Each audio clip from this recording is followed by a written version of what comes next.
Welcome everybody. It's day number 2 now of Division 1 for the Chinese region winter tour. I'm going to be hosting that tea, and joining me, you saw these beautiful faces yesterday if you tuned in, but you didn't. It is going to be Sheep, Kezu, and Lizard with me, our starting panel for our first series. And you guys keen after what we saw yesterday for day 1?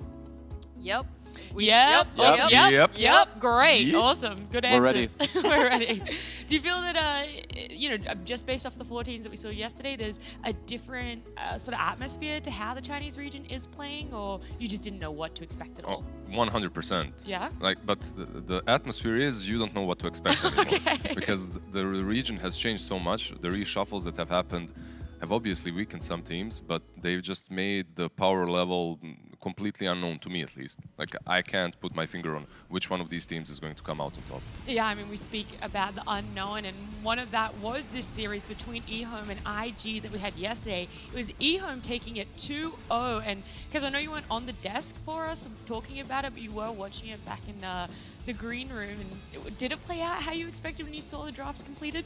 I would say, yeah, eHome, kind of like from just looking at them, I feel like they look like a very fresh team, especially when you compare them to perhaps other Chinese teams. I feel like they played on a very high tempo. They picked a lot of heroes that can go together, combine themselves in like the early game and the mid game. So in terms, for me, this team, they definitely they stuck out yesterday. Mm-hmm.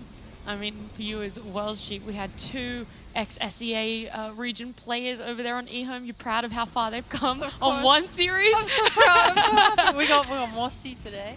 But yeah, no, that was. I'm really happy for them. I thought their drafts were much nicer, and they just seem more cohesive as a team. This series was obviously better than the second one, so. I think IG better in terms of like being closer. Do you mean, or yeah, obviously like the second series was just mad stomps, but like this one, I mean this one at least there's like potential. You watch IG, yeah, they're disconnected in this series and they don't look that good, but like they have like space to grow, and it is emo on a new role. Yeah. I just love how much enthusiasm you have towards SEA players. I love it. I love it, bro.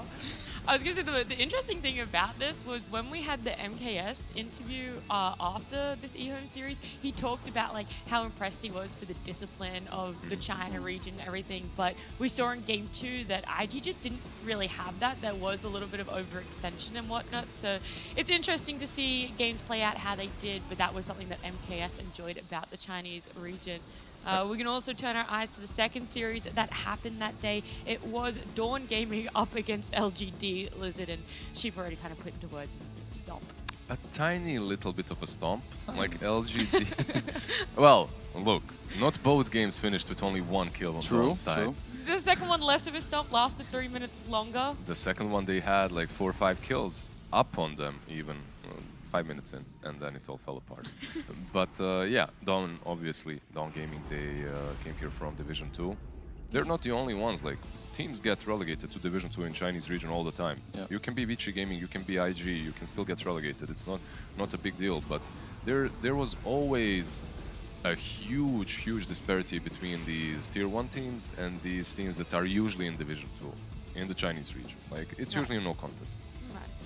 And for you, Kez, what was the big takeaway for Dawn after these, I guess, quote-unquote, stomps that occurred? I would think that for them, you can just see that they need more time and more experience to make it easier on themselves, because, I mean, at least when they went up against LGD, they were just, outclassed, and, you know, that happens. It's not the worst thing in the world. It happens to all Dota teams at some point. It makes you better. It can make you stronger if you understand what to look at and what to change. So moving forward, you know, hopefully that's something that they can do.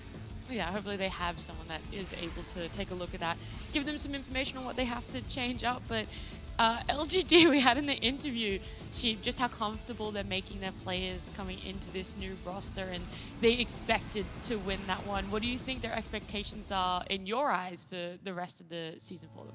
I mean, it is LGD. It's like the biggest known worldwide like Chinese team. I think everyone and them are expecting. Like, they want to get to the major. Yeah. That's every team's goal, right? But Of for them course. especially, yeah, like they're gonna be just trying to like find their pace as soon as they can with this new roster, and then just take the wins. Like, that was a great start for them. That gave me a lot of confidence for them. I think they can definitely do it. But we'll need to see them against like better teams. Kezu, when you're playing in a league or a tournament, would you rather start with the hardest game or the easiest one? Ooh. I actually think that this heavily depends on like your players, but I think when you're a new team with newer players, You rather get the quote-unquote easier game to like ease into the series. Feel like, oh yeah, you know, our practice is so good. People start feeling good. You can build on that and then move forward. You haven't played in Slavic teams way too much, have you? Because it's the opposite for us. Like if you give us like an open qualifier of any You just kind, lose or what? no, you're gonna win.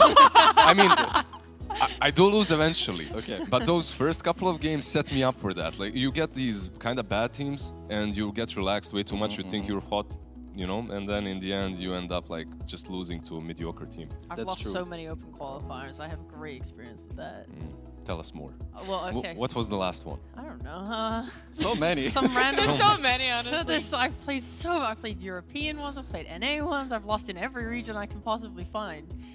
You get those games against the 2K players and you're like feeling so good, you're like 20 kills up, they have nothing, you're laughing, and then like you play against some 9K tryhard stack and then it's just, okay, yeah, I'm not good at it. You just kind of get knocked out of peg.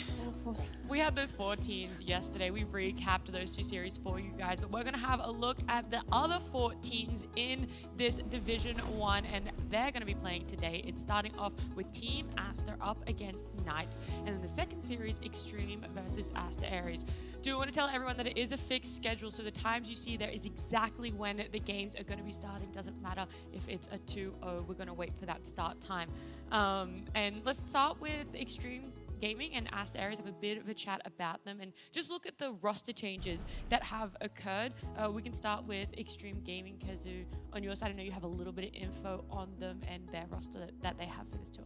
Yeah, so I think that this team is going to be one of the better ones, at least in this season. That's what at least I'm expecting. I would say Aster, Extreme, and then maybe after seeing LGD yesterday, maybe, you know, they can mix themselves into them. But I think this team, so they have Ghost on the carry. He's pretty good. I think with RNG at TI, it was a bit unfortunate with COVID and all this, but I think he's very good. Paparazzi, very well-known player. You have JT on the offlane, who's also, I don't know where he plays exactly with IG on the TI before. Was it like 3rd or 4th, whatever place it was, but he's obviously very known, and their support duo as well. They have a lot of experience, so this team, they surely have what it takes to like be a powerhouse team in the Chinese region. Yeah, definitely sitting up there in the top half of the 8 teams. And they'll be coming up against Aster Aries Lizard, which I think when we did a lot of our power rankings between the talent, most people put them towards the bottom end, but sort of staying within Division 1, so that middle of the pack. Yeah, I definitely do see them staying in. Like if you look at the players that they have, not everyone is super known, but they do have 2 faces there that have been around, that have been in the last couple of seasons, that have been playing in really good teams. Like you have White Album and you have Red Panda. For me, those 2 are probably the outstanding ones. Like Red Panda came into the scene, even though he's a little bit older, he came into the scene as a captain for Elephant. If you guys remember that infamous stack that kind of failed at everything that they were supposed to, because let's be real, they were supposed to dominate the world and then it just fell apart very quickly. But I think it's nice that he has not lost faith, confidence, that he has remained in the scene and that he's captaining another pretty good stack here. All right, we'll be looking at those 2 teams going head-to-head later in the day. Right now, let's focus on our first series that we have coming up. It's going to be Aster up against Knights, and it's sort of how I think a lot of us felt yesterday with LGD coming up against Dawn. It's this powerhouse Aster, least amount of roster changes coming up against Knights, org that has making their debut in Division 1 China region here, and a whole new roster with an SEA player as well, Sheep. Woo! Obviously, I'm super excited to watch Knights play. Everyone's going to be back in Aster, I'm sure, but like Knights has Alacrity, who's one of my favorite players in the past for reasons. Why exactly? Can you tell us why? It's because he likes to play Meepo. Okay. That's not even his like best hero though. It's something No. he busts out and it's very exciting when he does. But he's pretty known for his like Invoker and his Ember Spirit. He's a pretty damn good mid player, I'd say.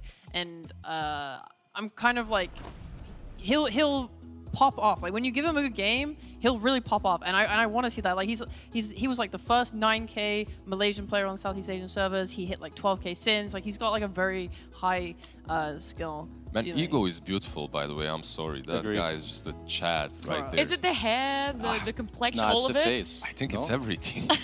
It's the I'm in face. love. Yo, Lizard, All right, well, bro. we know what Lizard stands. We know who his new favorite team is. He's like, LGD who? Who? No, I'm all Who you're about Knights talking now. about. But like these guys, what most of them have played in RNG before, so it's kind of a similar roster there. Yeah. Well, not the RNG that was here in the last season. They haven't played together in a sense, but they have been in the organization before. So a lot of experience coming from them, even though you perhaps didn't see them in any prominent tournaments, such as like a major or something like that recently. Yeah. Well, let's cast our eyes then on Asta. Probably, I guess, the most pressure on this team in terms of we've had a lot of changes. Some people saying that the China region now is looking a little bit weaker. So Asta, in theory, Kazu should be looking a lot stronger. Yeah, I mean, even coming out of TI, this team is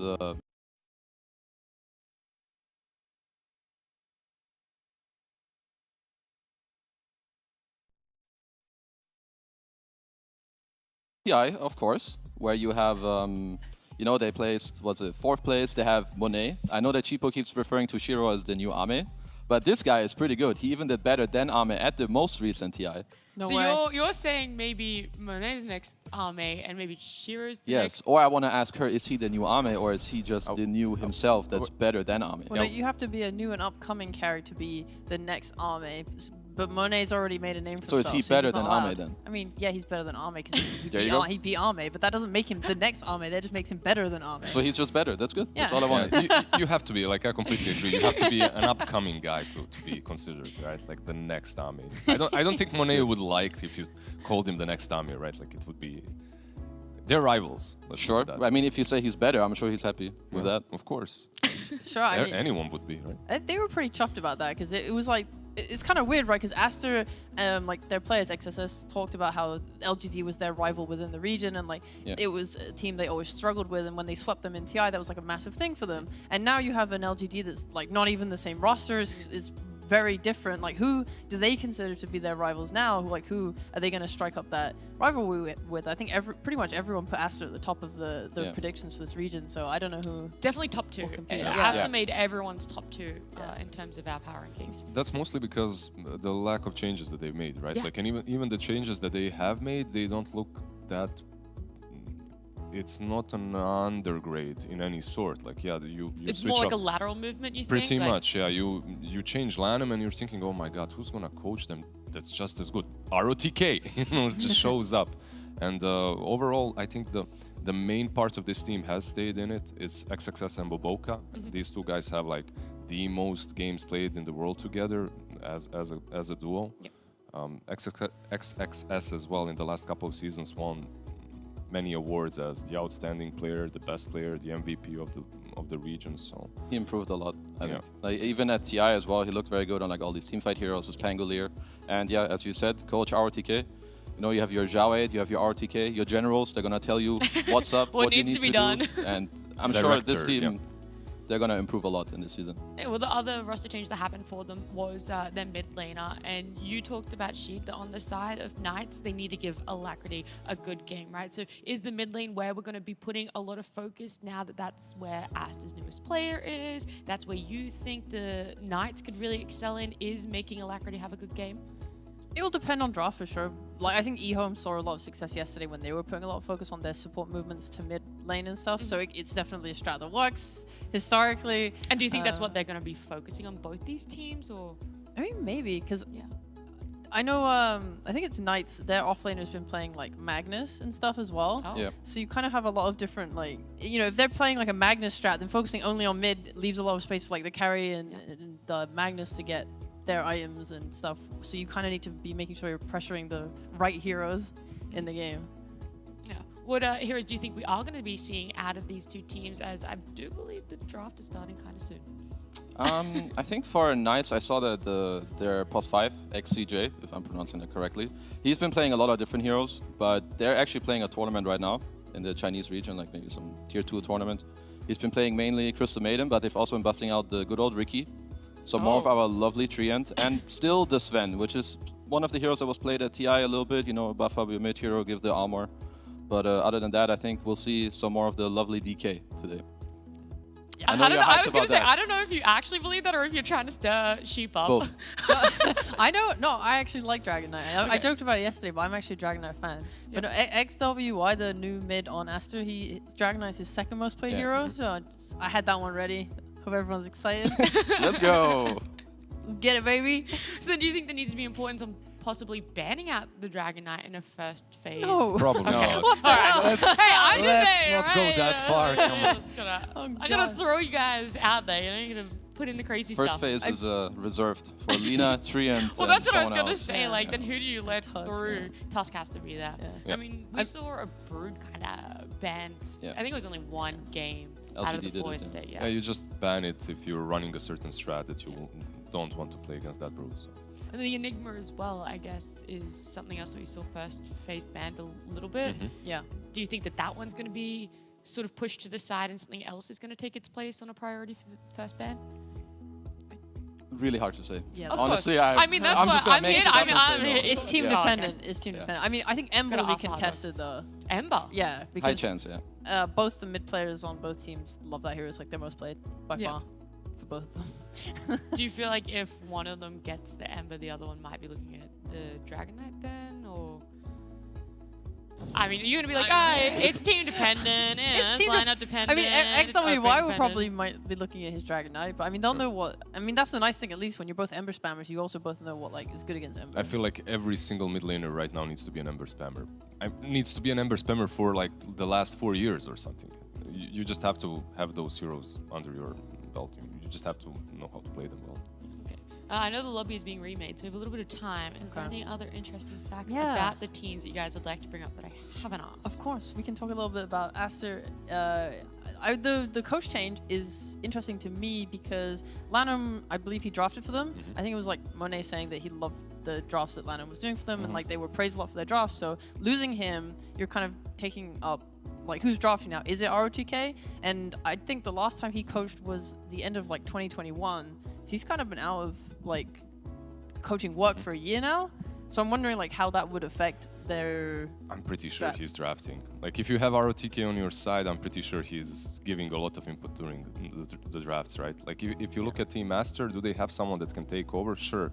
All of these players could give a lot of input on what they want to pick. Like you're talking about these Enigmas on the offlane, XXS. It's not really that difficult for him to draft to around the offlane. Yeah. If you think about the heroes that he's been playing recently, well, in the last year or so, the Visage, it's pretty much they made that on the offlane. So. Yeah, like I think if you have RTK or you have like Zhao Wei in your team, they're gonna be the ones drafting. Of course, all these players at the top level, they know what they want and how the heroes function. But you want someone that not just so you have 5 individual heroes, but rather that they're good, you feel comfortable, and that they also make sense together. Because tell me, if ROTK was drafting for you, would you? And he tells you you're gonna play Ricky offlane. What's your answer? Let's go. Let's go, right? Yeah, I mean it's pretty Of course. simple. You have this guy, you know. It's also important that you have like a good balance of you know relationship. You wanna be able to trust, but you also need to be okay with, yo, this is trash. I don't want this. But if he's gonna tell me, yo, Ricky, right now, I'm If done. he tells you, yeah, it's Let's not go. trash anymore. No, Take it's it good. out. It's Let's go. golden. Yeah. Do you feel that it is important? Like, I know that you said that there's a balance, right? But do you think, like, let's say you had to pick one or the other. It's someone either telling you have to play this, or it's like, or more of the players being like, oh, I want to play this. Which one's better off? I think it is heavily dependent on your coach too, and you as a player. But if I had to choose between the two, I think I would stick a little more towards the comfort than Okay. being like, yo, you need to do this now because. Especially because, like, it's fresh, I guess, you know, Yeah. him coming back after that break. Like I think it's just good that in the start, you know, like you need to find your balance. Like a little bit of this, and you try it in a script. Maybe, oh, I pushed this guy on this hero, and it was a disaster. You're like, oh, you know, maybe next time I will be a bit nicer to him. I also feel like we moved away from the era in which someone is uncomfortable on a hero. Like if you're playing in a tier 1 team, if you're playing in these leagues or at the major, you kind of have a set of heroes, 5-6 heroes that are in the meta. Everyone knows them, and you need to be able to play all of them. That's the way it is. And if your coach tells you that he's going to pick either one of those 5 or 6, you have to be comfortable on them. Then how do you kind of form a new meta for you and your team, right? Like if you're kind of just always sticking in this little pool, do you think like that's enough? So that's fun. There's always that one player, Yeah. right? Or maybe even two, that spams some hero a lot, and they know that that hero is really good against something that's in the meta, so they call it out, right? There's always someone, a coach can do it as well. Hey, this guy is really good against whatever Yeah. the hell is picked. Can we pick it? So, and it's a nice little cycle of life in metas that happens. Would you say the same? Well, sheep. What? Please, you have it. What? Would you have the exact same answer as the lizard? For What? No, I was just No, she was I just was just singing. appreciating. Oh, He was okay. like, oh. I do know that we do have a little bit of a lobby issue, which is why the draft has not started yet, and we are just talking about, I guess, certain ways of how teams are going to be coming into this with the roster changes, coach changes. If you had to change anyone in your roster, which Anyone on position? this panel, No, who I was would gonna you say, like, I guess it's like Out. from your point of view, which position is sort of easier to make comfortable or to integrate into your lineup? Like as a new player in your team, Yeah. I would say maybe the mid or your carry. I actually think that Okay. plus 5 is really hard. They're often also your captains. I think that is something that takes time. The 3 always lanes with the 4, and I think so. As a mid, you're kind of on your own, and you tell others, "Yo, I need this. This is what needs to happen. So make it happen and come to me." Yep. And I think as a carry, it's a bit similar. I think you have more authority on telling others what you need, whereas I think as a 3, 4, and 5, I think it's you need to tailor more towards your team. Yep. And be like, okay, this is what I need so that they're gonna have a good game, and that's how I will win. Okay, interesting. Thank you for that information. I'm running. Thank out you, of- Kazu. Yeah, Thank I'm you, running. Kevin. I'm not gonna lie. I'm running out of questions No, right now. It's really interesting as well what he's talking about, because that's like default knowledge right now, general knowledge, that mid and carry are easiest to replace, right? But if you go back, I don't You know. hear that, mid players? They're coming for you. Well, Yeah, it's I would easy. like to add on to that Oh, yeah. quick. I Add think on. those roles are really hard, okay? They're not like easiest To to replace in play? terms of roles. Yeah, but coming into a team and integrating them, Yeah, I think okay. I would prefer to be one of those two than the rest. Right. Okay. Yeah.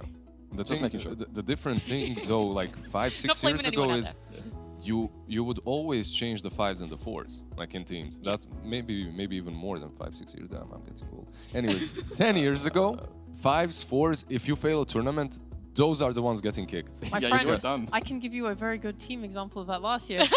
It's No. called Who was it? SMG. Every single tour, they just swapped out their New plus plus 5 5. and got a new one in. That It's worked like out. Ninja Yeah. Boogie, gone. Pilot Pilot Die, gone. You know, you go through your replays and you go through the stats and you see who had the most stats. It's Yep, the this position guy. 5. Kick him. Yeah, like, Most amount of deaths out of here. who was it? It's what, like, I think Polo Son was on SMG. They just didn't sign up for the TI qualifiers and then just couldn't play them. And it's like, all right, Polo Son, You're gone. God, it's your fault, my guy. Get out of here. Didn't even play. Yeah. Sad.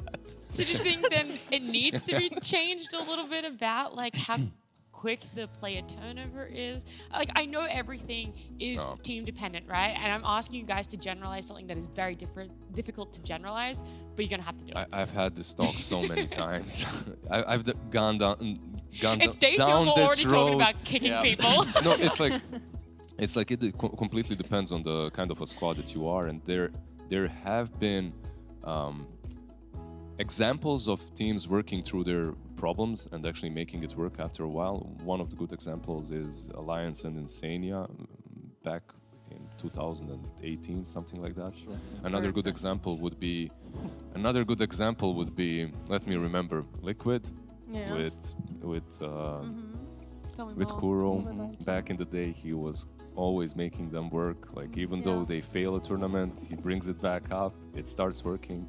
I'll come to But usually, Kezu, won't you agree that there's a honeymoon phase? Yes. How long And I does love that, honeymoon phase. And how the long moment does that that- normally last? Tell me about the honeymoon. How Where are we long going? do you usually like it to last? I don't know, a month? Forever. 2 months? Forever. Everyone wants it to last forever, but it doesn't. Can't last forever. All good things come to an end, and Sad. these honeymoon phases, sadly, unfortunately, they end even for teams, even for the best ones. I And then you heard- just kick someone, and the new honeymoon phase begins. But I heard if your love starts to die, you should just start dating again, you know, and that's how you rekindle the honeymoon phase. Yeah, that's what Dota teams are trying to do all the time, I think. Yeah. That's what SMG tried to do. Didn't work. Dating again, the same person or kick? The Yeah, same out I person. think, No, the same Yeah, I was gonna person. say, I think she's implying like you go Ah. back Like, to wait, like the yeah. start of the relationship. Yeah. How do you reset like that? Yeah. What do you do? How do you just ignore all the How fights, do you ignore all all the the yelling, bad things that happen? all the throws, all the Yeah. dives, the overextensions, the Mhm. bad The items, missed black holes, I don't know. the I'm missed starting to picks. get scared. the gyrocopter picks. How do you? how do you Okay, go okay. about I mean, I was alluding to it. I didn't actually say it. You just kick it. You just, Just kick them. The Yeah, easy I've way out? decided there's no way out. there's no way out. You just kick them. Heroes, do you want to have a bit of a chat about that, or do you want to have a little bit more of a talk about potentially Asta? You know, they Oh, I have things. That I okay, didn't well, get I was to going to say. say Let's they go. did Like the on. best out of all the Chinese teams at Yeah. TI. That's the most recent information we have on them. Least amount of roster changes, so Yep. please. All right, so during So, during I'm taking us back a little bit, everybody. During the Arlington Major, Asta commented and said that one of the things that they struggle with was impatience. They said they lacked energy in the upper bracket, and because they couldn't carry that feeling through, they really struggled, dropped, got knocked out, felt bad. Go into TI, obviously they have that really good run, they're doing good, they're having a good time. Then they play against Tundra. And they were not happy against Tundra. They said that they felt like a lot of pressure on themselves against them, and they just like could not deal with it whatsoever, and they just like crumbled.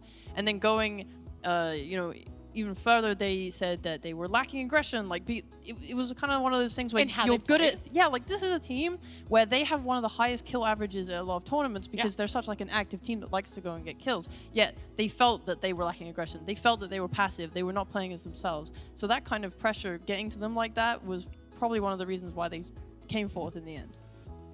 That's my point. Very nice. It's a great point. Yeah. Thank Thank you, you. Sheep. I'm going Thank to you, Sheep. quickly, you guys get your points too, but I'm quickly going to jump in and let you guys know that there's still lobby issues. We're hoping within the next couple of minutes it's going to be resolved. I think it is on the end of one of the nights or Asta, I think nights. So we're Yep. going to get the production. Let's blame them. Nat, can you start the game, please? Yeah, I'm just. Yeah, I'll blame Hold up. B-Cop and Lacoste. They're casters. Oh yeah. Oh yeah, Big Up, Lacoste, can you guys just start the game? it's coming Okay. up now. Any second. No, All right. it's not actually. Knights, let's talk about them a little Okay. bit more. All right, I got more on them. Okay, all right. Let's go. Yeah, run it back. So, Give me a second anecdote. Felix Chauba, let's go. hold on. Don't have anyone on this guy next. This guy loves Rubik. True. So Felix, Yep. their pawns fight. So they've been playing in the Star Series tournament recently. This is like one of the only teams in the entire Chinese DPC That that plays actually it. has any like game history in the last 4 months.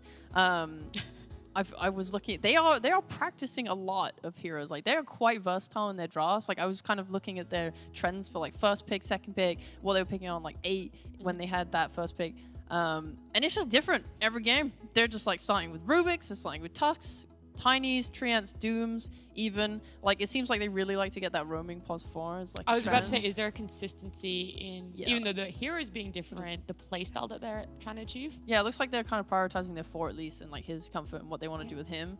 On their 8 pick, I mean, the 8 kind of changes per game, right? You see the 2 heroes and then you respond to it. They've played with like snipers, vipers, primal beasts. They even managed to get Lina. I don't know how that hero managed to get to 8. It just happens sometimes. Apparently, it happened yesterday too. You forget No, that about was on the first hero. pick. That was No, on you first first pick. picked Lina. I'm saying Either way, Lina. it happens. 3 heroes were picked before Lina was picked in like 2 of their games. How does that happen? The enemies didn't know. The enemies didn't know. They were didn't do their clueless. research.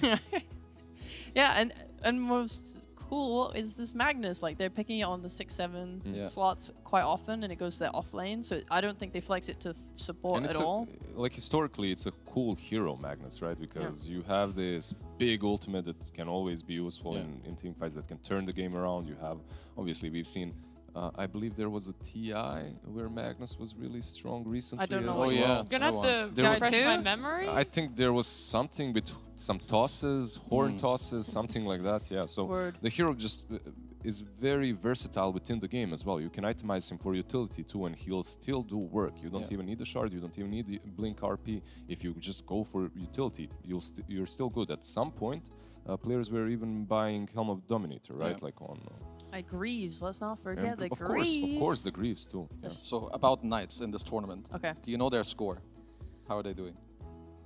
I thought you meant They were like doing this well. tournament, like is in Obviously the not yeah. this I tournament. thought you meant like the DPC. I'm like, bro, Yes, they out haven't of played their- yet. they haven't played yet. Out of Played. 0 I- games I they can played, answer- I can yeah, answer. 0% I know at the that. moment. I think they didn't. There was no Wikipedia page, so I couldn't check. I just Okay, saw so- that it was like kind of green and Yeah, then a little so bit red towards the top. As you Ooh. said, there aren't too many DPC teams, I think, playing it. Yeah. Their score is, I think, 3 and 4. Okay. So that's terrible. not too promising. Mm-hmm. But you know, first DPC game, I think it was also like a week break now between the last game there and today. So you know, maybe Magnus being busted out today. Let's cycle the points back. They're being versatile with their drafts. They're clearly They're trying. practicing. Well, I mean, that is a And space not that you can do it, caring. right? True. Okay, I don't know Absolutely, about yeah. not caring, but They're it's not definitely- caring. They don't give. Yeah. No, no, They no. vote. It's DPC is all that matters. Hiding strats. Everything else, hiding strats. Yeah. It's just a ruse. Don't trust True. it. They should Don't have gone trust it. 08. It would have Yeah. been fine too. They're actually not going to pick Magnus at all. That was just purely for that tournament. Yeah. I mean, they seem to really like their 4 and their offlane in the first phase, at least. Like, Yeah. they've been picking, like, Mars and DP as well, that they like. I've liked seeing the DP with the Greaves build. She's just, like, she was very big in Southeast Asia, and it looks like Yeah. China also seemed to really like her. This hero just hasn't been bad for so long now. She's just, true. like, solidly reliable. She just goes to the offlane. She beats most carries or, like, farms even against them. Even kills, and then everyone's like, oh, it's like a free way to take an objective. Roshan, towers, don't care, let's go, DP. She Do does you- it all. Do you think she's still somewhat flexible? Because it feels like when we saw her last year during TPC, there was potential to still put her mid every now and then. And 5. Yeah, right? and 5. Is that still a valid way to play her and to sort of open up your draft a little bit more? I would say mid, sure. I Yeah. think plus 5, It's probably done. not Yeah. so much. There's better 5s out there. Yeah, like right now you want different 5s. You want the ones that like more so frontline for you or like help you in the lane with heals and stuff like that. So DP doesn't really fit that. But I think Chinese region, a lot of the time with their mid and off lane, they want like team fight, tower push. So, you know, DP fits that bill. You can kind of combine the hero easy with a lot of melee force. So checks out. And then the other question I was going to ask you guys is this Magnus that we keep bringing up most likely going to be banned out? No. No, Maybe, no. definitely Maybe not. second phase. Oh, Yeah. not first. Maybe. Oh, definitely not first, Yeah. right? I'm meaning like at some Yeah. point they are going to think about potentially. Is there a hero that does similar to Magnus that you think is just as good, slightly worse, or it's No, just an entity of its own? Basically, any offlaner that buffs up your carry and has this big disable, right, is similar. Okay. In a way, you can say that Beastmaster is similar. It buffs up your carry with an aura, plus it gives you a roar instant disable. So Yeah, I would Anything say like that. Like Mag is, he kind of falls in the category what Lizard was saying, where you buff up your guy, maybe you hand him some auras, whatever.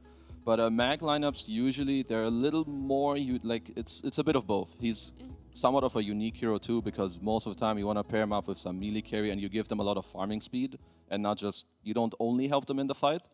So it's I would say it's a bit of both. It's not too easy to replace, maybe with like 1 or 2 heroes such as Beastmaster. So, yeah. Okay. honestly, this Magnus, it's a smokescreen. It's. I mean, look, it really could, right? Yeah, Like, it could just for be sure. something that when you look at the stats, you're like, wow, it's good. Maybe let's ban it. And they're like, we actually don't place that much importance actually on don't it. care. Or it's like, if you let it through, like we're kind of comfortable on it. So it really could be. I'm going to ask you guys a really tough question. You're going to have to predict the whole entire draft. Okay. Okay. But to give you time to do that, and I mean literally all the bans, all the picks, everything, to give you guys time to do that, we're going to jump to a break. There is still some lobby issues. We're going to try and fix them up. And when we come back, we're going to be jumping straight to that game number 1 between Knights and Asta.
I have fantastic news for you guys. Lobby issues all resolved, which means we do have a draft. We also have a game 1 between Aster and Knights starting soon.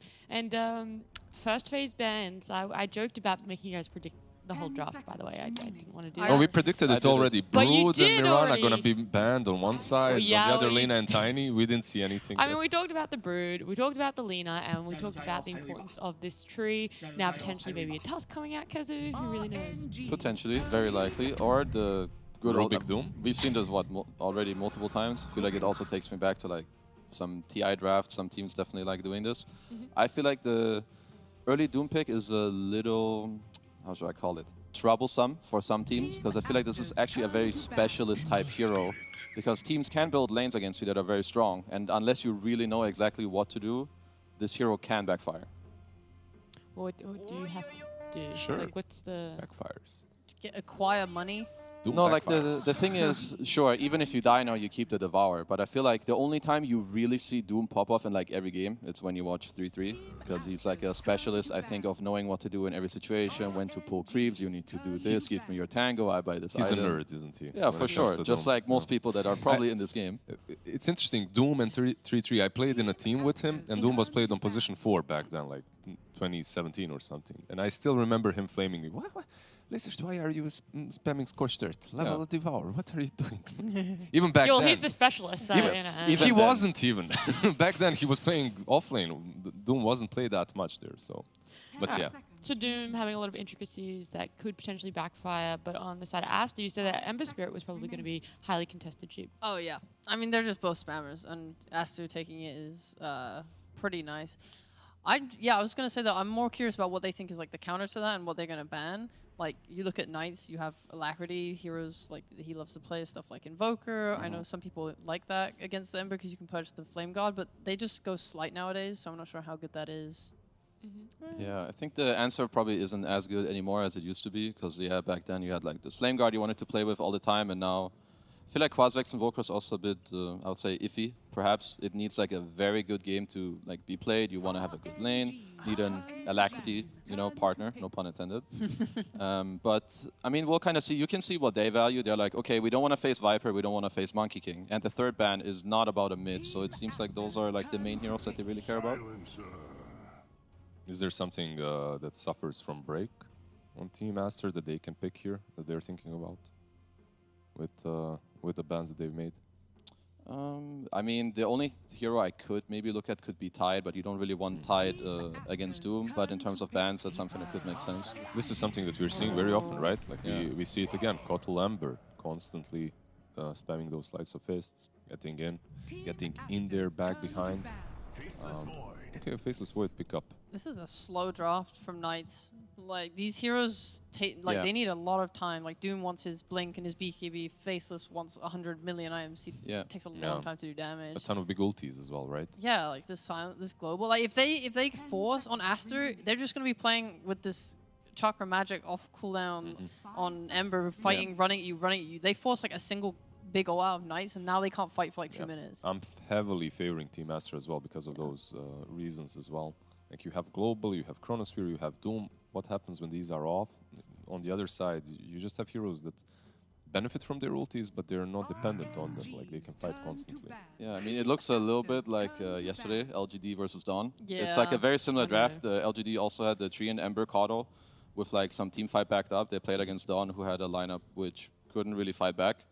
And for now, I feel like could very likely play down, in like a similar fashion. Maybe no Zeus last pick, for Knights, but Well, I was going to say, what last pick could kind of resurrect it? Like, who, hero-wise, is going to be able to use the map and be a little bit aggressive early? Like Zeus in this kind of a game isn't that terrible even for Knights, right? Like you get some constant damage into that yeah, like Chronosphere, but probably not. Maybe an Invoker, it's not banned out. That's an option too. yeah, like I think something you need for Knights, you can look at Aster's bans. I think they're pretty good. It's Pango Bad Rider.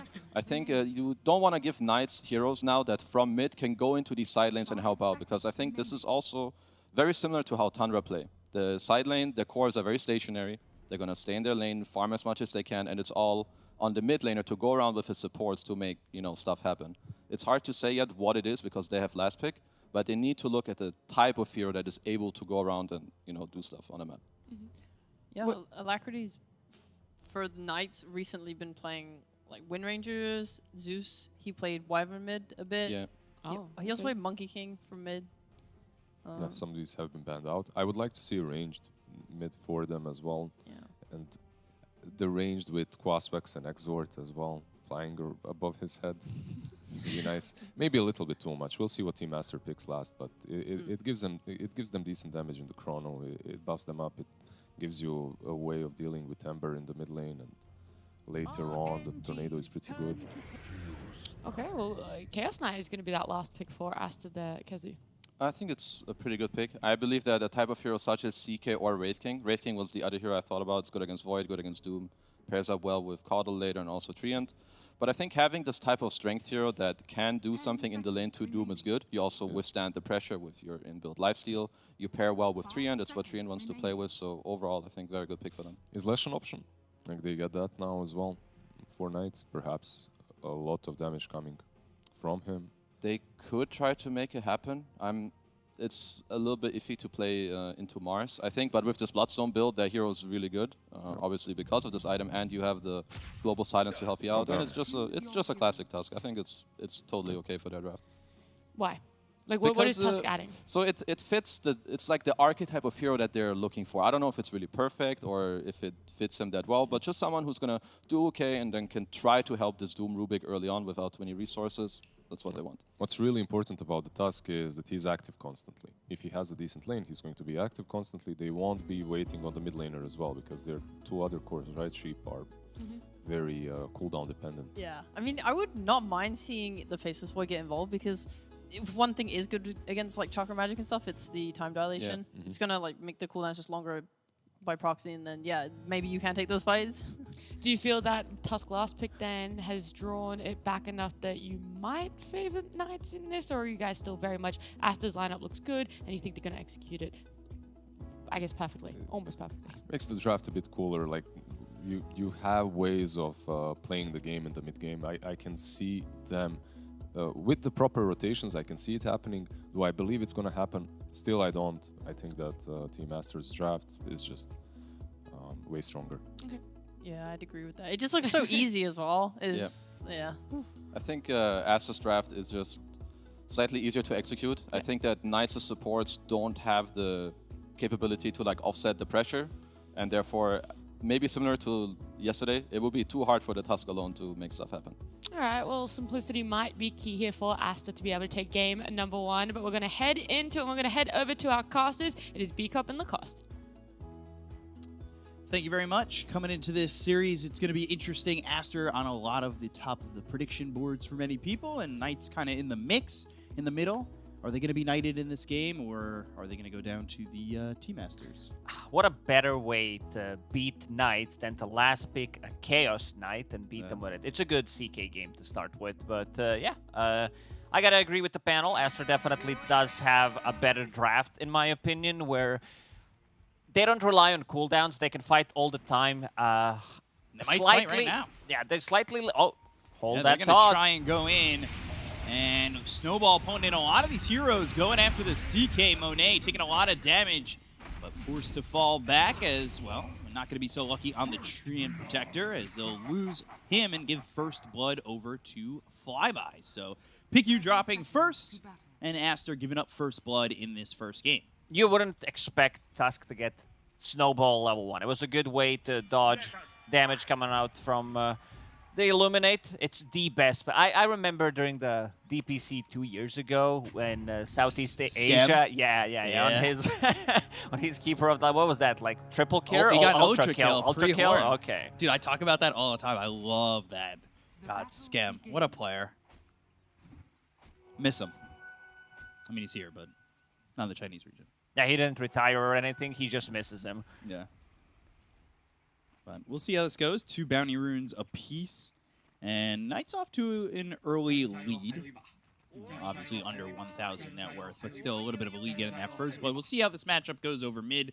You've got XWI, the artist formerly known as Yi, who used to play for Keen Gaming over mid. Alacrity going up against him, and we'll see how they do. Knights were playing in a Star Series event, so this isn't exactly his first mid matchup in the mix of the Chinese region, but it's going to be interesting. You're going up against somebody like Yi, who back in the day I felt like had a lot of potential. When he was playing with that Keen Gaming roster, Most definitely. I thought he was the next up-and-coming mid. And, you know, we talked about mid a lot in the previous years where it was matchups against stars all the time. You know, going up against Ori, going up against Somnus, going up against Paparazzi. You have all these mids who seem to dominate, and it feels like there's some new players in the mix that are going to be interesting and ones to look out for, right? Yeah. And this is the season that he needs to prove himself. Yeah. Being in this Division 1, being able to play against some of these players that you just mentioned. But I also want to go back to the side lanes. Flyby did manage to get the first blood, so Raid Band. What an item. This is like a new Raid Pact, pretty much, meta, where it's like off-laners are buying. It doesn't matter if it's a strength hero, intelligence hero, Raid Band feels good. It's mostly going to be like for the harassment against the CK. Also, Treant Protector does a lot of right-click damage when he gets close, and here they go. Yeah, up top, Flyby taking some damage at about half health. Starting to run away from One as well as PickU. PickU, like you said, Treant Protector doing a lot of damage with those right clicks, but unable to get a kill on the Doom early on. And you know, a lot of people look at Monet and think that this is the year. Ame is finally out of the region. He's gone to retire for who knows how long. Is it going to be one season? Is it going to be forever? One tour, probably. Yeah, he'll be back, but this is time for Monet to shine.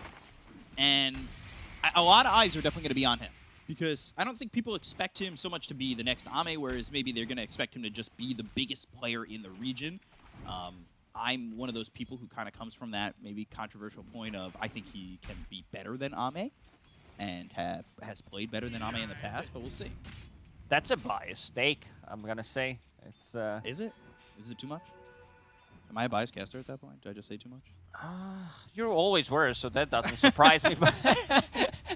But yeah, Monet definitely a player that has been under my radar for a very long time, and some of his performances were really impressive. Also, to talk about Aster's safe lane, Treant Protector plus a CK, they do have a lot of sustain. Having this built-in lifesteal, Treant Protector with the Leech Seed, this ability is insane. Especially with, like, if you hover over it, look at the text, like 732D. A lot of text means probably got buffed.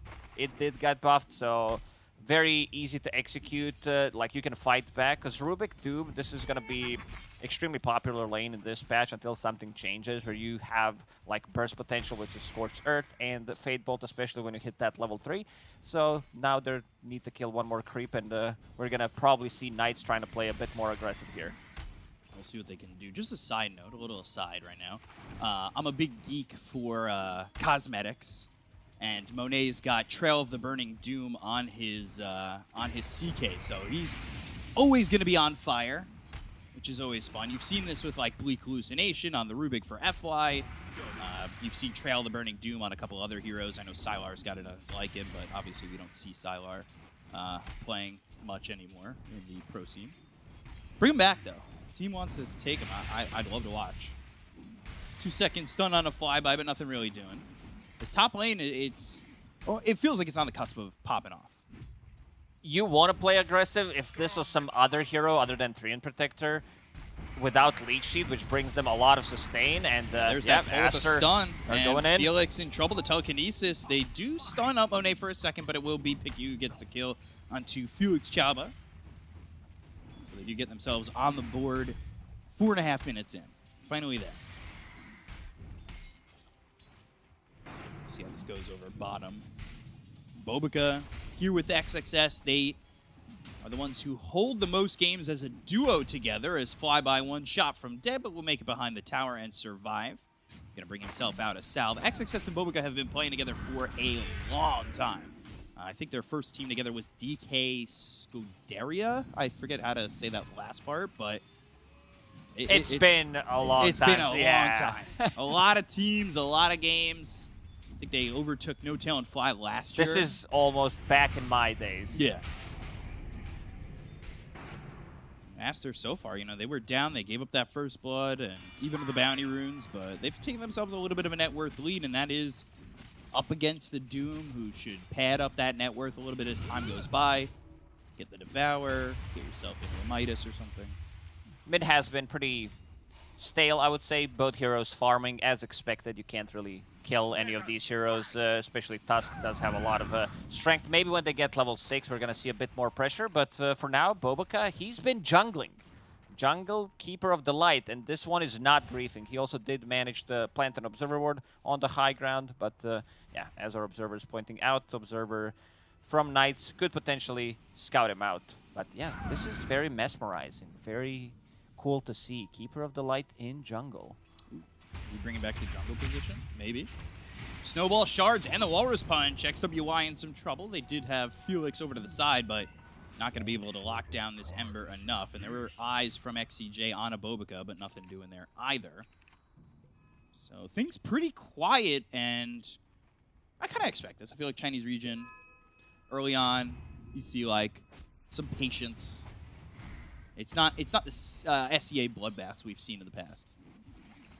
They're much more, I'd say, careful how they approach. They do not want to give early kills. Southeast Asia, they thrive in chaos. Yeah, scam ultra kill we were talking about pre-horn on Coddle. I can't believe that was 2 years ago now.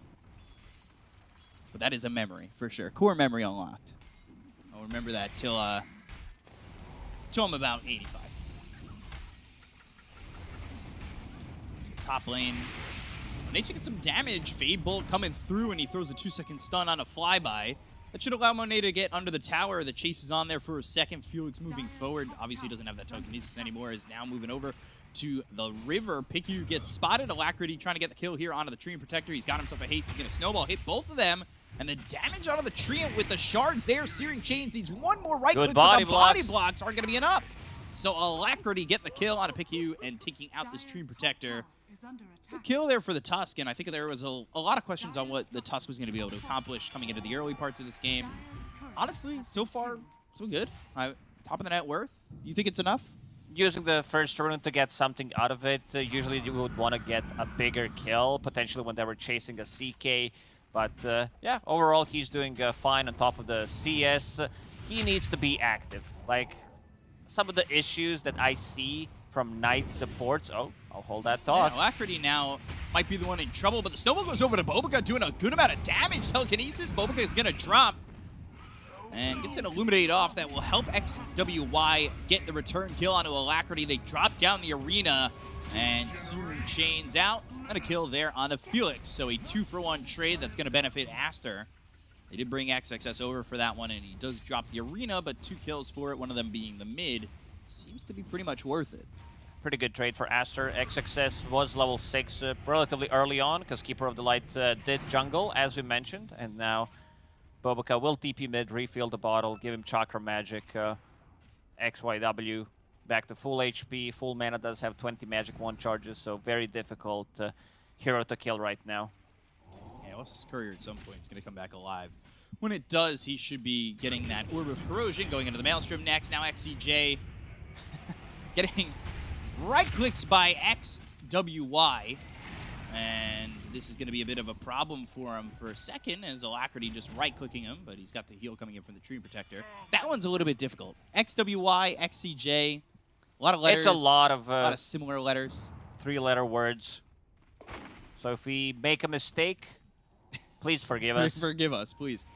XCJ, it's been a while. You know, he played for Serenity back a long time ago as Alacrity goes in and gets the kill on a Boboka.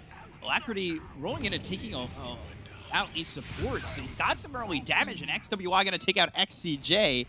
A little bit of a trade, and both mids getting the benefits of it as they both get a kill each. Something that I wanted to say is 2 supports from Knights, having Rubik and Silencer. These heroes are not the best at rotating Doom. I can't finish my sentence, Beak up. Flyby, using that Doom, trying to chase, but there will be a stun and a pullover from Monet. So we'll see if the Treant will survive. He's not going to be chased. He's taking some damage. He's fine. Chrono, though, over mid. There's 4 heroes here for Knights. They'll get the kill on XWY and take out the Ember. Ego making that rotation, and everybody's here. It's a party over mid at the 10-minute mark. Yeah, using something that first Chrono to get a kill. something that panel mentioned. Shippo said she want to see Faceless Void being involved relatively early on, and yeah, this is a type of a move that sets things up, sets the tempo for the game, where you use your first Chronosphere, you've been having a free farm on the bottom lane, so you kind of want to join a fight, and yeah, he's I'm not gonna say not afraid of any of these spells. There is a point in Searing Chains early on, unless he gets speared to the arena. I don't think he's gonna die, because CK right now, he just wants to farm. He wants to use his ulti, farm on the other side of the map, so Faceless Void with the max time walk, he should be able to get out of the trouble. So if you're coming into the season, a lot of these names maybe not familiar to you. Ego was one of those guys who was on this eHome roster with ASD. They were a really good roster, and it felt like they kind of came up a little bit short in that season. That was back 2018 at that point. We were so far removed from that time, and Ego now finally has a chance. Like, there's a lot of players here who are kind of getting that tier 1 chance again. XWY, we were talking about earlier, yeah. Coming from Keen, he had a lot of potential. So did Ego at that point in his career. And speaking of XWY, he's going to remnant away from Alacrity and XCJ. Ooh, Silencer did not have enough mana for global. Maybe he needed like 3 or 4 mana, I believe, to use that global. And then you would also have a last word kick in. But yeah, nice dodge. Could have been a kill there, but XCJ not enough. And to go back to my point, you know, Ego is one of those guys who I think had a lot of potential.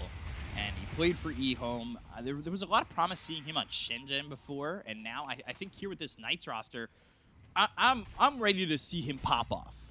I want to see some of these players kind of give it their all, have their opportunity. The landscape of players and eyes have changed. Like, it's completely different. I'm going to say that this was, I think, the biggest and the weirdest shuffle in China, because a lot of the players did retire, and we see a lot of new blood coming in, and this is their chance to prove themselves. Yeah, I think it's an open landscape to gain a lot of notoriety, gain a lot of fans, and kind of have your moment to shine. I think, you know, even someone like Monet, right? He kind of sat in the shadows of Ame for the last few years, even though he's this amazing player that he's been regarded as one of the better carries in the region, now kind of like has his moment to shine. A lot of players can have their moments this year, and I think while these players stay retired or not, we'll see. Tour 2 might be a big change as over mid again. XWY. Again, not enough mana for global. He popped the magic wand. I'm not sure if they would even commit. They need to bring potentially 1 extra hero. Rubik with the stolen spell. For now, Rubik does have Nature's Grasp stolen. Only level 1. Not the best spell in the game for him, certainly. It's not one of those Rubik games where you go like, wow, this is it. Like, Rubik can solo carry the game. There's some cool spells to steal, like Illuminate, Chakra Magic, so you can lower the cooldown on Tusk, which is pretty big. Overgrowth, Spear is nice, but other than that, there isn't, like, you know, Ravage Black Holes or anything super big. Shikuchi, where you just push the waves, delay the game, kill the couriers. Yeah, so we'll see what the Rubik ends up accomplishing. Oh, let's see if they noticed. They did. He's pinging it out. The smoke did not break, guys. But they're still looking around, seeing if they can find anybody. Obviously, Monet gonna hide over in the trees over by the tier 1 tower bottom. And the game pretty even. 14-minute mark. Opening up the shard possibilities and seeing what we could get done here is XXS, XWY, 4 euros. Smoked up for the side of Aster, maybe looking to get a counter move here and find somebody in the side of the Knight's jungle. They don't get anybody just yet. XCJ's in the trees. They're making the move over. Alacrity's sitting here. And XXS, he's going to come over. The smoke's going to break, and now they're going to try and go. Ooh. Cheeky illusion rune, and Alacrity now going to go to the snowball. Gets hit with a spear out of the snowball, and XXS starting to retreat a little bit, but they've got themselves the shards. Block them in.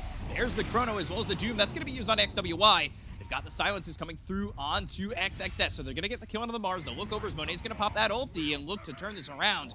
Flyby on the run, and everybody on the high ground for the side of Knights, so they're far enough away where they're not going to be able to get engaged on, but once this Doom runs out, Aster might go back in, and good shards to block XWY once again, and this time the Searing Chains are going to be stolen by Felix. So they get 1 kill on the side of Knights. They use Chrono, and I believe Doom and Global. Doom and Chrono and Global, like... Global came in 1 second late, so Faceless Void needed to wait because he was rooted by Overgrowth. Flyby. He's going to be okay. These two heroes just don't have enough what it takes to bring down hero like Doom, he's sitting on a lot of armor, that Raid Band phase boots, and also does have Devour running, so Top sitting lane. at 20 plus armor. XWY is going to get away and come back in with Remnants. They had 3 heroes. Maybe looking over.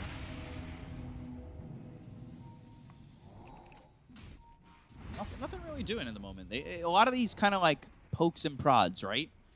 Not really looking to commit too hard on anything. I think there's a lot of hesitancy. Aster would love to take a fight in the next minute. There is a blink on There's Mars, the and here he arena. comes. Good telekinesis from Felix, but he's going to be locked in the arena. They've got the snowball for a second. The Walrus Punch also comes through onto XXS. They should have the damage to get the kill onto Felix, but he's surviving for a little bit longer. Gets a Fate Bolt out, and XCJ gets the kill onto XXS. They end up trading, though. They lose Alacrity as well as Felix Chalba, and XCJ as well as Flyby are going to run back as Monet looking for the pull in onto XCJ with a Remnant forward from XWY. They've got the Searing Chains landing onto the Silencer. They'll get the kill on XCJ and take out a third. So Aster, they'll trade 1 for 3, and it looks like they're going to get the Tier 1 tower over mid as well. This is their time to strike. They know that there is no Global, no Doom, no Chronosphere, so every single time this happens, Aster's team does not rely on pretty much any cooldowns. The biggest one that you would want to have is Arena, but other than that, they are ready to take the fight. And you can see Monet, like he's always close to a fight. He's there, has Armlet, and does have an Echo Saber, and he's ready to take the fight. Like, he's been involved in 3 out of 7 kills, but he's always there. Right now, lacking a little bit of stuns. The only reliable real stun they have is pretty much like Mars Arena. Ember Spirit does have 2 points in Searing Chains, has Maelstrom finish, so next set of items for Aster are going to be big. XXS, Shard's not going to land. They also have Ego over to the side. He's got Chrono available in like the next 10 seconds or so. But Arena's going to be up in a moment as well as PicU joins over towards the top lane. XXS going to survive the oppression coming out from just Alacrity for the moment. 4 heroes nearby for Aster. As Monet's still farming, telekinesis comes out, and he'll steal the Slight, but nothing really doing. Not the best spell. Let's see how it works on creeps on a midway. Okay, Bolt, Slight. There you Wow, powerful. He got healed up, so he really didn't get much out of that Slight. Might want to steal something else. Just a thought. CK does have level 1 stun, Treant Protector. Nature's, Arena. I think Nature's Wrath is the big one. Catch themselves XCJ. XXS. Is this the most X's in a I game? think so. I was thinking about it. XXS, XWY, XCJ. Who else? Anybody else? I'm thinking. It's gotta be, for sure. I don't know why I went XXS and then thought maybe Bobica. Felix, he's got an X in there as well. Look at that, so many X's. Does X mark the spot for any of these teams? Kunka's missing, yeah. I just can't be as funny as Lacoste sometimes. I try. I'm not a funny guy. Yeah. People just have low expectations, you know. the bar's not really that high for comedy. Now it's time to strike for Knights. They do have all their abilities. I see the green lights. It's time to go. They would probably want to wait until Faceless Void gets his BKB, but if he TPs once the fight starts, he's going to be more than fine. I'd say if they already use their abilities, if Treant Protector uses his ulti, if Arena is down, which it is for another 12 seconds, Ego should be okay. They're denying the sentry without killing the Knight's sentry. Okay. BKB picked up for Alacrity. Maybe trying to scare him into popping it. Checking to see if it works. BKB also picked up for Monet. Did he disassemble? Yeah, he did. Okay, he disassembled the Echo Saber. I was like, that was pretty quick. 4-man smoke coming out from Knights. They're going to move over. They do not have Ego. He's still sitting in the top lane. And maybe they could get over and make something happen. Of course, all ults available for him. XWY gets the Remnant off, and now Monet's going to go in with the BKB. They've got Flyby down low. He's not going to be able to throw out anything. He's dead for 44 seconds, no buyback, and it's not looking good for the side of Knights. As towards the top end, well, they've also looked for Alacrity. They found Felix. BKB, and he's going to get out of this one, but Felix won't be so fortunate as eyes are on him, and so are their right clicks. They get the kill on a Felix. Monet with another one. Double kill for him. And a good fight from Aster once again. Global was popped. Doom did have BKB available. Understood that it's not worth to use it anyway. I'm dead. And as we said, yeah, Ego, he hasn't been in that fight. He's been farming the BKB to feel a bit more comfortable coming in. For someone who has Go in his nickname, he definitely does not want to go in, if you know what I mean. I mean, I gave it a giggle. Like you said, the bar for comedy is... It's really low. Oh, gosh. But, you know, maybe he'll go. Who knows? Bobica, I think you're going to lose that courier. And this, how is that up still up? Are they going to clean it up? There we go. There. There it goes. XCJ. 3 claps. What does he got right now? Sentry, wand, boots. I can tell you what he has. Ooh, a little 0 tumbler sword. intelligence stolen on silencer. No glaives either. Next time I see it, or if they win this game, if we get him on the interview, ask him like just 1 point. You know, it's a good damage when you see that number. I'm not talking about like real right-click damage. It's more about, oh, I've stolen 16 intelligence from them. But yeah, the way this game was going, I can understand why he's not getting it. Because things were pretty rough for him in the laning stage. They didn't get any kills. Game was pretty slow, so he wanted to max out his other spells. Yeah. Just 1 point in glaives, though, please. Steal some int. Make him just that much dumber. I like that Bobica is memeing. He did go for Lotus Orb, so he wants to break the game. Seeing Lotus Orb and Tusk in one game, you know it's going to get funny. Get bopped into the air while bopping the Tusk also. Having 2 snowballs, constant snowball. It's a good Lotus Orb game. You can remove the silence, time dilation, Doom, snowball, like anything from Rubik. And speaking of Wraith Band, check what Rubik has in his quick buy. Wraith Band? 25-minute mark approaching. Is this the new Poor Man's Shield? It's better. Ooh. Okay. Well, we'll see what Felix is going to do, because he's got enough gold to buy it. Let's see what he wants out of it. Get that Wraith Band. Come on. Not as good as Wraith Pack, like you said, though. Chrono's going to come out. That's going to be through onto XWY. They'll steal the Slight and try to get the right clicks in. The Bash. Ooh, not enough. And look at that. Mech healed Chrono down. If Rubik had a Wraith Band, the extra attack, just kidding. You have me. I looked at you, I was convinced. But you could tell me anything, and I would believe it. Now Aster, okay, immediate smoke from them. They can try to take a fight near Roshan. They could also force a Roche fight, because they know there is no Chronosphere, but seems like they want to get a pick off first before they start. Felix, Force Staff TP, and no Searing Chain, so he's good. 4-man smoke, looking, searching, and looking for a message in a bottle there in the river. Not going to find anybody, though. Radiant using scan. They know exactly where Aster is. Let's see if they decide to take a fight. Chronosphere is a big tool. It's down for a minute and a half, but I don't think they're going to go for it. Global Doom? I guess not, yeah. Leave the Aegis there for Aster. I can give you a quick little tip. Yeah. I'm all ears. When you're casting, and if the team is going to fight inside the Roche pit or not, if they're not on minimap, they're not going to fight. It's that simple. If they're on the opposite side of the map, they're not going to take the fight. These little dots, write it down. Yeah, let me jot that down, put it in my notes. If off map, they won't fight for Aegis. Check.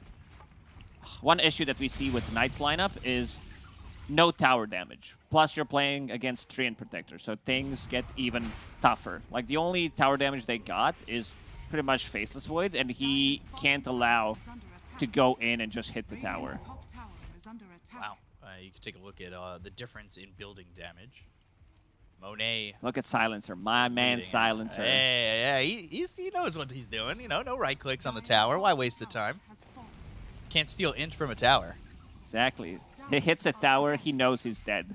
Yeah, he's showing away that close. Oh boy. Ooh. Ego. He's fine. Still looking for him to, I'll steal your joke. Go. Something in his name. I don't remember what he said, whatever. It was some good comedy, though. Get the kill there on a pick. You Alacrity with a little bit of a pick off. And, yeah. Down for 30 seconds. Even game, though. 10-8. Not a lot of kills. Averaging what? Math, not good. Half a kill. I don't know. Do it. Like, you started it, you finish it. Okay. Yeah, well, I mean. All right, I'm not going to put you in a spot. So You're putting NA education on the spot. NA math as well. Aster also doesn't have that much tower damage. They have CK, but that's about it. Like, Treant, Coddle, they don't deal tower damage. That's the one issue I have with the Ember Spirit, is you need to pair him up with something that can actually siege. Right. We'll take a tower, though. XSS immediately TPing towards top. And Silencer nearby. And ooh, Monet, XXS, XCJ. 3 letters, gets out. There it is. All right, they don't get anybody. They do rotate, though, for a second. And they're going to find themselves potentially the Rubik, but Flyby comes over. They're going to steal the outpost right back. Appreciate if you don't take that. Thanks. Nobody looking to engage just yet, but 2 minutes left on this Aegis. A lot of time to make a maneuver. Or farm. Chronosphere is back online. He cannot allow, like, Knights, they don't want to take a fight for next 2 minutes, because if you chrono this Chaos Knight, you're straight up losing the fight immediately.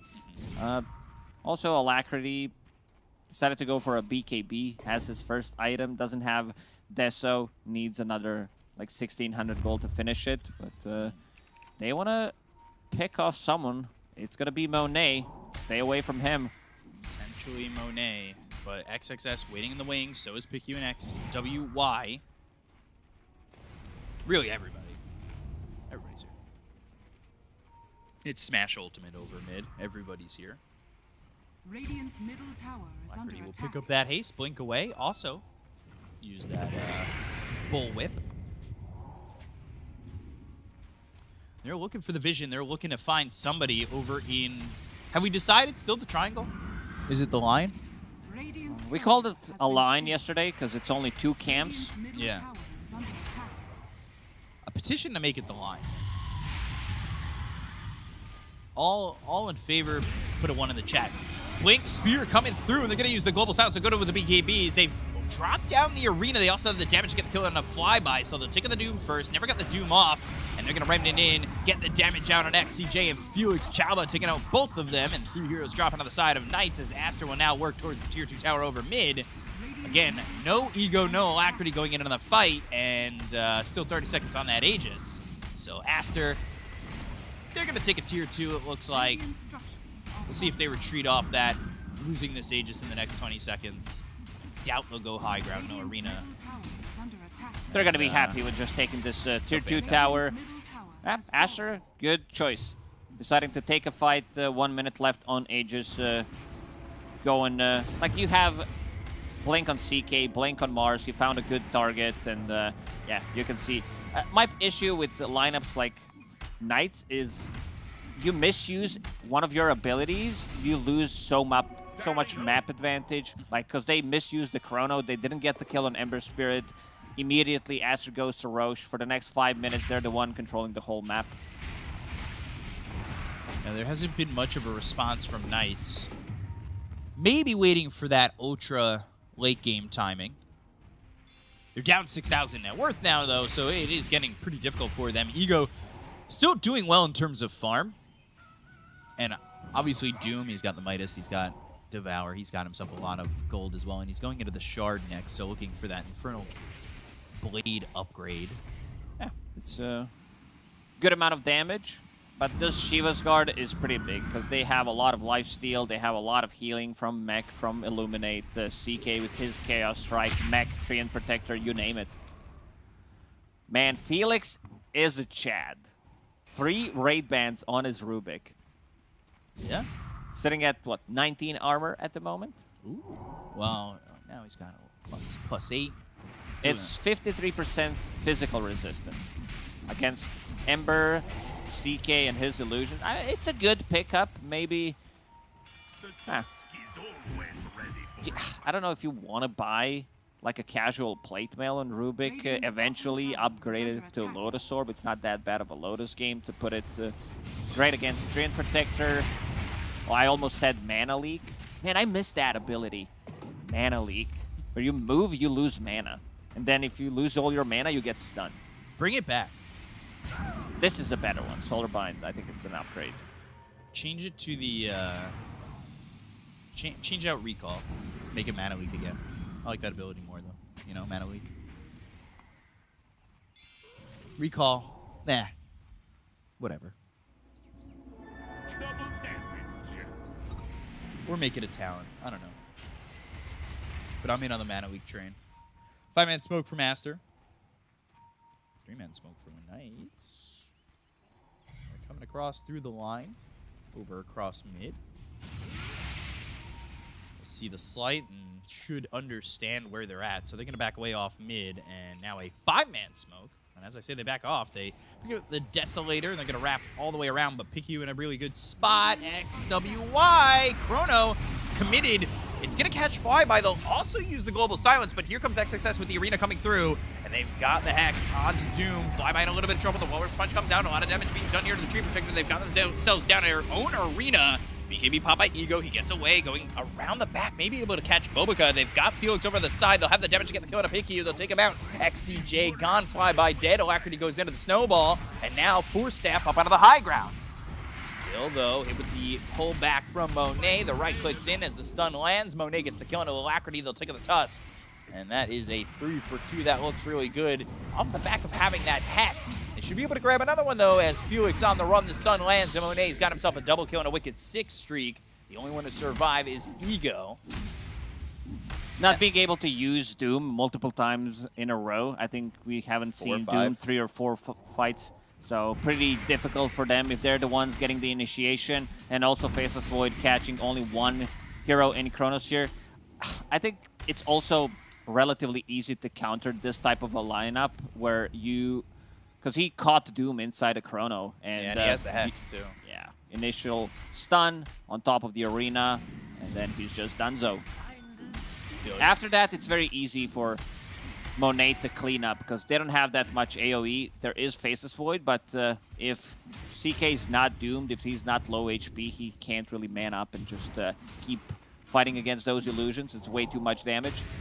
And also one tool to deal with a lineup like this is to have buyback, especially on cores. You get Chrono, you get Doom, you buy back, you take Roche, and then you go in and take another fight. Roshan is up. This is the second Roche. Aegis and Shard is available. So Team Aster probably going to go in and just take it by force. 25 seconds until Chrono. They would also want to get a pickup. I mean, it's pretty simple, straightforward. XXS. Smoke broke, but wasn't able to catch anyone. Yeah, they're still trying to look for this Hex. They've got the last word coming through into XXS, but there's the Lotus Orb. And Overgrowth. Not going to be that great, and they're going to steal the Nature's Grasp. They're going to go after Alacrity, who pops the BKB. They've got the Reality Rift pulling back, and the damage from Monet. Now, Blink, Hex again. Doom caught Chrono down, and it's going to actually catch the Doom. He's going to be speared into it. They've got the Global Silence coming through. They look to get the kill here onto Monet. Monet with the BKB as well as the Lotus Orb on him. The Remnant over to the side from XWY, and they can't get the Doom off, but they're going to throw it over on XXS. Ego with the BKB. The right clicks. The Bastion's coming in, and maybe they get the kill into the bars. They've got the Telekinesis onto XWY. Felix Chaba finally drops, and so does XCJ, but Ego trying to fight Monet and the rest of the team, but not looking so lucky and not looking so fortunate as Godlike for Monet. They'll take out this Faceless Void, and Ego goes down. XYW, he was, oh, they caught Felix they also as well. caught Felix. They're going to get themselves another one, and they are cleaning up on Aster. Cast time on Doom. XYW was pretty much toying with the Doom in the end. Mars gets doomed, but it was a beautiful spear from XXS because he pushed Doom inside the Chronosphere. This is the second time that Chronosphere is kind of Radiant's not See it helping again. the Doom. Yeah, we're gonna see it again. Radiant structures are fortified. Let's see. Chrono's in like 2 seconds. Boop. Chronoing Doom again. There's just not enough damage to take him down immediately, but yeah, Monet going to town with his build does have a heart plus armlet and all of this HP, all of this healing lifesteal that he gets is just way too much difficult for them to deal. And also using buybacks on some of these heroes that rely on long cooldowns is kind of tough. And now inside the Roche pit, after they pick up the Aegis, they should be relatively okay to close out the game. We can see the win percent. Yeah, 17%. Yes. That's So- pretty high. Well, sometimes it's pretty high. Sometimes 17% feels like 0%. Sometimes 17% feels like 100%. 17% when you play Spirit Breaker, it's actually 0, as you said. yeah. But when the enemy plays it, 100%. Is it the curse? They'll go in, they'll try to get the kill on a pick you, but they've got themselves a Lotus Orb, and the healing is just too much, and it forces Alacrity to pop the BKB, but the Overgrowth comes in. BKB will run out, and now Monet beyond godlike. And, well, he's not really getting stopped at all. his level 20 talent makes things a lot easier for CK. During BKB, he's going to be able to blow up people. You feel like you're safe. There's Overgrowth on top of it, so multiple abilities that go through BKB makes things a lot harder for Knights to take some of these fights. Yeah, Knights really feeling like they're missing a lot here. Even when the game was even, it felt like they were kind of behind a lot. But now at 21,000 net worth behind, it is feeling all Astor at the moment. Monet not dead once this game, sitting at 11-0-5. So he is really making his presence felt. We'll see maybe Ego. Now with the Eye of Scotty can get something done. He was thinking about getting Refresher immediately to have, because with Scotty you do have enough mana to cast both of those Chronospheres. Problem is also they don't have that much damage inside Chrono anyway. There's no real combo that you can put. Yeah. It's like Arcane Curse and Rubik's Fate Bolt pretty much. It's a lot of damage. Hey, it's a lot of damage 15 minutes into the game. This is 38-minute game. Not so much now. Maybe back when the win probabilities were 50-50. So they'll start to see just tier 3 over mid, and the rest of the team sitting behind Monet, ready to make the jump. Phantasm stolen by Rubik, so he'll send in an illusion, I guess. Radiant's middle tower has fallen. Or not do anything, and they'll just let the tier 3 fall. They still have 3 minutes left. Double damage now picked up by Ego. Oh, Courier. Getting baited a little bit. Get that Spell Prism drop, and he'll use the double damage to farm the jungle a little bit. Not much doing at the moment here for Knights. Is there a way for them to get back into it? Is it just heavily reliant on just getting the proper chrono and getting a proper fight? As now Ego, oh gosh, the Blink, the Hex, they were ready for him. Searing Chains, the Spear, it's all there. There's your answer. The answer is no. Appreciate that. As top lane, Flyby locked in, thanks to the Overgrowth of Piku, and Monet is going to use that Reality Rift. Now with that level 20 talent, making it very difficult for Flyby to get away, but somehow finds his way out. As Monet wants blood, and he smells it. It's in the water. Chaba's going to lose his life. Monet really not too scared to just jump the base. Don't want to go too far. Maybe they've learned from watching Dust do that yesterday. But definitely up a lot more in this situation than Dust was to make a jump in onto the base here of Knights. Felix did buyback in the previous fight, so he's not going to have it. Faceless Void does have his buyback, and yeah, he might need to use it. Otherwise, he's going to be playing against Mega Creeps. Now, it looks like Mega Creeps might be inevitable here as Piku over to the side, throwing down a Nature's Grasp, ready to maybe look and go. And they will go in and jump Flyby. He's not really been able to do much as the snowball comes across, and now they've got the Doomba with the BKB pop by XWY. He should be A-okay as long as they've got the Lotus Orb on him, so he just runs away. The Doom really not doing any impact in this fight. They'll throw the stun over onto the CK. 4-second stun, but he's still working with the Aegis for a minute, so even taking out the first life out of the hands of Monet is really not going to feel that great as a 4-second stun hits onto Alacrity. They get the kill there, and now Ego going in looking for the bashes. Global Silence is in, and the first life is gone from Monet. Maybe a goal of theirs to get the first life out of the hands of this CK, but it's not going to do them much good as it's Mega Creep soon. And the Tier 3 looking low, the Tier 3 ready to drop as the Illuminate hits from Bobica. The call GG on the side of Knights, and Aster will take game number 1 here over the side of Knights with pretty much ease. The game was pretty even, I would say, for the first 15-20 minutes in terms of the net worth. Knights were moving around the map. Faceless Void did TP mid, managed to get a kill. They were getting kills on the side lanes, but it comes down to the draft. Having these long cooldowns, not being able to fight. We've seen this misused Chronosphere, not being able to kill Ember Spirit, and then suddenly the game just goes real bad real quickly for Team Knights. But on the other side, Aster, I mean, we did praise Monet, and he did have a perfect game on CK. Yeah, it doesn't die in that game without the Aegis, of course, and had that one death over by the Tier 4 towers. But for the most part, it's kind of what we expected. Aster feel like one of the best teams in this region, and it's a big test for Knights, especially being a bit of a newly formed roster. So a big test for them, and they come up a little bit short, but it's not unexpected. So Aster, they do a really good job here, and I'm impressed by what they really threw down. And, well, to break it down on what they threw down, we're going to send it back over to the panel. Take it away.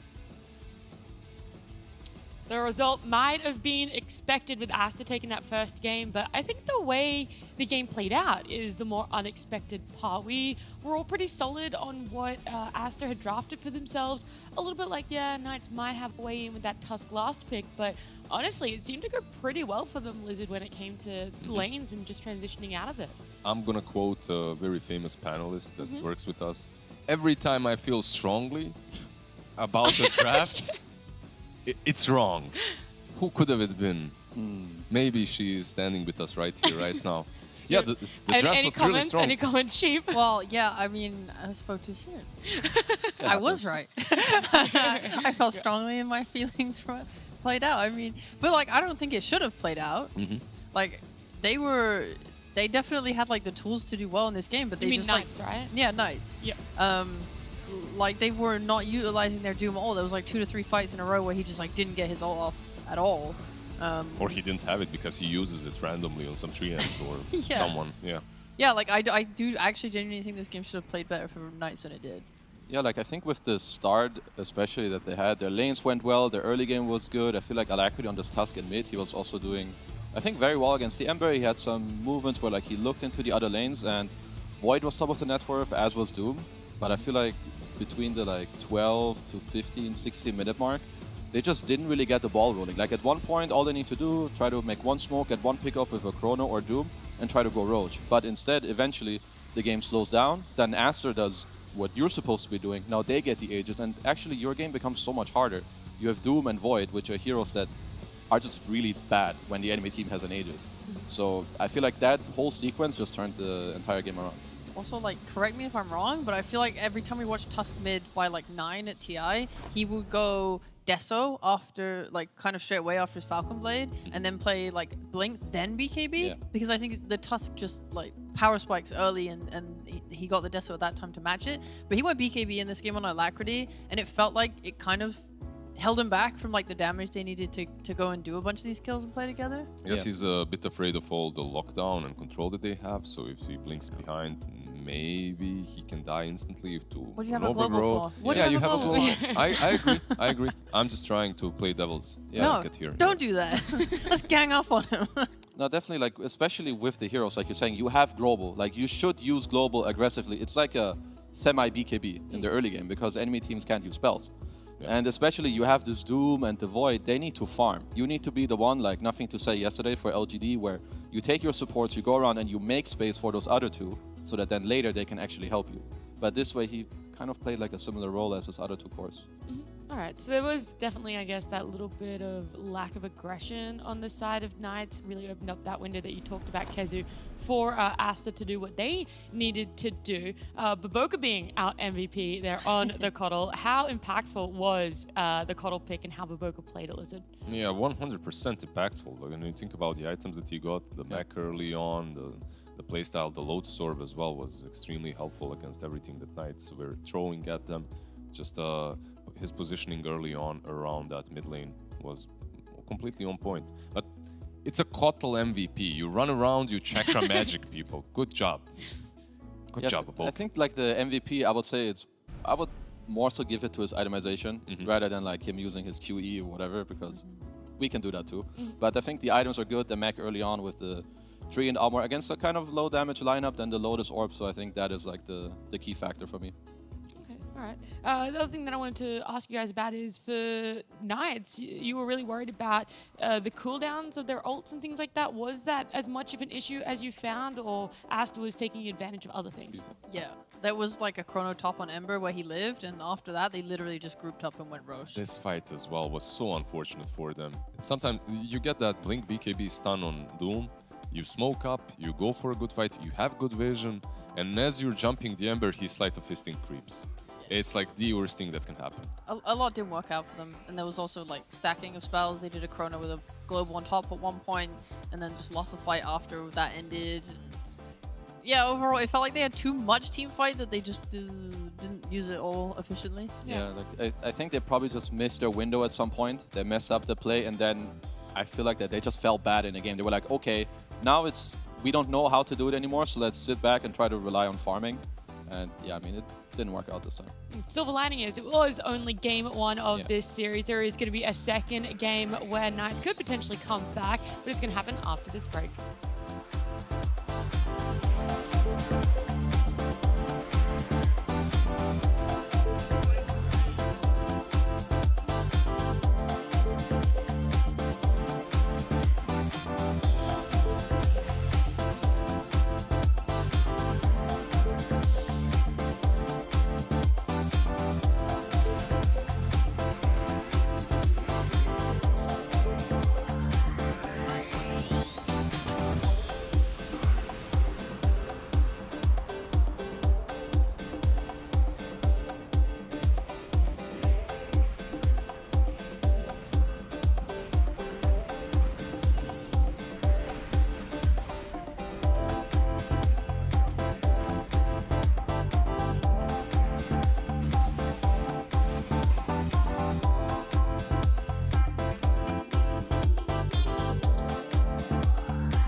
Welcome back, everyone. We are in the middle of our first series between Aster and Knights. Game 1 went the way of Aster.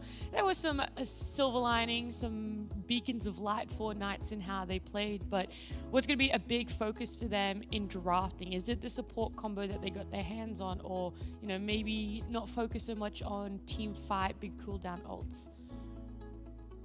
Well, Sheep. thanks everyone for the. Yeah, we You're always. welcome. Yep.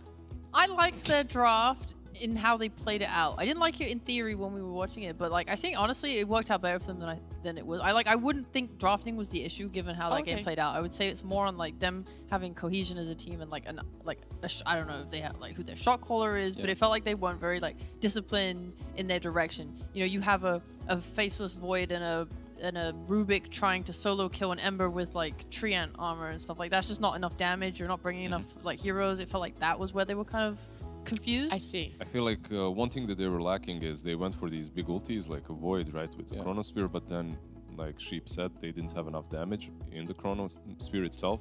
Why didn't they have it? Because they were lacking something else. They were lacking this hero that doesn't rely on cooldowns, the hero that needs to make a lot of work in the mid game. So they were kind of, do we get the chrono damage? Do we take something that's actually active in the mid game? They went with the active thing and then they lacked the damage later on. I would say that they can maybe make it slightly easier for them, but I would say in terms of draft-wise, very playable game. They had all the tools they needed to, make things happen and go forward. So I think draft maybe shouldn't be the main point of what they're talking about right now, but perhaps rather, okay, how do we make it easier for ourselves when we're in this position to then actually turn it into something? Or should one play then really discourage us so much from, stopping after it to just fall back to farming? I think maybe that's a better approach to go for. Okay, all right. So it's something more in-game rather than anything when it comes to drafting. Anything on the side of Aster, they won. We definitely sung their praises in that post-game. But is there anything you guys were a little bit worried about in the earlier part where Knights were looking kind of decent? They won. Everything is fine. It's fine. It's perfect. Don't change it at all. Don't change a single thing.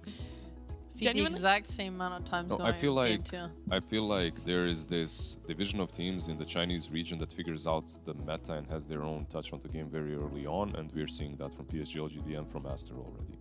You can see the drafts; they're extremely similar, 3 out of 5 heroes even. Yeah, so they are already shaping the meta and setting up the standard. I don't think they need to change way too much until they get broken down. So far, we haven't seen this exactly out of what 3 series that we watched. We haven't seen this strategy fail. I think actually maybe one thing to go back to Knights, maybe you take out the Treant in terms of draft-wise. I feel like it seems a bit hard to deal with it right now. I think at least in these games. So you want more their bands changed rather than just what they're picking? In terms of making it easier and not changing up something super big, just take out the Treant, deal with something else. In terms of Aster, I think they look good. Even when they were slightly behind, it looked like they just did what they wanted. It didn't really phase them too much. You want to add? Sheep? I want everyone to do their best. Okay, I like fair.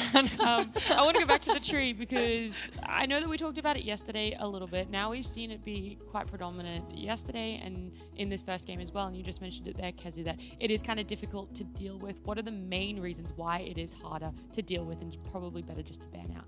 I think the hero just seems to have too many strengths as opposed to weaknesses right now.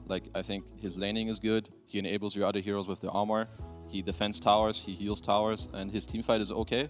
So I feel like it's just hard to deal with for a lot of the heroes that are in the meta right now. Perhaps range heroes is something you want to look at more so you don't have to come too close for the ult and stuff like that, but just think the hero's too good right now. I absolutely agree. When you see a patch, when you scroll, I always agree with Kazu. He's just such a smart guy. There's too much. I'm gonna come in tomorrow and it's gonna be just little paddles or whatever, and it just says I agree or I don't agree. Kazu makes a point, and you guys just hold up which side. It up. No, because if you open up the patch notes, even right, the moment you saw the patch notes, you knew what's gonna happen. Everyone that has any sense for the meta, A brain? Oh, that's why I didn't understand it. Not necessarily. You see all the buffs that Treant got, and you know that he's going to be a flavor of the meta. We are having some lobby issues again, because, well, it wouldn't be day 2 without some issues. Normally you say that for day 1. So we're going just gonna talk about random facts of Asta. I have none though. You guys. Well, have to I say the literally facts. used everything in the Didn't you say you had one more thing? that I did last. Oh, you already. Like used the it? last panel lasted like an hour. I did everything I had. No. Look, they have Let me see. Baboka. They have Borax, right? Like this guy, Yeah. you can always talk about him. Like you can always talk about the way that this position 4 got into the scene. Like just respecting Jarak When so was much, that? changing his I nickname. was like, is this a story or are you making this up on the spot? I'm not like No, it's true. It's true. It No, like sounds- Yes, you four can years support ago, it. Yeah. I don't. All right, wait. We're gonna resume positions. Yeah. So there was this one player, and Jerax was his idol, right? Like so, such of an idol that he even changed his nickname from Baboka to Borax to look similar to Jerax. Oh, right? wow. At the same time, he was one of those position 4s that has a specific amount of heroes that he can play. The hero pool wasn't that great, True. but the way he played them, it was incredible. It was just a masterpiece. And the spotlight, the limelight was instantly on this guy. Everyone knew that he's going to be a star. And that's the origin story of Baboka. Wow. That was beautiful. Do you guys Was- know? Do you guys know? Wait. Do you guys know what those heroes were? Monkey No. I King. hope it's Earth Spirit. It's Earth Spirit and it's Monkey King. There we go. Wow, wow, panel. Good Just job. those two? Thank you. Just those two. At the You start, don't- yeah. You don't need a huge hero pool. You just start off humble. You know, you start off with 2 heroes and then you expand. And that's actually something that I noticed with a lot of players that have become like prominent in the scene, really good. Like one of them is with us. Well, he tried. He didn't become prominent, but he tried. Thanks. Didn't work out, yeah. What were my 2 heroes? I can't remember. Doesn't even yours. know one. I guess Tide. You played some Tide. Okay, yeah, I did Yeah. play one of the. I remember playing versus your brood mother Zench on offlane as well, did taking that your work? spiders and sending them against you. When was your getting- last making pro you game, confused. Blizzard? I was gonna ask Gesso and I was like, can we not play Gesso anymore, please? Don't go there. I can take it. It's fine. It's Okay. Fine. I do have a question, I guess, in regards to this. If you were to make a roster, right, and you had to pick all newbies, no names, Tezu. Well, actually, everyone can answer this. What would be the average number of heroes that you would want them to be able to comfortably play? Like, what's the minimum or the average? 700. For what type of level? Like if we go into a pro match, Let's just say, yeah, you get given a Div 1 slot, and they're like, make a brand new roster. they need What are 3 the heroes requirements? minimum. Oh, okay. Oh, that's so small. Yeah, I thought you were going to say more. I think no. Like if as long as they can, I would say it depends on role too. But between 3 and I mean, 5 we've got heroes. time. Break it all the way down. Each Alright, roll. so between 3 to 5 heroes comfortably is okay. Yeah. Let's say like a 9k MMR, good attitude, PMA. They don't destroy their items in pubs, Good or attitude. maybe I think I can shape I them. Then think you okay. just eliminated like 99% of the scene. That's the problem, you know. This Yeah. is why it's hard to make teams. Okay. So And then I get a coach who helps me with the rest, and we're good to go. Div 1, let's go. okay, so if you want to be pro, have a good attitude and be able to play 5 heroes. 3. You don't need to more. 5. 3 to 5. 3 to 5 if you want to break into the scene. 3 to 5 See, is now more he's than agreeing with me. more Feels than bad. plenty. Well, yeah, was the I agree. That's with because I Gesso. played 3 heroes. All right. For you guys, anything to add on to it? Like, if you were to make a. When a are we team? playing charades? if you Oh my god. She just wants to play charades. She Sorry, wants charades. one big thing that you need if you're making a team of these like non so PMA pub stars, you Tell need me. you need a decent coach as well. Like you need a coach that's communicative, that can actually handle stuff. You need a general. You need a general. Yeah. No, it doesn't have to be a general. He can be a bro as What, well. okay, he what can be are- everyone's bro. What? Yeah, I was gonna say, what are the coaching styles? Like, if you were to like give personalities to like 4 different types of coaching styles. One thing I can tell you is the coach shouldn't come up to you and say, "I can't deal with this guy, Lizard. You please go talk to him. I don't want that to talk guy to him needs to be anymore." fired. Did that that happen? actually happen? That actually happens. It has to be Holy old. moly. Yeah. Wow. It's a long time ago, but yeah, that shouldn't happen. Hey, names. I know. Oh no. In terms of styles, I think you have like the very dominant one. You know, like So the your general? your Zhao 8, RTK, the general. I think you have I call them the passengers. Oh. They're just there. They say yes to everything and just try to help the captain convey his ideas. It's like a very laid back, you know, you help people, Yeah, you go. stuff like this. You're doing great. You're doing great. And, I agree with do I what need you're 2 more, huh? Yeah. I think then you just have the type of coach who will help you only with strategy, like a strategist. And then I would say maybe the very last one is just like internal conflicts. He just deals with that so that the Oh. players don't have to. Is that what Liquid did? They got all 5? Yeah, that's why they got Uh-huh, multiple right. ones. I see. I get it. Oh, I was like, what are you looking at? And- Wow, look what we got. Dude, My look at that eyes. ban. Look at that ban.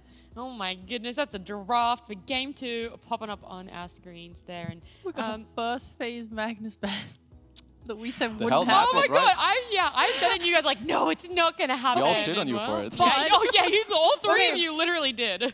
But the weird thing is, Knights are the one that banned it, and they're the ones that have been playing They it. bamboozled themselves. Actually, XXS has been playing it in pubs too, from what I have seen. Oh, sheesh, man's checking out pubs. Ooh. Yeah, well, the Magnus This is got a banned. fast draft, Yeah, the bro. tree What the got hell? through. They knew what they wanted. Dude, both the sides. amount of Doom on the 6-7 is... Oof. 3 on 5, Doom on 6. What's new? Yeah. Okay, that's it. That's all you're gonna break down. Oh, it's over. Yeah, it Draft's seems done. obvious. No, that's Yeah. what I see. Well, Knights picking up the tree for themselves. Obvious reason why they didn't ban it. Do you feel Asta probably have a response? Is it there in the opening, or is it something they have to build upon? I think if you're leaving 3 through right now, I hope you have an answer or somewhat of a plan. So yeah, they must. They're not stupid. I'm not too sold on this Doom idea against Treant, at least for now. Maybe teams feel that it's too hard to pressure early on, so you don't want to take multiple heroes that push towers and just sit back and farm. But I feel like that's not that great because Doom needs a little bit of space as well to like get all his gold. And you also saw what happened if you doom anyone around the tree. And you Yeah. either get overgrowth, the target gets healed. If you try to go on the tree and he just uses Leech Seed on you, he heals up through the doom. So Yeah, and he's good against your BKB, right, with the root later if you try to chase people down. So it doesn't feel amazing even. yeah, I would agree. I'm actually surprised there's so much Doom considering, like, A, Treant, and also the fact that Greaves are getting popular. Like, you had even Baboka rushing a mech last game on his Coddle. Like, if you're able to get a fast mech in these games, paired with a Treant, then Doom really struggles, actually, to do anything. Yeah, no, I definitely agree. So in terms of first phase, I think Knights' like first phase just looks way better. You have like your casual +5, the tree who's super good. You have SF who will get buffed by him, can help you take towers, gives you the team fight.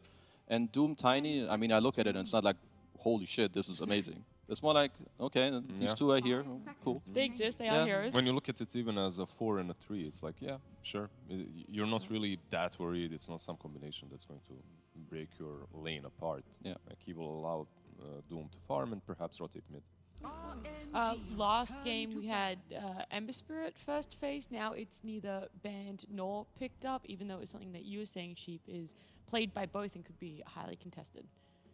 I'm assuming they just prioritize these heroes more, like, as responses to things. Ember might come up in the second phase.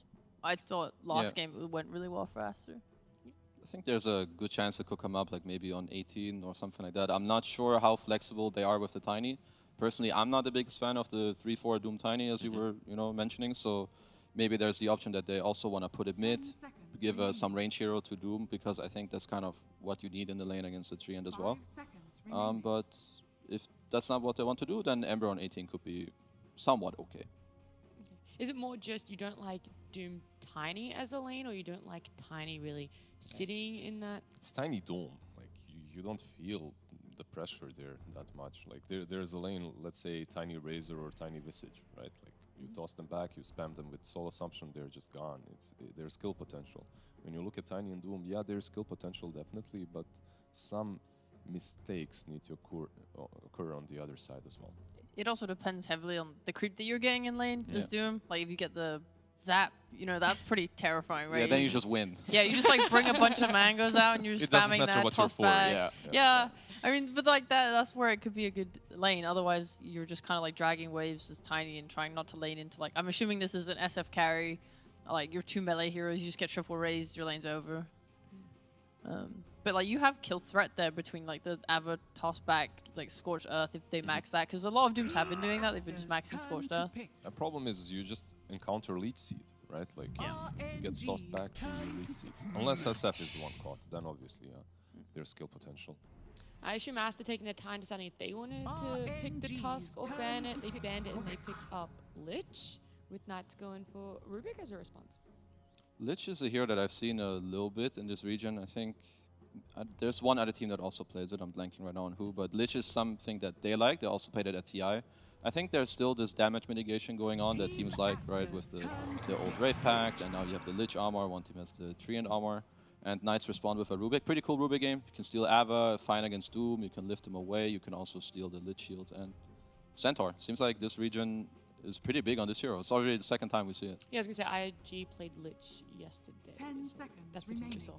You Thinking get back to one. doomed, you pop that Stampede, you run away. 5 There- seconds that's an remaining. option, right?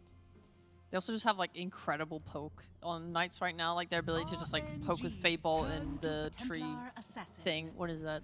What is Nature's Grasp? or Nature's something. Grasp? Yeah. Maybe I'm wrong, whatever. You know. No, that's it. That's it. Like they just have a lot of long range poke. They can hold these towers forever. Like they're able Yeah. to just quickly like nuke down a lot of waves. Like they can just kind of keep poking until they find like the opening they want. Then they can go in with 10 their Centaur seconds Blink. remaining.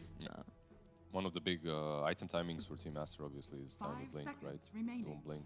Once Yeah. that's online, it becomes a little bit harder for Knights to poke, but until then they can.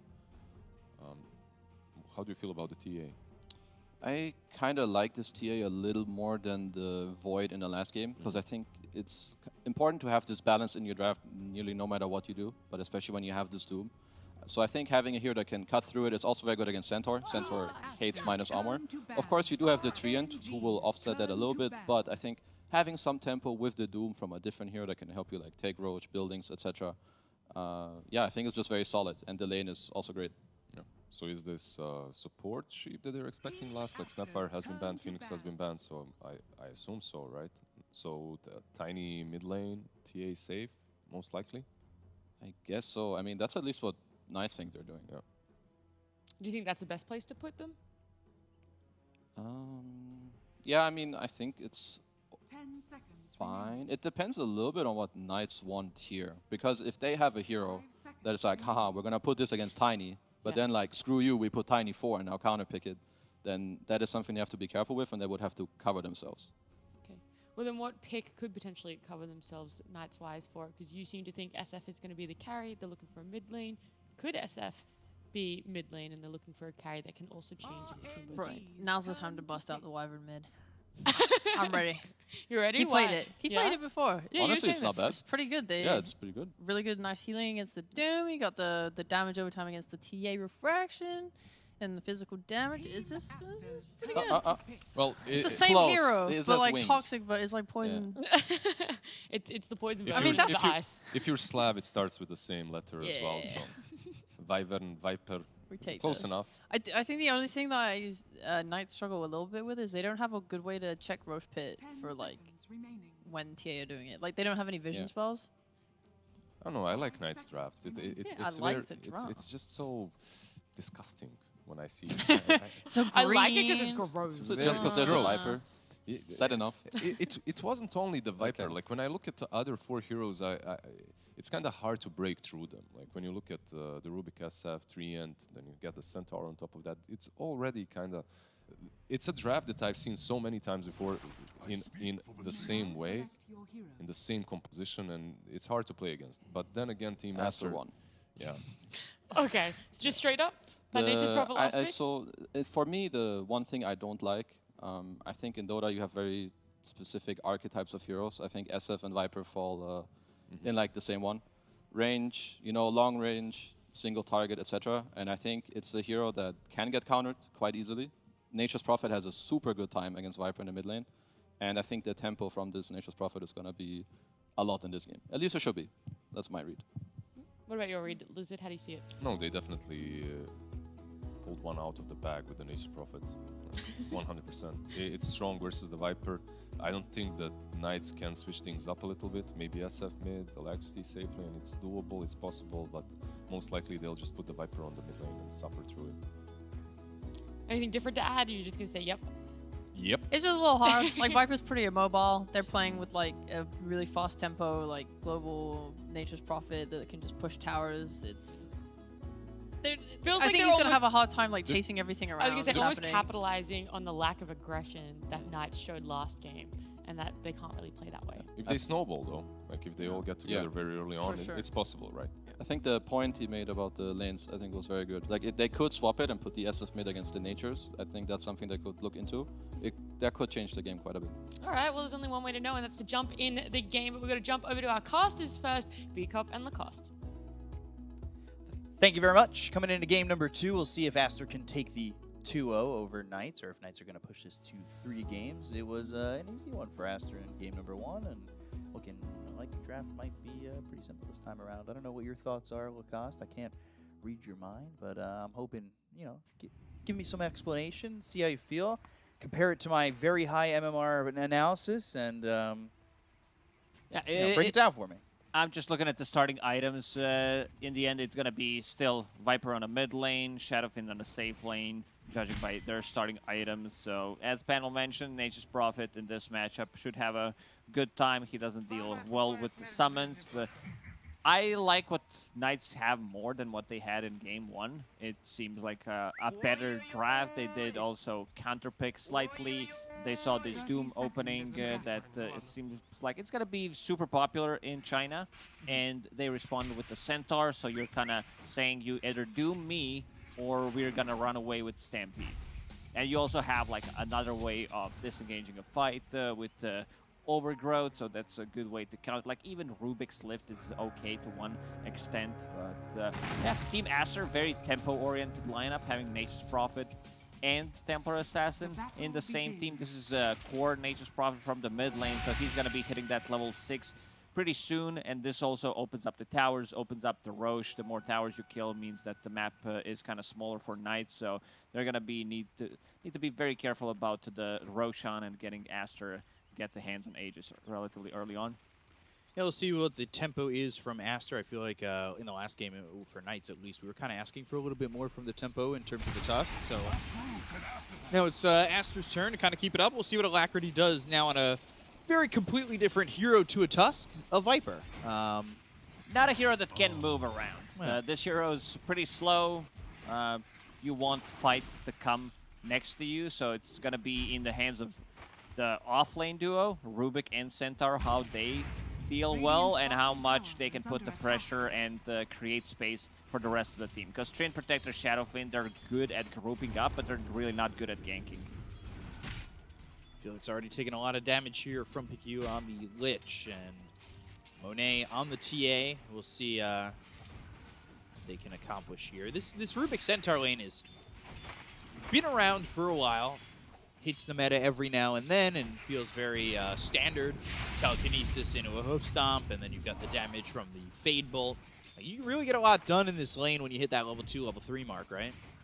Most definitely. But good meld usage there from Monet. He did manage to get stunned, but they didn't have vision of him, so no extra right clicks that got on top of him. Still, as you mentioned, a strong lane.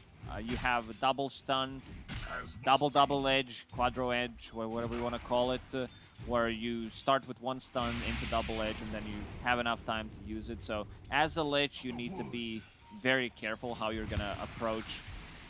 But also, like, this Nature's Prophet on a mid lane, this is like having a Zeus pretty much, where you hit level 6 and then you start playing aggressive on the side lanes with vision, Nature's Prophet ulti bounces, and then like you're gonna be, you need to be very careful. You need to be full HP pretty much.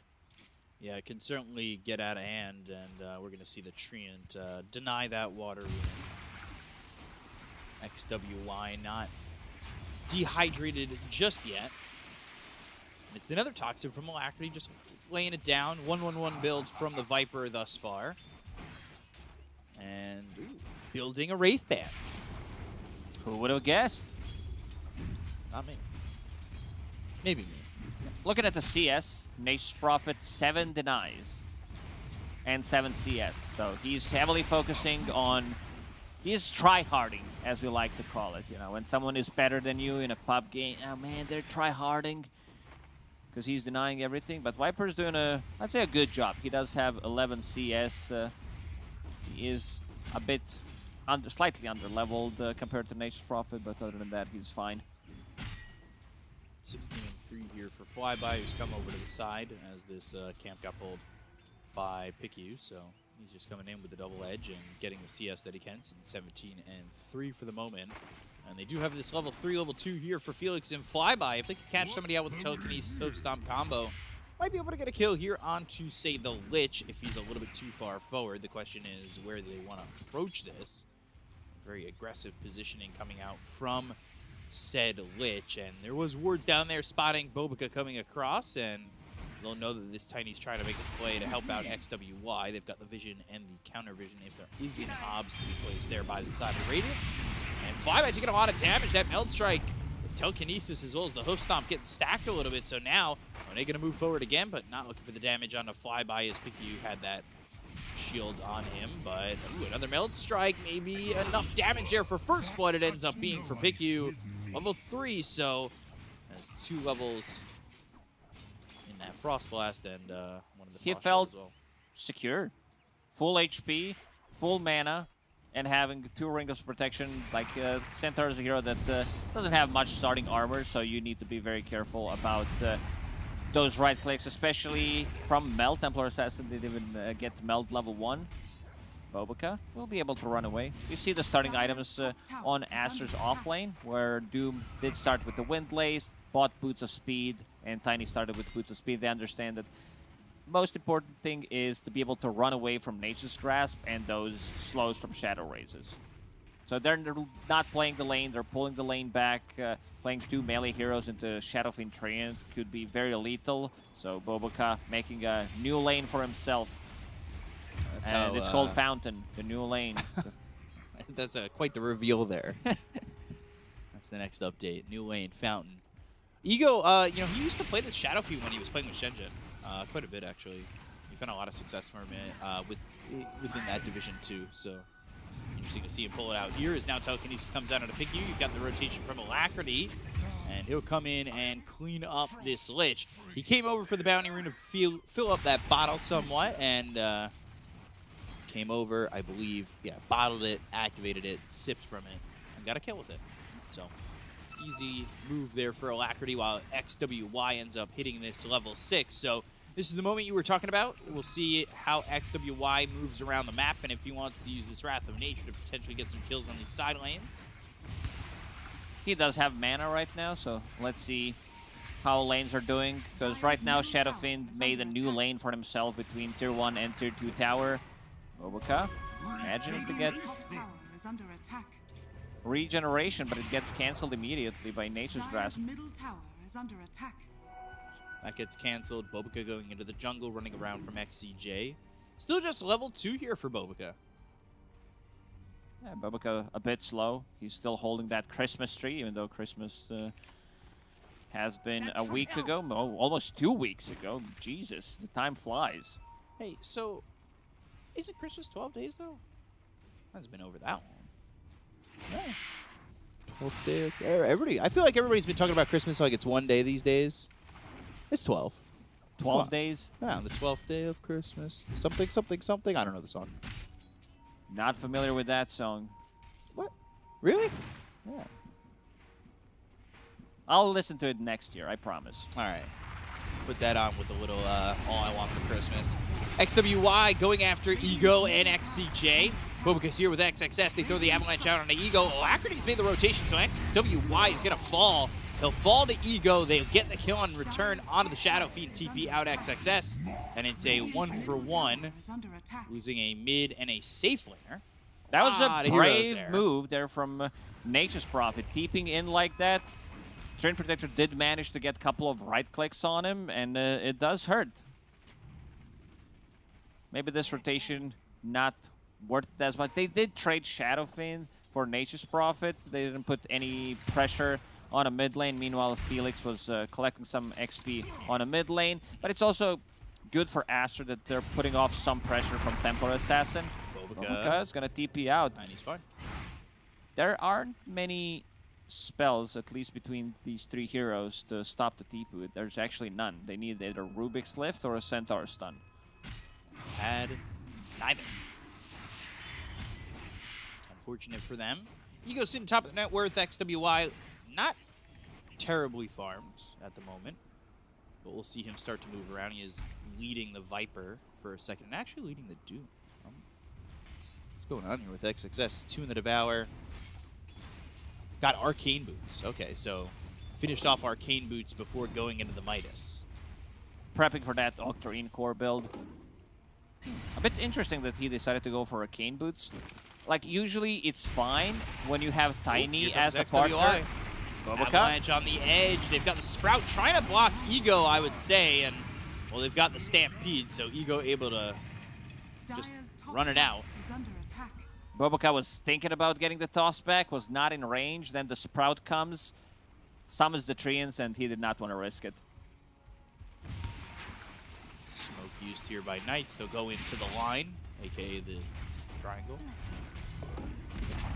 To go back to Mana Boots on Doom, it's a good item if you're playing the lane, and then you have position 4 who needs a lot of mana like Tiny, but they didn't really play the lane. They were dragging the creep wave. Smoke from Knights. They want to backstab, but Boboka holding that high ground. Let's see if he manages to break the smoke, and yeah, perfect positioning. Telekinesis comes out though, slams him right down on a PQ. The Frost Shield is going to be placed on a Boboka, as well as the ulti being popped from Alacrity onto this Tiny, so they'll lose Boboka. Interesting, he could have DP'd out. Dire's middle tower is Chose under not to. attack. And a TP immediately from Alacrity over mid.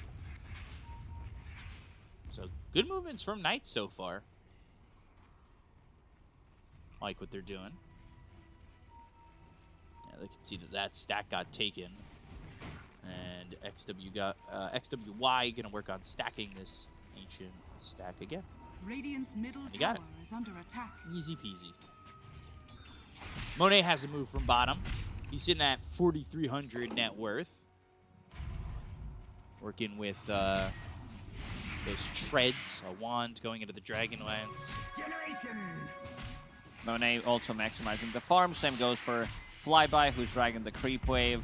Does have that Vanguard and Seeds of Serenity, so a lot of region on him with 2 rings of protection, even going into more region, going into Hood.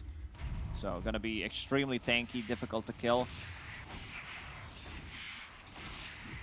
Pretty quiet lane here, bottom. Both of these games have had slow start. We had like this one 6 kills in 11 minutes. In the previous one, I think we had 3 or 4. So when you play Dota, you play like this, like Alacrity. He's sitting in the dark. Radiant's middle tower is under The attack. only light that is there is coming from the monitor. No, I don't like that. I have bad eyes already. I think he's got a pillow right there. Also, keeping his arm level with the desk.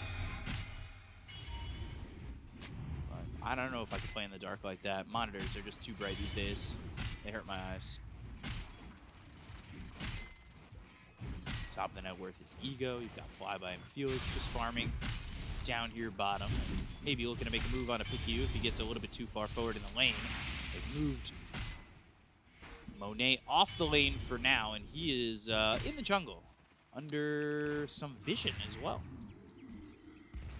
He had a pretty good read when he needs to move. Lich does have another Frost Shield available. Does have Chain Frost too, so they're going to bring Boboka over.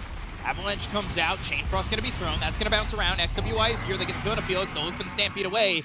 Flyby on the run, and Flyby flying by. And out of that situation. Super tanky. Does have a Hood, Vanguard, and the Stampede. They still did manage to get a kill and going to put a bit more pressure onto the tower. Next big timing for Aster is going to be Monet picking up that Deso, which does open up the Roche with Nature's Prophet. So if then they're going to start playing the top part of the map, and we can already see XYW keeping top, having that bit of a global presence with Nature's Prophet going into BKB next after finishing Witchblade. So BKB, Maelstrom has the Witchblade, has himself that Blightstone as well, little Monet Summer, and Deso's going to be finished here for Monet in just a moment. So Radiant's bottom tower is under Roche could attack. be in the cards soon for Aster, right? Next few minutes or so, they get a pick off, go over to Roche, take a quick Aegis into their hands, and then maybe the ball gets rolling a little bit. XWY in some trouble, goes into the pick pull and trying to run from Ego, but the right-click damage is too much for him to handle. He ends up getting caught here by that Shadow Fiend, and Tier 1 tower bottom in some trouble here for the side of Aster as well. That's a big pickup. Ego getting a solo kill on Nature's Prophet. I was looking at the bottom lane, not sure what happened there. Radiant's bottom tower has fallen. Yeah, no Requiem. Because or no anything. Requiem. I guess you raised him twice and just right-clicked him with Mask of Madness. Radiant's middle tower is under attack. Was doing a lot of damage, so taking XWY out of the picture for a little bit. Still sitting top of the net worth. And this was definitely the one thing that really worked for the side of Shenzhen when they had Ego on their team and going into the Shadow Fiend. So Telekinesis comes out from Felix, drops him down right on Monet. They go to the Overgrowth on to 3 of these heroes. Sinister Gaze from PickU as well as a Stampede. XCJ, you can see him kind of thinking about what he wants to do because Flyby was coming in with the Stampede. They don't get the kill on a Felix. And this little skirmish ends up with 0 casualties. A little surprised that Monet didn't already go to his triangle because they did stack Ancients for him. And right now, as Templar Assassin, he's less farmed than a Centaur, less farmed than a Doom. And look at the Shadow Fiend. Ego having a, I'm not going to say a perfect game. They did manage to kill him once, but other than that, he's been on point with his farming patterns and also getting that solo kill on Nature's Prophet. Yeah, he's going into the BKB. He's looking for the Hurricane Pike after that. But right now, his farm is quite nice. Top of the net worth by 1,000 gold over the Doom. Now 1,200. Like, to be that much farmed over the Doom feels pretty impressive up to this point, right? Late Midas, I guess, affecting the Doom a little bit. Felix has Refraction. So he's feeling pretty safe. Radiant's middle tower. The spell you're looking to steal is Avalanche, like Chain Frost. Frost Shield is also good. Doom, of course, but mostly Avalanche. So Viper's going for the Axe. How do you feel about Nosedive as an ability? I've seen people go for different like builds on Viper. I guess it's also good way to play against Templar Assassin and Nature's Prophet as a duo, because both of these heroes do rely on right clicks to deal damage, so I can understand why. So we'll see how quickly he gets into that. Monet sitting mid, but a couple of heroes nearby on the side of Knights. Dire are scanning. Felix just has some sentries coming through. And well, who benefits the most from this? How quiet this game is right now. Is under attack. When the drafts were ready, I said that Astra does have a tempo, but so far we haven't seen this tempo for 16 minutes, so I think it benefits more Knights, because they do have, like, Shadow Fiend, like, maybe, But then again, you do have Doom. XXS does have Hand of Midas, Devour's maxed out, so he still needs to hit his, like, timings. He needs to hit his peak. Right now, he does have a BKB, but Doom, once he gets to his Octarine core, level 20 talent, this hero just becomes insane to play against. You can keep fighting all the time. So, now that I'm thinking of it, maybe I'm slightly favoring Astra anyway. Turned your own opinion around, talking it out. See what they end up doing here, and when the timings start to hit for both these teams is Bobica is about to hit that Blink Dagger timing too, which is pretty important for them. Get the Blink Avalanche toss, see what they can do with that. Flyby farming right by him, and you can see XCJ coming over and de-warding a little bit, so he gets himself some gold from that ops. Bobica has been pretty quiet on the top lane, trying to farm his Blink Dagger, not managing to get any kills, neither on the mid lane, neither on the top lane. So he decided to stay on top for the last couple of minutes and farm up his Blink Dagger. He's been also under-leveled. Tiny has a position 4. Like, you want to be taking these fights, getting the XP and the gold by getting kills, because you don't farm as fast. Even though you do have a point in tree grab, it's still kind of meh to push the wave. So we saw there XXS, he used Doom over onto Ego. Stampede was used as a countermeasure to that. So Doom's going to be on cooldown as Ego survives aggression once again, and now you can see the Doom starting to catch up. He's only a couple hundred gold away from where this Shadow Fiend is at, and you can see also that Monet is starting to gain some ground, where Ego felt like he was probably getting a lot out of this for the moment. They'll look over the tier 1 mid, and they've got a couple of heroes here for the side of Knights ready to go, and fight if need be. When I talked about stolen spells, Frost Shield, this is also a lot of value. Having extra armor and having extra armor from living armor. That's pretty dope. Because Centaur, oh, look at him. Only with living armor, he does have plus. He's sitting at 20, so that's a 55% physical reduction against Temporary Assassin and Nature's Prophet. He's gonna be difficult to kill. Yeah, definitely not the one you want to initiate on, for sure. Let's see, mid a couple of TPs coming out, and Avalanche comes through. Telekinesis from Felix onto Bobica. That, I believe, yeah, that was the blink reveal, so not great. They should expect it. He's been on this top lane for a very long time, not moving around the map, which means that he most likely have it. So, and Viper, he is, I think, finishing his Aghanim Scepter. Yeah, so Nosedive will be available. Pre-BKB against Temporary Assassin, you just burn through refraction charges almost immediately with it. There's that nosedive. Viper slams into the ground, disarming each enemy in an AoE of 500 for 4 seconds, and splattering everyone in a 1200 AoE with the corrosive skin. Dire are scanning. See how that works out for him. Smoke comes over from Knights, and, well, they've got the scan on a Monet. They'll drop down a Sentry. I don't know if that's in range, but they are coming over, and Dust on Felix. He's right over, and they've got the telekinesis with the hoof stomp. They get the kill on a Monet, and he was, I believe, just on the edge of that Sentry. So, get the kill. 44 seconds until they'll have Monet back up. A lot of time for them to kind of move around and maybe take some control of the map on the side of Knights.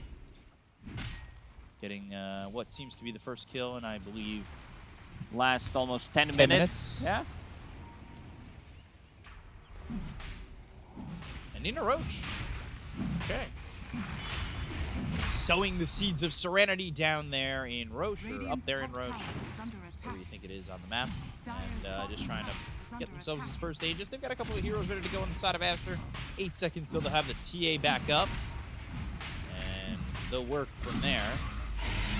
But not enough time to jump in. The Aegis is going to be picked up by Ego. So now 5 minutes to play with for this Aegis. Certainly good timings here for Knights. They can continue to farm and maybe even look to fight if that's the objective that they're looking for. Right now, they do split up a little bit, so it's not looking like they're initially engaging with this Aegis just yet.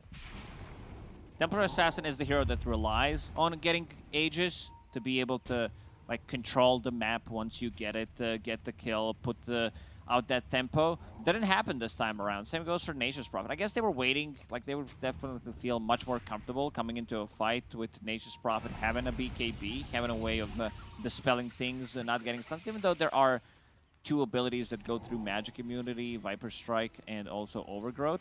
And now Knights, they're the one looking for a fight. Monet hit with the hoof stomp, and they're going to put the damage out. Avalanche is thrown over, and it should be a kill here onto Monet. And I believe, now with that, they can even look for more, play around the map.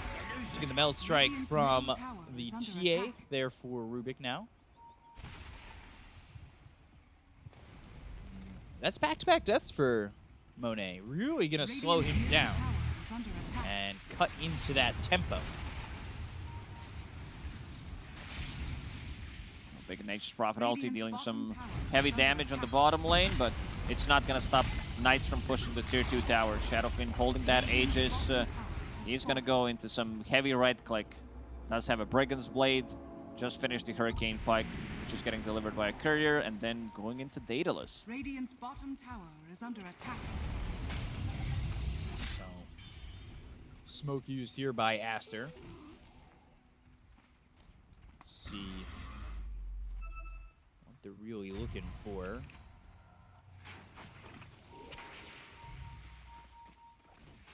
Knights are really just shutting down the tempo that we expected from Aster.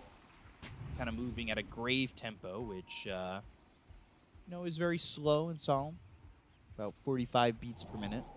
We really haven't seen Aster make any aggressive moves on the map with the smokes that they use. They were not able to find anything. Let's see some toss-back play. They can make it work. They are setting up like they want to fight here. They've got XWY towards the front. Bobica looking for a blink avalanche, and I would assume a toss afterwards. There's the avalanche coming out, but no! It's going to be the Centaur who jumps into the side of Aster. They get the kill on a flyby. They're going to toss him up into the air. Eagle moving over to the side. He throws out the overgrowth. The damage with the BKB pop by XWY gets the kill onto XCJ. Bobica falls, and now do they look for more? Felix, Alacrity, Ego in the trees. Thinking about throwing a Requiem if they do move forward. But for now, Aster will take what they get and move away from the mid lane. Bobica did a good job. He kept Rubik and Shadowfiend busy, while Centaur did manage to get a jump. It was an okay jump, but in the end, yeah, good trade from Aster, losing only Bobica and trading it for Centaur +3 and Protector. This is, honestly, I was kind of impressed by what Flyby did preemptively jumping, but it just didn't work out to more than just that, right? Like, he dies too quickly in that fight.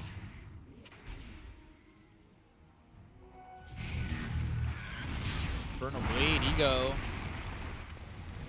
Or Staff using that pike to get away. So now, Ego and Felix, they're still sitting here in the jungle. I don't know if they're looking to make a move with this last minute on the Aegis, but I feel like anything that they're going to do in this moment in time and potentially making an aggressive move, just the two of them, is, well, not too sure that's going to work out for them.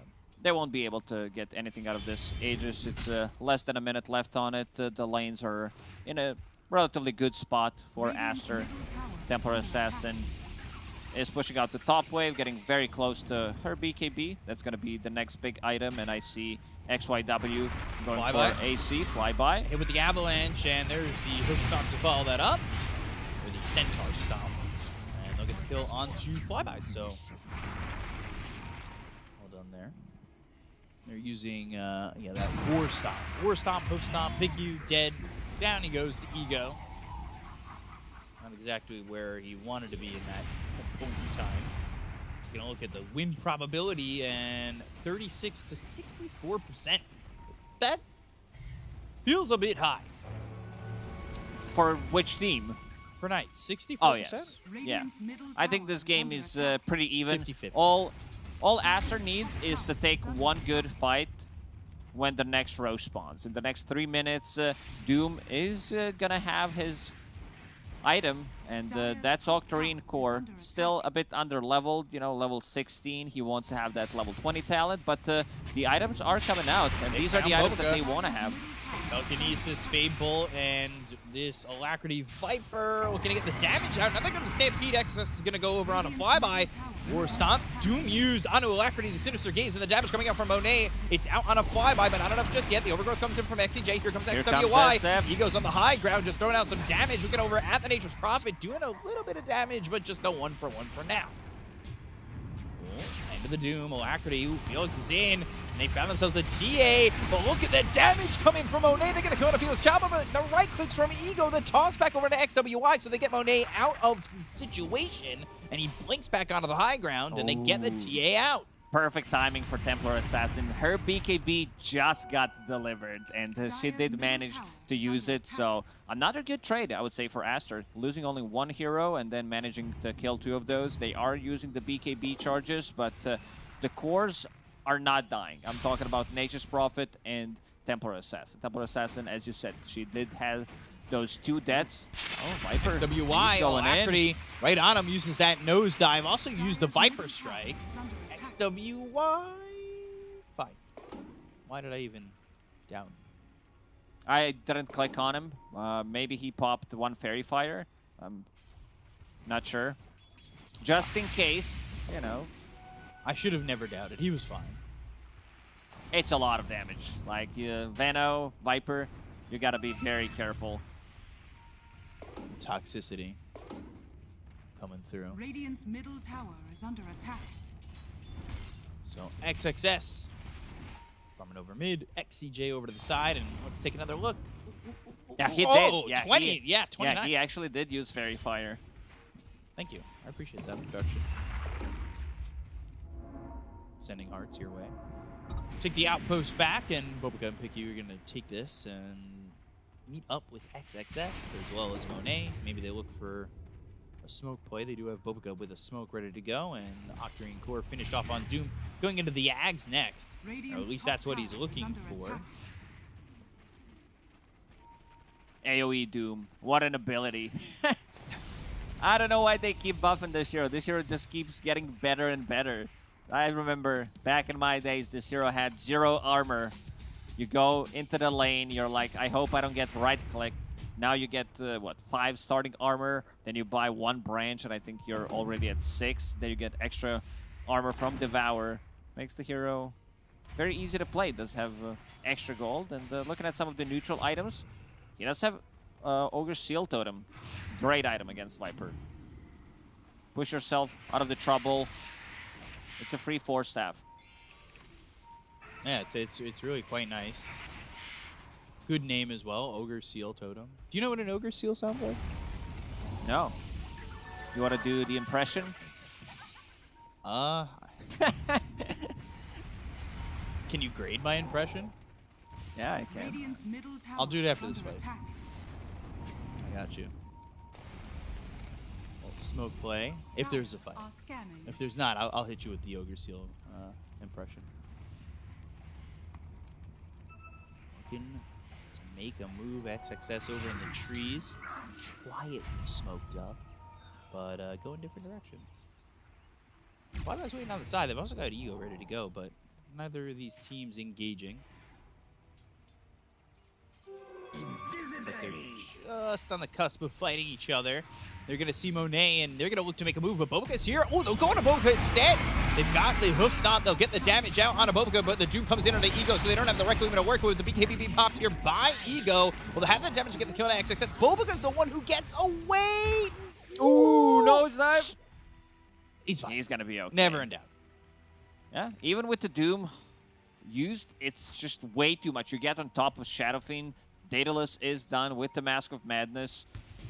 Gotta be very, very careful. They need to kite these fights. I'm not sure how they're gonna be able to kill Ego, because he will pick up Aegis one more time. And Aster, they already know. Yeah, this is not just gonna be Aegis, it's also gonna be Shard for Shadowfin. You know what I heard too?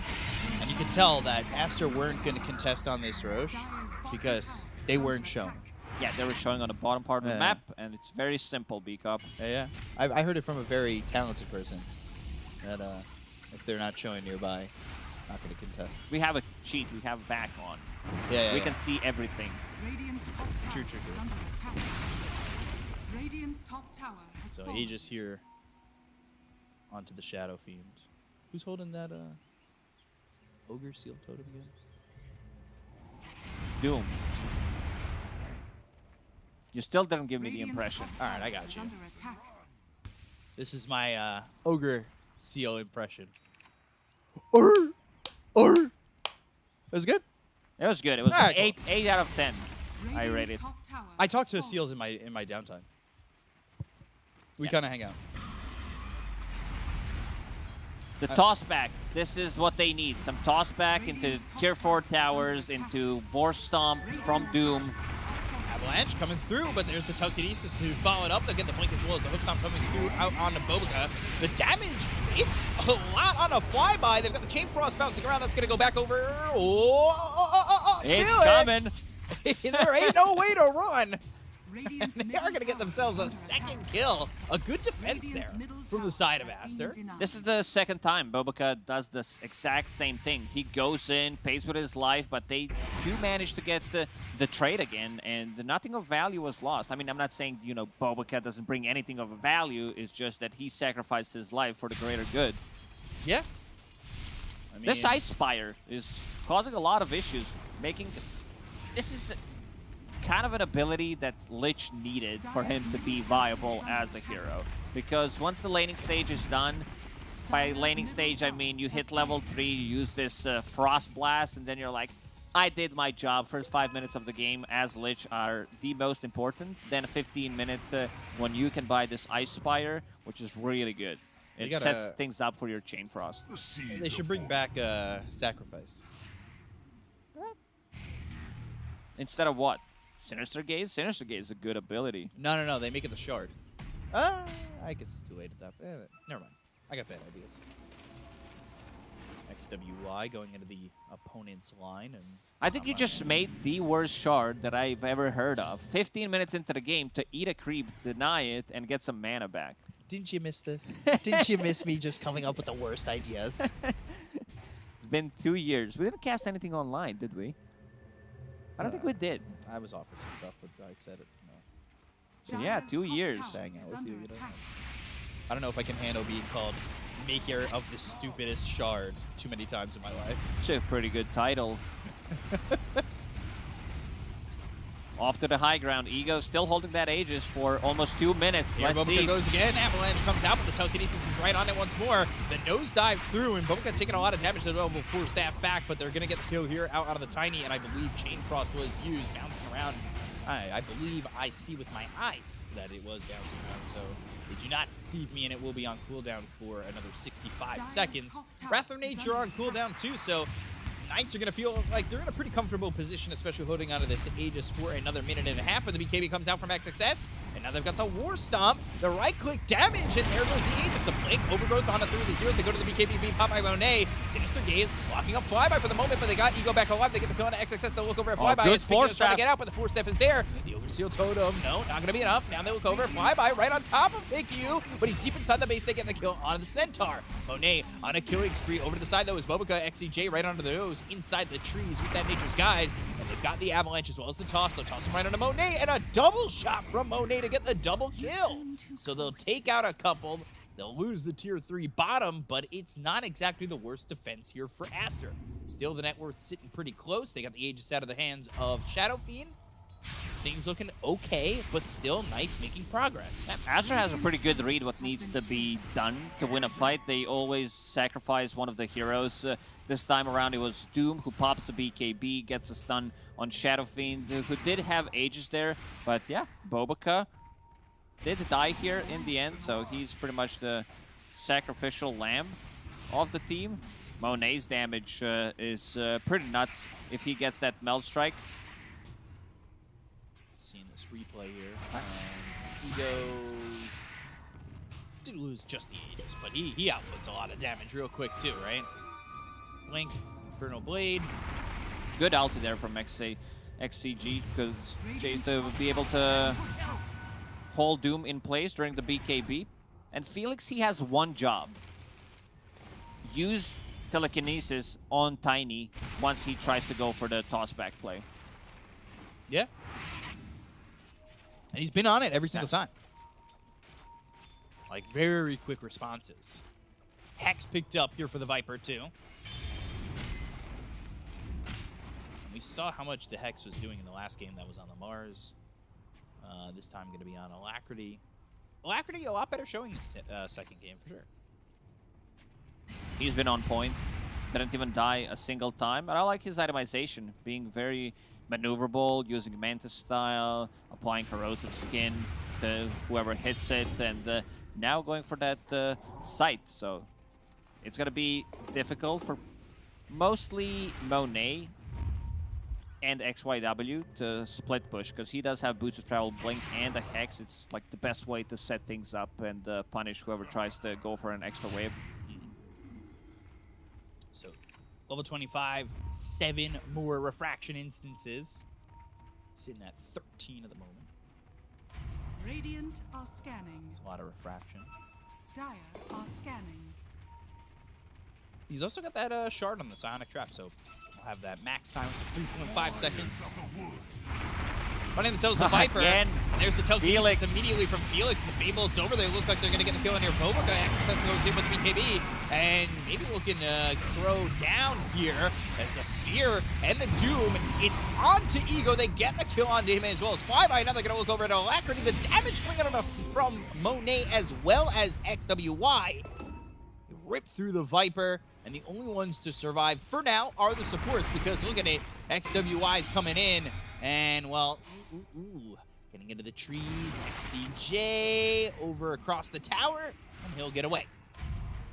big fight for Aster. Being able to get the Doom off on Shadowfiend and that Sprout Leash's talent, that's a good way to keep them in place so they can't run away. And Monet, as you said, hitting that level 25 before that, so having pretty much permanent damage from Refraction. And also, yeah, we're going to see that again. Bobica, one more time. Blink again, starting things. Felix very quick on that telekinesis to hold him in place. And yeah. This time around, XXS dying, but still managing to get the Doom on Shadowfiend, which is the most damage that the Knights have. Next Roche, potentially spawning in a couple of seconds. Drum roll. See. And 2 minutes. So you got some time. Time for Aster to kind of maybe build up into these next items. We're going into a Lincoln Sphere next for Monet. A late Lincoln's after picking up the data list. He's got 20 charges on that Deso. Monet, top of the net worth now. Ooh, did he just switch? Power treads. Oh gosh, Piku getting ripped apart by Ego. And now they got the Hex that came out from Alacrity. They'll use the Stampede. They're going to try and catch up to XWY. And now they get the kill on XXS. They'll take the Doom. They'll look over. And now the Nature's Prophet will fall too. Triple kill for Ego. Monet and Bobica over to the side. They get the kill on a flyby. But this one, a big, big fight for Knights, because they did manage to get the kill on Nature's Prophet, and unfortunately for them, they just took a fight near Roshan, but Roshan is not there to be killed, so... This is anyone's game. Yeah, it's really hanging in the balance, and they're going to look to take the set of racks over bottom. Ego even using that pike to get onto the high ground, get here quicker, and try and take it out. Monet is here with Bobica being the only two heroes that are able to defend at the moment, and they really don't want to get all too close to stop Knights as their push commences through the bottom racks. Bobica waiting for his moment. Finally get themselves back. Piku. 10 seconds till the Doom. 30 seconds till they get XWY. And 30 seconds until Roche is up. So he's going to time up with that. They throw the sentry down. The Psionic Trap's going to be taken out. And now the vision is gone from the Roche pit. But Roche still not up just yet. There is an Obs deep inside the jungle. Let's see. I believe that's getting taken out by XCJ. Well done. Clearing up the vision, making sure that they can have better positioning going into this. And now it's 30-70. No, 71-29. I lied. It's increasing slowly. I see Monet holding onto Grobo while PQ does have Flicker. I wouldn't mind if they swap the items because Monet needed to sell his power treads and his movement speed is, I think, 310 without a smoke. And also being able to dispel things, mostly poison attack. One of the reasons why he decided to get that Lincoln Sphere is he does not want to get struck by Viper ulti. So they're both smoked. Wrapping around, Flyby looking for his opening to jump in and use that hoof stomp. Only level 19 at the moment. Ego about to hit that level 25. We've seen the damage that he can output too. Got Oh, DD spawned top. Ooh, DD top, but here's Knights. All the way Knights, they out already and used the around. scan. They know exactly where they are. This is a good wraparound. Felix, he's going to go in. He's got the Stolen Warstone. They get the kill to PQ immediately with the right clicks coming all the way into the Bobica. He's going to get invis for the moment, trying to run away from Ego. Ego raises, not doing enough. Now they've got the silence.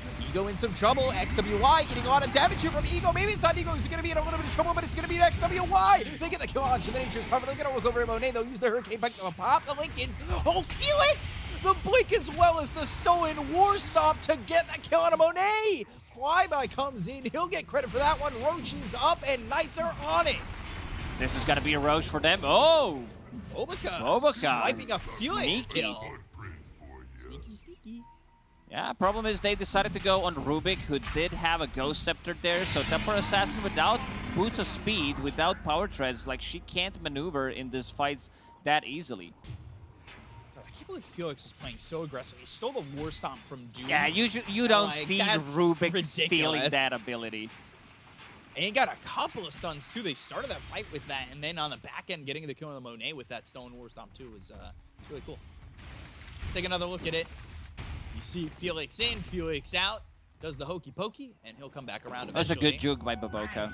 He was inside the Glimmer Cape, and then, as you said, did manage to get the kill.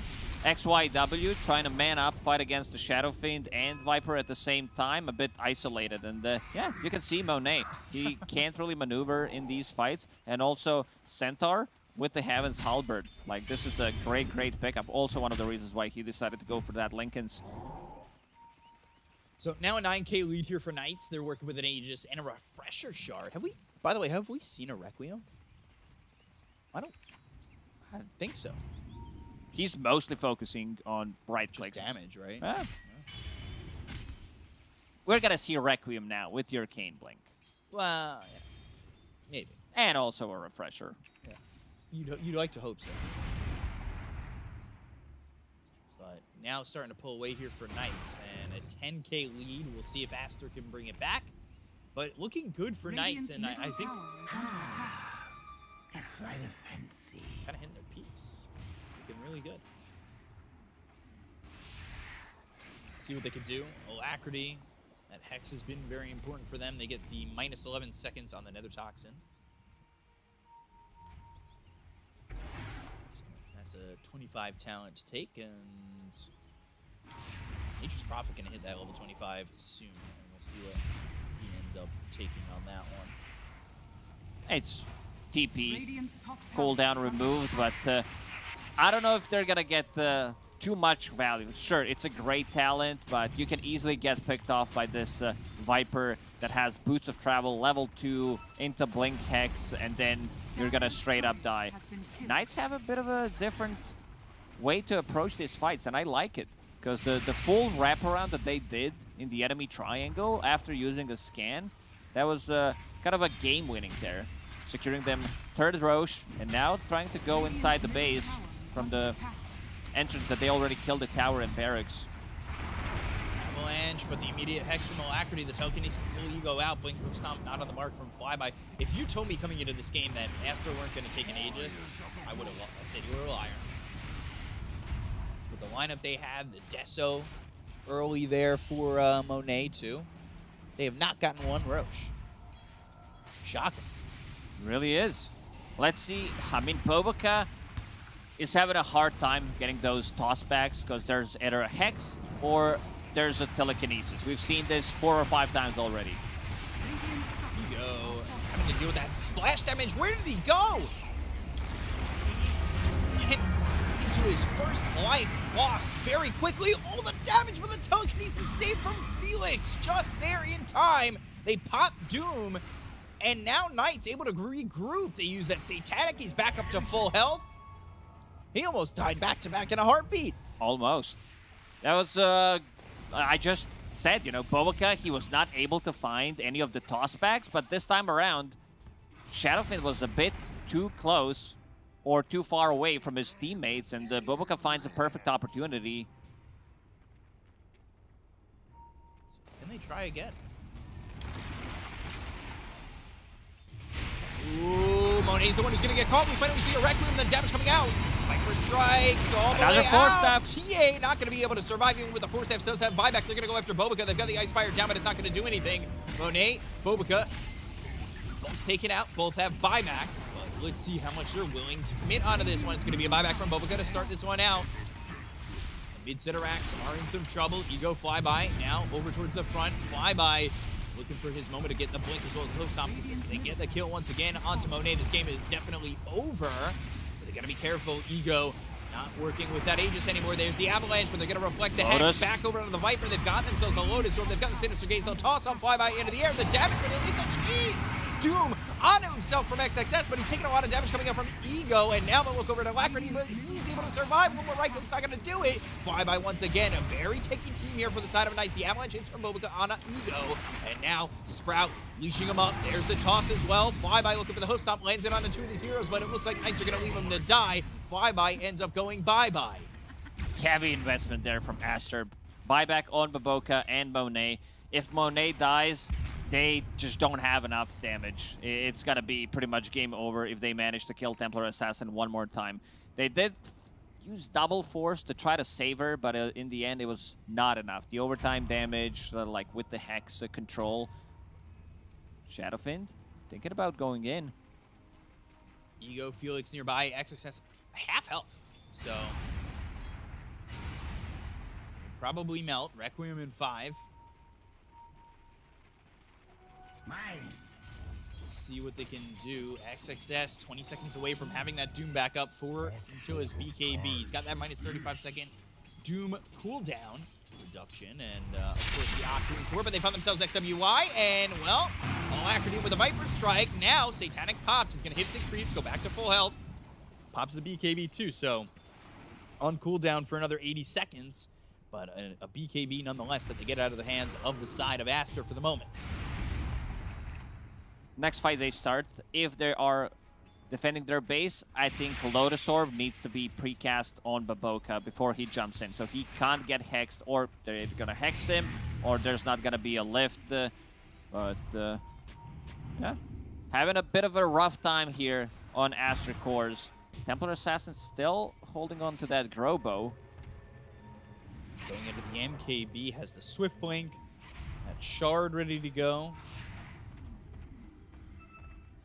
We're at 50 minutes, so there's certainly potential to get 10 more minutes into the game and get ourselves towards some tier 5s, or 10 more minutes into the game and get into the tier 5s. 50-minute mark.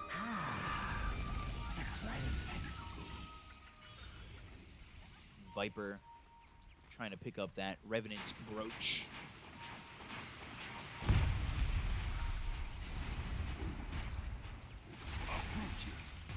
Big lead here for Knights, but with how quick we've seen them able to take out Ego at times, like, this game still hangs in the balance pretty on edge, right? If they manage to get a Doom on him, but of course, at this point of the game, he does have a buyback sitting on 5,000 gold. Pretty much jacked up. He can buy Aghanim Scepter, Moon Shard, does have a full Butterfly. One of the reasons why Aster's trying to itemize, get those MKBs up. Top tower is under attack. XWY, this is where he was caught previously, and they've got the TPs coming in. TP, the Requiem! Ooh. Not gonna connect. So close. A game of inches. Because that really almost hit. Little Ninja Gear smoke from Ego. That should help. Refresher on Doom. So he can cast Doom on himself. And then cast Doom on another. Yeah. 50 seconds till the next Roche. If Aster were to get a hold of this, certainly an avenue for comeback, and they're going to 5-man smoke, wrapped a long way around as it looks to be. Radiant Scan from the Radiant, not going to find anything, as, well, Dire is already set up by the Roche Pit, ready to go for this, but 20 seconds they'll have to wait. Radiant's top tower is under attack. Got this gem on Bobica, leading the charge here with Piku. Gleipnir on XWY, 10 seconds remaining, flyby at the front. Radiant's No top surprise tower there, is and there's a under trap immediately taken out. Bobica goes in. He is well far forward from the rest of his team. The Nature's Grasp slowing him down. He's going to stick in the Roche Pit and just stay there for the moment. Radiant's Interesting middle spot for him barracks to are be in. under Interesting attack. spot that they allow him to be in. He's like, yeah, I'm Roshan's best friend. I'm inside the pit. Yeah, I'm the new Roche. But Knights, interesting move here to sit over towards mid, and again, they still have this Tiny in the Roche Pit. As the team wraps all the way around, they'll come over from the high ground, and now Flyby goes in, looks for the host stomp. They've got the Lotus Orb on a Flyby. There's the Doom. It's going to be onto a couple of these heroes. They look over at Ego, but they've got the telekinesis coming up from Felix, and that's going to be a Chain Frost bouncing around as well. They still have the Doom on an XXS, so go into a refresher. Oh, and they'll get the BKB. Oh, no BKB. And now it's going to be tossed away. Can he get anything off? They'll get the Doom out onto the Centaur. They get the kill on a Bobica, and they're unable to get the kill on a Flyby. The Ultimate the Rec Room comes out from Ego. XWI with the BKB, but the damage coming in from Ego. They've got the Overgrowth from XCJ. They've got the Satanic, but he's disarmed and killed off. Ego gets the kill. They'll take out PicU. These heroes will buy back. They've lost themselves Bobica too. He's dead for 90, no buyback. And it's looking like Knights are going to go 4 for 4 on this Roche. And potentially push it to a game 3. They're up so much right now. Doom didn't pop a BKB next time he jumped in. I don't think it would matter as much because of the advantage that Knights have at the moment. Like, you can see Nature's Prophet really struggling. Like, even Templar Assassin dealing damage in the last couple of fights because there's going to be Treant ulti. There is Heaven's Halberd on this Centaur. They need to buy back. Bobica still does not have one for another minute and 15 seconds. This is going to be mega creeps. Treant does have a refresher that he picked up from Roche. Radiant's top tower Double Overgrowth, a possibility. I believe they give the Ags over to the Rubik. the Dire now have mega. Look over at the tier 4s, and no Bobica means no jump. And they hold on to this one. Flyby just waiting for his moment to initiate here. It is taking a little while for them to get that first tier 4 tower, but the second one will not be too far behind. Another Toxin down right on top of Ego. The pop of the Lincolns have got the BKB, but there's the Heaven's Halberd. Felix comes in with a Sprout that he's stolen before. They've got the Doom out. Now they're going to go over at Ego, but the telekinesis from Felix. He's ready for this one. Now sitting right on top of them. They'll go to the Blink, looking for the Overgrowth, but the damage coming out of the Ego. They get the Aegis out of the hands of the Shadow Fiend. They'll take the kill on a PicU, but they get the kill on a XWI, taking out that Nature's Prophet, but the damage coming through on the Doom. The XXS will fall. 3 heroes are gone. GG is called. They've got no buyback to use, as Knights will take game number 2 over Aster and push it a full 3. Yeah, what a, I'm going to say great comeback, but I've been very impressed the way Knights approached some of these fights. The one that I mentioned near the Roche when they scanned, went the full circle inside the triangle, and great itemization overall. Like being able to get this Heaven's Halberd, Alacrity played extremely good this game. Like, I don't think I've seen Viper as farmed as this one. He was pretty much 6-slotted with the Overwhelming Blink, Hex, Boots of Travel 2. He was all over the place. Like, we did say that Viper is not a hero that moves early on, and he didn't move. He played the lane extremely well. He played the matchup nicely, and then the right itemization, a bit greedy. He went for Boots of Travel into Aghanim Scepter, and it really paid off in the end. Yeah, it looks really good there for Knights, and I think like the panel had said, like you had said, the name of the game is tempo, and they shut that tempo down on Aster. Aster going 0 for 4 on Roche with you know, a Templar Assassin and a Nature's Prophet on their team. It feels like it was almost destined for them to get Roche, but they never even got that opportunity. I think the fights looked really perfect from Knights. I think the way that they stopped the initiation from Bobica from minute 25. It felt like Felix was on it. Pretty much with my telekinesis MVP. every single time, lifts him up in the air. Then Alacrity with the Hex a couple of times as well. Good 4-staff usages, some defensive telekinesis as well coming out from Felix. There's some good stuff. They look like they might be ran over in game 2, but they punched back. Yeah, they punch back, and that's something that's going to be big here. I think there is, you know, a lot of questions to be answered when you look at a team like Knights, and I think where everybody's got them in the predictions and what they're going to do. Aster, for a lot of people, is the top team in the region, so, you know, you wonder if Knights pull off a victory in this game 3. Well, first of all, my predictions are dead.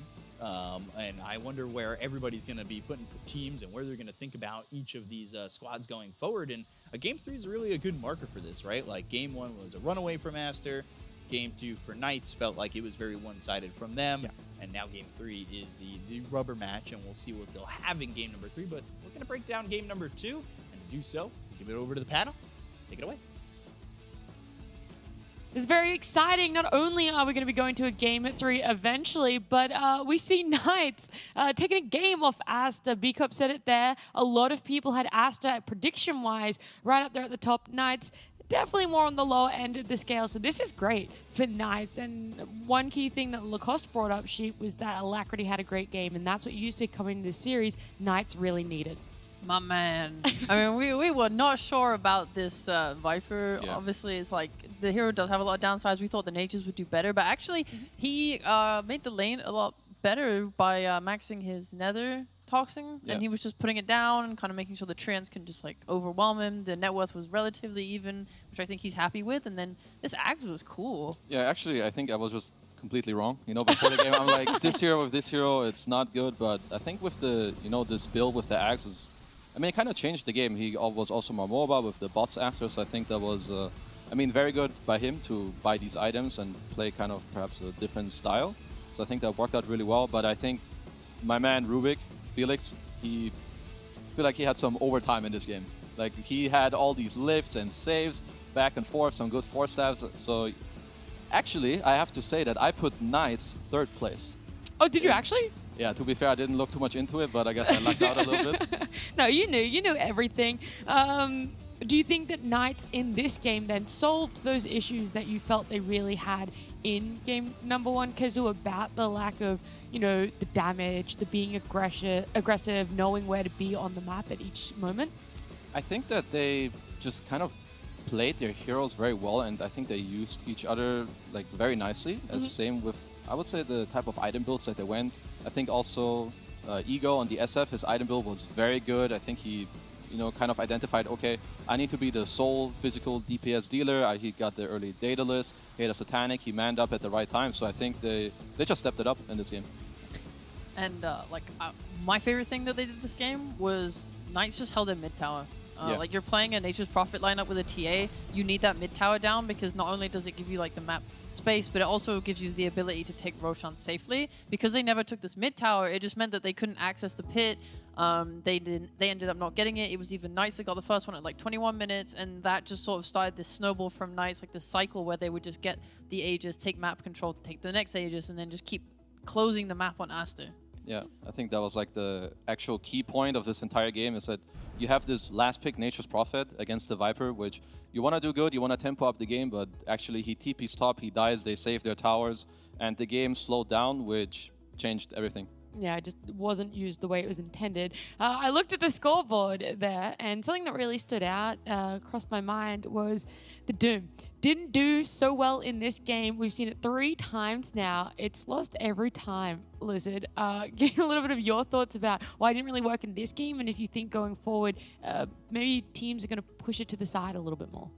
Just have to continue picking it. The more you pick it, the higher the chances are of figuring it out. Actually, every team should just double down on it. He's Just keep good. going. He's really good. I No, like that. yeah. Overall, like I have a feeling that different teams have found different ways of dealing with it. Like in this game, you could even see something like lift from the Rubik plus the Centaur ulti. Every time even when he uses that agonist, when he dooms himself, when he goes in, it's irrelevant. He doesn't really accomplish anything. Me and Kazu, we weren't really fans of Doom Tiny in the laning stage itself.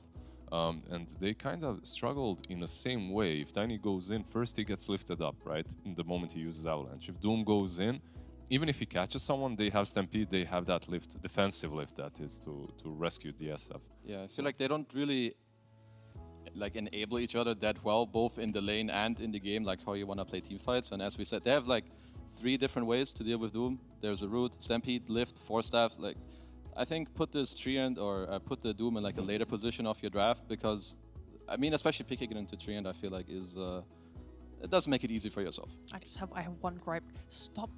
Stop buying Ags. It's a bait. It's such a bait. This Okay, guy, so you think it's not really the Doom pick that's the issue, maybe a little bit more the itemization? I mean, it could be both. But like there's this obsession with the Ags because, oh my god, AoE Doom. But what's happening is every fight he's dooming himself, blinking onto SF, and then SF's just getting lifted away, and then it's friggin' useless. Like, or these stampeding away, or anything. Like, if you get controlled in any way, or all these saves, your Doom doesn't doom it anymore. What would you like more? Shivas, some controls, some slows? Yeah, maybe a what Hex could or he a get? Refresher. Hex? Like, Refresher, then you Yeah. can doom 2 people, and they're gonna be doomed. Like, Yeah, no, I agree. Like, I think you upset just me. go you skip the axe for a bit, you get some more armor, it's alright. Nice. You're Nice, guys. absolutely correct. I think you get the earlier armor so that the SF just doesn't shred you in 2 seconds, and then you go to refresher after. So as Sheep was saying, sure they get lifted away, but then you're like, okay, screw you, and now I doom this guy. Yeah.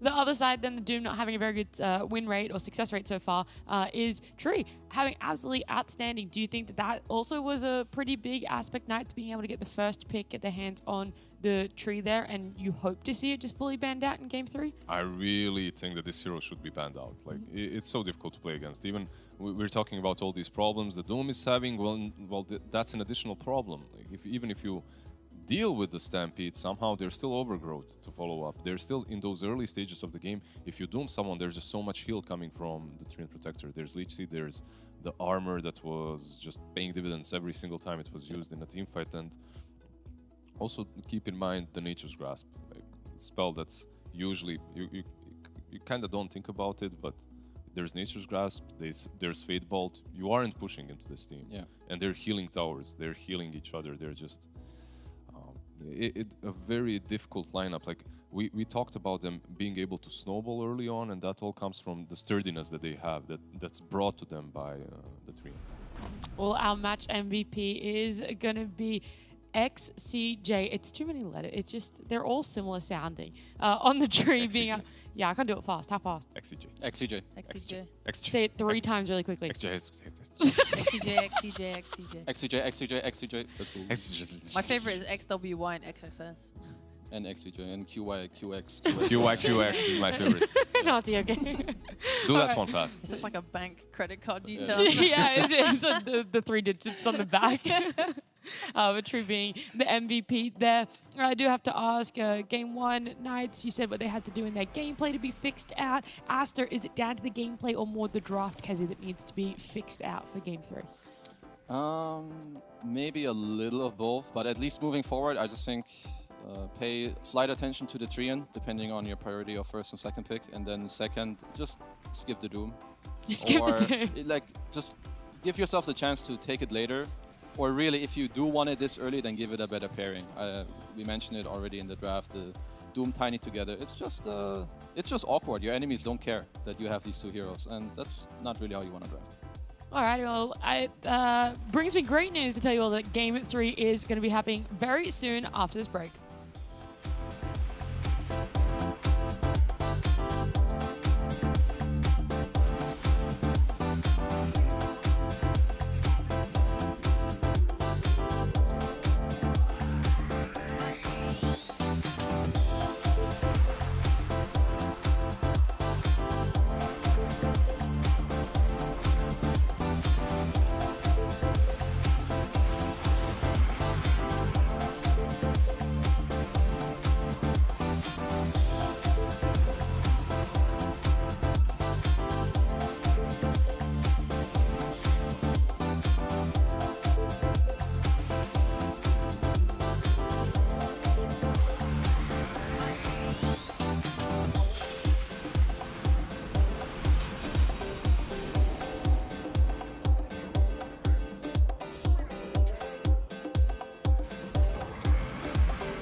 After a little bit of a delay and some server issues, we are finally jumping into the draft for Game 3 here between Aster and Knights. Aster taking game number 1.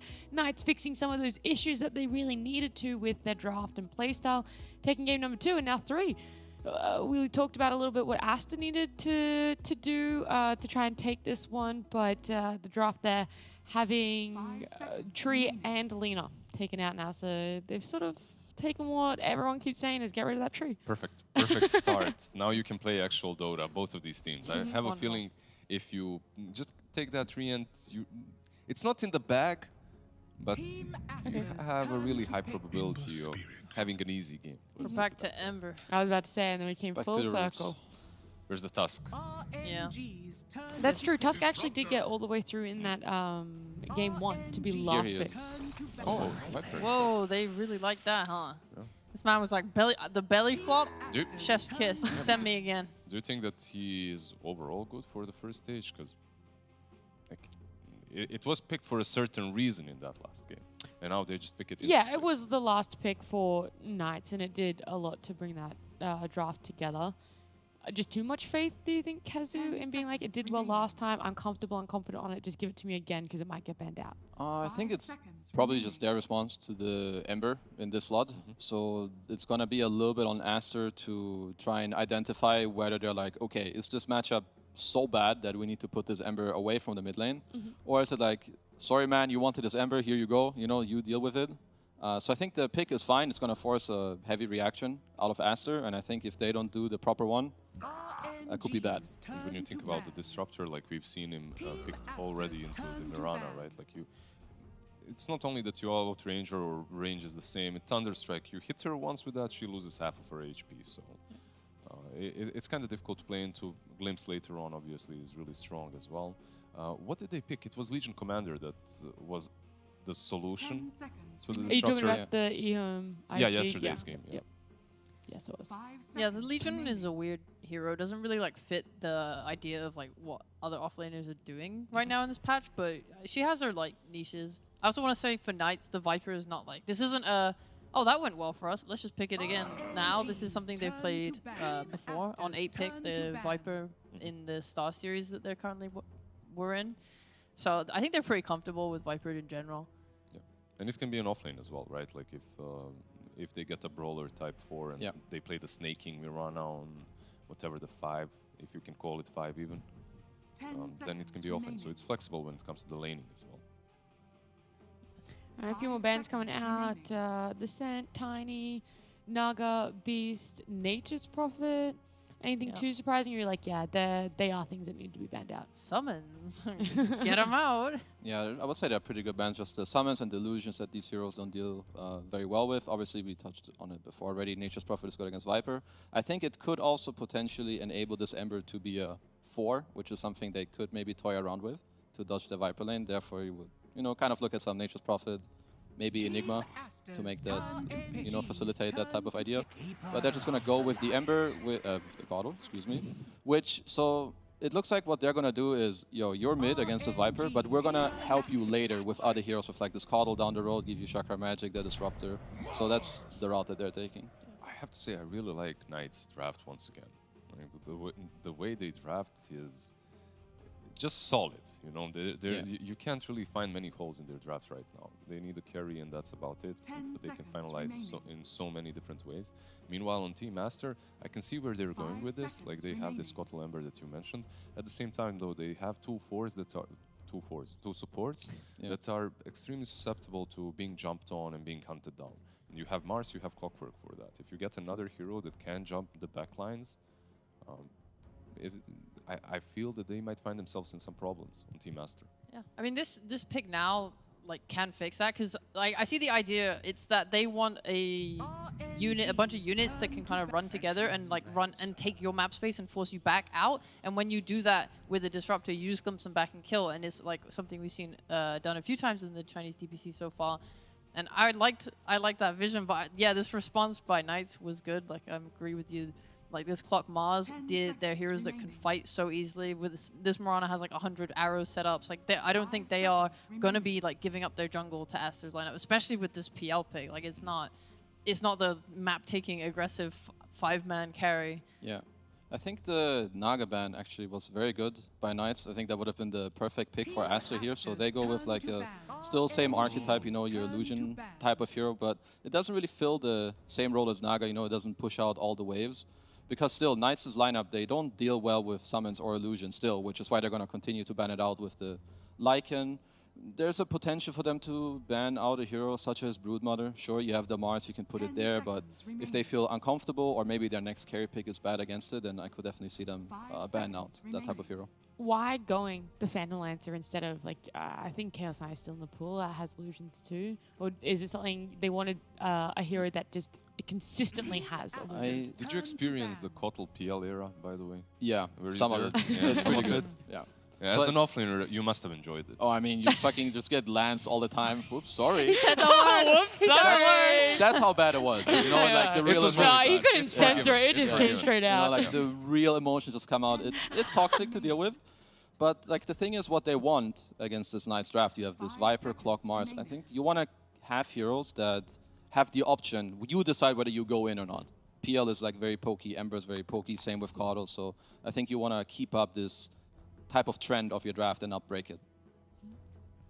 But don't you think, all that said, for their last pick, they need something that can actually stand his ground and go in front, right? Like whatever the offlaner they pick. I think there's maybe like 2 routes-ish. I think you could turn it into like this Tundra type draft where you make the whole map like super cancer, hard to play, where, okay, we need to go here, we need to go there, stuff like that. Or you end up taking this one hero that's like, okay, now we have this, when PL has his timing, we can actually group up and go together. Is there anti-mage wanting this? Sweet hell. I was going to say, we see the last bands come out. Knight's now going to have their overall last pick. I'm talking too much, so it's going to be a void. Okay. Thank you. Well, I was going to ask you a question, and it was just they just picked. I'm like, all right, they're back on the void train. One improvement that they have with this Void is that they actually have heroes that can deal some damage in the Chronosphere this time around. It's not massive, but the Viper definitely adds to the damage dealt here. And like you get that time dilation that we mentioned before against the Kotal, against the Ember. It can be really strong later on into the PL. Just chrono them. Just chrono Just them. do it. Just do Just it. 5-man chrono and win the game, guys. There's still a Visage in the pool if they want to just like swarm them and run at them. There's got to be something. I feel like this Void, in terms of bans, look, there's Beast removed, but it's not like the most protected Void, and they have a last pick in the lane to counter it. I feel like... Okay, so they're just going for the more solidify your type of lineup. The Void doesn't care too much about Pango, but it's good against... It stops the 4 other heroes. All right, well then, give me some overall thoughts, Lizard, for you, how you think lanes are going to go, where the advantage lays when it comes to later game as well between these 2 drafts. Honestly, my heart is telling me Team Master, but the way I look at the drafts, I don't know, Knights, they in my opinion, it's much easier for them to execute this time around. Yeah, they have failed with a similar draft before, but I think that they've found and filled the holes that were... They've tweaked it a little bit. Yeah, they tweaked it a little bit. Okay, because the same thing that you kind of want to go Asta, but I feel he wants to go all in on Asta. No, honestly, I'm not even sure. Some of these lanes are going to be very hard for Aster to play, but I feel like the Aster draft later in the game has like, it's going to be more beautiful. You know, they play on range, wow. do this type of stuff, where for Knights, they need to land like a good chrono, and that's how they're going to win, because PL eventually will be a problem.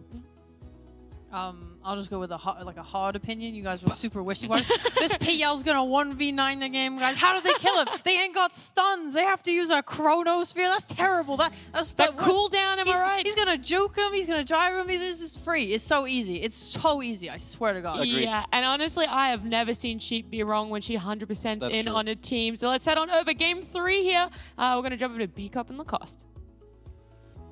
Thank you very much. There are prediction statistics on the line, 100% as I just heard. So we'll see if the predictions will be correct or will they be wrong. We have a lot of predictions on the line, the prediction graphs you may have seen that are probably wrong for some of us, but correct for Mostly wrong, most. but Yeah, I don't know.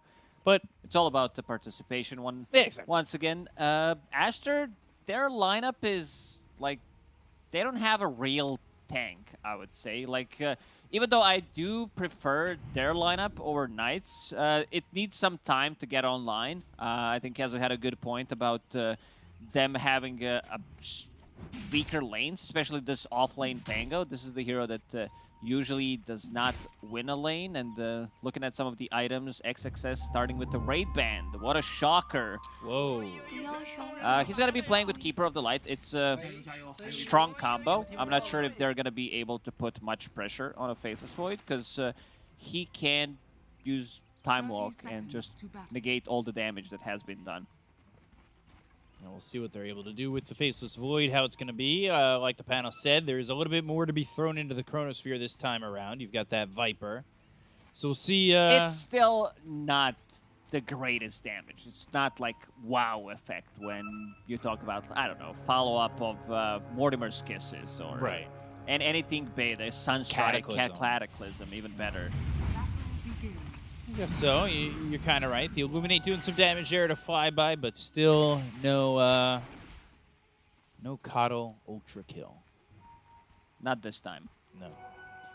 Astra's lineup is very good at resetting and coming back into the fight. You will have a Keeper of the Light with Chakra Magic against Ember Spirit with slight Pangolier, like the Phantom Lancer, not as much, but he wants to get in and out of the fights multiple times, especially when he gets like to his third, fourth item where he becomes very annoying to kill. They just don't have enough damage. There are some stuns, you know, the spear into arrow, into hook shot.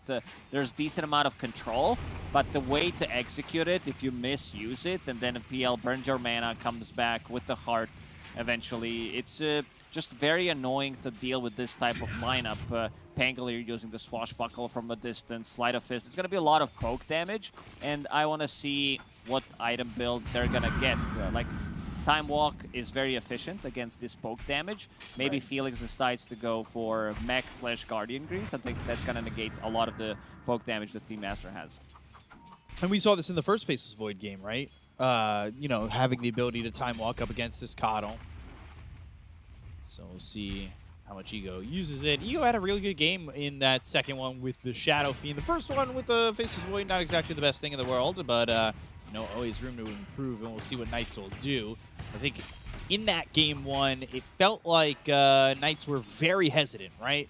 They just didn't really find themselves feeling comfortable with the lineup that they had, and I'm wondering now, maybe, especially coming off a really good There was Viper not game, that if spark in Alacrity... game one. Yeah. The second game, they looked much more crisp with movement around the map. Let's see what they have in game number 3. Monet on the bottom so far, 6 CS, and is holding a whole creep wave. I don't think they can put too much pressure on this Phantom Lancer Disruptor. First couple of levels, very strong. Looking at the starting items, PQ started with 5 mangoes, so that's going to be a lot of Thunder Strikes. Gonna hit him with a Thunder Strike. And maybe do a whole song about it. We'll see, as like CJ and Bobica, they run at each other. This has been very common from what we've been seeing from supports. Just this, like, make your own game kind of thing, right? They just, the 4 against the 5 over, like, top mostly, is they just run at each other, have some fun, right-click each other, and then get back to the lane eventually, like this. And this is the second time Baboka is starting with the Headress, so he wants to be able to provide regeneration for his offlaner. Right. And Pango doing much, much better than I expected. I mean, it's all about these first couple of waves when you were using the Illuminate and the Shield Crash. So, I mean, it's also Faceless Void plus Clockwork, 2 melee heroes against Pango and Keeper of the Light. Usually Clockwork's paired up with a ranged carry hero that he wants to protect. So this lane, in terms of synergy, it doesn't really have much. And it gives Aster that opportunity to just take advantage of that lack of synergy. And you can see it already, XXS 18-3.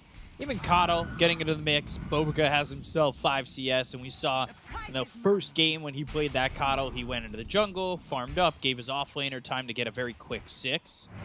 And that was one of the things that I think really helped Aster as well, right? Like, you get that quick 6, you get that ulti up and running. And some farm on Bobica, too. He was, by the end of the game, had a lot going for him on that Kato. This lane was super popular like a year ago, maybe even more. I lose track of time. when Keeper of the Light was top tier hero. I think we're gonna see a bit more of this hero. It certainly feels like it's into the mix enough where it's getting into most games at the moment. Treant is certainly one of those heroes that's picked ban all the time. It feels like he's certainly in the mix.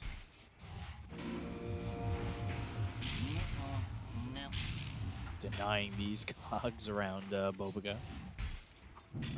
But again, really quiet overall. We've seen this throughout all 3 games up to this point.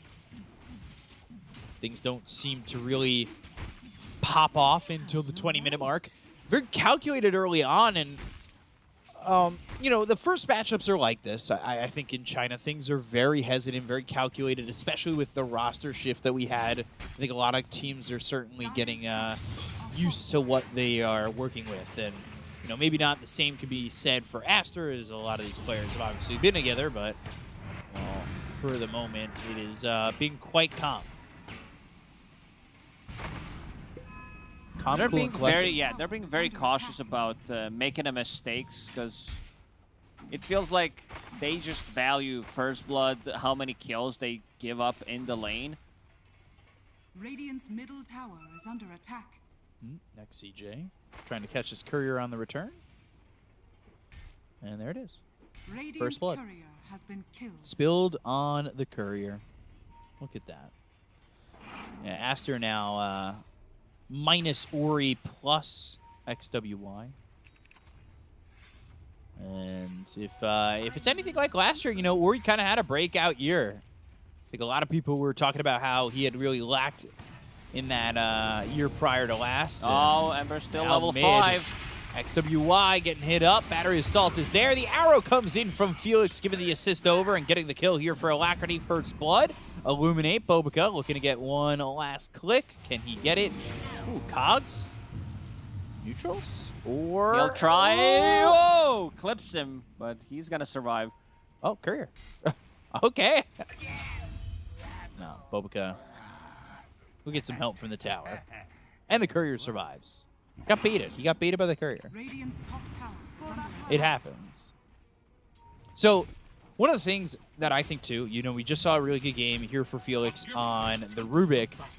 One of the things that I like about him is his Mirana is probably one of his top heroes. Plays it really well. I'm ready to see what he's able to offer. Hit that arrow already to help with the first blood. There's some decent setup for the arrows in this game as well. Yeah. Arena, Spear, Chronosphere, Cogs. So it's a good thing. You don't necessarily need to, you know, land it on your own. Certainly don't. 1K lead already for Knights. Mid lane did kind of poorly for Ember Spirit. He's still level 5 trying to jungle. Baboka taking over the mid lane, trying to get some XP there, while Alacrity is free farming. And seems like he was thinking about getting the same item build, but for now, he just removed everything and has Boots of Travel. First chrono of the game. And that's going to be followed up by an arrow. So this Pango not able to do anything. XXS will fall to Ego. He used that chrono to get an early kill. And right on the money. Like you said, it sets up for the arrow, long-range arrow. Monet hit with the spear under the tower. But again, nothing doing. And it feels like experience in gold-wise, Knights are really just controlling it all. Viper Strike, arrow! Ooh. Another Remnant. He still has another one. Even Clockwork's cutting things out with a rocket. This is not fun for XWY. Really getting harassed. Is under attack. XCJ, he's over at the line, the triangle, and maybe just trying to annoy Bobica, who's using that Illuminate to farm the stack. Thunder Strike onto Felix, taking a lot of damage. Arrow comes in, hits on a Piku. Piku's got the kinetic field to go to the glimpse to try and get Alacrity away from him, but the damage from XCJ. He'll get a trade kill as they took out Felix. Bobica getting credit for that, and Alacrity goes into the invis with that rune and immediately breaks it with a right click, getting the CS. So 1-for-1 over in this mid lane and giving up the life of the Mirana. Something similar we've seen yesterday when eHome played against IG, where there were 6 heroes in a mid lane between 7 and 10 minute mark constantly, and all the side lanes were free farming. Rotation from PQ. He's going to bring some extra regeneration. Dango as well. Phantom Lancer does have a Vanguard available, going in for more of a tanky build. Understands that there's going to be a lot of poking. Later on, you can turn that into Heart, and like it's not that bad of a game for a Hood as well. But I think still hitting your it's way too defensive. So you want to get a farming item, either Yasha or a Diffusal Blade, if you want to fight with the team after getting power treads. We'll see at what point he starts to move around the map and try to get something done. He gets the Tumblr's toy to drop. They've got Arcane Boots now on XXS. Arcane Boots, Orb of Corrosion, Ego still up here, happy, top of the net worth. And you look at really the top 3 there, all for Knights. Then the next 4 for Aster. The game's pretty even. You're getting a lot of farm on your Kato for sure. I mean, he's almost as farm as XWY. That is insane. He has a full mech. Who does that feel better or worse for? Obviously feels really good for Bulika, but like, are you okay with where XWY is? Because you would terribly fine. You would prefer that your Ember has more farm, but this is a good thing. If it's gonna mitigate a lot of damage, it's almost it's 275 AOE heal on mech. Mech is so cheap right now. It's not like, I guess he's 1,000 gold behind the Viper. I was gonna say it's not like he's getting beat too badly, right? It's 800, but still Ember, like hero that kind of needs a good start. Like you want to be able to move around the map, control the runes. Does have a double damage, speaking of runes. They're going to want a Chrono again here, it seems like. Yeah. They're going to go to the Chrono. They'll look for the arrow. That's going to land here onto the Pangolier, but they've got the Searing Chains from a distance. Now There's they'll go the in. mech. They've got themselves a Static Storm as well as the mechanism. They'll get the kill into Ego, and they'll keep alive this Pangolier. They've also got Felix next to the Glimpse, and they'll get the kill into Felix as well. Double kill there for XXS, and Aster with a good rotation from XWY as well as Bobica and Piku. They get 2, they lose none, and here comes the tier 1 getting taken out. Definitely didn't expect Keeper of the Light to show up with mech 10 minutes into the game. If this is some other item, I mean, they would still be able to get the kill, but the mech keeping XXS alive there, and yeah, he's going for more of a offlaner style, just getting Blink Dagger after finishing his Arcane Boots. He's not trying to scale. I wouldn't mind, like, they don't have a real initiator, so I can understand why he wants to get a Blink Dagger, but also Diffusal Blade is very tempting, especially because you're playing with Chakra Magic. So double Swashbuckle, it burns so much mana. Yeah, it could be a lot of mana, but what? It's they just don't want to stack the Diffusals if PL, yeah, he's getting one. I don't think you can have too many Diffusals. Yeah, but you're not wrong. You also want to tank up, like you want to have something different from your offlane in this game. Hook shot and everything connecting. Bobica staying alive for a long time, though. They've got this Sentry down for the Dire and the Rolling Thunder now right on top of Alacrity. Ooh, and a little slight from XWY to get the kill onto the Viper. Meanwhile, Cogs and Battery Assault used on a Piku, but Piku's on the run. The arrow lands from Felix. They've also got Flyby with the Killing Spear, and now XXS moving over with XWY once again. They're trying to get a couple of return kills, set up his Searing Chains, and they'll get the kill on XCJ. But Flyby, how willing is he to move forward? Not much, and he'll walk it out. Again, Core's not getting involved. This is the first involvement of Mars using that spear to secure the last hit. He's been farming, focusing on the laning stage. If you look at his items, it's like all these small items, you can call them. Soul Ring, Double Bracer, Magic Wand, even decided to go for the Phase Boots. One of the reasons why he's on top of the network, because he didn't leave his lane. He's been farming the big camp and pushing out the wave with both of the abilities, instantly killing it. Radiant's bottom tower is under attack. 6-5. Blink Dagger there for the Pango. So that's always nice to have. Like you said, Blink Dagger is going to be shipped out on the courier soon, and then you'll have the Rolling Thunder, you'll have the Blink Dagger with it. See what he goes for afterwards, and, well, Bobica. Good for an Illuminate, but that's not going to land.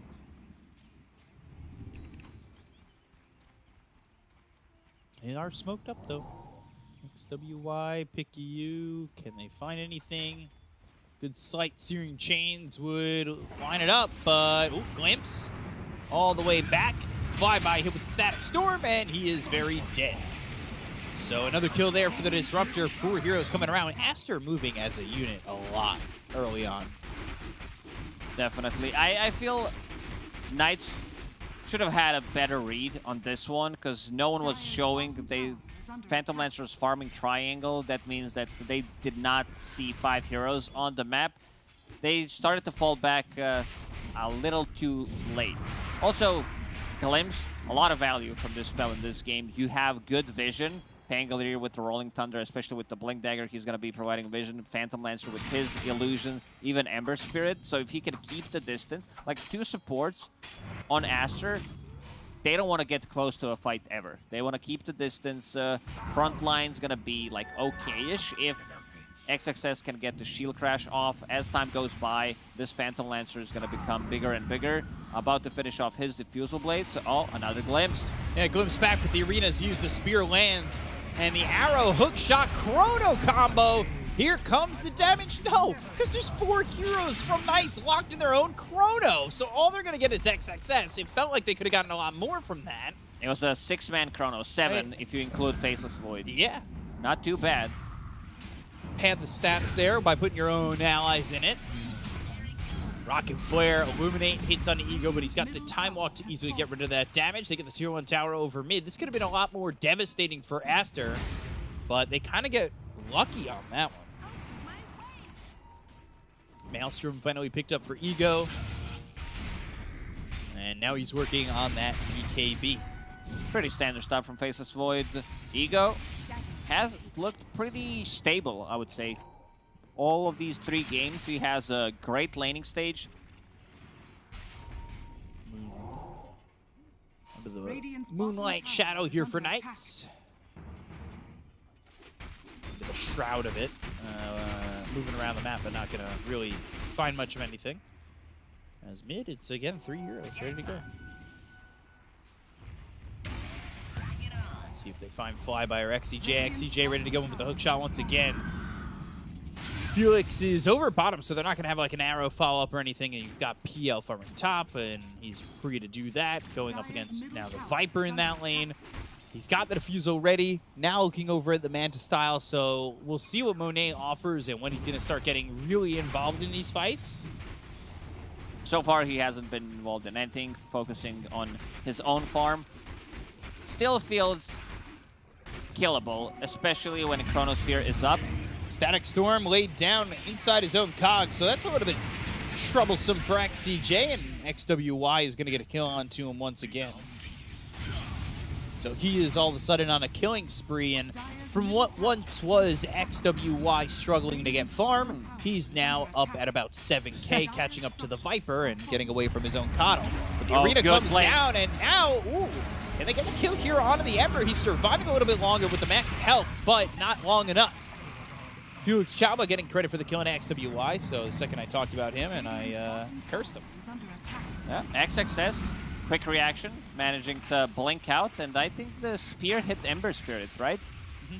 So he dodged it, but at what cost? Also, looking at Pangolier, he did have 4-4-0 build, and he picked up the talent. He picked up the Lucky Shot armor reduction talent. He just got a Lucky Shot on level 11. So yeah, picking up the talent, and you don't even have a spell. Value. Yeah. That sounds like value, right? Yeah, it's the old meme. Back in the days, buy Zaghanim Scepter, doesn't have ulti. Because Zaghanim Scepter only used an ulti. Okay.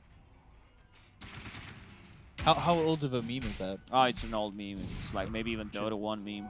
They were just etching it on stone. Yeah, it's I have it somewhere in my garden. Swashbuckle into the XCJ cogs. Trying to maybe find a glimpse there. XXS followed him for just a moment.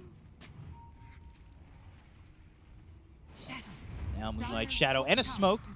So they want to know when they're under the vision here to make sure they can make this jump. They're going to go over and maybe find themselves pick you. They actually do spot him, but the kinetic field comes out. The Chrono! Uh-oh! No, no, no. Ego. XCJ coming over. They're going to use that dust. They'll get the kill on a pick you and, well, get nothing else.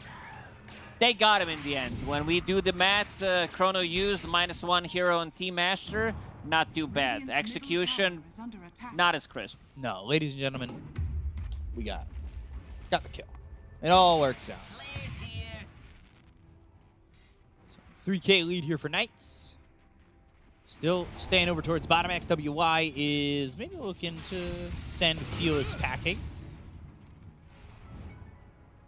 There is a clockwork nearby, and they are also invading the jungle up top for Aster. They've got XXS maybe finding Alacrity. There's the blink right on top. They'll go to the shield crash, Viper Strike, and now the Rolling Thunder.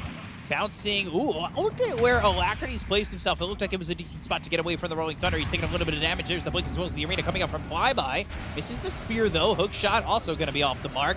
They go and continue on forward to look to get this kill here onto the Mars. But Mars soaking up a lot of this damage. Monet starting to right-click away as they go to the Remnant forward. XWY gets the Searing Chains out into the Viper.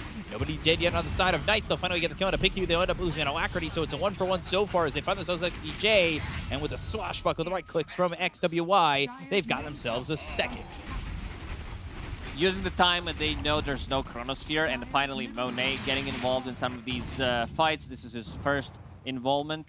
And yeah, you can see the power of the Phantom Lancer. He's like, I'm really not afraid of any of these heroes. Unless you stun lock me, unless you initiate with the hook shot into Arrow Spear, I'm gonna be okay. So if he sees any of these spells being used, no Chrono, means that Monet can move freely in these fights. Yeah. Take another look at spear miss, hook shot miss, arrow lands. But look at how much Flyby's kind of soaking this up. Like, Monet not doing a lot of damage at the moment. And I feel like if Monet was able to get through Flyby quicker, this fight goes way worse for Knights because Flyby never even dies. And all they get is Alacrity and XCJ. Phantom Lancer about to finish his next item, becoming super tanky. Also, he hit level 15 plus extra 15 strength, so that's extra 300 HP on him. Monet and the illusions. Coming over and getting a kill on XCJ is Bobica with the Blinding Light, pushing him back into the Illuminate. So another kill here for Aster, and they're starting to kind of find their groove. Next Chrono needs to be on point. Like, this needs to be 2-3-man Chrono into Arrow, into Nether Toxin, Rocket, probably Arena after, because Phantom Lancer, it's a relatively free Phantom Lancer game. Once he gets to his second, we've all said third, fourth item, and he's gonna disassemble Vanguard going into Heart next. I don't think you have enough damage inside Chrono to take him down from 100 to 0. Do you think at any point they will, or are they just kind of item-wise falling behind to where that's going to be a reality? There's no real save on side of Aster. There's mech, but that's about it. Maybe after BKB, or like if BKB is down, Swashbuckle with the Lucky Shot during Chrono, with the Disarm to mitigate some of the damage. Four-man smoke heading towards top. It's Coddle who's up there. Who, by the way, Bobica, he is just 300 gold away from having an Ags. This is going to be a like semi-save during Chrono. Faceless Void does have a BKB of his own, so he will be able to hit the targets freely, but the rest of the team, they don't. Flyby actually does have a second BKB. Okay, he just finished it. Dire's bottom tower Alacrity is has under that Ags, that nosedive, going into a BKB of his own. Interesting build on XXS. After finishing off Blink Dagger and buying a shard. Not XXX, sorry. Yeah, him. He's going for Hex, which is not your usual Pango build. Seen a lot of Hex. A lot of scythes. Yeah. I guess he does it for a meme, so we can call him Hex XS. Yeah, you're drinking water. You couldn't even laugh. He just gave me a look. Roshan is still available. You can see Pango on the high ground, trying to proc it. Maybe they're doing it. Yeah, they moved over towards Roche, but they've also got Ego hitting towards bottom, so these heroes are starting to combine together and maybe make a move through bot. But nobody's hope for Aster. They're over towards Roche, sending these illusions in and starting onto this first Roche, something they didn't get in the second game. Rocket Flare spots it out, and they'll bail. They're going to bail. They are going to smoke. And let's see how Knights react.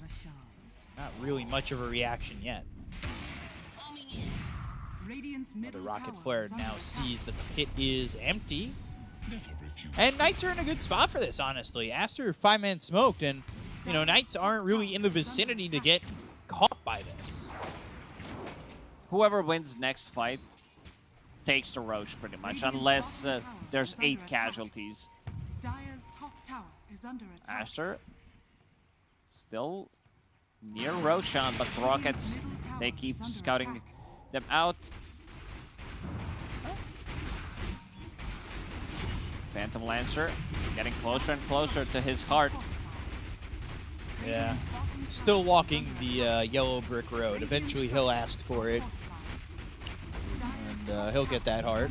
Okay, so he's not gonna disassemble Vanguard, gonna keep it. Later on, we'll turn that into Abyssal Blade.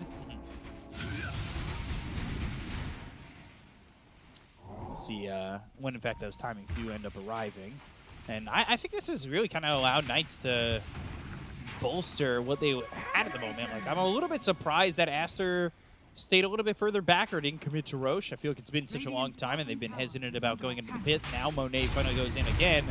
And I wonder when the full commitment's going to come out. Like, Knights have not made a move towards this side of the map for a while, and I feel like they have kind of just said, hey, like, they've been hitting this tier 2 tower for a long time. Not enough tower damage. It's Marana plus Mars, who does not have Deso. It's also one of the slower Roach takings. So not enough tower damage, not enough Roshan. Radiant using a scan, thinking that they might approach from the southern side. In the end, Monet will pick it up. So they do get the Aegis into the hands of the Phantom Lancer, and that's going to give Monet a lot of time to really get some farm here, get into that heart, get into the shard afterwards, what he wants. Ooh, swashbuckle, roll up, Chrono. But the damage is kind of lacking, and it'll be just enough. Wasn't exactly the quickest kill, and now they go into the Moonlight Shadow. The Will-O-Wisp causing them a little bit of trouble to get that kill into the Pangolier. They do eventually get it, but you can see that that Ags from Mikado makes it way more difficult if placed correctly. And it was also a good glimpse by PQ, understanding that if he uses it, Faceless Void, he already committed with the Chrono, which means that he wants to pop a BKB as well. So after all, very good trade for Aster, losing only XXS and also Chrono's on cooldown. So for the next 2 minutes, 1.5, they're going to be able to move around the map and look for a fight. And they already got a pick off going the other way. They get the kill on the XCJ, and still 350 remaining on this Aegis, and Monet getting ever so close to that heart. Seems like the Wizard of Oz will give him said heart. Who do you think needs courage in this game? A gift from the tempest of battle. Who needs courage? Maybe Clockwork. I didn't see him hook-shotting in. XWY eating the Viper Strike, and then just Remnant away. Looking at the itemization on side of Knights, they want to have something against this Phantom Lancer. Will-O-Wisp, you go. BKB forced, and straight TP. Oh, that's his second usage of a BKB, down to 7 seconds already. Yeah, so Viper going into Radiance against the PL. Interesting. Oh, very interesting. I'm looking at Ego going Ags, and then Shard, a little Lincoln's action. Do you think this a good Ags game? Yeah, I think it's a good response. They're mostly itemizing against Phantom Lancers. They understand where the real threat is coming from, so getting in, bashing those illusions, having a mischance with the Radiance, the slow burn, I think that's the correct itemization here. Ogre Seal Totem drops. Easy clap. Titan Sliver also falling there, and Alacrity and Flyby over to the side. The spear is off the mark. Sends XWY back towards bottom, which they are sieging. you can't heavily commit on Phantom Lancer. He does have a Heart and Vanguard, 3,000 HP. They got the Spear to land. A Rebuke to follow. The Rolling Thunder comes in. The Kinetic Field with a hook shot a little bit off the mark. So XCJ not accomplishing what he wants. They're still going to go after Monet and throw some right clicks, but eventually he'll walk away. Gets a heal from the Illuminate, and the Heart will heal him back up. 2 BKBs, Heart Region will kick in. He's slightly too tanky, and also having a Blinding Light from Keeper of the Light and having that Will-O-Wisp makes things very difficult for Knights to just like deal damage if they don't have BKBs on. Aster slowly getting back into the game, if you want to call this a comeback, considering that there has been a 5k gold lead for Knights at one point. Yeah, it does feel as though the game plan is still executing the way that Aster would like, right? Yeah. He just still for another minute. Dire's middle tower. Let's see, XXS going Wind Waker. Okay. He wants to get a Hex first, very close to it, just 800 gold away. Yep, and then that it's a Wind Waker long next. road, because they don't have a real save, something that we did talk about during the Chronosphere. It's only mech below the Will-O-Wisp against non-BKB units. Alacrity in some trouble. Static Storm is down with the Force Staff, getting him out of there. Arena's going to be placed down and committed. They'll get the Spirit. Actually lands on a Monet, but it's not going to matter. The Alacrity Viper will be killed. Radiant's courier has been killed. And another kill there onto the Viper. Ego nowhere to be found. He still wants to get himself that Axe, and he does have the gold for it. So now maybe they could look to fight up against this Phantom Lancer as the Aegis expires. So Aster got a lot out of this Aegis. They got a couple of kills. They get a couple of towers. They get their items ready to go. I feel like they put themselves in a pretty secure spot coming into the next few minutes prior to the second Roche. They don't need to rush things. They can slowly poke, go for the kill, try to provoke Knights to go into the fight, and maybe use one of their abilities, lower their BKBs, and potentially even getting out without a casualty. These 2 wards, there was one ward that expired for Knights, was near the tier 3 tower bottom, and one inside a triangle. Like, they didn't get too much value out of these wards. Yeah, they were nice in theory. And then after they placed them down, they were kind of on their own side of the map the entire time. Yeah, because that ward over in the bottom tier 3 came right after the Barana took the bottom tier 2 and went over there and just placed it down. Fango does have Hex finished, and also Keeper of the Light getting very close to it. Yeah, double Hex. Usually you don't see this, but Kato they just feel has like, so much oh, gold. we need a little bit of extra control.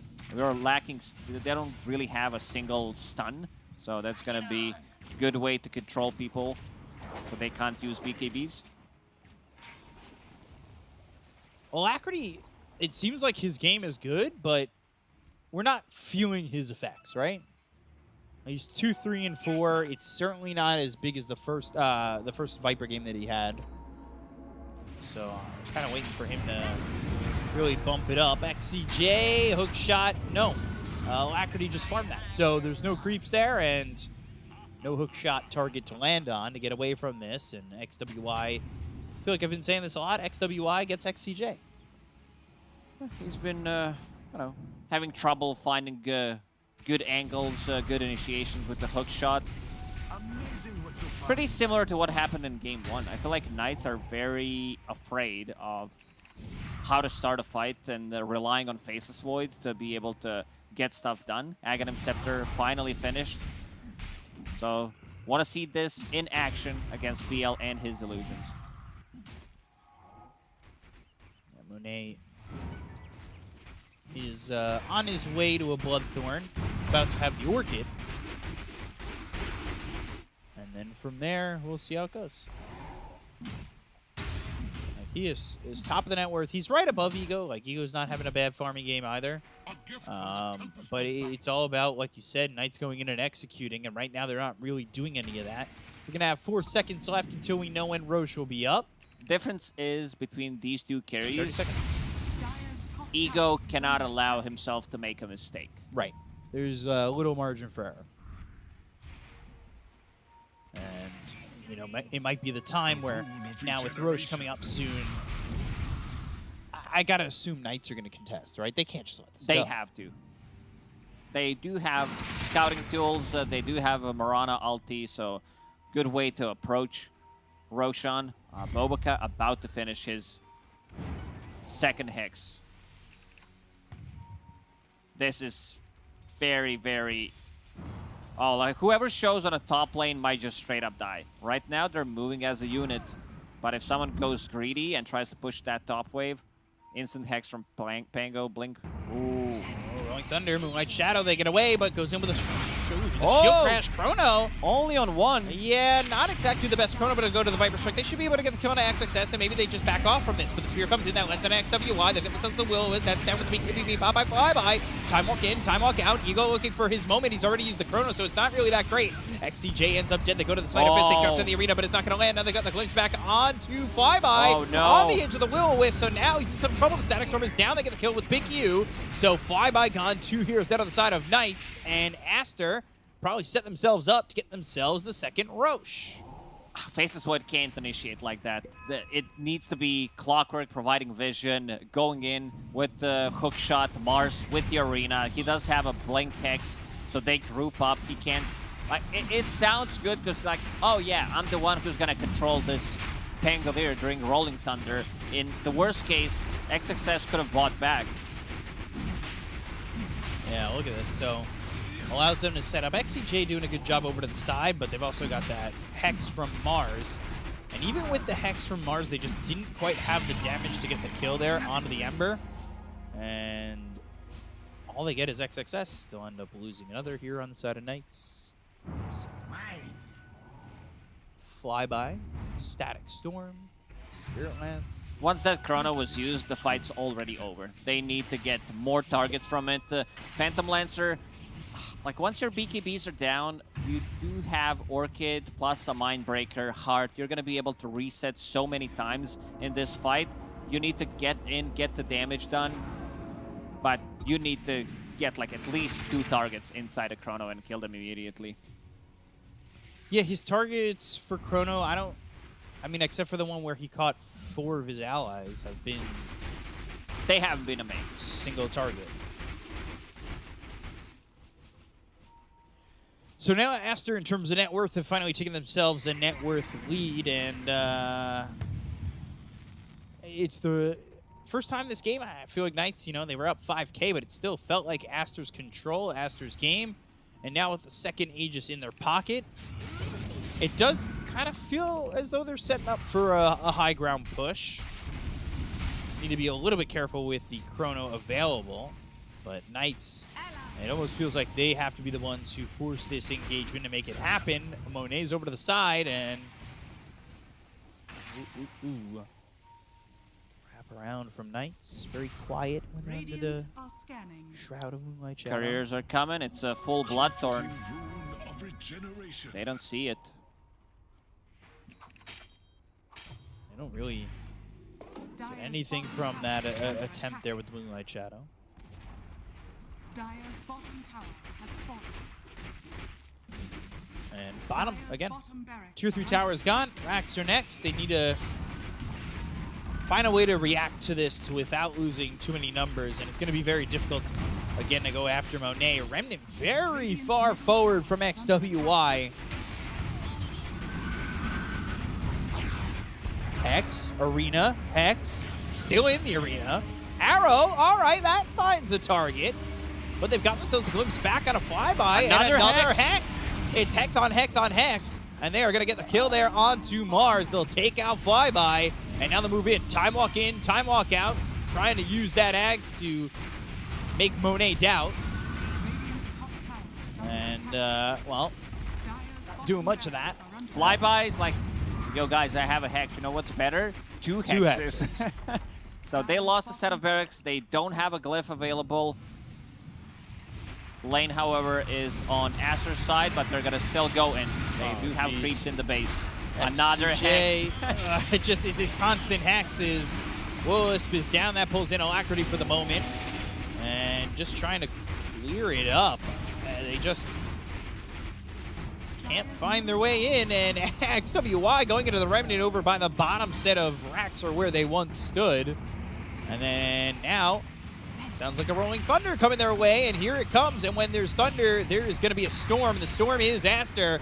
So they'll go after Alacrity. He'll pop the BKB. The Rolling Thunder lands onto the Marana. So Felix trying to run. He leaps his way back into the base and just survives. They've got 4 heroes once again, but Flyby's going to miss that spear. They go after Monet. They've got themselves the Chrono. They get the Aegis out of his hands. But that's just the Aegis. Is that really worth it? Is that really going to turn into more? The arrow lands on a Monet. Do they have the damage to get the kill onto the Phantom Lancer? They'll end up losing Felix, and now Monet is going to be out of the stun. They'll get the kill on a Flyby. They'll take out a second. They'll use the buyback. Time walk in again with that Ag. So he's getting the bashes. The bashes. The bashes. Not going to be enough on a Monet, or will it? The bashes. And Alacrity gets the kill on a Monet. They'll take out Bobica. XWY falls, and Aster, well, they lose a couple, and they lose seemingly the first fight of this game that they have the entire time. Finally a good fight from Knights. They do, like, the spell usage was on point.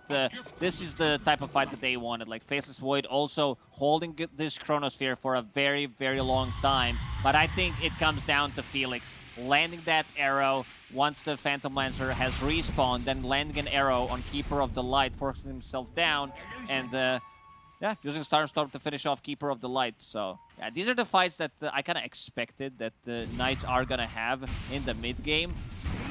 And we're going to see that again. Yeah, Felix buys back, and then, let's see, Monet on the run.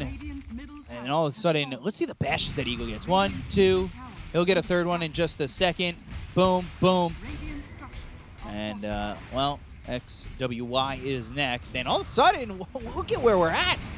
This is the first time Knights have been on this side of the map in so long. What a Rolling Thunder action from XXS. Knights, they buy some time. Viper with Boots of Travel and Manta Style is very annoying to deal with because he can push the waves easily with his corrosive skin. Like, I think he also picked up the illusion rune. Yeah, he did. So he had all the illusions, all the lanes were pushed out. In the end, didn't decide to go for this Radiance that he was aiming for a very long time. In the end, decided to go for the Shiva's Guard to slow them down. And he's going into the Bloodstone. It's another hero that can use the Bloodstone. Besides, you know, Letrak and Razor, I think Razor is the most toxic one. When you try to kill him... Toxic? Yeah. It's a toxic thing to buy an item? If you haven't experienced it, people who do know what I'm talking about. I've seen some other tries on a Bloodstone. It's not the hero, it's mostly the item. I've seen Underlord with it. It looked okay in some of those games. It's more of a pub build than, you know, a real build. Right. When you talk pub build, real build, what separates the two? Well, the one is to have fun, be annoying. You know, you laugh with your buddies on Discord. The other one is boring. You win the game with it. Okay. You qualify to a major. Oh, okay. Okay. I don't know what qualifying to a major sounds like, or feels like. None of my builds are ever pro builds. Not even my Midas first item, Ancient Apparition. BKB, Papa Ego, kind of quickly, and now getting a couple bashes. This is going to be a BKB that doesn't lead to a Chronosphere, but they go into the Moonlight Shadow. XXS still taking a lot of damage, and Alacrity even thinking about going back in under the Pangolier to get him killed off. But now they need to be careful. No BKB available on this Faceless Void. And where can they go?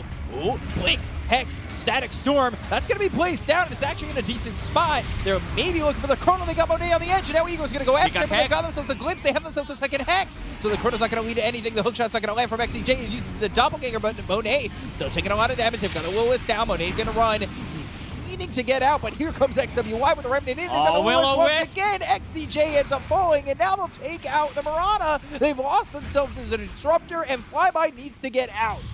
He's trying to run, he's trying to hide, but here comes XXS. They have the vision to get the kill here onto this Mars, and now they'll look over the Viper. Alacrity Everyone trying to is put so out the low. damage. A lot of these heroes sitting low. The time walk in with that Eggs, it helps them lock down XXS. And Ego now dominating, maybe looking after Bobica. He'll try to TP out, and he'll do so. Oh, Bobica. All right, he's going to be He's okay. fine. If Faceless Void did have a BKB there, it was a bit of a panic BKB. I mean, he's playing against 2 Hexes plus a Silence, a lot of the things that can proc this Lincoln Sphere that he has. But yeah, look at some of the damage is 7,500 damage on Viper. And only 2,000 on the Void. Yeah, because he could not finish off Phantom Lancer. Also, Will-O-Wisp. Like, he was there almost the whole duration. We're going to see how it happened. And with no BKB, Ego can't really time walk close enough. He has to go kind of this alternate route down because the Static Storm was down. So, causing him a lot of issues. Monet just escaping. A lot of these heroes sitting low, and XWY, I feel like I know what he wanted there. Didn't quite get it, but it doesn't matter. They're still going to get the kill here onto Flyby. He hexed himself, but that wasn't enough. Or got hexed, and wasn't enough. And you can see Phantom Lancer being very afraid of Faceless Void, because if he gets one time walk off, gets another proc of Mjolnir, gets another proc of Time Lock, he could easily kill them in there. Like, Phantom Lancer did, I'm going to say, reach his peak. He's not going to get any bigger than this. Like, you can't buy items. Maybe you can replace Power Treads with something. He seems to be going for Silver Edge. He wants to be able to break Viper, and also level 25 talent on Faceless Void. You can break that with the Silver Edge, which is very annoying. Like, Faceless Void with the backtrack, it's 20%. So 20% of any kind of damage, like, you just receive less. It's definitely one of the best talents in the game. Definitely receive about 20% less. Never refuse. Easy math. That's what I like. Easy math. Anything I can count on my fingers is pretty easy math to me. Roche up in about 5 seconds.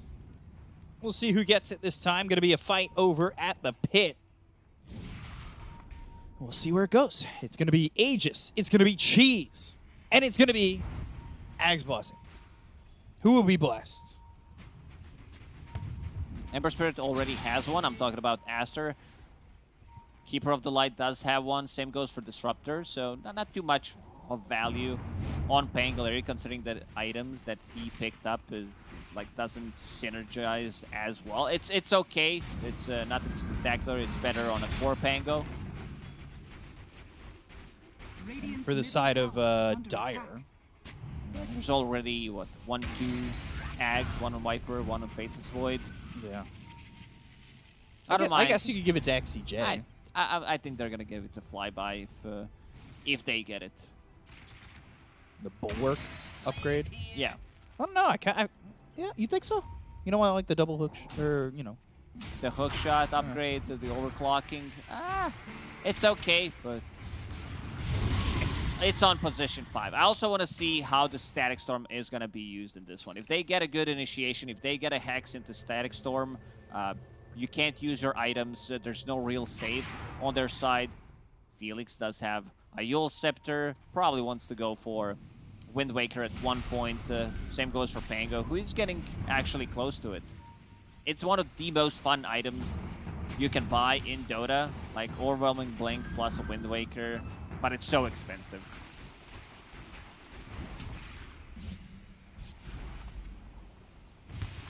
Pretty. Just running away from the Spirit Lance. Trying to get some help here, and Spirit Lance on the illusion. Well done. XWY, Gleipnir in his future. See if he commits out to that at some point. Looking for the blink on the Disruptor, too. Wants to be able to position himself, keep the distance, wait for the Hex, and then go in. Keep the distance, keep the light. Let's see. Dire Aster gonna come over to the side. They do have Knights nearby, and they are smoked up. So, ooh, smoke broken on the Pangolier, and it's actually Flyby who goes in with this. The arrow follow-up. They've got the Lotus Orb. They're gonna go forward. They've Moonlight Shadowed, and XXS is gonna roll and roll and roll. That was a risky roll. He was there playing with his life. Eon Disc already proc, does have buyback available if needed, but definitely wants to wait until his Eon Disc is available. Roche defending itself from some illusions. Rocket flares come in. Still. Viper hit level 25. Minus 11 seconds Nether Toxin cooldown, brings it down to 3 seconds. So you can have that perma being able to break Phantom Lancer, Phantom Rush, like even Pango. That's really good. Yep. And also having the AoE damage against Phantom Lancer and his illusions sitting inside of it, life stealing more with the Bloodstone. You think we're gonna get to tier 5s? I think the game will end. Next Roche and whoever wins pretty much gonna win the game. Ego, Smoke does have the Chrono coming double in. Chrono as well available. Yeah, let's see if they can get the kill on a Monet. It's almost looking absolute here. They get the kill onto the Phantom Lancer. They drop down the Will-O-Wisp. That lands onto a couple of heroes. They've got the buyback available on the PL. Bobica TPing out, and now the TP attempt, but Yule's up into the air and pick you in trouble and in the grave. So 2 kills there for the side of Knights. That should set up for Roche. It should be an easy one. There is the Aghanim Scepter upgrade that you mentioned. Now that I'm thinking of it, maybe they decide to give it to Clockwork because of the upgrade to Battery Assault, where it affects all units. So that means that all PL illusions are gonna get stunned. Let's see who decides to pick it up. Yeah, they're gonna give it to Clockwork in the end. And it's also good that you get like the rocket cooldown, so you can see where everyone is, which makes things a lot easier for Mars to get his like another set of spells after he initiates with the arena. Yeah, it's that like hookshot stun radius, right? And the Yeah, it's duration. also it's also the bigger radius on the stun, so that means that you can stun those illusions. Like Phantom Lancer reached his peak, and now you can feel that Faceless Void for the last like 10 minutes even Faceless Void is taking over. If PL has like space, he can get something done. He's just not getting any of that at the moment, and the Chrono's certainly there, locking him down. He's not going to be forced to buy back. As long as they hold off from initiating in the next 10 seconds, they'll drop down a Will-O-Wisp. They've got themselves the Hex. They'll go to the Rolling Thunder. They are going to initiate, but still no Phantom Lancer. Static Storm, and there's the Aegis. Okay. Now they're going to look over. They've got themselves Mars with the BKB moving back, and there's another Hex. Hex on Hex on Hex. They're going to go in. They're going to look here for Ego. They go to the hookshot from XCJ, but not really going to matter. And there's the arena as XCJ slowed up and poor staff back and forth, but eventually loses his life. They take out the Aegis very quickly, and Knights fail to take advantage of that Roche and fail to take advantage of that second life. Some great spellcasting coming out from Aster to be able to control Faceless Void with the Static Storm, with the double Hex. They play better when Phantom Lancer is dead. They just took a fight 4 versus 5. They did manage to take down Aegis and almost kill Faceless Void second time. So 10k lead, and now without that Aegis, I worry if they're going to try to go to the high ground. We've seen a lot of these teams try to be very particular about where they go and how cautious they are. So how long will we wait to see either of these teams kind of find that confidence to go back in? And it might be a little bit. Do we see, you know, the typical, oh, now we no longer have Aegis. When's next Roche? Oh, we just lost it at the beginning of the timer. I guess we'll wait 6 more minutes. 6 more minutes. It's not that long, right? Pangolier does have a Wind Waker, so he can save people inside a Chrono. Mirana, okay, she changed her mind. I'm glad that she's going for a Wind Waker. She was thinking about getting the Lotus Orb, but it's a still good pickup. You're playing against 2 hexes, which could change things around, but also Wind Waker, it's like a guaranteed save. Are you more of a Wind Waker person or? Yes. I don't need to hear the rest. It's my favorite item. I was gonna say Ocarina of Time. Or Majora's Mask, but I don't even know what that is. you hurt my heart so much. Oh my god. Is that some anime reference? You just stop, please. Put some salt in the wound. It's anime, right? No, And some lemon juice. Squeeze it in. no, it's not anime. Glimpse coming in, Rolling Thunder. No. EKB. Great. No. Yeah. Rolling Thunder actually lands onto the Marana. And here come the Spirit Lances. Felix is going to have to get his way out. They'll go to the Chrono. That's going to land XWY, but probably not the target you want. They still can't get the kill. There's They've got the Wind Waker to go to the Arrow. That's not going to land either with the KPP pop here by the Ember. Now they'll go over to Alacrity. Alacrity turning it around. They've got the disarm for a moment onto the Phantom Lancer, who's going to use that Doppelganger to get out. Time Walk in. Another Chrono coming out from Ego. This time they catch Renee with the Static Storm coming out. Is it going to be enough? Do they have the Arrow? damage? Here comes the Arrow, and they'll get the kill to Monet. They've got him dead for 100 seconds. He does have buyback. Time Walk in. Buyback comes out from Monet. They get the kill on a Pick And over on the other side of the fight, XWY trying to get something done to get the kill on XCJ. They will go over to Alacrity. They've got themselves a Spirit Lance as well as success going in. Fight for strike going out. Arrow's going to be off the mark, and Monet trying to get it done with the Nether Toxins down. It's very difficult for him to really finish off anybody. XCJ, he's on the run from Monet, and they finally get the kill out of the Clockwork. They'll look over at Felix Chalma. He's been a very big distraction for them, but they get themselves this Marana gone. Without the double chrono anymore, it's feeling like they're a little bit weak as they'll lose Alacrity. That's going to be 3 heroes falling, and Ego might be next, and Ego will go down to his grave. Flyby with the double spear hitting on XWY as well as No blink. There's the Remnant forward, the Searing Chains locking up the Mars. They've got the Hex. They'll get the kill eventually, as it will be XWY who finishes off the full team wipe. Alacrity buys back.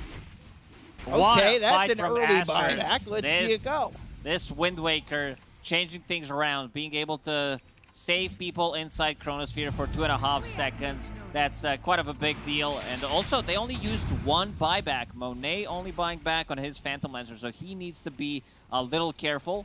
But they need to use more on side of Knights. Yeah, they started with the Alacrity one immediately. Probably just wanted to get it out of the way. I criticized it a little bit too early. And now the Arrow, not going to hit the mark. Felix, as well as Alacrity, going to try and defend with a Nether Toxin to clean up these creeps. They're going to use another buyback. They'll have XCJ in about a second. Now he's back up. And Ego in 40. Let's see if he buys back. Arrow takes out the catapults. Mars takes out the rest. Seems like we're going to have that 60-minute game. Wait for tier 5 items, 3 minutes until it, 2 minutes until potential Roche spawn. Yeah, it's going to kind of coincide, right? Tier 5s in Roche. I'm excited. Revenant Brooch again here on Viper, going into the Refresher. He really loves Revenant's Roche on his Viper. I feel like that's the only hero that buys it. It's very situational. It's like extremely good against heroes with high armor. It's the most DPS you can buy against Terrorblade, Morphling, these type of heroes. So we were being shown the plus 1.2 second Blinding Light stun at the level 25 of Bobica. That's a pretty cool talent. Rolling Thunder, blink over. Moonlight Shadow 4 staffs away, goes into the jetpack, and gets jet back. Save myself there a little bit. No, it was a good one. So, Blinding Light, Octarine Core on Keeper of the Light with Chakra Magic. It goes down to 7 seconds with the, it's like AoE stun. A lot of value from this spell, especially if you can get it off multiple times. Bobica's been able to do a lot of work in these fights. Certainly. MKB for Ego. You can see without the Chronos, though, he really was struggling. It took the 2 Chronos to get the kill on Monet. due to the fact that they only caught XWY in the first one, and then they had to use the second one on a Monet. Obviously, they had the buyback. So then without the buyback, you see that Phantom Lancer has the openings to just kind of do his own game. Do that 1v9.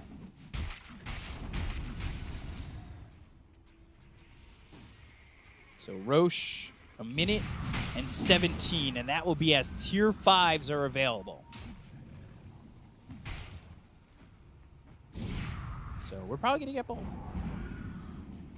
What are you looking for? What's your favorite tier 5 item? Ex Machina. Without Good a doubt, movie. like Fallen Sky is good. Ex Machina is a really good movie, yeah. They don't make Giant's movies Ring? as good. Giant's Ring and someone, Pause. Coming out as a disconnect from Monet. FPS something. Probably lagging a little bit. we don't have that like strength hero that deals a lot of damage. So Giant's Ring, not as good. Maybe on Mars, it's okay-ish. But definitely Ex Machina up there. 25-second cooldown, resets all of your items. Like you reset your Wind Waker and then you save someone else in the second chrono. This item is the best. Like double Hex, double Eon Disc, you name it. The more items you have, the more powerful it is. So is that tier, like top tier, best item? I think so. Okay. See how it goes. I like Pirate's Hat. You like that money, huh? Yeah. Giant's Ring's always fun, but I never get that one. They're never like, oh, give the Ancient Apparition the Giant's Ring. Seer Stone. Yeah, Ex Machina feels like top tier. Mirror Shield maybe a close second. Mirror Shield's nice, yeah. Combine that with Lincoln Sphere. So, Roche, 45 seconds away, and 25 seconds away are the tier 5s. We'll see if we'll get Roche tier 5s or both, or It's none. I'm not sure about this one, but it should work. I don't remember seeing it because we rarely see these tier 5 items. Book of the Shadows during the Chronosphere, it should work. Like it should be able to save people because it's like you're not targetable. Master set up near Roche. Fly by. Ooh, Mirror Shield. Grabs that, throws it in immediately. Rolling Thunder comes out with the Moonlight Shadow being used. Gleipnir, Will-O-Wisp, it's down. Illuminate coming across the bow. They've got the BKB being popped here by Alacrity very early on, and here's Roche with all 4 items. Got it in and out with a Mirror Shield. Great item in Ocarina of Time as well. So, you know, we'll see what he's able to do with that. And if that gets passed over, it does get passed to XWY. Yeah, he's got the Mirror Basically, Shield double Lincolns. Lincolns. Yeah. It's very difficult for them to control him with Apex. the Hex. All right, let's see if he decides to keep that one. For now, it's gonna be a Witchbane. So that's a. Where was this item? Did they not have a tier 4 item before? Oh, fly-by hook shot now coming in. XWY. Arrow off the mark after the spear put him into the arena. Oh, Mirror Shield, Lincolns, and now the double arena. The Venn diagram has been made, but the Venn diagram is empty. They got nothing out of it. Yes. Because I just saw Faceless Void holding onto Witchbane. That's a tier 4 item. Like, it's great to dispel things. I'm not sure why they were not holding it. It's great. It's a great solution to Wind Waker. And now he's got that Apex stashed up. Maybe he just didn't notice it. Did they have it? Book of the Dead. I guess you could use that and read a little bit. 30 strength, 30 intelligence. Book of the Dead, very annoying. Someone's gonna keep that, push the bottom wave, go for tier 4 towers. You know who really doesn't like Book of the Dead? Ooh. Bruce Campbell. That's just for me, I guess. Who is that? Nothing. Never mind. You gotta tell me. No. All right, you'll just Google. Google's your friend. Inside the Roche pit they go. Roche getting low. Roche looking like it's going to be theirs. And Willis forces the BKB from Ego. And, oh, Blink right on top of Ego. Chrono. Defensive one. He has an extra. He does have refresher if necessary. Roche not dead after all that. They actually took their attention off it. Fireman Smoke coming back over. He refreshed it. Yeah. Now he's got Chrono again. Rolling Thunder, and XCJ is going to be caught by the Blink. They'll time walk away, so Ego wants nothing to do with this. Alacrity with the Viper Strike on XXS. Monet over to the side, and the Arena as well as the Spear that's going to land onto the Ember. They get the kill on XCJ. He doesn't have buyback, so they're not going to have themselves the clockwork. They have no hook shot to go in on this. Alacrity over to the side with another toxin down. Will-O-Wisp, Chrono, that's going to come down on the Monet. Do they have the damage to get the kill here? They're getting Wind the Waker, badges. where is it? Oh, Wind Waker, just at the end. They got the save on a Monet, but it's not going to be enough. They still get the kill here on the Phantom Lancer. They'll take a picky, and they're going to buy back on both heroes. It was so close to being enough to save this Phantom Lancer, but now Ego, he's got to be very careful because he's got no BKB, he's got no Chrono, and all he is a pig.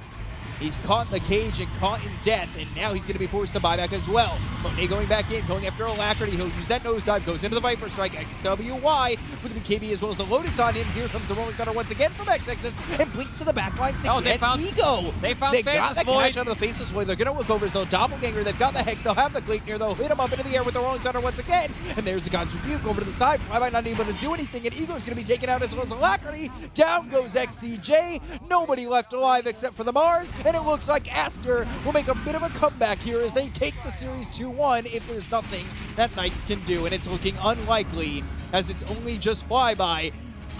He'll be hexed up, he'll drop down the arena, the attention is on him, and here comes the rest of the team. Slept up, GG is called, and Aster, they take the series 2-0.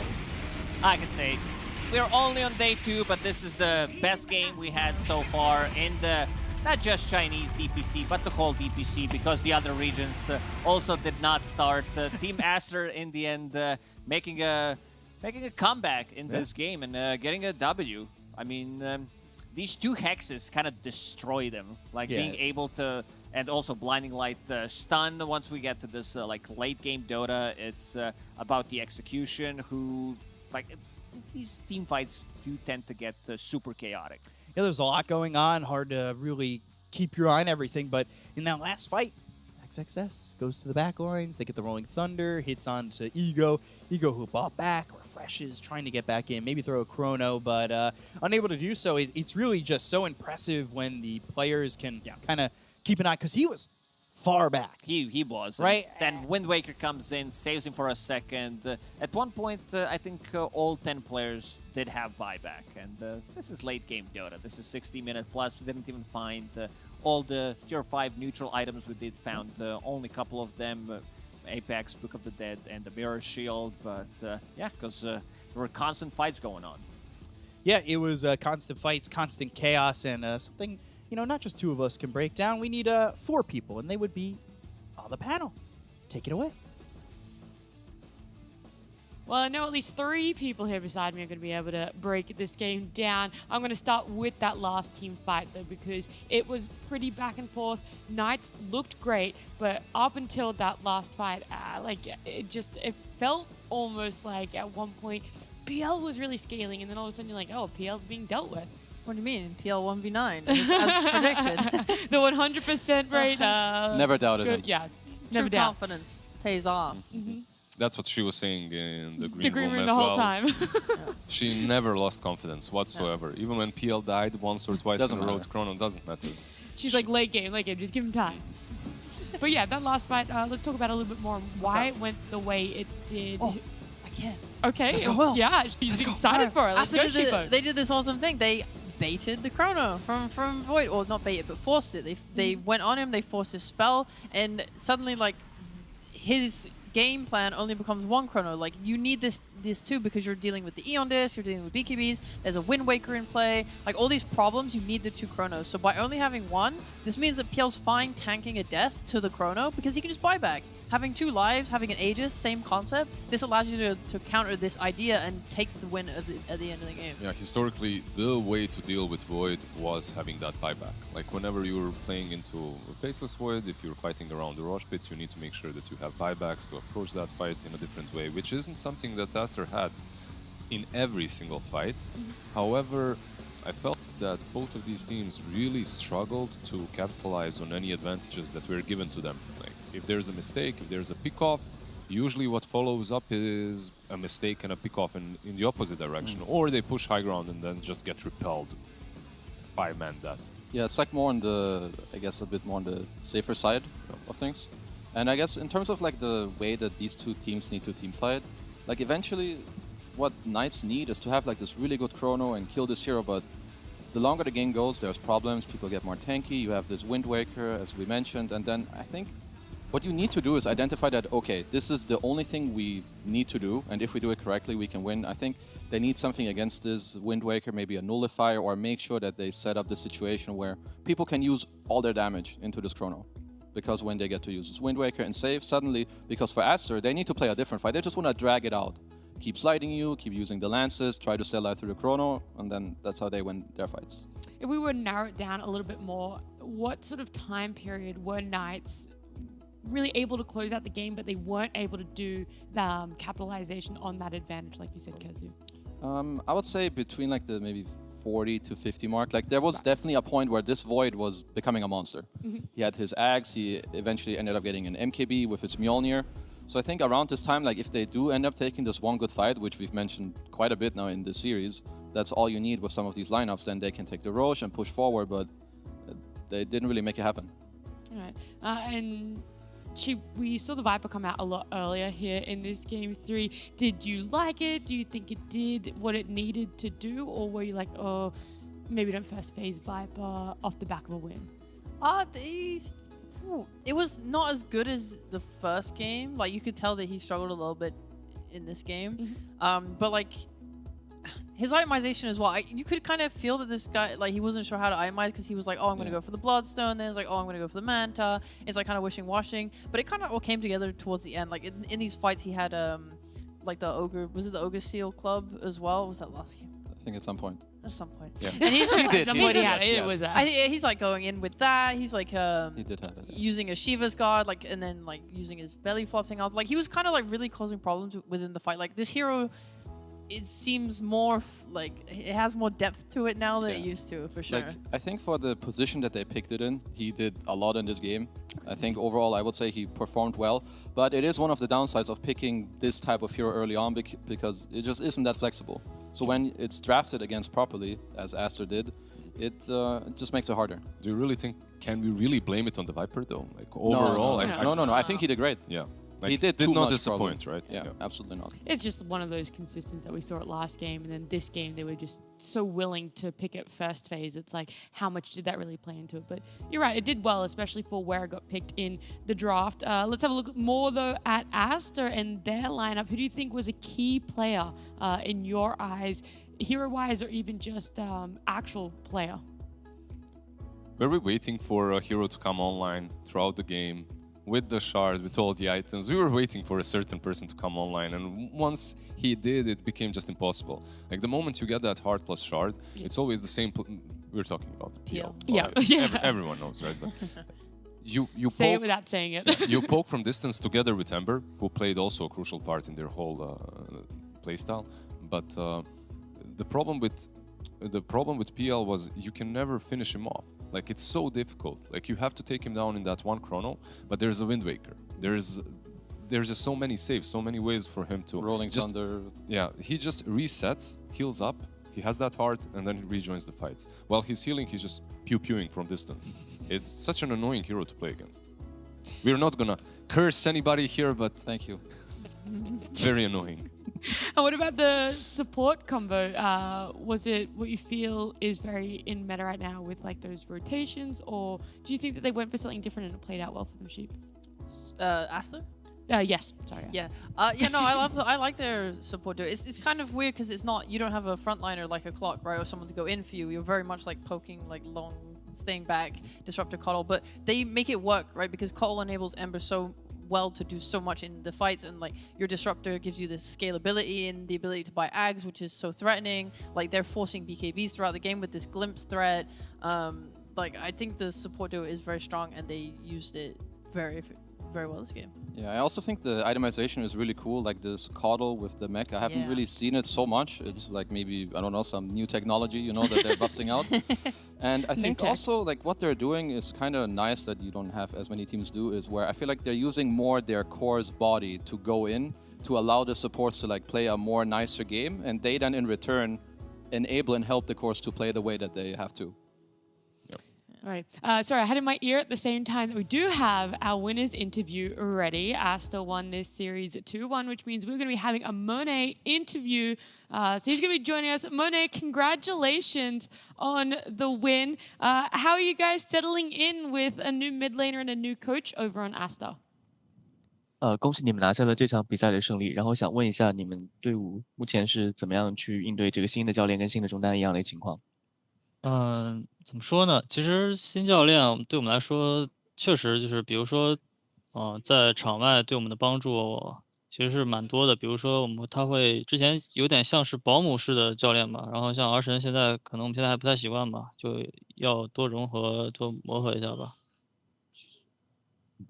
There's a lot of difference, especially when you're having a new coaching the team, and there's I think the most difference coming from actually outside the game. So some coach like to babysitting their teams, and we definitely have to get along with our TK more. Okay, and can you tell me a little bit more about the differences of ROTK's coaching compared to Lanham's? 那你能展开说一下国土跟这个阿神执教的不一样的地方吗？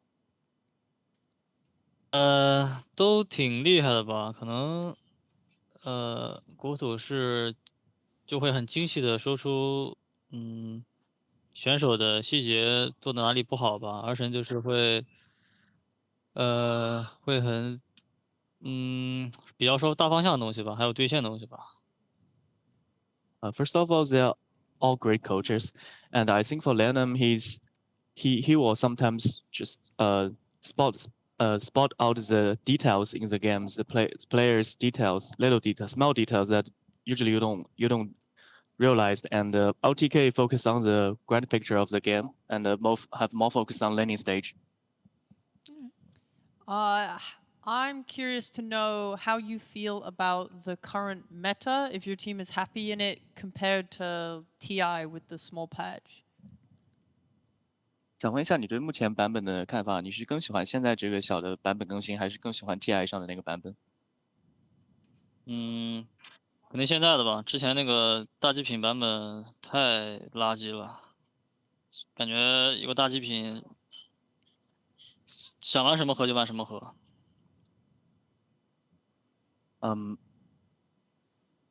I like the current patch. I don't like the old patch because of the team fight item. I feel like Rust Pack is make you can play every carry you want, and it's definitely not good. I wonder, congrats on the win first, and I wonder with the recent changes that you have made, how do you feel about the power level of your team? Do you think that you have gotten to the same level that you were before? Because it's usually difficult to change players and coaches. 那首先还是恭喜你们拿下这场比赛的胜利。想问一下，从你的角度来说的话，你觉得队伍的实力现在跟之前版本的 Aster 比起来怎么样？毕竟有新的选手跟新的教练是一个很大的改动，你自己是怎么看？其实有挺大改变的吧。之前其实教练就是我们的指挥，然后是我们的大哥嘛，会制定战术以及各方向的玩法。其实现在大家都是要习惯吧，还是挺不习惯的嘛现在。Yeah, I definitely feel like I'm still trying to get used to the new lineup because Lenham used to be our game leader. He used to make all the calls outside the game, inside the game. So we're still trying to figure things out right now. Okay, and I would like to know, what do you think went wrong in the second game? You had a very high tempo draft with TA and Nature's Prophet, but I think the tempo and the key timings didn't really align for you. 我想问一下，就是第二场比赛你们觉得哪里出了问题？因为你们自己的话，其实阵容的这个滚雪球能力也非常不错，然后也有过不错的这个优势，你是怎么想的呢？你们的 TA 跟限制这种哪里有出了问题？我觉得不应该就是很频繁的去找末日使者去打架，应该来找 TA 这路打吧。感觉这样打让杜牧很穷，然后加上先知节奏也起得很差，就大家的经济都变得很差了。Yeah, I think the problem is we try to fight with Doom too much. That's not what we should do. Instead, we should fight along with TA more.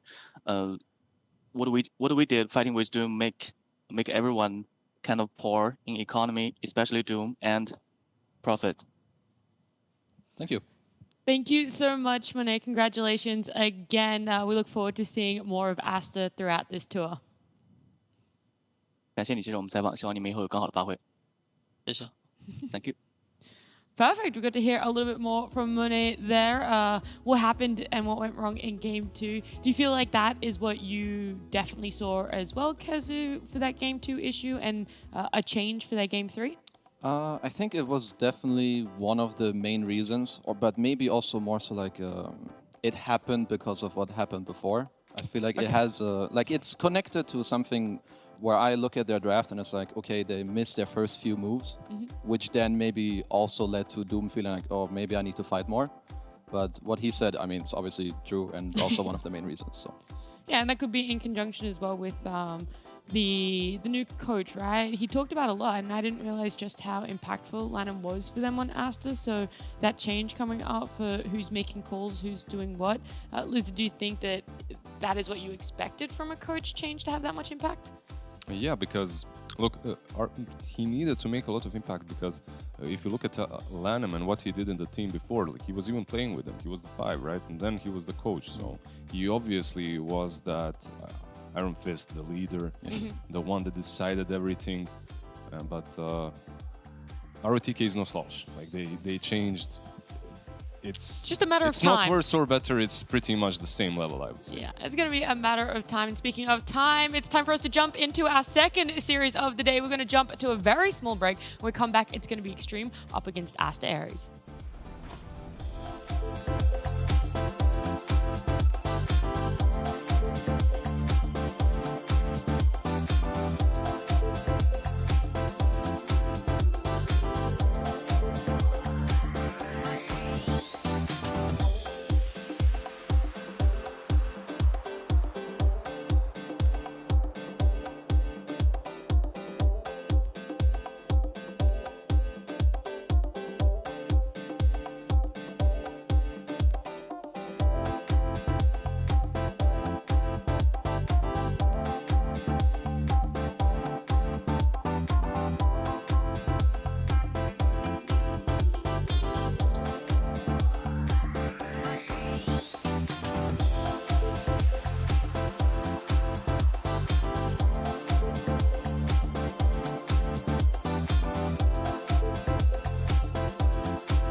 time to jump into our second best of 3 Extreme Gaming up against Asta Aries. So a new series means we're going to have a new panelist. And right here in the middle joining us is now going to be Tika. Oh, wow. I kind of pop with the color. You look great with the color. And the glasses on today. Oh, it actually kind of just works really well, the 3 of you guys. It's like a burgundy, a burnt orange, Oh, you then fit like right this in as well. emerald green, and I just have tan. Dude, she's like using so actual color names. but What do you mean? That is literally burgundy. It's green, orange, and color. But it's like a nice range. And color. See, you can't say red. You can't say red. And I would call it so you would say brown, green, orange, and ready, like a sunburn, Ready? but yeah. ready-ish, Salmon? purpley. Burgundy? that's not salmon. Salmon is No? pink. Yeah, something's pink. Close enough. Blood red, guys. Blood red, blood red. That's what it would be. All right. Well, we've talked about our colors and all the change-ups that have happened on this panel. So let's have a chat about the change-ups in the rosters for our teams. We can start with Extreme Gaming. Have a chat about them. I'm gonna say Sheep. You start us off. Thanks I was so like, I actually don't know who I wanted to start with. Oh well, I can do it. All right. Go sheep. Go sheep. All right. All right. I'm ready. Extreme Gaming. We have in the carry corner Ghost, a famous RNG player, now moved over here. He is a pretty unique guy actually. At TI, he was one of the only carries playing Anti-Mage and Drow Ranger. There was like 2 teams, I think, and he was one of them playing that, which was pretty cool to watch. I mean, this team, obviously they didn't do that well because they all got COVID, which was very unfortunate, but I don't think that speaks to like his skill as a player. He's pretty versatile. He's done a good job in the past, like helping his... He's one of those players that can help his other cores get farm while still having a lot of impact. I like the man. Yeah, their whole season was so unfortunate. Yeah, When that's you look true, at all these yes. players, like it's just not all of them, I guess. The ones that were in RNG. Yeah. Like if you look at Ghost, if you look at Paparazzi, they had some very unfortunate season. But one thing that you mentioned is that Ghost can enable other cores, and Paparazzi, he won't shy away from that farm. He won't shy away from being the actual position of 1. Like you can have him on the mid lane, but he will carry the game. And probably a hero that he was most notable last year was Lina. And that hero is kind of... Is it popular, Tiga? Oh, I mean, his first pick or ban, basically. So luckily, it is. Yeah, we are a little bit behind schedule, so we're going to quickly jump in. Let's have a look at the Asta Aries roster. Teacup, you can kick us off with these guys. Yeah, so in regards to roster changes, position 4, they've now got TK instead of Ponlu. Of course, if you remember the TI qualifiers, that was the game where they had that Chen backdoor, very kind of memorable game. But yeah, swapping out the 4-player. And then, yeah, you have White Album coming in for the for the mid lane. So yeah, it's a pretty nice little change up, and I think again it's always Asta Aries lives in the shadows of Asta, and if you look at previous results, it's always like 6th place in Div 1. Like they've never really made the wow, they're now the main team. So I think this is very much going to be a proving ground for them. Is maybe this could be the season, or the year at least that they can do as well as what Asta was doing. White Album had a little bit of a stint in that Division 2. He visited that area a little bit. He came back to Division 1 now with Asta Aries, but he definitely looked, like 2 years ago, he looked like one of those rising stars in the region. Whether it's his SF or Co-op or whatever on the mid lane, he looked solid, but sadly, he's the one that got kicked from the teams. You're going to say the scapegoat. You want to say the scapegoat. He was the scapegoat. Right? That's it. It happens. I was gonna say, isn't one White Album and TK both on Asta Aries, and then they both got kicked for like the team that tried to qualify to TI, and then both those teams. Yeah, looking through the Wikipedias, there's a lot of like ex Yeah, Asta it Aries, is, and then It's like, all right, Ponlo leaves, we bring back in TK, XWY leaves, he gets promoted to main Asta roster, and then we bring back White Album. I mean, that's the cool thing though with at least the Chinese region. They have a lot of like main teams and like subdivision teams, and not a lot of regions actually have that. So you have teams like Asta Aries, which is like, yeah, you're good enough to be here, not good enough to be up there, but you're going to keep you in a good kind of foundation to kind of give you kind of a support network at least. I was going to say, it's like consistent and stable, but just not in the place you want to be. It's like, great, yeah, we're stable in Div 1, but just not that top bit. Another consistent thing that I'm going to move this along because the draft is on our screen is Treat getting first picked when it gets through, and Extreme Gaming picking it up with Shadowfiend. Yeah. Mainly- Once again. Once again, you go. Once again, Lizard. No, you're the new guy. You're the new guy. Come on. Please, T, you have like 7 hours to go talk. Okay, nice. So it's mainly because of the bans, right? You've got the Lina ban out from Asta Aries, and then on the other side, Extreme, they're actually banning out Marcy and Mirana, which we haven't really seen too much. I think yesterday we saw some Marcy games kind of pop off a little bit. Mirana's been a staple in all regions. And I think the most interesting one is Enigma. We haven't really seen much Enigma at all. I think it's been banned in one phase. And if you think about just pub win rate on this hero, I think Extreme Gaming, they have like a 22% win rate in pubs with this The hero. hero is banned almost every game. Exactly. Though. So Yeah. it's like, at least for first phase, right? Yeah. So Same goes with the Broodmother. Like have we seen a single Brood so far? Don't No, think so, right? no. Yeah, but it has been banned out. Yeah, I think like 3 times. Yeah. A certain someone That's a called number for it. I'm just gonna throw. do you want me in to there. check, guys? I do you wanna wanna trust okay. it. 3 sounds good. All right, Yeah. don't worry, I'm going in. I'm gonna say 3 or 4. 3 is Yep. my bet. From- Yep. Welcome to T Governor's miraculous Stats. stats. Is this- Banned 4 We just- times. I said 3 or 4. I said Kinda double close. down on 3, and I Close. was wrong. That's all right. We can have a look at the other side. The Asta Ares opening is Tiny and Phoenix Sheep. Yep. They are heroes. Yeah, perfect lizard.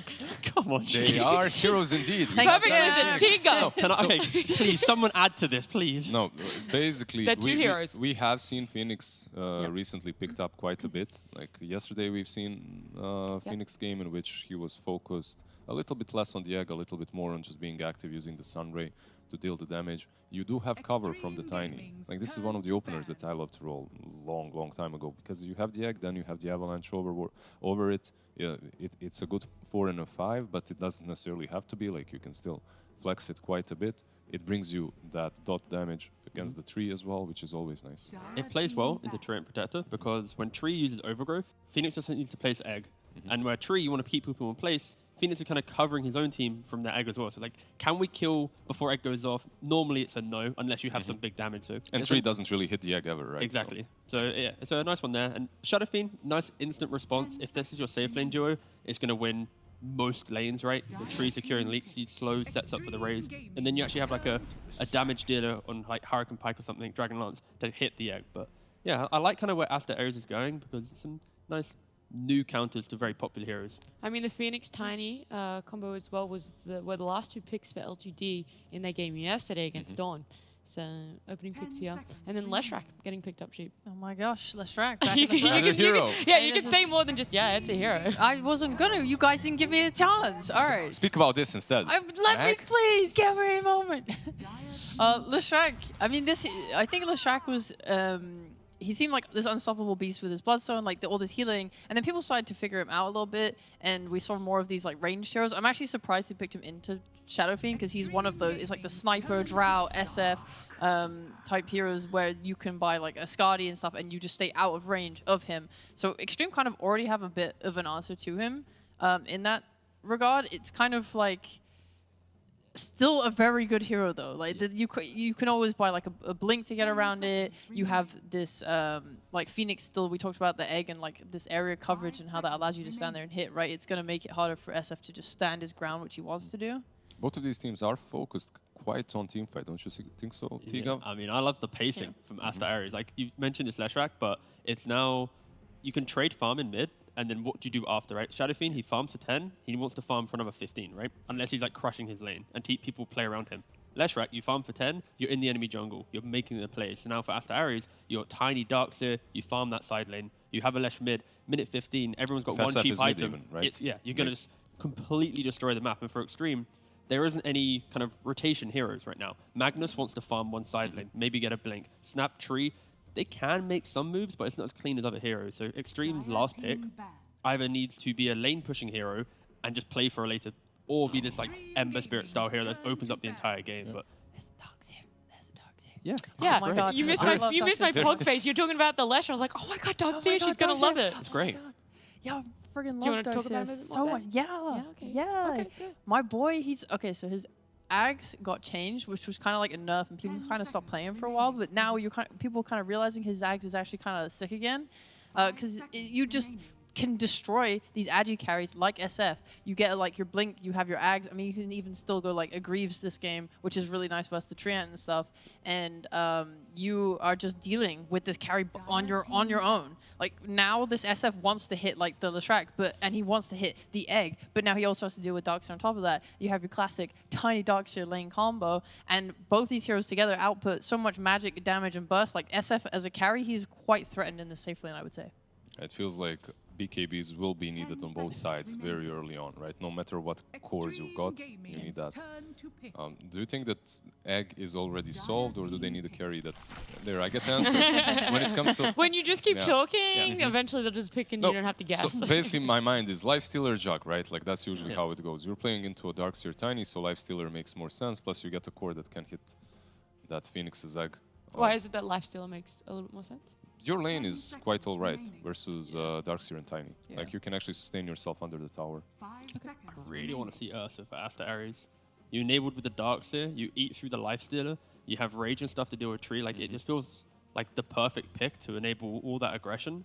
And I mentioned Extreme, their lineup, they don't really have playmakers now. They've doubled down on just existing in the game. Their entire lineup is about finding farm, enabling with Empower, and when everyone has a couple of items, defend around the tower or in their vision, they can maybe take a fight. But you're not going to be seeing them crushing the lanes and suddenly taking over the entire jungle on the map. Even if they win lanes, it's kind of a jungle-orientated style lineup. So if Aster Ares, I feel like if their carry has just an element of aggression with Roshan, then they could break this game open. I agree. That sounds sick. And you can go late game with an Ag so that the RP will just never be able to stun you. Yeah, I just hate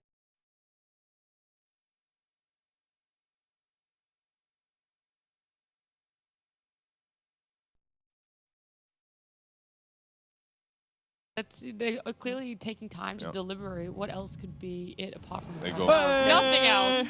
Nothing else but Ursa. Sorry, we're not allowed to clap. We're not Makes a ton of sense. Silent claps. Thank You guys look so weird. All right, speak for yourself. There we go. Thank you.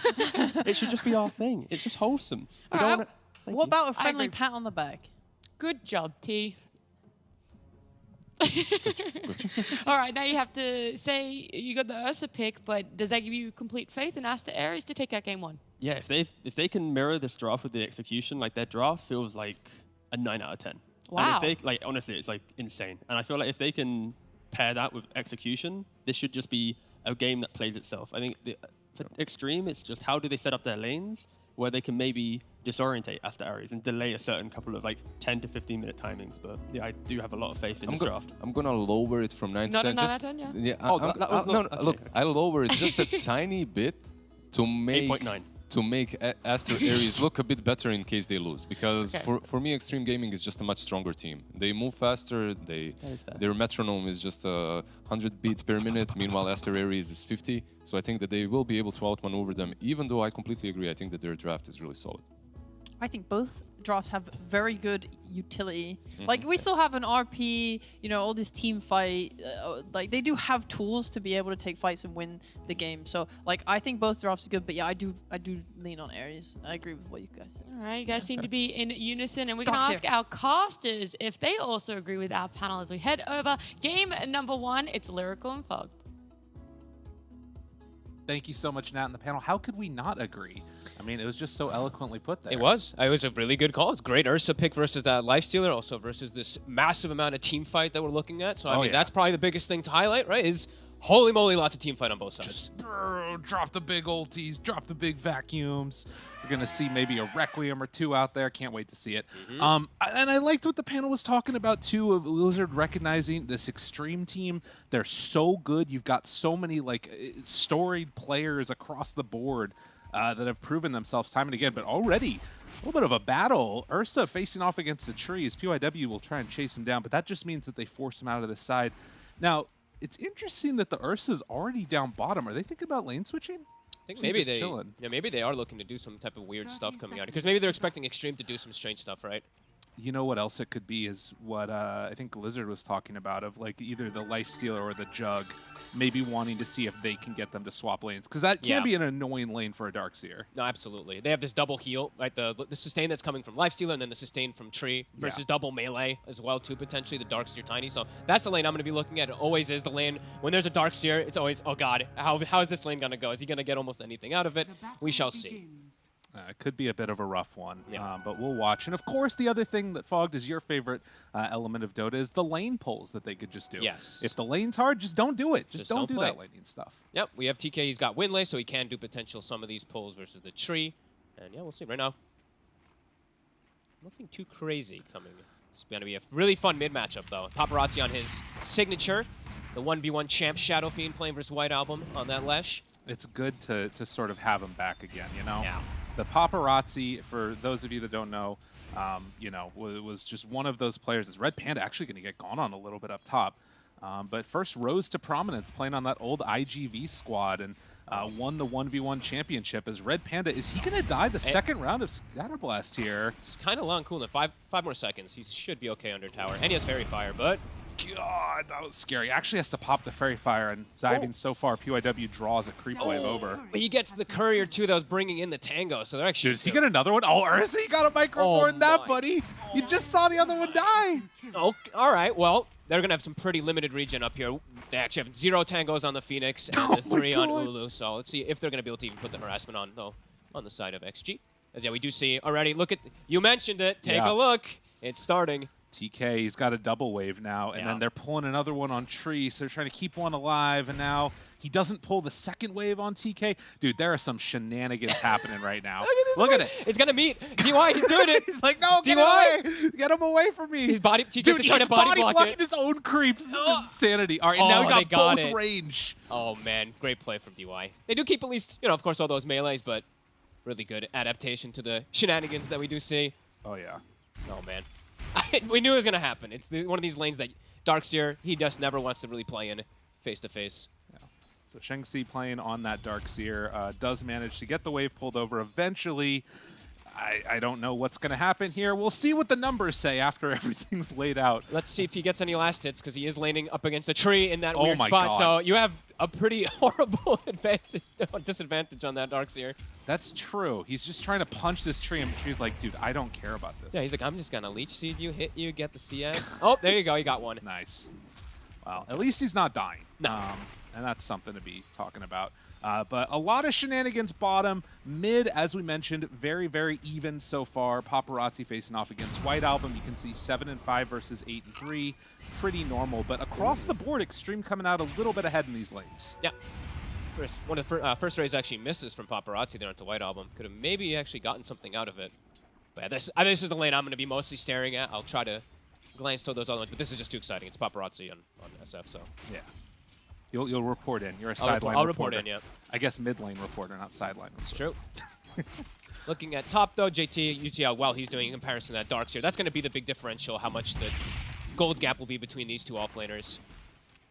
Yeah, and particularly if PYW can get off to a hot start. If we've seen a couple of these games where Snapfires can get a quick level 6, sometimes even before that 10-minute mark, it can completely change the rest of the dynamic of the match. Absolutely, and we did mention in the beginning, it's this game will eventually come down to some massive team fights versus team fights. This is not an easy game for Red Panda. He's got Rage to deal with, and he's also got the Snapfire. So this Egg, essentially in most team fights, will probably die from that little Shredder or just from a Lifestealer focusing onto it. So in that fight, and that front, I gave XG a pretty good advantage in the teamfight department, because then it's all reliant on Darkseer. Right.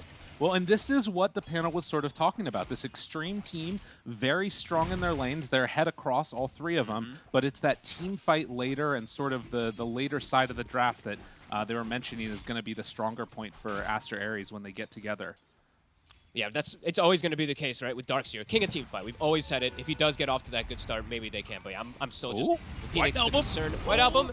Couple more punches. DY, my boy, coming in for a few more hits. He needs 2 to get it, and the creep wave in position. The little pony's too fast. But, I mean, having to run back to lane, back to base kind of sucks. It's brutal. Look at the last hits already. Double-checking runes. They're having a phenomenal start here on XG. It's kind of reminiscent of what we saw from LGD yesterday. Double-checking the runes constantly, having this like stable single hero that can stay in the lane. I want to know where DOI took that creep wave from. Did he pull it hopefully from bottom? I don't think so. But it looked like he was, again, doing some lane pulls. All right, back behind the tower. That's fine. He was like standing behind tower when they went for the dive, and then just held the wave for a few seconds so they could get a couple extra hits on tower, it looked like. And I think that also meant the whole creep wave died to the tower instead of White Album gaining XP. So a whole extra level ahead. That is brutal. Yeah, dude, these lanes, it's a problem. It's hard to deal with. All of the pressure that's coming out, even getting double there. Scatterblast is JT bullying it back this Ursa. Yeah, he has to go for Ring of Health in this lane. It's just so much spam between the two of them. The rush Arcane Boots from JT. So not only does he have the movement speed to be able to distance himself from these two constantly, he's pumping that Snapfire with mana all the time. Ooh. Jump forward from PYW. PYW is crazy. This guy is going to die. Shockwave. As the chase is there. They do get first blood finally. Red Panda goes down, but it comes at the cost of PYW. Pretty value. That is going to be a pretty massive Magnus rushing the mech. That is going to be very problematic, actually. You'll probably see the same thing coming out from the Darkseer, and he might actually get it at a similar time, so maybe not that problematic, actually. Yeah, they'll just see what ends up going. Taking that one Ring of Protection along the way, too, to help him in the laning stage, and just keeps cutting waves. So things evening out down there as TK and DY move around and start messing with mid a bit more. Yeah, they have to start helping the Lesh. Otherwise, it's going to get pretty ugly pretty fast. Paparazzi? Good toss away, and that's a rune up top. Haste for the Lesh. Still like that. The advantage is there. You see Paparazzi's got nearly full level advantage over him, and massive net worth advantage, too. I mean, I guess that's just how these SF lanes go. Good force of JT back to base, though. So things looking a little bit better in the side lanes, even though White Album is definitely struggling mid. He's got this haste rune, though. This is going to help so much. Like, there's pretty much like no way now he dies unless he makes an overextensive play and goes for some type of dive. He's going to always be able to run away from those razors for the next minute or so.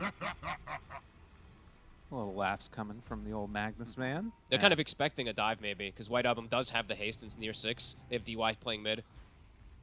Yeah, you don't need anybody down bottom to help Lifestealer at all. There you go, Darkseer. He is top net worth first team now, after all said and done, after all these swaps and moves. Makes the move over here, has himself underneath a ward, but can farm this medium camp while simultaneously getting the wave. Likewise, though, you can see the Lifestealers doing the same thing on that hard camp. Exactly. So farm fest for both of these two. Looks like they're starting to get some stacks. Red Panda getting some stacks ready for Ulu. Oh, nice. So those would be good to build back into. And he is going in most likely for that Battle Fury, having already got the Ring of Health done. I guess he could go like Vanguard or something. That sounds terrible, though. It's going to be a Battle Fury. He definitely, I mean, I would imagine he does just because of that, but yeah, we'll see if he does switch it up a little bit. Also, they're probably going to have to move the Lesh to take these stacks instead of the Ursa, because otherwise PYW and Magnus are just going to take it. I mean, they're already there. I have to be careful, but also back towards mid, they find themselves a tasty Shadow Fiend. Everybody TP's into Paparazzi. Oh, the tree armor, it keeps him alive. The wall comes out too late. Now they just have to TP out of here. Wait, White Album still wants to go in and get aggro? Cookie. I mean, maybe they throw an Ion Shell onto him too, so that's a little bit of damage. Oh, they didn't get it off in time. So yeah, he has to back away. 4 heroes mid to save that SF. They were so ready. They were ready for that play a minute ago, right? Yeah. DY was chilling there, just kind of waiting, and you see that heal. The Leech Seed comes in, the armor comes in, even the Lifestealer Infest comes in to try to save too. Every little thing coming in, just, yeah, covering Paparazzi. They know how good of a game he's having over the Lesh right now. Dude, it's nuts. Like, he was so close to going down, but in the end, it just didn't end up happening. And, well, not the end of the world, I guess. I mean, it's pretty rough. It's pretty brutal. It's pretty rough. Heavy committed rotation, and the Lesh still not able to recover with a haste rune too. Does get away, of course, but that's a costly one. Yeah, and they have to walk back out to lanes now also. Yep. So, Blue tries to get out of here. Oh, okay. PYW, he wanted to go in. He's ready. JT's chill. I mean, JT's just like, I have the freest farm ever right now. The mech is done, on way to Blink, way ahead of the Darkseer's timing. Right, and that's the other thing that's scary. You play together with this Lifestealer. Yeah. I mean, a Blink RP and then an Infest Bomb to boot. It's going to be tough for them to come online and deal with this pressure. This early game is going to definitely be problematic because with the Lesh having a rough start, Darkseer being a little bit slowed down, and Phoenix, who's like your kind of big team fight besides that, having these natural counters in the game, the early fights now are going to be really hard to take around those towers versus that early mech. So when Extreme does want to group up and go for a tower push, let's see how Ares does respond. I mean, this is really just Extreme coming in. They were one of the teams that people had a lot of questions about. It seems like they were really prepping a lot, along with those couple of changes, to try and, you know, redeem themselves after last chance qualifiers at TI, and they are already looking very good. Ooh, he baits it. That was good. RP. Now they can maybe even commit for a kill here. Yeah, he has to be careful. 60 seconds without any enrage up, and JT, he's moving right in, looking for him. Dude, JT, he's flirting with greatness here. He knows he's unkillable with this mech. He can play super aggressive. White Album stepping up a bit far from Ruin. And I have to get a little coverage there from the Tiny to make sure he doesn't get into trouble. Look at the race to the rune. Get him. Gets the stun. And will take away the invis. Does mean that they get the kill onto the Tiny, but no bottle refill. He'll take that, though. They can. I think they can actually shove mid right now. They have the siege wave coming in. It's going to be really difficult unless they bring... they just have to bring numbers on Ares if they want to defend this tower, so it might actually just go down to this push. Snapfire ulti up. He's That's level 6. Really scary timing. And again, because you've got this Battle Fury Ursa that they're queuing into, you got to imagine that, like, it's hard for them to fight and bring numbers on the side of Ares. They do get to at least slow it down there with the glyph. Does seem like XG is a little bit respectful here of the rotations. And yeah, they're bringing the numbers. So 4 heroes have to be brought to secure this tower. The siege is still alive. They go for it. The cookie and hits. There it is. Immediately out. White Album in trouble. Where's the mech? Nowhere to be found, but they get the heal from the Sunray. White Album still dropping very low. TK almost dead. Does die. And they keep that siege creep alive that entire time. My God. Tower's fallen. That was a beautiful play from PYW. You mentioned it, right? That early level 6. I mean, now it's not as early, but still. This Lesh having that hard start. He is so squishy. Yeah, that was... There is a significant amount of burst damage that we do have to talk about too, right? XG, they all, like 3 or 4 of their heroes do have just a hard, like 300 damage nuke. And versus a Lesh who has a rough start, yeah, 1000 HP. Going to be very easy to get brought down. So now onto the next tower. They're going to just make their way up top. Paparazzi is going to stop for some jungle first, but so far it's looking pretty perfect from SG.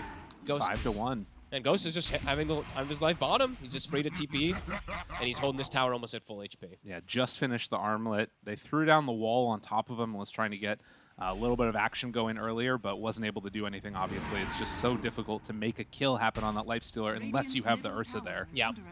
And it's just not in the cards right now. It kind of does feel like the Battle Fury might be playing into XG's hands, right? Because now the early game is going to be so hard, and now that the Lesh had a bit of a hard time, the Darkseer always has a hard time early game.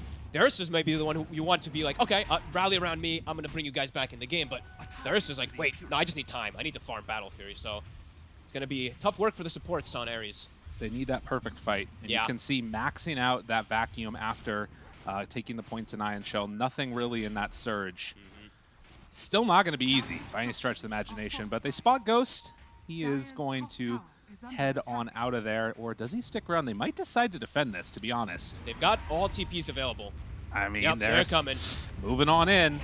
3 points right now in the Edict from White Album, and with DY nearby having Overgrowth ready, this could be death. Oh, Ulu's there too. He's going to run in first towards Ghost. The Surge is out, finds him, starts beating away. They drop the egg down, the Overgrowth comes after, but they kill him. This is a huge win, and JT, he TPs into this. Maybe a chance with the vacuum pullback and the fight not going at all the way the XG wanted, but they might be able to get the second round. And yeah, indeed, Ulu there, but the mech not enough to keep him alive. Paparazzi made the move on in with TK nearby. A couple more punches from these illusions. And it looks like TK's going to go down, but White Album, can he play cleanup? Stun misses onto both of them. PYW jumps back in the race. A couple more hits. White Album almost going to die, but barely staying alive. He's able alive. to dodge from the hits. He dies to the Death Requiem. But with 3 dead, JT, I mean, they're TPing back in the Lifestealer now. This fight's been going on so long. I think they just get out. Wait, JT, blink. jump, blink, infest, able to find Red Panda, runs away, and the chase down for the kill. The bird will die. I think that they can get out on Darkseer, well, although DY's there now too, tries to TP out, and he will be able to escape. Or a minute and a half long fight, it feels like. The dive, I can't believe they even get the Lifestealer at the go of it, but the cleanup, Extreme does come in and get significant damage, and the tower, it lives, it's gonna get living armored. It feels like maybe they need to go down bottom again with the Lesh, but White Album actually TP's mid, so tower's gonna get full healed. And you can see this replay here, how close it came to him not being able to get out of there. Just this burn from double Iron Shell in the sun. He didn't get the rage off. I guess the Avalanche, he just got clipped by it. He didn't expect it to come in from that angle, but he did see him coming in, so. Yeah. Ghost, a little bit slow on the fingers, but his team does make up for it afterwards.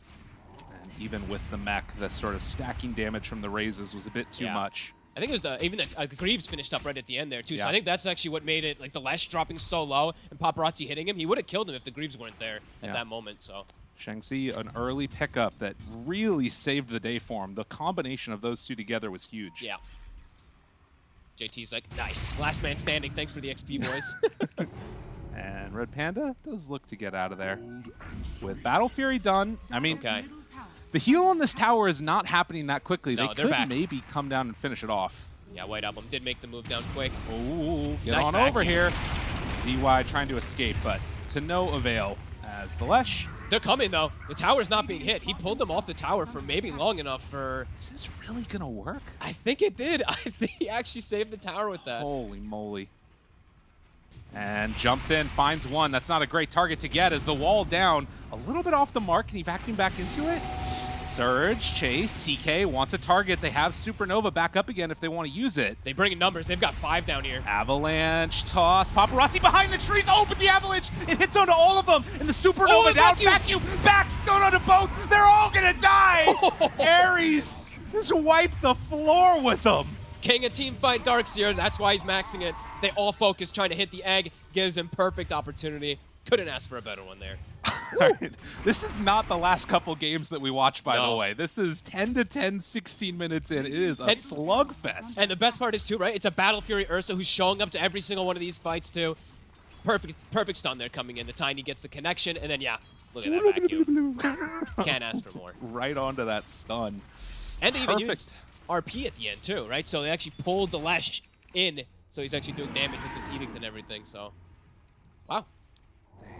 Well, 16 and a half minutes, and I mean, I'm curious if we're going to see Magnus go to finish off the Greaves, because he's actually going back for a Force Staff right now, but really close to finishing it if he wanted to. Guess he wants more ways to reset and get out of these team fights now, because that's a big problem there. Ari's able to get that type of fight with Extreme having the, like, what 4K gold lead at that point. It completely swings. And they're going again. Right. They know that ult, at least the RP's on cooldown. They get a scan successful. And this is what the panel was talking about, the power of this draft altogether. Everything working together in concert. With this pipe coming up soon, it could be the difference maker. They won't find anybody as they head up high ground, but leaving that ward behind, it looks like it's time to head on into Roche. Oh boy, almost all the ults up. Darkseer very limited. Okay, never mind. He has 3 mangoes. He's pretty limited on mana still anyway, but... Yeah, this is always the danger thing. You don't want to pop Grease for this. Toss. They pull him back in. JT down low and dead. Up on the high ground, they still see DY and Ghost. That's huge. TK's being a menace. Even before he had Blink Dagger, he's been getting these beautiful combination plays. Again, finds a dream target. And another one. Oh, the toss back. They didn't know about it. There's the BKB, though. Has to run away. They drop the ulti down from Snapfire. TK trying to survive, gets sniped. Lulu picks up the Aegis, but everybody's still alive from Ares. And now DY, he's in too far. That was a dangerous Supernova that's going to end up costing him. And they also managed to kill off the Tiny. Death Requiem, or rather, just Requiem one time to push everybody away. But still, Aegis on Ursa. Whew. Toss-back plays constantly. A little bit of an over-aggressive egg, but at the end of the day, it kind of just zones them away so they can finish it all off, so... All right. We got a game on our hands. 12-12, dead even net worth. This is the most exciting thing I think we've had for the last couple of days, especially. Yeah. Because most of these games have been a little bit slower, but even with the Battle Fury Ursa, we're having constant aggression, so this is great. And look at that right now, Dota Plus very much favoring Ares. I guess the power of this early momentum, and of course that team fight. If you can get this BKB done, that would be huge for them. It's such a good game for the Ursa. Like T was mentioning on panel, that's why he kept calling for it at the end. Versus the Lifestealer of the matchup, versus the Tree, the Roots. Eventually, they're going to be able to like itemize versus the RP too. It's a really good game for the Ursa with this start. And the Ava toss back, PYW, he doesn't stand a chance here. Damn, TK, again, the menace. And it's that solid vision that's been laid down beforehand, too. Yeah. Getting that ward on a couple of different situations that have gotten them the kills that they needed. As White Album moves in towards mid, Diabolic Edict to take down this tower. And suddenly, we're even on objectives with maybe one more into the favor of Ares off of Roche.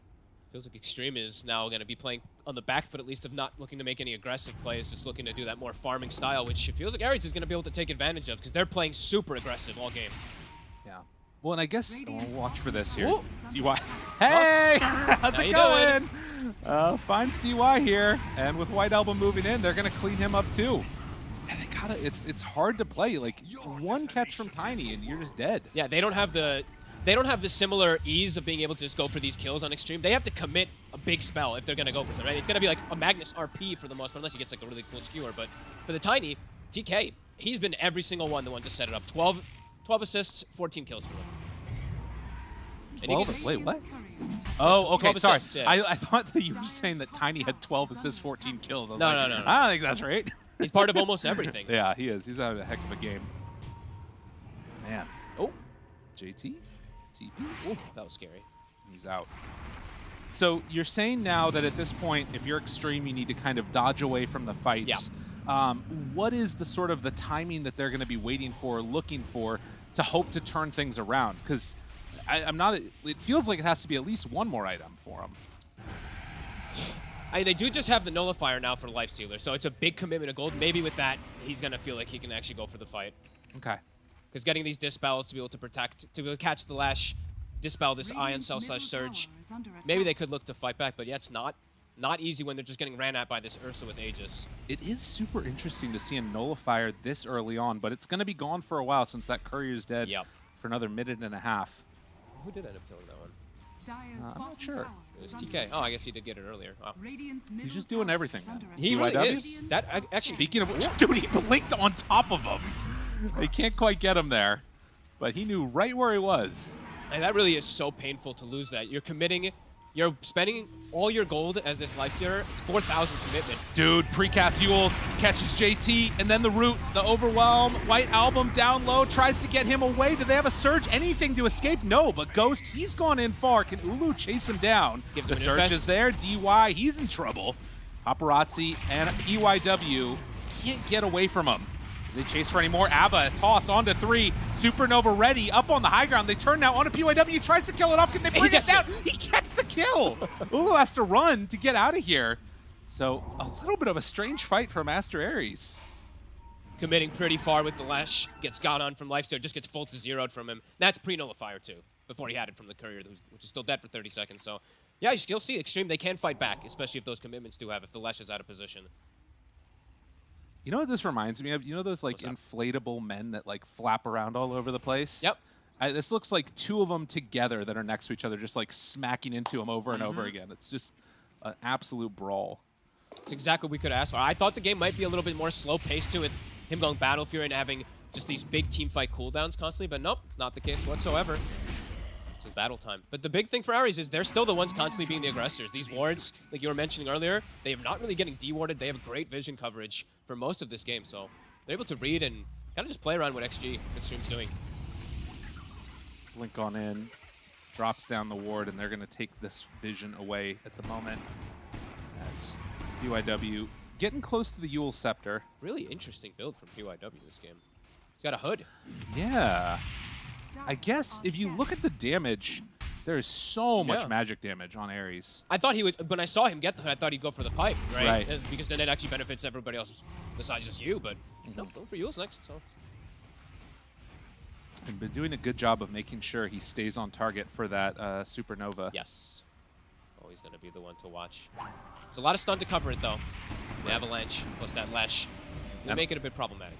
Also, we'll be getting to level 2 ulti pretty soon here on the Phoenix. And that helps him a little bit in that regard. So Ursa's continues to get pretty large. Lifestealer finally gets his nullifier delivered. And we'll be going for AC as well. Okay.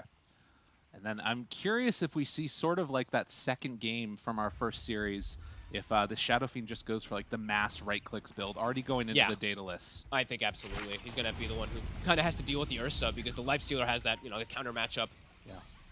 The Ursa versus him, of course. Also, having the Hurricane Pike already done for Paparazzi is a nice little win against that hero that just wants to jump on top of him. Yeah. So now, if they take this rune, it's going to be spotted underneath a ward, and they scan. They immediately know where they are. Look, they're calling exactly what's going to happen here. Oh wait, no, that's Lifestealer. Never mind. He's saying where he wants to go. PYW still, while they're running around together, he's still looking to farm. They're actually giving him this farm, which, as we mentioned, the Yules, it does have massive value versus this Ursa too. Is okay. Let's see. Paparazzi's invis. They don't know about him. Spot him. Oh man. They try to go. Red Panda right on top. White Album. Do they walk into it? They don't have any wards in the area, and Paparazzi still sitting with this invis rune. This could be the difference maker, but you see Ares recognize something weird's going on. They all back away. Yeah, they definitely knew that there's tons of vision in that area, so we'll be able to reset away. Nice try with the I think they're trying to like Sunray cancel the Blink Dagger from the Magnus, so he can't make it go, but unable to make anything happen of it. So again, another instance of teams going in for a fight and not working out, and then retreating, setting up for the next engagement. 30 seconds until Roche. That's probably why they backed away, honestly. They're probably like, if we lose a fight here, we're going to lose Roche, and our lineup is quite dependent on getting Roche and not allowing Extreme, because if Extreme gets a Roche in this game, it's going to cause huge problems for Ares draft. So you were talking earlier about this dynamic of Lifestealer versus Ursa and him not really being able to do much. So you think it really is going to be incumbent on just like that SF to be the one to deal with the Ursa? Yeah, absolutely. Oh, Red Panda, he actually breaks it. Smoke as the dive to get away. Great positioning, right there in between the 3 trees. I was going to say, the thing that's nice about it is that even though it's sort of going to have to be the SF doing it, Lifestealer's still very farmed. Yes. No, absolutely. Oh, looks for more. RP pulls back one. Is that good enough? No, no! The vacuum! The connection! But Paparazzi, he turns! He catches onto one. Now Ulu tries to run him down, but able to Hurricane Pike away. So giant ulti's used 1 for 1. What? How? How did they all get out? Okay, PYW. Yeah, they get at least another one. Holy. There wasn't that follow-up stun that happened because the Avalanche had already been used. Was that a 4 or 5 man vacuum? I mean, it hit like absolutely everybody. Couldn't have asked for better there from Ares. Yeah, that's the part of the nice thing about being able to hit that level 15 right then too, the extra AoE on the talent. And I think he got Blink right before the fight too, so his positioning, it makes it easy for him to just blink and get that full vacuum combo. But still, only 2 died. Pull back onto 1. The nullifier, you're not going anywhere, buddy. That is a good pickup. And the DD, Paparazzi kills him off. Now, they are a bit unlucky on Extreme. 1:40 until Roche. Yeah, I was about to say, like, this could have actually been almost a game, like kind of like a game decider for the next like 10 minutes if that Roche does spawn, but oof, playing a little too over-aggressive there. And Ghost, he's very scary still. We are mentioning the counter matchup and all that, but holy hell, he's going to hit hard. Oh, it's going to be really tough. And I mean, you have to be able to enrage, right? Like, yes. If you don't get the enrage off, Lifestealer still will eat him up before he gets a chance, particularly with this Empower on him. They did end up not going for the Yule Scepters, though, on PYW, so the Enrage will not get, like, you know, he won't have to, like, Enrage BKB so he doesn't get Yules yet, but eventually those Yules will come and make the Ursa's game a lot more difficult. But you can see the game of the game is really, if they can kite out the Enrage, you see that's kind of what they're going for, too. 4 staffs, they have 3 of them. It's kind of the specialty for China, as we've seen. Something could be very annoying to deal with. But of course, the big answer to all of that is if you can find a big vacuum combo with a Leshrac stun, with an Avalanche on top of it, if any of those things hit together in concert, it's just going to be devastating. Absolutely. And sorry, they had 4 staffs. I forgot the Shadow Fiend's Hurricane Pike, so. Yeah, it's pretty... a lot of kiting. That's annoying as heck. Yeah, especially when the Ursa's going to maybe have to rely on Surge, and if he gets nullified, right, he's not going to have it, so could see a lot of just push and pull in the fights. Watch out now. DY moves on in. He's the one not quite scouted there. They get vision down, which spots Red Panda. Ghost moving forward. He starts opening up on these creeps, and now Ares, do they want to jump? Doesn't look like it. Extreme has a great angle for Roche, which is about to spawn. Ares is going for the high ground flank. And they're going to get some... I mean, they're playing around both of them around their vision. Yeah. Both just wanting to play high grounds because both lineups are just devastating from high ground advantage. This is always so funny when it's like, all right, Dire on Radiant, Radiant on Dire. It's fine. Just trade for a second. We'll catch the creep wave. And yeah, then we'll hang out for a bit. Ghost keeping that ward alive too, the one in mid. I think this has got to be one of the most common positions in Dota nowadays. Yeah. Oh no, don't get that courier killed. It used to be, oh my, yeah, that's a hefty one. Don't do it. You don't want to see it. Yeah, he's taking the long way around. He's all right. Smoked again. Ready. They have far reach now. JT, he has lens and headband to go for Red catch. Panda getting vision with Snapfire ulti. It's not good enough though. Oh, TK, he gets catch. The toss back mid-skewer. The vacuum, the wall, back onto 2. The stun to interrupt. They tear him down. A couple more dead with Mag out of there. Ulu is free to go ham. He wants to chase him down, catch a couple now. Ghost turned onto. He's going to get punched. He's going to get pummeled, but will it be enough damage? Yes. Ghost is dead. Paparazzi's left alone. PYW, he's fallen. Ares just absolutely unloaded on XG. Paparazzi, is he going to be able to actually get away? Yeah, it looks like he's getting out of there. Paparazzi tries to run. Yes, Shadowblade back up in a second, but no. He's not. They'll find him. 5 for nothing, and White Album picks up the ultra kill as Roche is up. TK. I think the vacuums are incredibly impressive so far this game, but this Tiny's performance is unreal. Honestly, he's doing everything, right? He's jumping in, stops the Snapfire. It kind of messes with, it looked like the entire concept of how Extreme wanted to take the fight. Gets another toss, gets a toss on the Magnus while skewering. I mean, I've never seen that before. Look how quick, look. I've never seen that before, ever. Yeah, that's just amazing. And yeah, I mean, this vacuum was also incredibly fancy, but it starts out because the Tiny gets this type of disruptive play, so huge credit to him. 21 assists, 24 kills on their team. Again, he's up part of almost everything. And I'll say it speaks to sort of the volatile nature of this match, which is that, okay, right now we're looking at, oh, there you go, he's feeling himself. The Ares lineup, a 4K gold lead, but that easily could have turned different if the RP hits. If they're the ones that pull them in with the empowered Lifestealer. Like, no lead is safe in this game. No.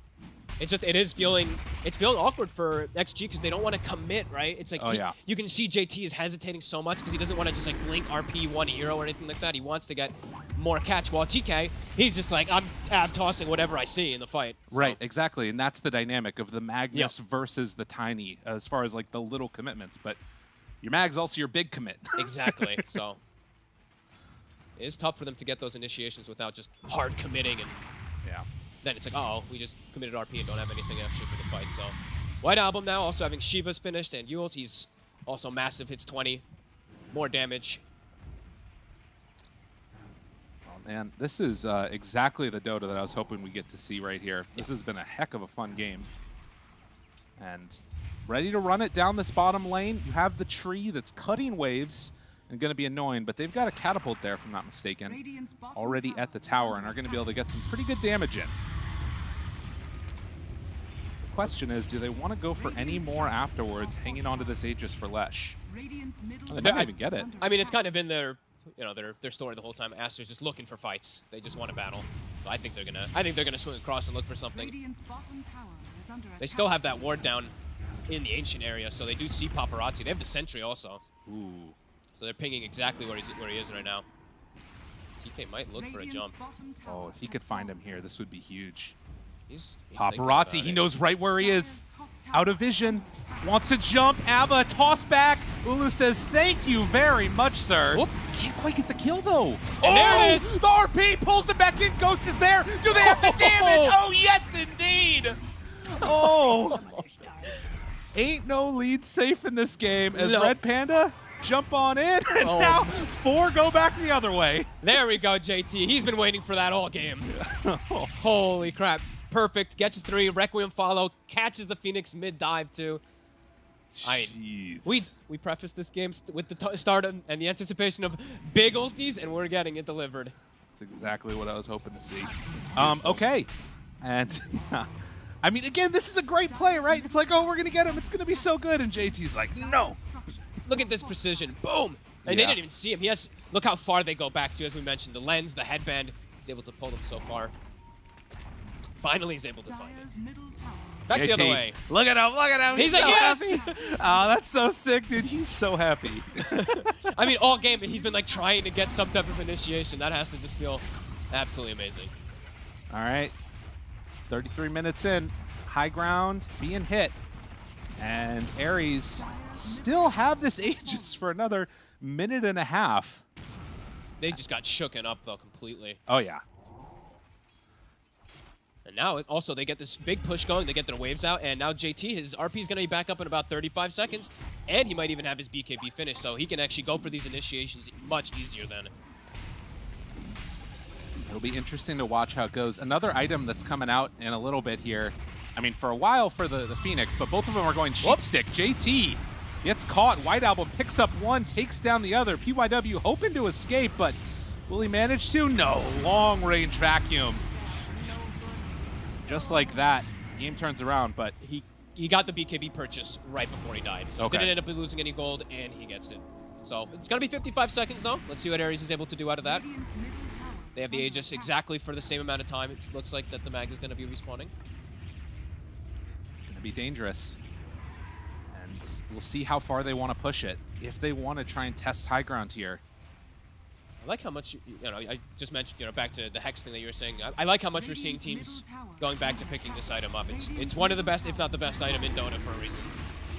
We saw it riddled in the last series. Just like that, with 20 left on the clock and Glyph used, it looks like it's going to be one tier 1 or tier 3 tower taken here. I think that they finish it, but do they want to stick around for any more after? That's a pretty hard thing to do. It's so scary, especially after JT just catches that last time. The tower, the living armor, it's... Yeah, it's gone. All right. Dude, you're going back in? Oh my... I mean, you're right, a wait, psycho. Aegis is gone. Oh. This guy's out of his mind. All stuck. I mean, I think most of this game is going to be like 5 people sticking together now on both sides. Skewer range talent, level 20 hit. Oh yeah, that too. God, that is a big range. That is, yeah, it's absurd. It is. That is silly. They will go back to tier 4s. I mean, you have to get to him, I guess, too. That's the other problem. He can jump from so far away. It's all right, both teams being very patient. They're thinking about going again. They want this right now. If you get a big pickoff, you know that BKB was bought. He doesn't have buyback. They're hanging around waiting for somebody to show. TK, Ulu right on top of him. PYW heads on out. Smoke breaks. Immediately gets vision. TK in trouble. Yule Scepter lift up. White Album's there. They're all grouped together. A big vacuum RP. here. But the RP catches onto him. Requiem Soul's out on the both. Not a chance in the world. Oh, JT. He's like, all right, TK. Oh. Wow. Dude. All game, right? He waited like 30 minutes to be able to find his opportunities, and he finds the big ones that are worth it. I mean, and again, the draft was good. They have more chances with Aster Ares to set these things up. But Extreme are very good at Dota. These guys know how to wait. The patience was there. And it's heads-up play really from the snap too, right? Walking up in a very dangerous situation, getting the vision down, which allows JT to really do that. So vision, as we always say, ends up being one of the most important things. That word lets him see those back heroes all the way on the far right side so he can get that jump, get the RP on them. So. Right, Beautiful. and you think also about like the sort of killer instinct to go for it because, imagine if Ares was the ones that have that vision, maybe you have a jump in from Darkseer, vacuum wall onto 4 or 5. Yep. It easily could have gone either way. I mean, both teams kind of have a similar of don't stick together. Like, right. Be careful how close you stand next to each other versus vacuum and RP. But XG now in these last 10 minutes started to really get their dominance here. Big items picked up too. They had Satanic right before on the SF. He's already got a whole nother item probably pretty soon. Yeah. Shang-Chi is going to have to be the one that really makes those plays on that Darkseer. Yeah. The translated name, life and death, and that's how these team fights have gone. It's very much one way or the other. No middle ground. Feels like they just need a little bit, we were talking about how they did have the pretty good control with the vacuum, Lash, and everything. Now it feels like they need an instant disable, like we mentioned, the Hexes, which now Lash does have it. So maybe that'll allow them to get the follow-up. Not if JT lands those type of RPs, though. Right, but that's the moment where you can we saw an earlier precast of Yule Scepter. A precast on a Hex would be huge. I'd imagine JT in most situations is going to pre-BKB, but could still, if he doesn't, then it would be devastating. And they did, I believe, also take the gem away. So 2 gems now on Extreme. So Vision, definitely going to be limited for Ares. TK up on the high ground. I think broke a smoke right there. UIW gives the vision, or the information that they're up there. And then we'll shoot away. 25-26, about as back and forth as you could hope. Yeah, about as even as it gets. And getting close to a couple of these other key item time, or rather level timings. White Album almost at 25. Darkseer will be at 20 soon, whether that's Iron Shell damage or the wall cooldown. We'll see what he decides to go for here. But they need, really, it feels like, for both of these teams, just to get the vision ahead of them. Just so much harder now for Ares versus the BKBs that just will always come off. And just so many different ways to just control the Ursa, these Yules, these 4 steps. And we did mention the Kite, too, right? So much if they don't just get the full wombo combo. Well, you can see there a couple of neutrals picked up. The Lincoln Sphere done now on the SF, so already having the answer to that Hex if he's the one that's jumped on. But it's going to be up to JT. course, Shang-Chi to get these initiations. See if TK can make a play happen on that Tiny too. Get some vision down. Red Panda just barely scouted there. So scary. After those last moments versus JT, now it's like now TK's very hesitant to be the one to kind of go in first, because every time, now the last like 10 minutes, every time he's gone in, his team clumps just a little too much when he does. Right, and in so many ways, if you look at what this, we saw also a Lincoln's pass over there onto JT. Yeah. That's the other thing they can do here.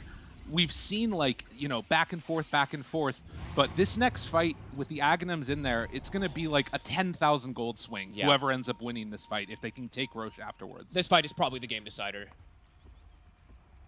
A little bit easier for Extreme to take with their lineup. How's the buybacks looking? JT, he's got his.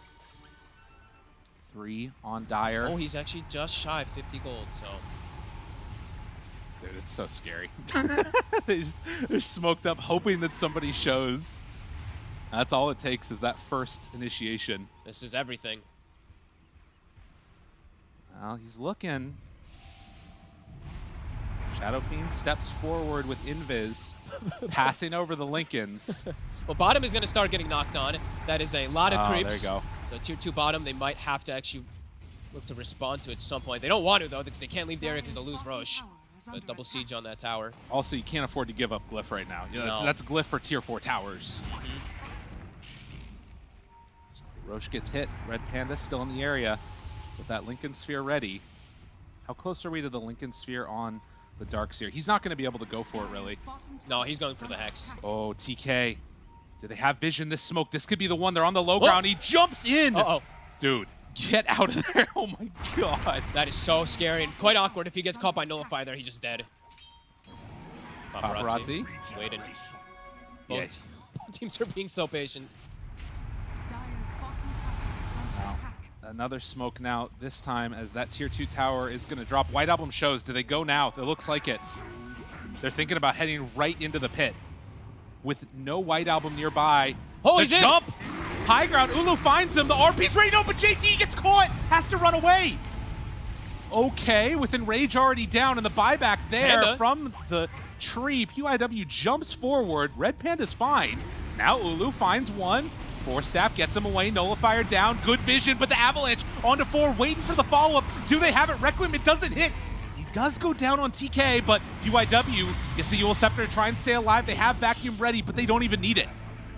Buybacks on buybacks on buybacks. Paparazzi waiting with Ghost. Yules dodges. Vacuum wall. Back Hex. onto 2 in the Hex. But the RP again, it connects. But where's the follow-up damage? They don't have it. TK tosses all the way up on top to JT. The Darkseer's away. Ulu's in trouble. Enrage tries to get away the break, but he's dead. They do have a Yule Scepter to break that TP away. They have a buyback on Ursa. Has to use it now. Lifestealer dropping low. White Album kills him. Buyback from him too. Second round follow-up. Paparazzi down low. Do they have enough damage? The Hurricane Pike from up on the high ground. He's living just barely. PYW dies to the SF Illusion. And no buyback on the Snapfire or the tree. They have to back away.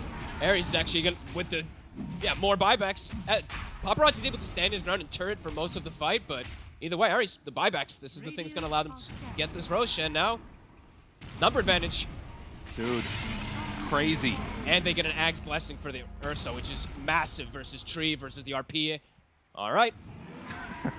And like we said, suddenly the team that wins the fight gets the Aegis, 10k gold lead.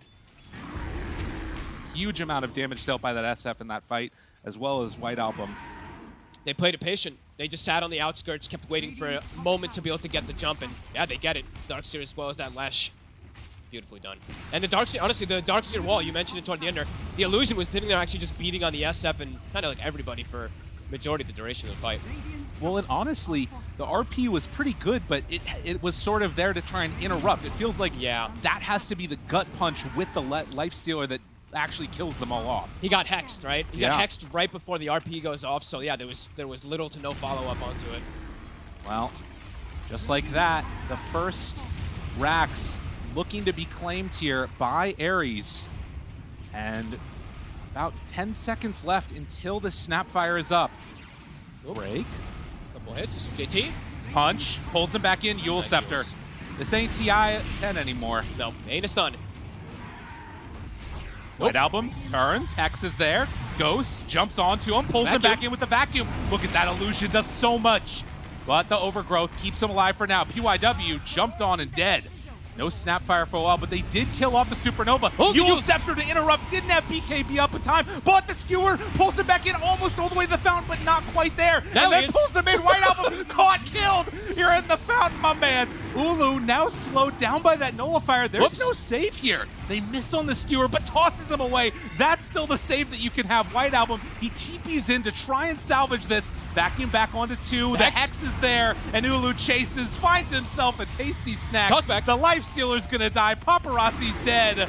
And with that, Ares are most likely gonna take this game, barring a miracle here, as they head on back for another set of racks. XG just don't have the answer. Toss him away in the midst.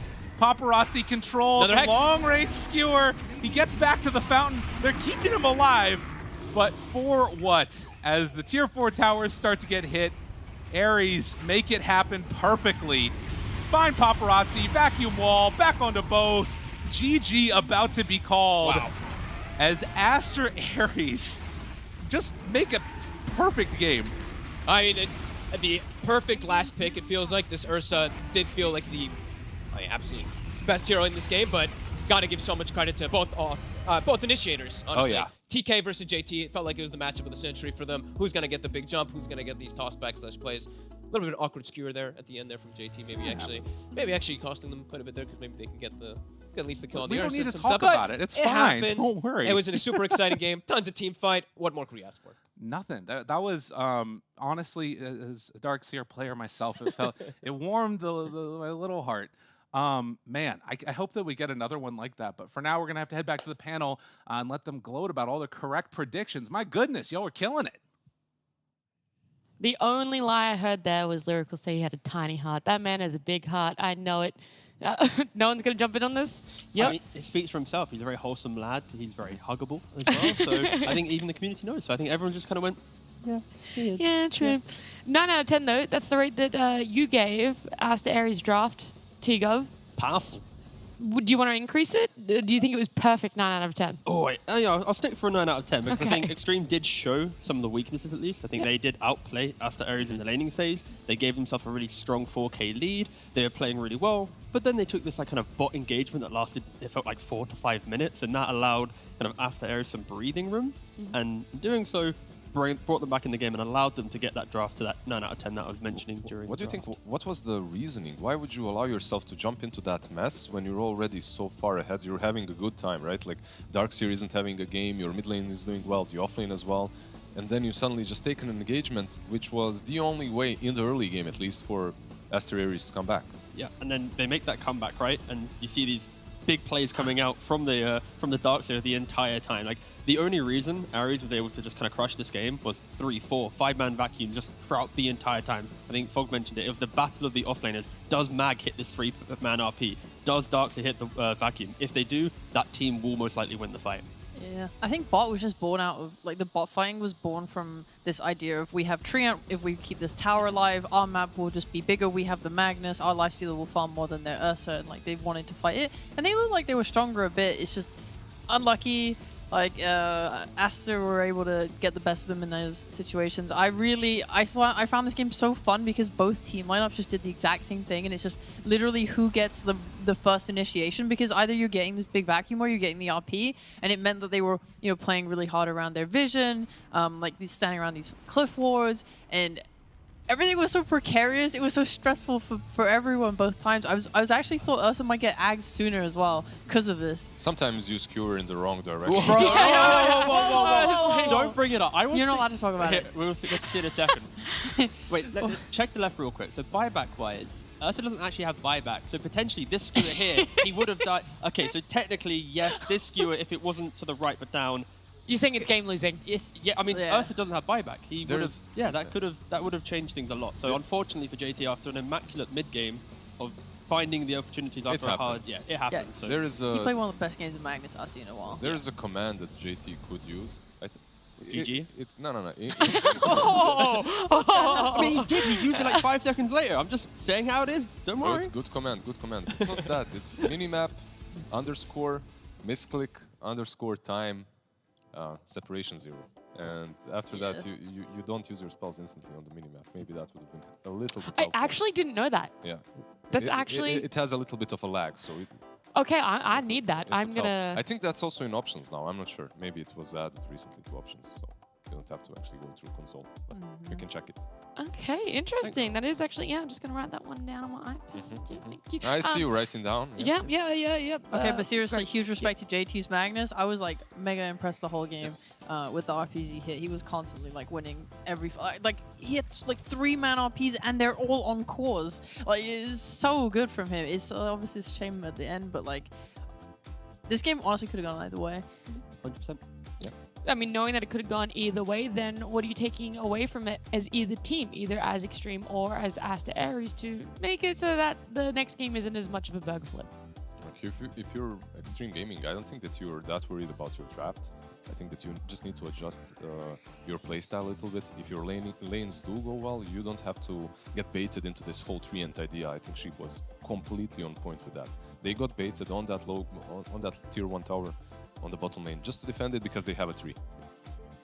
And also they kind of bought a lot of time where Aries, again, they just didn't do great in the first 10-15 minutes, and they kind of were gifted the perfect comeback. So I think for Extreme, they're going into this game too, and they're just going to be thinking about, well, if we do make that adjustment, like draft-wise, play-wise, they were making all of the correct plays. Like even early game, skewering into the Requiems, finding those opportunities. So I think, in the agreement I said, I think Extreme, even if they lose this game 1, I still put them as favorites to come back into this series, take game 2, and most likely be the contenders for game 3 as well. Just because I think the first 15 was too clean from them. It was the draft was too good for Aries as well. That when they made that mistake, their draft plays itself. So I'm a little bit worried for Aries still, but can they replicate how good their drafting was in game 2 as well? I have no idea. I mean, it's a great question, and we're going to find out the answer when we do jump to that game 2, happening after this break.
Hey guys, welcome back to the China DPC. We're in the middle of our second series. It's Extreme up against Asa Aries. Will my panelists take it away? Yeah. That looks funnier than I thought it was gonna look. I mean, I can't see anything, so it's fine. Yeah, can you even see over the iPad? They took away our boxes. Yeah, the resource management was like, oh, actually, we need to use these for something else. So that's how tall this desk is. Cameraman is not looking very happy. Oh, wait. He had to readjust the camera. Draft though coming up on our screen there. We can barely see over it. Tree getting banned out. Enigma as well. I'm going to have to draw up. I'm going to have to draw up if I want to see the draft. Let's stand up. Oh! I can see the draft. I actually couldn't, so hi. I feel taller now. This is good, because again, I'm normally the shortest guy on the panel. Yeah, listen, you can just stay down there. Big There you King go. feel better. Don't ask us why we did it. We were just. There was no bit. There was no bit. We tried to. We thought it was funny during break, and then we tried to think of something. It would 10 seconds to come back, and we're like, there is no bit. We just stay here. We just want to do it. Yeah. It's comfortable. It'd be silly. Just like this draft is comfortable, because it's the same as the first game. There is what? There's only a two tree bands. protector that's Yeah, been but it's the banned. same so far. We have two bands. As in, They're pretty important bands, to be fair, though, right? Look, yeah. I mean, What's they're the last taking one? time. What's the last ban? What was it in the last game? I mean, okay, so I'm going to say the same bands. I'm actually lying. I And was just said testing you. that. I said there was no testing you. ban, and I said that. I was testing and you then on the you tree kept ban. going anyway. Yeah, it's fine. I was testing you. No, you weren't. Yeah, I mean, No, you weren't. 10 okay, tree's banned. seconds remaining. So what's going to get picked instead, Sheep? Tusk Tusk. picked. Five don't know. Fair. It's a good suggestion. remaining. Tusk didn't get banned Maybe they or want- picked last game. I love how we spent And? like 10 minutes analyzing why Treant is the reason they lost, and then T-Gov is like, yeah, Treant banned. I think- Same idea. They'll first pick Marana. They're gonna first pick Marana. Okay. Everyone loves Marana. What about Tusk? No. I said Tusk, but then I took that back. I'm Yeah, because going I with said it didn't Marana. get banned or picked last No, game. that's not why I changed my That's no, mind. it's exactly because I said. It's. Dire Good job. team Can they hurry up and pick? Yeah, it's like I feel kind of derailed here because the 4 bands took forever. To be fair, okay, There so you go. Extreme with the tiny ban at least. You're talking about the second pick, and okay, has to go for that. What did you say? Oh god damn! I mean, She this- said not Tusk, so. What? Yeah, but okay, so in regard, okay, ignoring that part for a second, the main heroes in the current patch, Lina, Tree, Tiny Tusk. I'd argue DP just got picked as well, is up there. Another main hero. I think Enigma doesn't feel to me like it should be in the first bans / picks. I don't think we've seen many teams in other regions in their online tournaments do it. It's just a Chinese thing happening right now, so I'm excited to actually see a team play it for once in the Chinese DPC, but You don't see it because it's banned. Yeah, Exactly. Every it's single game. being Yeah. banned, and if it Yeah. wasn't banned, it would be And getting I'd picked. hope to see it Do you get picked, understand? yeah. Well, no, but the point is, no one wants to see it get picked. That's why it's getting banned. Yeah, but I want to see it Well, to see if it's actually good or not. well, everyone knows it's good. That's why it's getting banned. Has Is it it been good? banned every time? I don't think No, it's I don't think it Most has. games. No, yeah, yeah. I was Most like, I'm games. so sure there has been some games. It's definitely gotten through on first pick a I couple times. Exactly, yeah. hate Enigma. He is so boring. He just goes to his little off lane, makes his little eidolons that keeps the creep equilibrium in front of his tower, and then he thinks he's good. He's like, oh, I denied so many creeps. The carry has no farm, guys. The rest of the game's like up in flames. You know, and he's like, but I denied so many creeps. Friggin' him. Yeah. There. At least you don't have to see him. He's banned. That was really helpful. Yeah. What's the closing pick on the opener of Asta? Dire team banned. SF. Nice work, was Sheep. really Do you clean. want to explain why? Oh, that was kind of awkward. That was dope. Yeah, that was good. Because it's the same sort of, it's the same concept of Leshrac versus SF. It's like, it's just a ranged hero. Like with DP, she's just a hero that heals, wants to be on top of you. SF likes to keep that range. He's got a lot of damage. So are we expecting this to be some offlane DP versus a safe lane SF? Yeah. Is that's what Most Aster likely. Aries would like at least, right? Like they would like to lane that SF into her. I mean, Ares doesn't have that flexibility though, because they're first pick. So Extreme will be able to decide if the DP is the off lane or mid. If it is going to be a Tusk plus Shadow Fiend safe lane, that is going to be a soft cover to what Death Prophet wants to do, which is sit in the lane and farm. But the thing with Death Prophet, even when she's in hard lanes, there's that inevitability. still does well, She'll right? always take the tower, yeah. Yep. I think we saw it yesterday where dies a couple of times in lane, but will eventually just always take tower, takes mid, and the reason why is just bring heroes to that lane. So as long as Extreme pick up a 4 position or a mid that can just rotate nicely in the game, you will always give Death Prophet some type of entry in. Yeah, makes sense. Makes sense. What would you like to be paired with DP on that offlane, if it is the offlane? You could go any of the melee heroes, right? I mean, Tiny's already banned out, Tusk is picked up, so Clock. yeah, Clock maybe. don't see it too much in regards to that before, I think. Maybe Nyx, I but want it. We've seen it today once and yesterday as well, right? No, they Clockwork. banded themselves. Sorry. Oh. All right, well, now thinking someone else other than Rest in Clock. peace. Okay. Yeah. I'll think. It was also decent versus them. Like we've seen a couple of Clockwork pickups versus these heroes, such as Disruptor plus Kotal. We've seen that exact duo a couple of times already. So that's something that Extreme might be looking towards. But if you're taking that Kotal, you're taking it because of the Ember. That's usually the combination. And it's the combination that we aren't seeing here, in this series at least. What's up with that? They just don't like the Ember as much, or? Yeah, I guess not. Yeah. They're picking heroes early that force you away from wanting to play Ember, I'd say. Also, in the previous game, we got banned out in the final phase of the draft, when Extreme kind of needed that playmaking hero, so maybe they're forced into just picking Lifestealer instead. Are the bans always the same? Like if you're picking SF, it's what I'm saying is I see Morphling, I see Sniper, I see Drow Ranger. Like it's pretty much 3 bans that always follow up. I mean, just fight his range with more range, right? Yeah. Like you just want to distance yourself as far as possible. That previous game, the Shadow Fiend felt more like a Requiem enabler through the mag, and then it was right clicks after. So I can see why you would want to just take away the easy heroes. And yeah, Aster Ares, banging out the Nyx Assassin, which I think would have worked quite nicely for Extreme. Dire team pick. Oh, that's good for Yeah. Power Beast. That's a hero that was banned on the first day, which was yesterday. Right? That was Yep. so long Was ago, it yeah. so Yes. long ago? I Yesterday, can yeah. barely remember. It was We've banned been on the yesterday. panel for so long today, it feels like the 8th day of DPC, I'll be real. Man, I'll be honest. We covered so many games. Woo. 10 seconds remaining. Anyone want to talk on the primal? Probably. I don't know what role they're intending to put it in, but that was kind of like the strength of him, right? He was so flexible because he could. I mean, I think he was worse in the support role because the hero struggles without a BKB. So you put him in the off lane, you rush a BKB, and without it, it's very easy to kind of disrupt his ult because it's like a channel thing, and he needs to be able to stick on you to do all the damage. But it's a hero that can gank like mid very easily. I think if that is a support, it kind of dissuades SF from playing mid.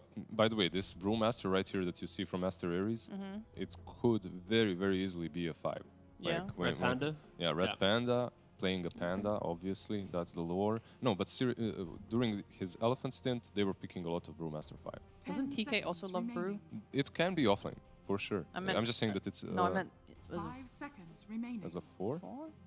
Okay, that's doable too. I think for... I'd rather, I'm sorry, I'd Yeah, rather have a probably. panda on offlane Yeah, I or, wouldn't- or, Yeah, or, no, or so- 5, not really a 4. I like him in all roles. He's Yeah. such a good panda. Okay. You like this one as well? Yeah.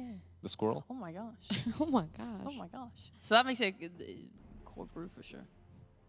Yeah, in regards to... Most likely. Well, I guess could be no, Cortusk you're as right. well, The Tusk could be. Yeah, I was gonna say Tusk could go mid range. That Shadow was Fiend could such a go carry. That was such and a then you could have- complicated game nowadays. It used to just be people pick their heroes, you knew where they were going. Now it's like, oh yes, all of the, even Hoodwink. If Thompson was on this team randomly, It go could be mid. mid, right? He was just randomly on If this he just team. teleported onto us there. I mean, it's an important thing for Ares to do, right? When you're first pick as a team, you don't actually get the 18 or 24 pick in the draft, so you need to make your lineup a little bit more ambiguous. And we mentioned the bans in second phase against Shadow Fiend. Sniper, the Morph, the Drow, even Bat, like these have already been removed, but Well- Drow was let through, so... So what's the reasoning when it comes to removing Nyx instead of removing Drow?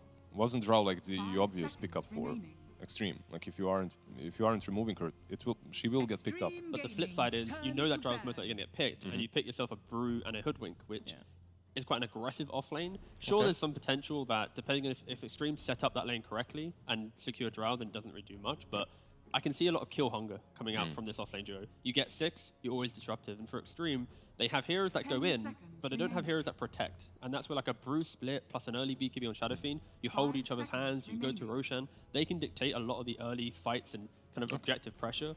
But that's where Extreme also have the Death Prophet, so it's... You have that Prophet, you have Silences, you have Static Storm as well from Disruptor. Like if this Brewmaster gets caught, like he can easily die before he even pops that ulti. And Disruptor plus Drow Ranger, that lane isn't easily bullied. So even for a Hoodwink and a Brewmaster, it can get a little bit scary there. But the important thing is that at 6, there's nothing that Extreme can really do to hold their tower anymore right now. They don't have anything that shoves wave. They don't have anything that really stands in front of the tower and just keeps it alive. Like I think it's between Brew, Hoodwink, Tusk, they have more than enough damage and control to like take that tower, open up the map themselves. Then like their spells are all very low cooldown as well. It's quite easy for them to like brawl around mid. I think if Ares can pick something that can take objectives nicely, then they could apply a lot of early pressure to Extreme's lineup. Otherwise, they're just going to be waiting on SF's items. 10 seconds remaining. Oh, Asta Aries are going to be doing their next pick. What do you feel that? I mean, they're obviously going to have to reveal their cards where things are going.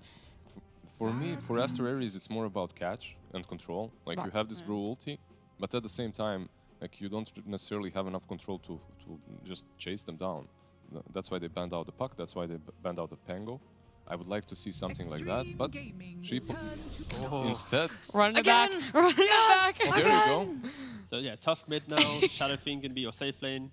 SF plus Panda safe lane. Yep. Tusk and Tusk mid. Yep. Hoodwink and Darkseer offlane, right? Yeah, they could pretty also do like Tusk plus Darkseer offlane and Hood mid. Like that's also a possibility for it. Wait, why would you put Hoodwink with Darkseer? Then you can't shell. No, that's what point, I mean. Yeah. Oh yeah, right. Yeah. Extreme now just has potential damage issues where Drow needs like 2 or 3 items, and Death Prophet it's like, yeah. So your issue is that Extreme Gaming have to wait a little too long to really come online and do anything. I think they just have a lot of emphasis on Drow needs to do well in lane to kind of piggyback her weakness after laning phase, because she can't present herself in the early fights, where Aster Aries can bring everyone. So this final pick from Extreme, like you either put Death Prophet mid and just get her quick items, and she can just run around, like just be the tanky hero that dictates fights. Like if I have ult, you play around me, but you put the Primal Beast off lane, you pick up a position 4 here that can just delay the game and fight. So like some Rubik style 4 for Extreme. But that's a lot of pressure on Death Prophet doing well mid and having the items. So it's an interesting position Extreme's in, but they have that flexibility at DP, so they can talk about it now and try and discuss what exactly they want. Catch or just stable lanes? Which one do you think is going to work out better for them based off how 50-50 it felt last game was? I kind of think picking up the POS 4 might feel better.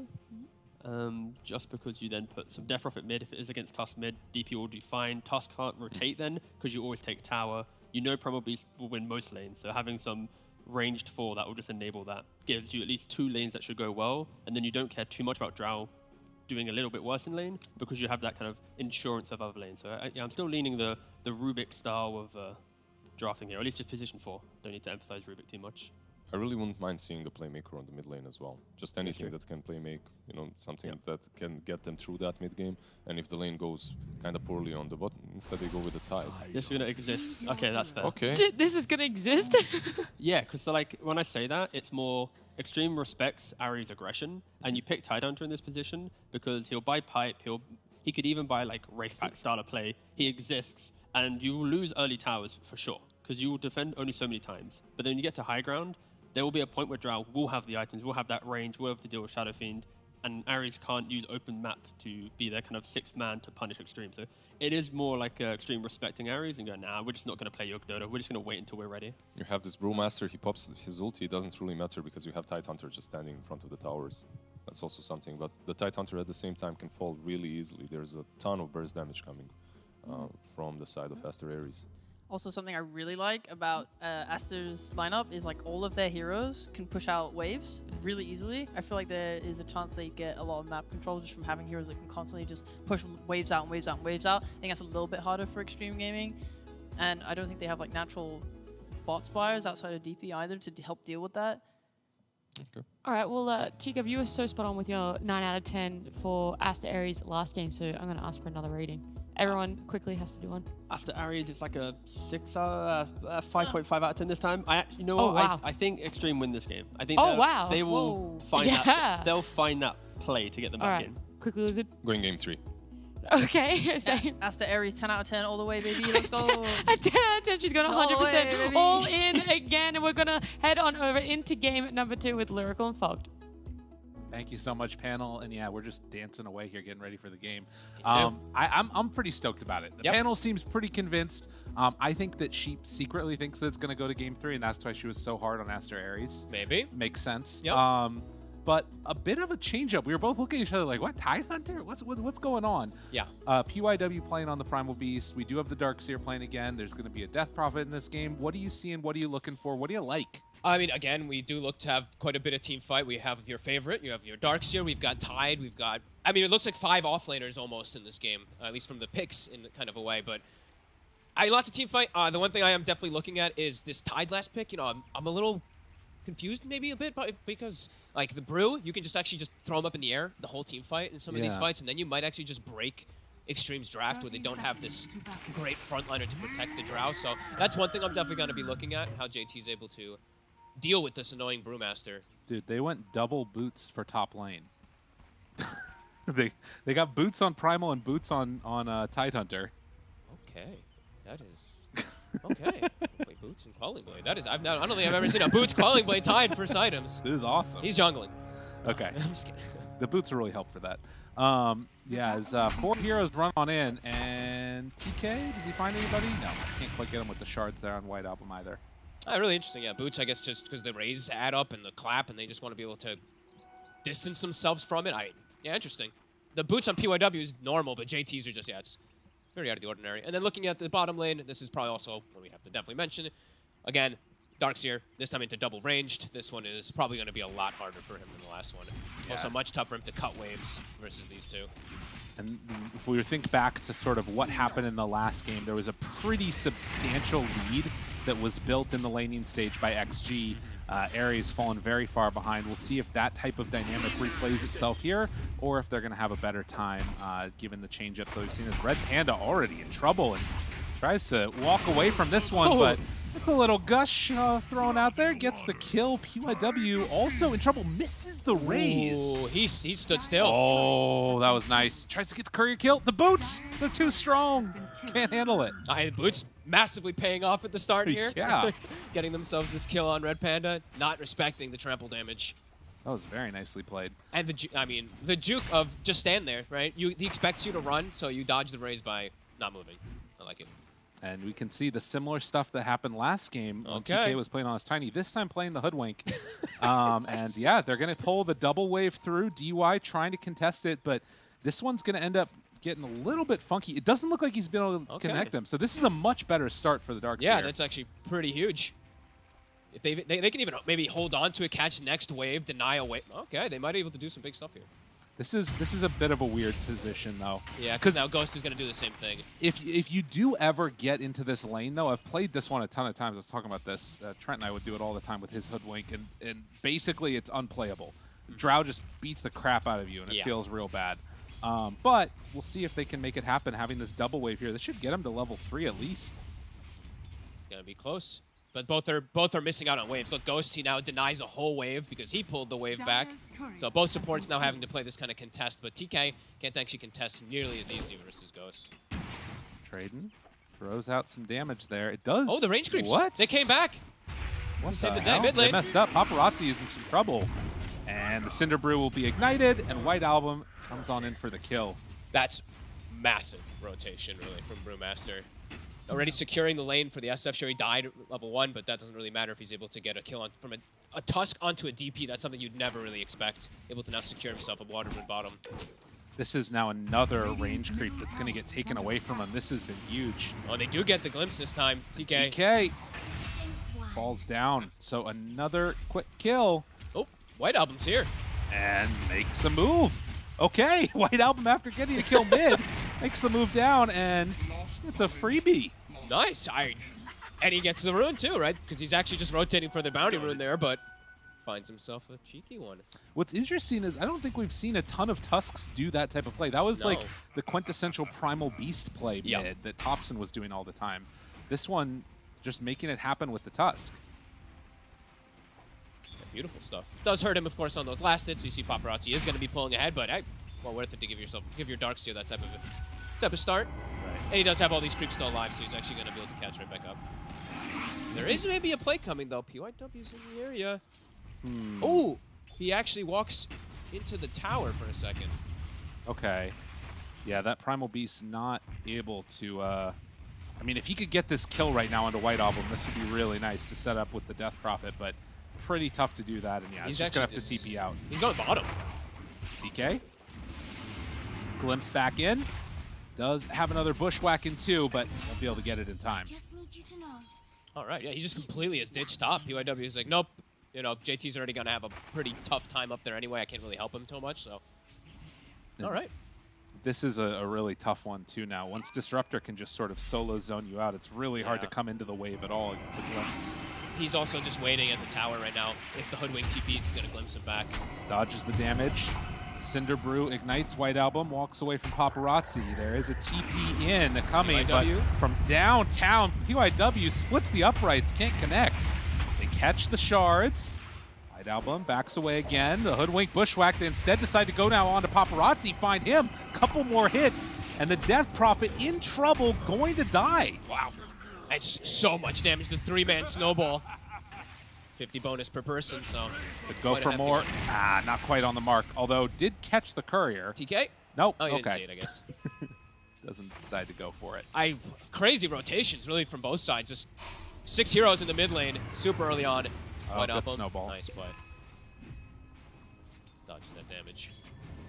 Interesting. So 5 minutes in, and we've seen many heroes mid, about 6 of them so far. And that's meant a lot of solo lanes going on as TK in some trouble here. Gonna get caught, does have another bushwhack, but the trees get taken down. That trample is a little bit annoying. Might see that a lot this game. Lots Yeah. of different ways that we do see it for cutting trees with vacuum and that. JT was doing some pull action and just standing behind the tower because SF can't really chase him too well, so he's actually doing better than I'd expected, 21-2, even though he's been left quite alone. Right. Yeah, the SF at least hasn't. I think we saw him doing a bunch of wave pulls that entire time. So if you're going straight up in that matchup, it's really rough. All right, back to this 3v3 in the mid lane. The runes are coming up in 6 seconds. What can they do? Both mids are so close to 6. Barely catching there on the shards. And it's going to spawn up top where Haste is. Oh, it's a good rune. Not quite 6 on White Album, but he's going to be right after this wave. Might be able to look for the dive. They might have to sit behind Paparazzi here. I mean, the big win in all of this is this Drow. Yes. I'm looking at what's going on bottom, and she is getting everything she wants. Almost level 6 now against the just 5 of Darkseer here. He's having a very good time on this Drow. Good game for the Drow to have that type of game, too. This Gust could be devastating for multiple of the heroes on the side of Ares once he's able to get all these levels built up. Double Wraith Band, and already Tread's done. Yeah, real nice. Yeah, across the board, Extreme, again, having a good laning stage.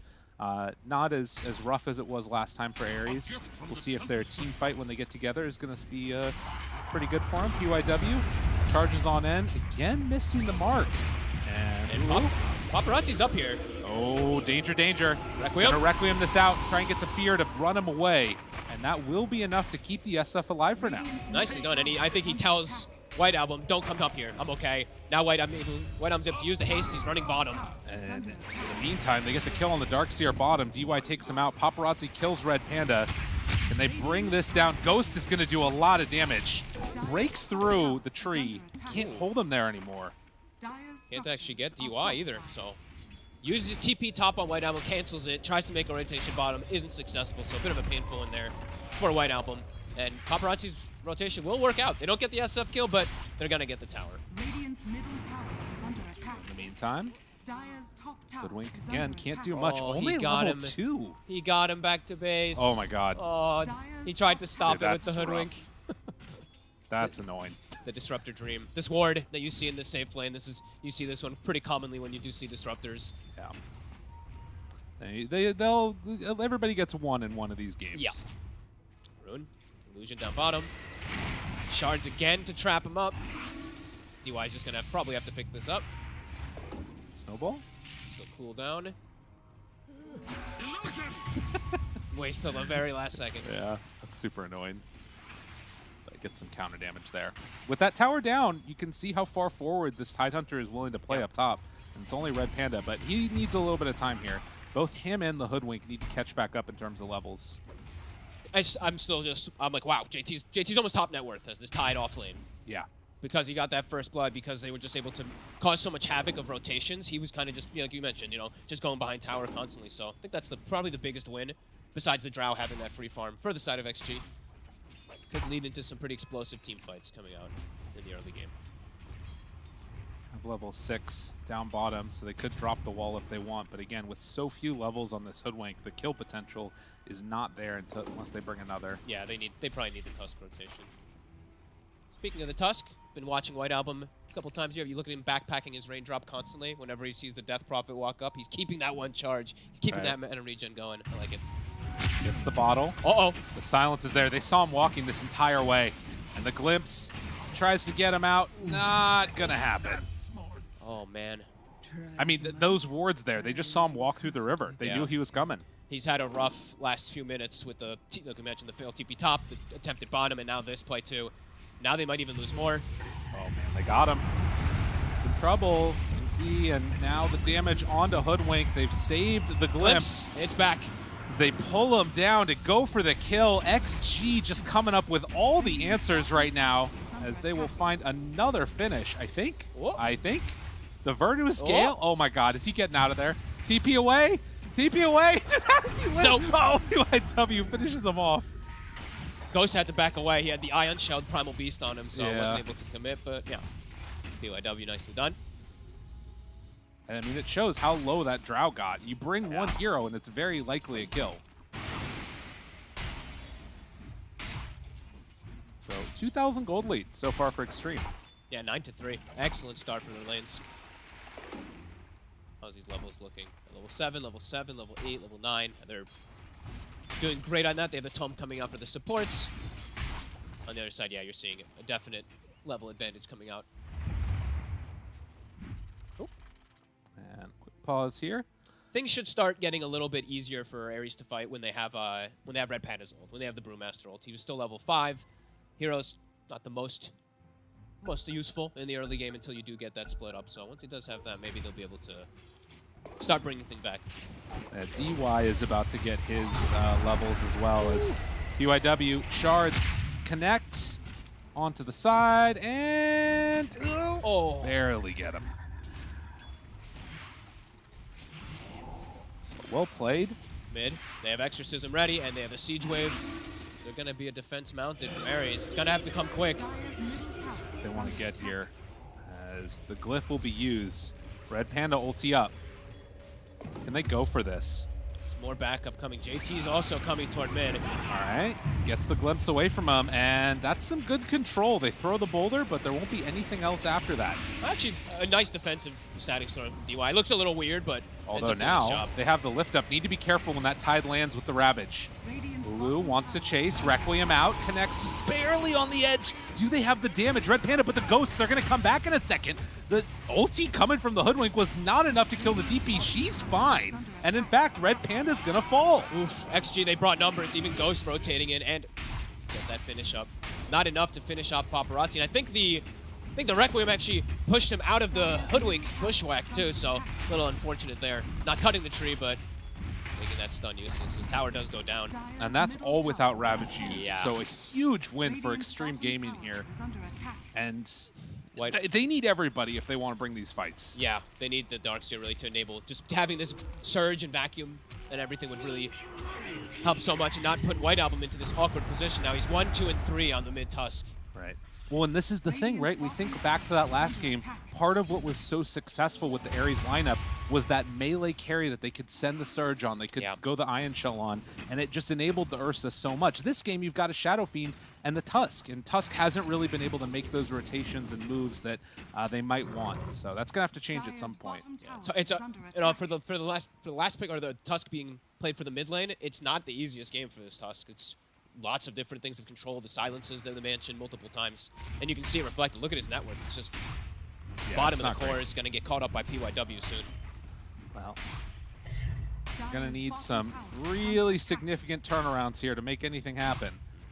As JT, one standing right in front of all of them, 3 points in the Kraken Shell, more than happy just to tank through that tower, and with the mech done and the hood, is hard to bring down. Yeah, he's going to be a great cushion, great like body to protect that Drow. They're going to have to commit so much to try to bring him down, unless they just, if they can, get to those other targets by lifting him up, but we saw before they weren't able to because of DY.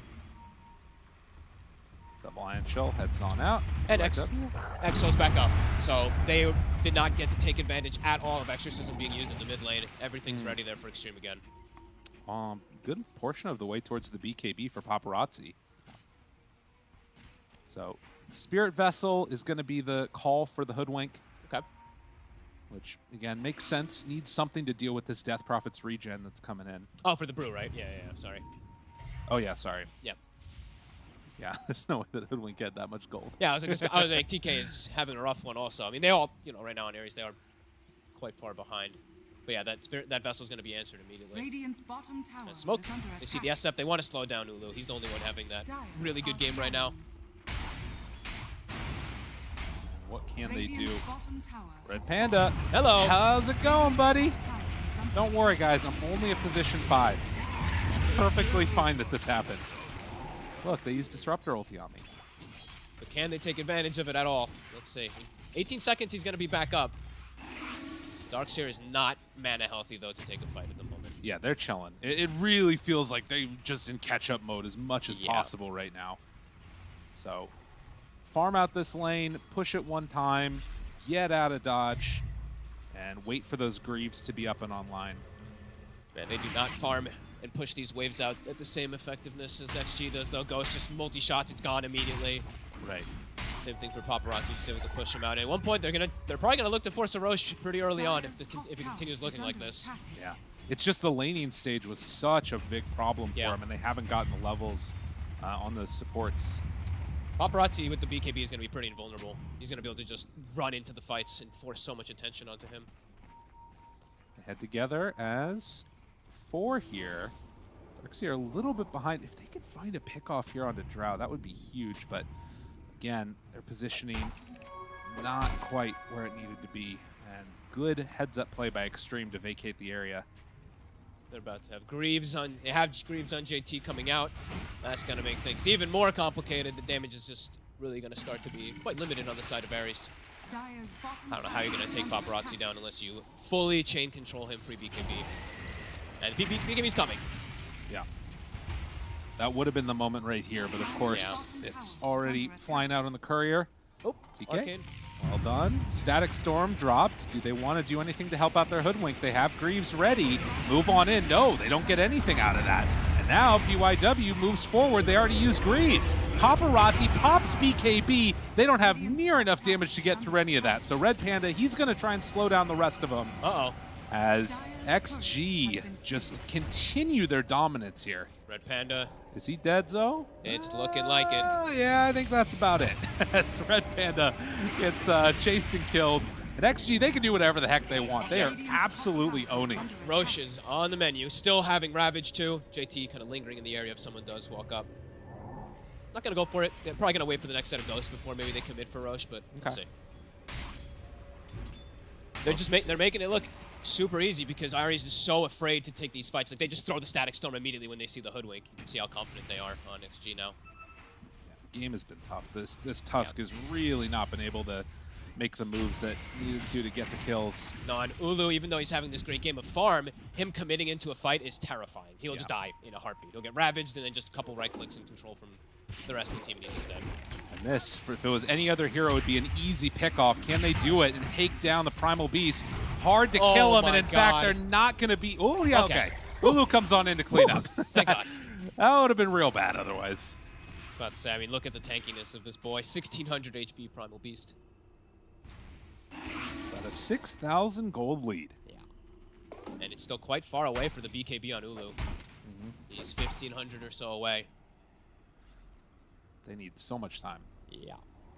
So how long on it? So 50 seconds on Exo. They might be able to get the Exo before the BKB comes out on Ulu. And without BKB on Ulu, there's no way Ares can win a fight. So let's see if that timing does hit there for XG. Yeah, it could be something that they need to go into kind of soon here. I mean, obviously you have the armor from the Greaves, but might need a plate mail item eventually on that DP. For now, White Album is just getting chased down by PYW and crew. Throws out the punch and then manages to escape there. So scary when you're behind like this and you're playing versus heroes like Primal and Disruptor. They're probably two of the best heroes to go for this type of catch. So you just have to immediately run away or you're going to have probably significant casualties. You'll end up losing more and more because of that glimpse. Wait for their BKBs to come online. Yep. And I don't know. We haven't had one Ravage this entire game yet, have we? No, we have not. He's just hanging on to it. But now Exo's back up, level 12. Now it's Roche time for XG. Probably can just walk in and force it. They're going to go for that one right now. Yeah. And no BKB SF. Still, no way that Ares can contest unless some absolutely crazy thing happens. Wouldn't imagine so. Yeah, it's going to be done very quickly here. I love it. The pulverize on the Roche, the special animation. Oh, yeah. Yeah. You can barely see it because of all the ghosts, but Well, speaking of ghosts, he's going to head up top now. Aegis in hand, trying to go for a fight. Ulu. Oh, they got him. no. He's got to run away here. PYW, he did use the Pulverize already. Requiem, but the Static Storm is down. And the one hero that was having a good game gets killed off. Ares just cannot find a break in this game. Radiant's bottom tower is under attack. these next moments look like they're going to lose control of the entire map. They're probably just going to have to continue dodging, still wait for BKB, but even when that BKB now is going to come out, it feels like it's going to be way too late. Ghost is enormous. He's going to have like almost a full item advantage over that SF. He just got an Aquila. He's going to keep the freaking Grove Bow. Of course. We love Grove Bow. It always comes out also on these ranged heroes. Every game. I swear to God. Tower gets hit a couple times. JT will walk on in and find himself a panda. No, he doesn't. Didn't see him. Okay. The tower, it's gonna drop down, and we said nothing that they can really do. SF needs to go finish the BKB before he even thinks about joining a fight. And they might take this tower and smoke across the map, just expecting the SF to be like farming ancients or something like that. It could be a move that they look to do. He's so close to finishing it off. And the scary thing is that they're already at like almost that next item too, it feels like. But Red Panda has been hanging out. Oh my god, they spot him. Dude, you're crazy. He's got to use split if he wants to live, but okay. He pink pulls himself and stuff. And now they can actually probably hit high ground. Does have buyback. How close are they to that BKB? He should have it done. It's Still 100 not gold done. away. It's so close right now. They've got it done on White Album, but Tower's already getting brought down. Exorcism up in 20. They have the shard ready for Hoodwink if they want to invest into buying that. But again, it's scary. And this high ground defense, it's really tough. But it looks like XG, they're going to play it safe and actually back away from this. They're smoking. The plan was probably to force people back and then smoke across and try to find the Shadow Fiend, but Ulu's actually back in the base as well, too. Okay. So economic damage, though, for Ares. Everyone trapped in the base here. I think they're probably thinking, like, maybe we should try to smoke or something because we have our BKBs, but the fights just still look so damn hard because of how far behind they are. Spirit Vessel done. Now they know the positioning of Extreme. See if they try to make something of that. Dude, JT has a Blink Dagger. He wants to make this first Ravage really good. A game ender. Paparazzi Let's gets see. caught. Moves in. Ghost is there. Do they have it? JT looking for his opening, but the BKBs, they're already out. They interrupt, and the Ravage connects. Darkseer doesn't get a spell off. Ulu can't have an opening. Ghost barely tickled. And Ares, they just do not have any answer at all right now. Can they bring down Ghost even once? Dodges, couple punches, gets away from it. Oh, Paparazzi. Requiem doesn't even hit at all. White Album getting blurred down, taken to pieces. The hits come from Ghost. They eventually do find him here, and we'll bring him down. Ulu gets glimpsed back in. Red Panda backs away. So they managed to make something happen here. Ulu gets the TP out. That could have gone worse. Definitely could have. It wasn't great, but it could have gone worse. Absolutely. I mean, yeah, JT is just patient with that blink, just getting right on top of the Darkseer. And the 4 stabs. I mean, I think we used to talk a lot about China where it was the BKB, right? It was always a triple BKB time for China. I think this DPC, at least for me, everyone just has 4 stabs. It's so fast how they get these saves. Great repositioning of Paparazzi. And I mean, again, the fact that they were able to make a fight like that somewhat salvaged, I mean, and not lose too many heroes on Ares is something, but it's just such an overwhelming lead that Extreme Gaming have right now. So difficult. And it's, you know, they have the Aegis too, right? So they don't end up actually losing anything at all. True. PYW now also has a BKB. I mean, they kind of have 4 cores on the side of XG, it feels like. Tidehunter going to go for that shard next, so even more control. 14k gold lead, 18-5. XG doing whatever they want with tier 2 towers taking both mid and top. They're going to start running down this bottom lane, and to be honest with you, I don't know if they're going to stop. Ravage, back off cooldown 40 seconds. Ares. Trying to take advantage, but JT right there, vacuum ready, pulls him up to the high ground. He's going to get clipped. White Album has found the disruptor. JT just TP's out. He's gone. White Album, he's in some trouble though now. Wall drop down doesn't hit onto anybody. And Ares, they lose their mid. Can't quite manage to find a kill. they get so split up trying to go for the play. PYW actually disrupts everything. He charges forward. It gets stopped from the stun, but they kind of start focusing, and then White Album's just in the middle of nowhere without any teammates. Yeah, feels very discombobulated right now. XG just read the play, right? They're like, okay, they're coming at us, and both the tanky heroes just jumped in the front, right? The Tide and the Primal just to kind of break things up. And that's them trying to take advantage of the Ravage and the Exo being on cooldown. Now they're back. So now for Ares, it's a massively uphill battle, even more so. Game is rough. Game is hard. And a tier 2 tower gonna get claimed now by XG. Still a little bit of time left. 2.5 minutes until Roche is capable of respawning. See if in that period of time Ares can maybe make any type of inroads, but they just need so much. Yeah, I mean, this game is... I'm going to take a look at the probability because I'm thinking this is probably like a 90, 95, 96, 97 probably because it's pretty impossible. Okay, we have 95. Okay. It happens, you know. It's just the advantage, like you said. The advantage that they had and the Tusk not really ever having any type of game from laning phase. He just got so shut down for White Album. Does have, looks like the Aghanims queued up now, which is always an interesting item choice if they can go for it. Snowball will be onto the dead creep, and he's just barely on the kinetic field.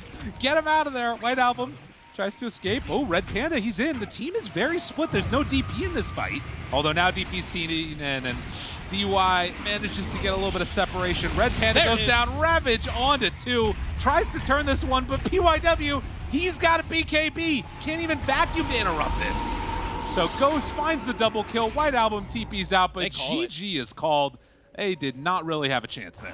No, there was also JT at the end there. He's kind of like pump faking the Ravage in the SF's face, and then he finds the point blank range one. Excellent game from XG. Oh, yeah. I was really impressed, and I think, you know, the panel saw it. They all believed. You know, we're going to say that she believed as well. She knew what was going on the whole time. And I think that, like, really when I'm looking at this game, I'm seeing the problems of, like, if those mids rotate and then don't get that kill, if they lose out on some of the creep waves. There were some really good rotations, it felt like, from XG to secure runes. Really solid stuff. Yeah, it also felt like, you know, they had TK last game, right, where he's just this god of initiation. This game, they don't really have that when White Album has a hard game. They have nobody who can go in and start these fights, game, get stuff. Nah, I wasn't going to say it, but I've played that lane a lot, and I always lose it. That might have something to do with me, but it's tough, you know. Man, I think the other thing to watch for is going to be if any of those heroes that were sort of first phase banned are now going to get let through, because we've seen 2 iterations of the change-ups in the first couple of picks, so we'll see. Was there anything else besides the initiation that you felt like you really wanted to see changed up with it, like sort of a hero change? Because they've run Darkseer twice now, and one time they had the ranged hero, one time they had the melee. I think things got a little awkward for them. I think they had this idea with their Brewmaster, and then they're like, there's 3 layers of silence. Now we're going to have to remove him. So they tried to do something cheeky and switch things up with like the Darkseer. And you said you pick didn't and like the brew when we were over there. You were feeling weird about it. I didn't like it because it's into triple silences. That's why I think they made it that 5 position. But I think it's tough to make work, and we definitely saw, you know, lack of catch, lack of stuns, lack of quite a lot of things. It felt like on that Ares draft. Well, Extreme felt like they kind of had everything, and they got an amazing laning phase to kind of kick it off too. So. We'll see if Ares can pull it back to this game number 3. We're going to game number 3. Wouldn't have it any other way, but now back to the panel and break that action down. That was definitely an unexpected quick GG. I mean, it was definitely heading that way. It felt a little rough for Asta Ares, but it just came out of nowhere. We were all like, oh my gosh, right, game's done.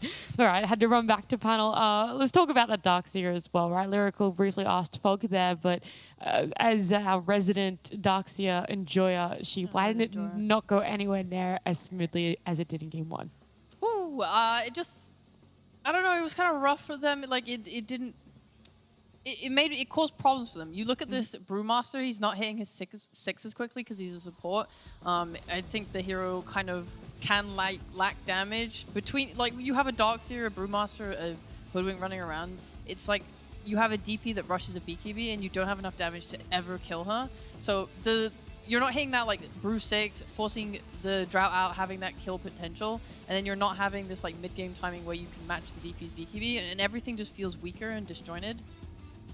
Yeah, and the cohesiveness of Extreme's lineup, they when you put this Death Rough at mid, you know the BKB is going to be coming at a relatively good time. This Tidehunter's not shut down in lane, so you know that between all of them, they're going to have these abilities to just find kind of opportunities to crush your opponent. And I think the main thing for Extreme, they have shown in both games their support duo incredibly active. They're opening up the map. Sure, in this game, you had White Album on Tusk from mid lane. He was being active, but the speed in which the Disruptor and Primal Beast left their lanes to open up the entire game, when you have heroes that can be self-sufficient and then these supports are killing everything, you're setting yourself up to snowball the game and to punish Aries on their kind of inability to play quick fights with this type of lineup if they don't have that perfect style. That's something that I witnessed before as well from Elephant, from Red Panda playing the Brewmaster, just a little bit too slow in a lot of games. Especially in this one, Fog touched upon it a little bit. I actually think this was their plan all along. I think that they planned to have a position 5 Brewmaster. Oh, on Asta Aries. Yeah, no matter what, because it's basically what I've seen Red Panda. They played it like a year ago, 5 games in a row or something like that. Actually, not a year ago, 2 years ago, when Elephant was still a thing. The problem is always the same. Like if they have a ton of these silences, if they have, let's say, 2 layers, 3 layers of silences, you can't go win as Brewmaster. That's the problem. Like usually as a position 5, you want to get in there, you take a lot of damage, then you split, and you turn the fight, right? But the problem when you're playing versus DP versus Static Storm, you need to use that split first and then engage. But who's stopping them? Who's preventing them from just bailing out? Do you think that there was an issue then for Asta Aries when it came to drafting, that they tried to leave it a little bit too flexible, a little too open?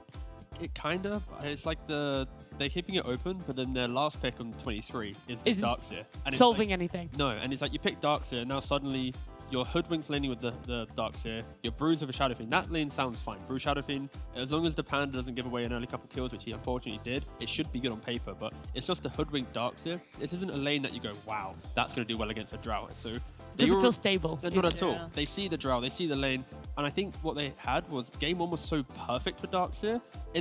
In drafting, they're asking like, offlaner, what do you want to play? And he's just like, yo, Darkseer, run it back. My Darkseer was Let's go. So yeah, exactly. And that vibe was kind of how it felt like when they picked it, because it's not like there's a clean reason to go for it. You need to get through lanes, and they unfortunately didn't set themselves up to get through lanes that well. Well, another pick that I want to have a bit of a chat about then is the Primal Sheep. We were trying to talk about those melee pos 4s, and Primal came out. None of us had it across our minds. He's a new hero. He's not embedded in the brain core sure. memories yet. But he definitely had a good one. I mean, we talked about the supports and how they were able to enable things. Like Primal is similar to Tusk in how it's very easy for him to like cross a large space and get involved in there. There's a couple funny interactions. This is not analysis at all. It's just funny. Is when like the Disruptor catches someone in his kinetic, the Primal is able to like push it out with his charge. Yeah. So he's like being really careful, like not to hit the heroes when they're connecting together. Anyway, that was hilarious. Thanks for listening. Real knee slapper. Yeah, no. It's a little bit of anti-synergy, but they played around it well. Like. Yeah, I mean, it's fine that you can have that anti-synergy if you have faith in the rest of your teammates. But with this win for Extreme Gaming, we're going to a game number 3. It's happening after this break.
Welcome back, everyone. We're jumping into this game number 3 of our second and last series of today. Extreme Gaming up against Aster Aries. Felt like that 50-50 in game number 1. Extreme definitely having more control in game number 2. So what are you guys expecting game number 3 prior to just even seeing any draft? No more dogs here.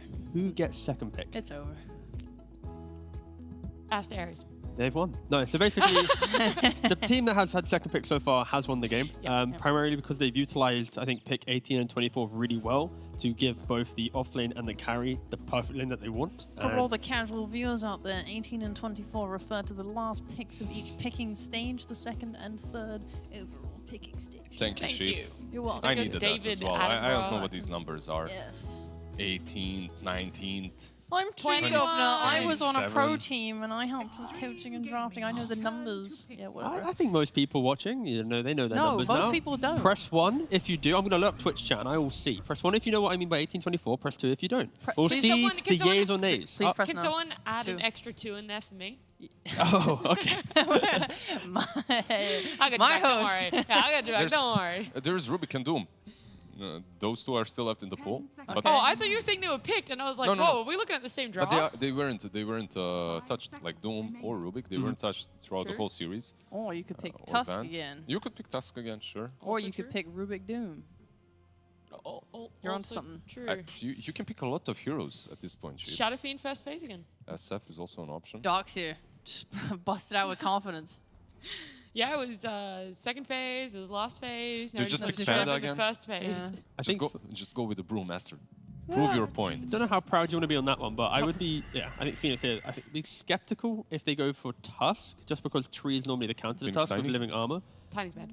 Oh, okay. I was going to say it too, and Not then I was like, And we already saw in game 1 how the Phoenix did really well against the Trent. We already mentioned it before, but when the Tree wants to overgrowth, the Phoenix just needs to egg, and then you can't really aggress onto overgrowth because you need to retreat from the egg.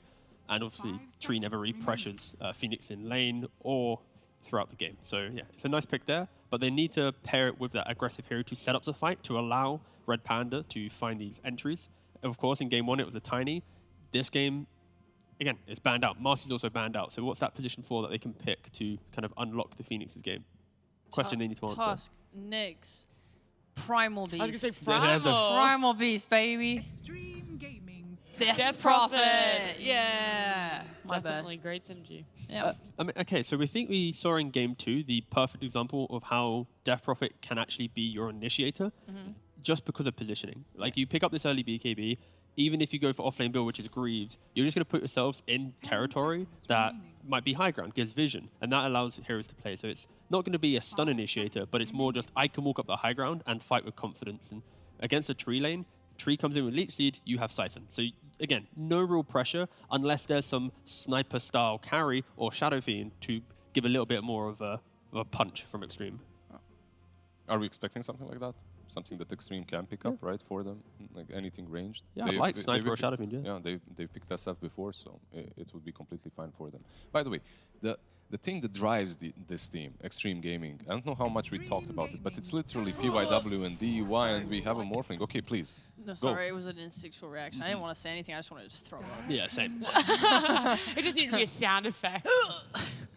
That's your reaction to a Morphling? I friggin' hate Morphling. It's A one of little the bit broken. Super boring. But like, we're doing it from the perspective of your Ares, and then you're looking at Morphling going, it's more like that. That's the vibe it gets, because this I see. Morphling Yeah. pick, you eventually will get Scardy, you don't care about DP. Your tower is a bit under threat, but you already have the tree, so the weaknesses of a Morphling into Death Prophet is somewhat soft covered by tree. So And they're banning all the heroes that are Yep. good against him. Exactly. AA, Yeah. that deals with your HP region, right, and Strength Morph. Drow, that deals with your armor. What else is there? Some PL, something like that you can ban out that deals well versus Yeah, Maybe the late game. Faceless. faceless, faceless would be nice with the Phoenix. Yeah. Heroes that Faceless would be really nice. That's completely right. Chronosphere with the Sun Ray completely obliterates Morphling if you catch him. If you catch him.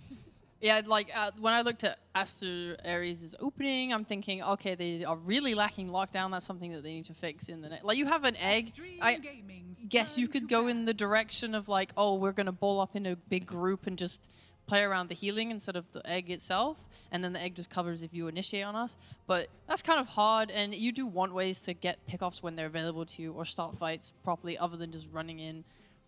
But now something like a Mars Phoenix isn't really an option, right? Like it's good with the Phoenix, but versus Morphling maybe. Yeah.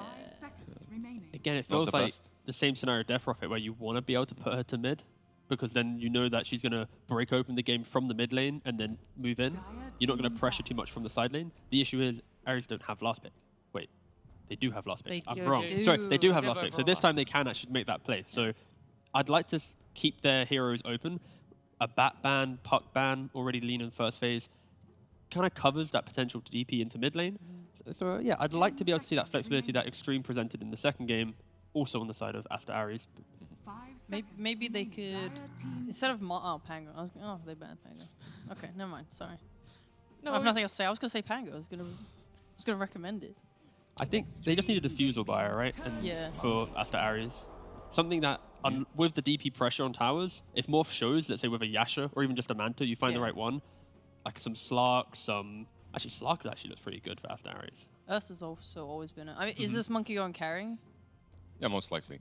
Like if you look at these 5 heroes and you just hide the teams and you ask me what region I'm covering, it's 100% China. This is so on brand so far. I believe Monkey should be the carry. Like you said, that Prophet can be mid, can be offlane, but very on brand when it comes to the heroes that they've drafted so far. It's so weird to pick your carry there if you have last pick.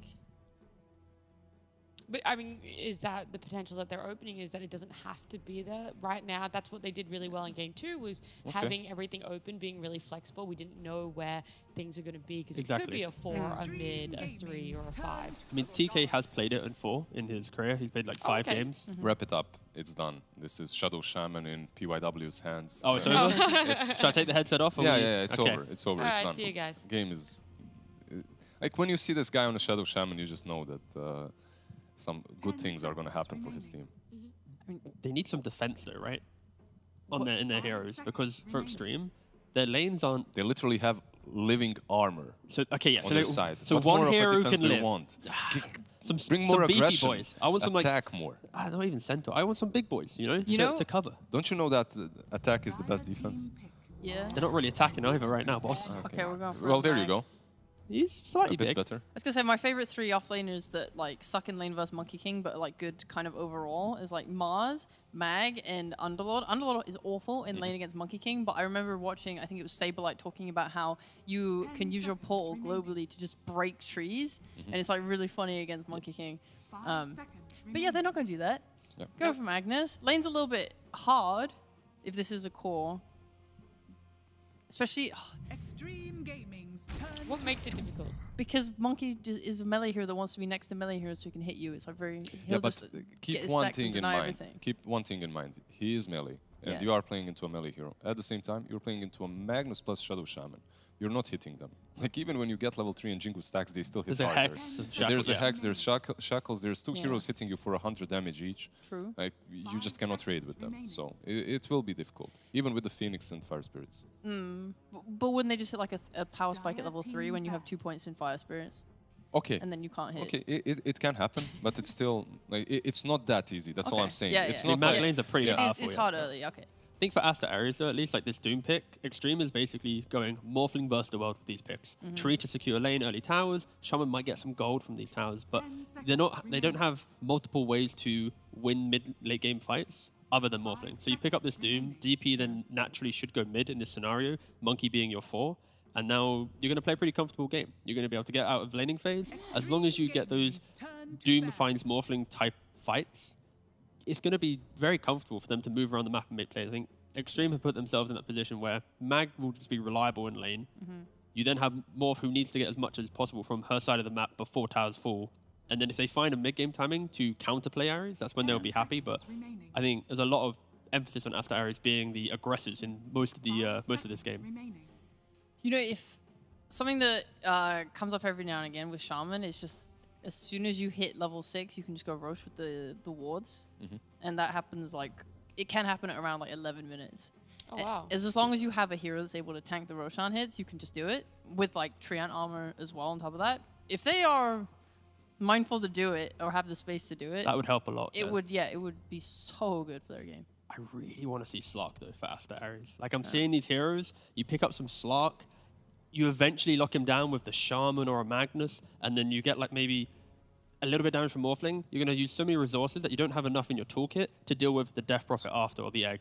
And then if you don't catch the Slark, he has a Shard, he'll protect anyone inside Magnus. Sure, he can skewer back out, but again, I really like Slark. So you guys are seeing position 4 Monkey King. Yeah, that's what I'm thinking. Yeah. It's possible. It's Well, like I was going to say, looking at the banned it. bans, I was going to say, looking at the Unlucky, bro. bans being an Ursa already, like, they clearly see the Monkey King going that way too. It's my band dance. Oh, well, I mean, you got the bans, now you have to guess the pick for Extreme. Ember banned out. It's got to do a lot. That's the thing with this Yeah. pick for Don't you think Extreme. that it's just a playmaker from the mid lane again? Pretty much. Something for Some them, like right? wave cleary style. Never mind. Yeah. That's not a playmaker. He's making plays He's with his definitely not massive making any gun. plays. It's the concept of against Doom, right? Like if you have 4 protect 1 against Doom, you will lose the game. So if you go for a playmaker hero, let's say some Void Spirit, Ember Spirit, Storm So you Spirit, just go 2 cores. you then just go 2 cores. And now you're just like, again, Extreme is just like, we will let you fight us, but we'll eventually just outscale you. And Morphling is most likely going for that Aghanim's build, so he can be active perhaps a bit. It's very greedy though with this hero, like line up on Extreme. Exactly. They're so playing I'm- for mistakes basically. The map is very small to have a sniper and a Morphling on your side at the same time. And not only them, you have a tree that doesn't necessarily like to be super active. He's defending the towers, right? Like, he's the one taking away the farm that's going on your safe lane. Then you have the Shadow Shaman as well that wants levels, that wants to be split pushing. Magnus that enjoys taking some stacks too. Are we doubling down if we're Aster Ares into aggressive early game, or do you want to fallback plan, have someone that scales? I'm still down for my Faceless Void. I think Go it's with some greedy. Spectre here. That's the greedy option, yeah. The greedier option, get on top of Morphling, get on top of Sniper, go late, it's fine. The only fear with that is Sniper nowadays with Hurricane Pike plus the concussive grenade of Shard, Morphling as well. Like there's a lot of ways to disengage from that. And the aggressive carries that Asteris might have gone for, the Slark, the Ursa, they're banned out, I think. And they just go for it. They are. You call the Slark, I call the Spectre. Again, I don't mind the Spectre. It feels good. It's just if Extreme play super defensive and respect that Spectre, it's the DP ultimate. It's the Doom, the Haunt. There's so many big cooldowns that Extreme, they've come out of every game ahead in the laning phase. Look, if it was my idea, it's probably bad. So So you're going to say Extreme are going to win then? So who's winning? I'm not sure.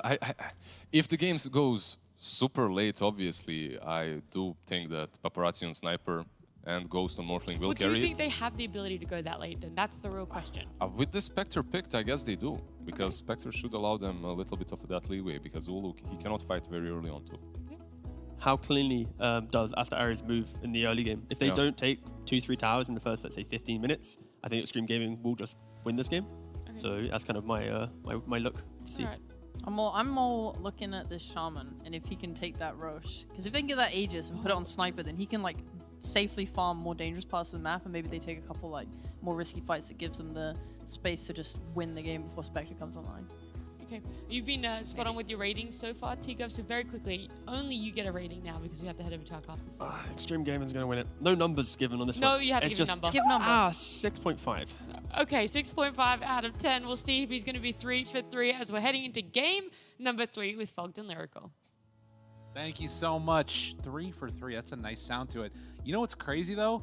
Morphling, Sniper, Spectre, Doom. We're going late game, baby. Greed is good, definitely in this game. One team's like, I'm gonna go greedy. The other team's, I'm gonna do even greedier. Now we have Doom and Spectre. Yeah, this is gonna be. I mean, we got really exciting. We got really exciting first game. Second game a little bit stompy. This one, I don't know what to expect. I think we might get a lot more battles than we expect, even though there is so much greed. And let's hope for that, because otherwise, this one could get a little slow. I could see this one being like an 80-minute game or something, or it just ends really quickly because you know Extreme.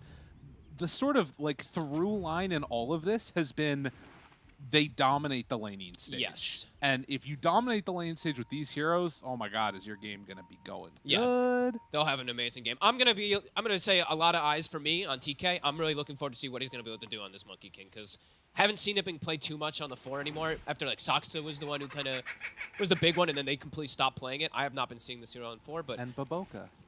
Of course, of course. Boboka. Baboka. Baboka. Sorry. No, they. It's interesting. I'm looking forward to see what he's going to do to scout the tree, and how much he's going to be able to get these initiations and whatnot off. Because limited initiation is also the name of the game in this one. Magnus again, he's kind of the one who's going to have to start fights early, and that's never really the case you want to do with the Magnus. You want someone else to start the fight first, and then you have this like follow up. So see how that all breaks down. And of course, so many of these games have been decided upon vision and who has it. And Monkey King, very good at helping you out getting that. As 2 bounty runes apiece, JT and PYW start making their way up towards the top side of the map. And the little sniper dwarf himself, Paparazzi, going to start plinking away. Already skilled up Shrapnel, facing off against White Album here.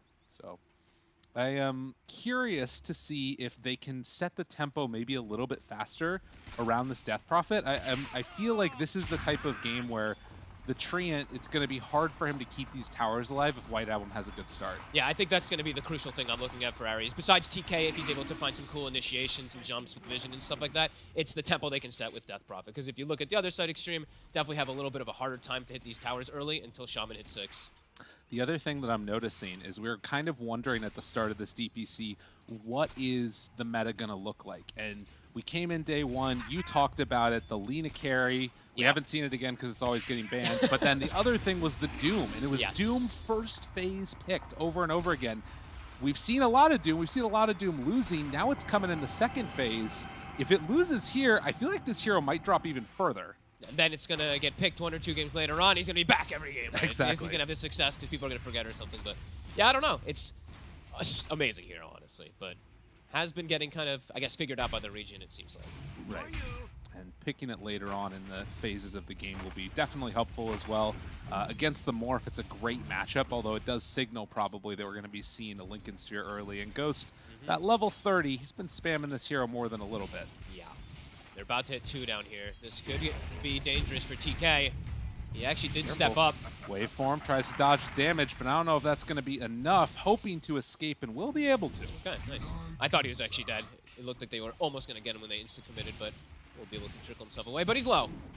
So does have to be careful of the second go. 5 seconds, and they can just look to jump him again. Has level 2, so he can do the Primal Spring if he needs to, or the Boundless Strike, depending upon what happens.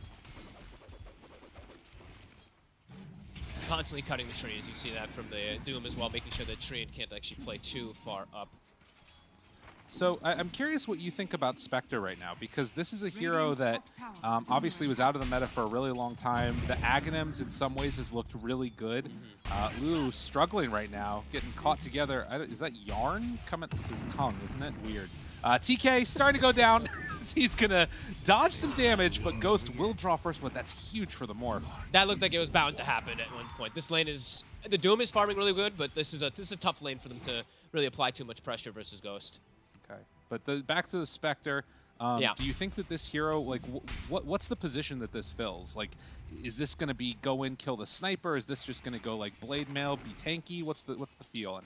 You know, actually, I haven't gotten to see more of the blade mail, even though it's gotten like that buff and everything. So maybe it could be something like that. But yeah, it's to get on the sniper 90% of the time. Overall, I'm mixed on Spectre. It's like sometimes he can have this amazing game where he's in that just set up for it. What the heroes he's playing against, like the gap close, how good it can be. But my thing is that Silver Edge is just such a damn good item right now that that kind of just owns this hero so hard. So I'm always just looking at it. It's like Sniper's going to get a Silver Edge at some point, and then they're going to break him, and this Spectre is no longer his tanky beast. True. By the way, is it the tongue? Is that what's the tongue? Okay, I was wondering. That's the Crimson Cosmetic. That thing was scary. It looked like a piece of yarn coming out of its mouth. Wow, Red Panda got a little bit of a pull off there, now trying to contest JT's farm. We had a really solid game on that Magnus in the first series, but did end up losing that one. Another grab. It's a level 2 Shackle this time, too. Skewer is ready. They do have the dive. They got him mid well dive. Played. Dude, those like just sort of slight movement things are always so nice if you can get them. And Courier, PYW. He's going to get it. Dude. You know, when we saw that statistic of how many couriers get killed, I didn't believe it, but it's just leaving them for the Wolves. It feels like it's at least 8 a game. It's crazy. Everybody just... It's like 2 or 3 in the early game, and then like 4 or 5 randomly throughout other situations that do end up sometimes being a big deal. Like the Lifestealer losing his Nullifier for 2 minutes earlier was definitely quite impactful. So crazy. Last it's looking pretty good, though, for Ares, all things considered. This is a first for them in this series. That has not looked good in XG. gonna need to, you know, see how they deal with coming out maybe a little bit, at least not ahead in the laning stage to the same extent that they did before as DY. Good TK go. Look at his skill build too, the 1-0-2, so he can trade effectively versus Leech Seed every time. It's very cool. Does take a little bit of a walk through that, a little bit of bramble damage, and has to back away. But Ghost, the one hero that's definitely having a good time on Radiant. Yeah. This is the first time we're actually getting 2v2 lanes in the side lanes in this match too. Pre-5 minutes. Usually we'd have like the 4-minute rune is getting checked by both supports as well too. So this time we're actually getting lanes. Nice. No creep pulling. Not too much creep pulling going on here. PYW moves on in and was able to snipe away one of those little creeps. Very frustrating as Red Panda gets some counter damage out there. He was low. He just got boundless. Oh man, that's so frustrating. And the other thing is there's no wards over there either. That was just blind. He just knew. I mean, it must have been there was a creep dying. That's the only thing I can imagine. I looked. I guess, yeah, it must have been. I mean, I looked up top. I actually missed how he got that snipe there. Oh, man. I mean, we're highlighting TK for a reason. Yeah. It's big. That type of a play, too, is going to be huge in this game if he can make it happen. Just a random boundless strike here or there. Yeah. And now, yeah, they think there's a ward. Look, they put the sentry down, so. Wow. Big plays. Red Panda able to force back JT. He heads off to the left side of the creep wave. We'll just wand and head back in again. But with the Shadow Shaman gone and picking up double bounty runes, that means there's a little period of time where they can bully a bit on that lane. I can't believe how well the Death Prophet's doing in mid versus Paparazzi. Like 38-9 to 25-3. That's there hasn't been any like moves or rotations either. It's just White Album playing the lane phenomenally. They have another opportunity here. Has the dive, but needs to be careful. And again, they catch him. Red Panda caught and killed. So much burst. Great control to get the skewers off every single time, too, to put him in a weird position. Scouting in. He's right on top of a ward on this sniper. Ooh. And DY in kind of far. This is a big rotation from White Album. There's a whole creep wave that he's missing to make this move. We'll see if it ends up paying off as DY will get brought down here, it looks like. He's got... Oh my god, oh my god, oh my god, DY! Dude, they pop Exo for this. They're gonna run on in and they will eventually get him. But a heck of a dive, and we said we needed to see this from White Album, of making moves early, trying to get objectives across the map. Ghost hopes to get out of there, and no Boundless Strike means that the Morph gets away scot-free, and Paparazzi is actually gonna run down bottom here. Doesn't want to lose the tower too early. Really nice move from White Album. We'll want to stick around a little bit longer. The regen rune's still going. So he's tanking this tower, and eventually, although Exorcism, it's coming back in. The ghosts keep him alive. Yep, he'll be all right. TK thinking about chasing Mr. DY. He's stalking him. But won't go for it. All right, so they won't. I guess they're going to just switch the lanes up, putting the Paparazzi down bottom, putting the Morphling mid to have a little bit of better time.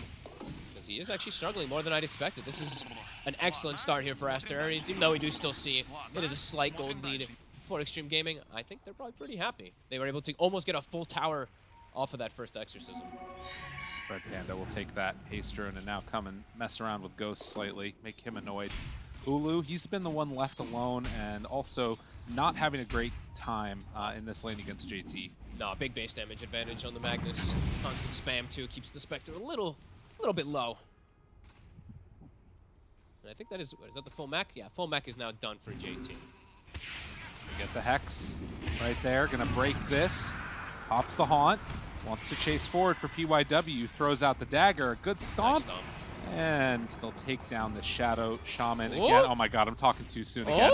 The Craster Curse, it's too real. They cut the tree! Oh, he got Monkey him. King, TK! And now too far. The mech moves in and they save a life. Oh, all the little things. PYW, his fluffy hat that he bought at the start of the game, he has his stick charges too, somehow able to chircle himself away. That's a Haunt committed.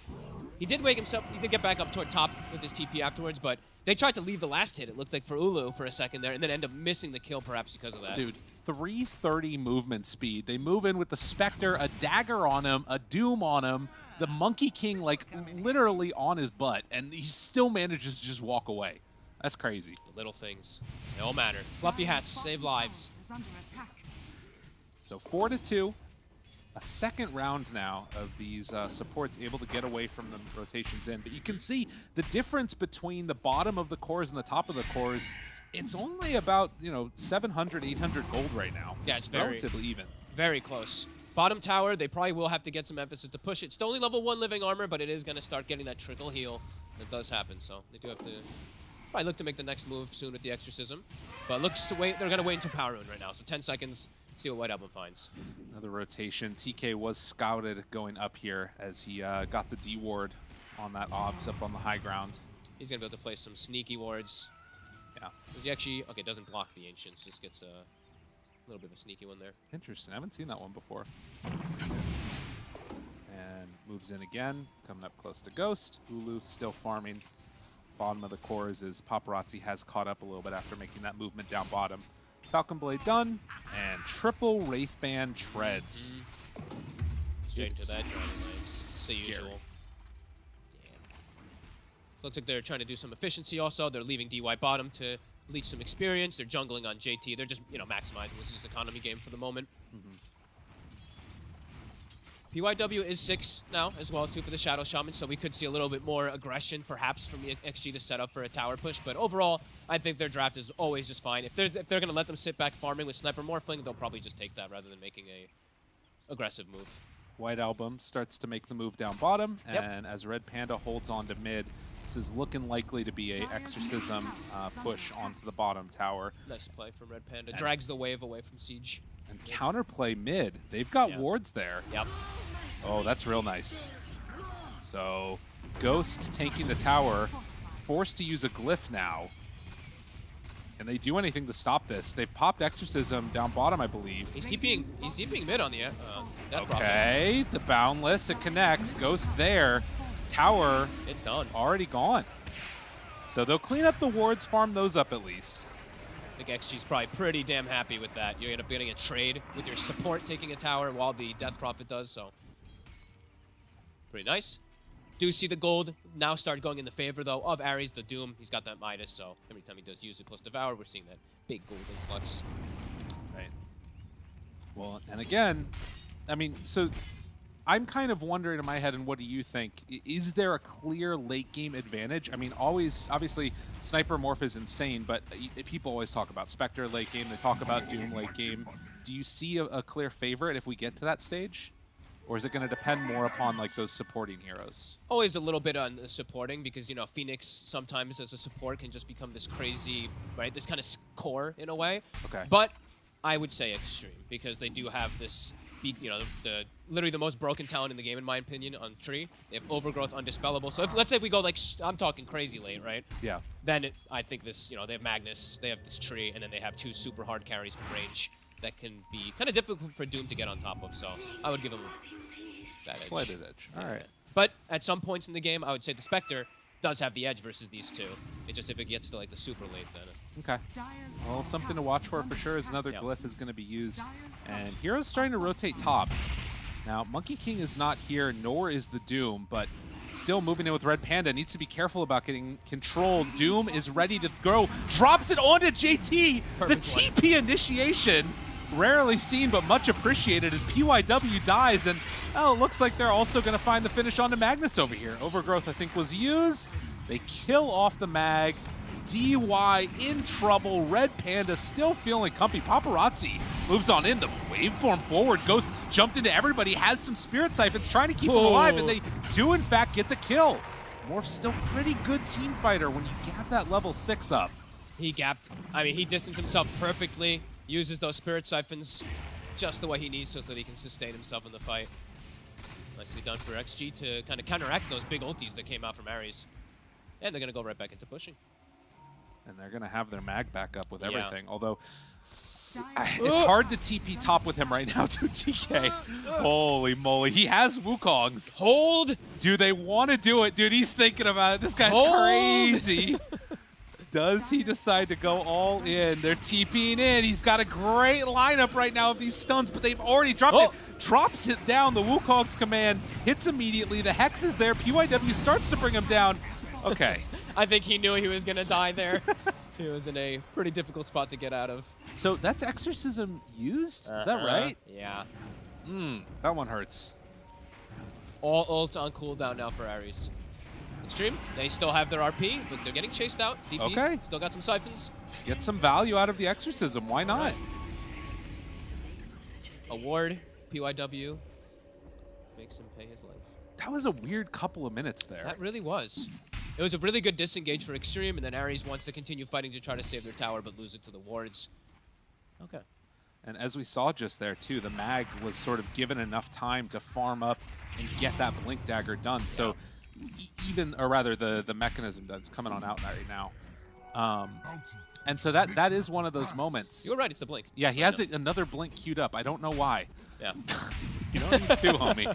But regardless, the thing that's going to be interesting now is, you know, do they decide to go fight again? They're definitely. They have RP, they've got the Blink, they've got crazy amount of catch. All ults on cooldown on Ares. This is go time.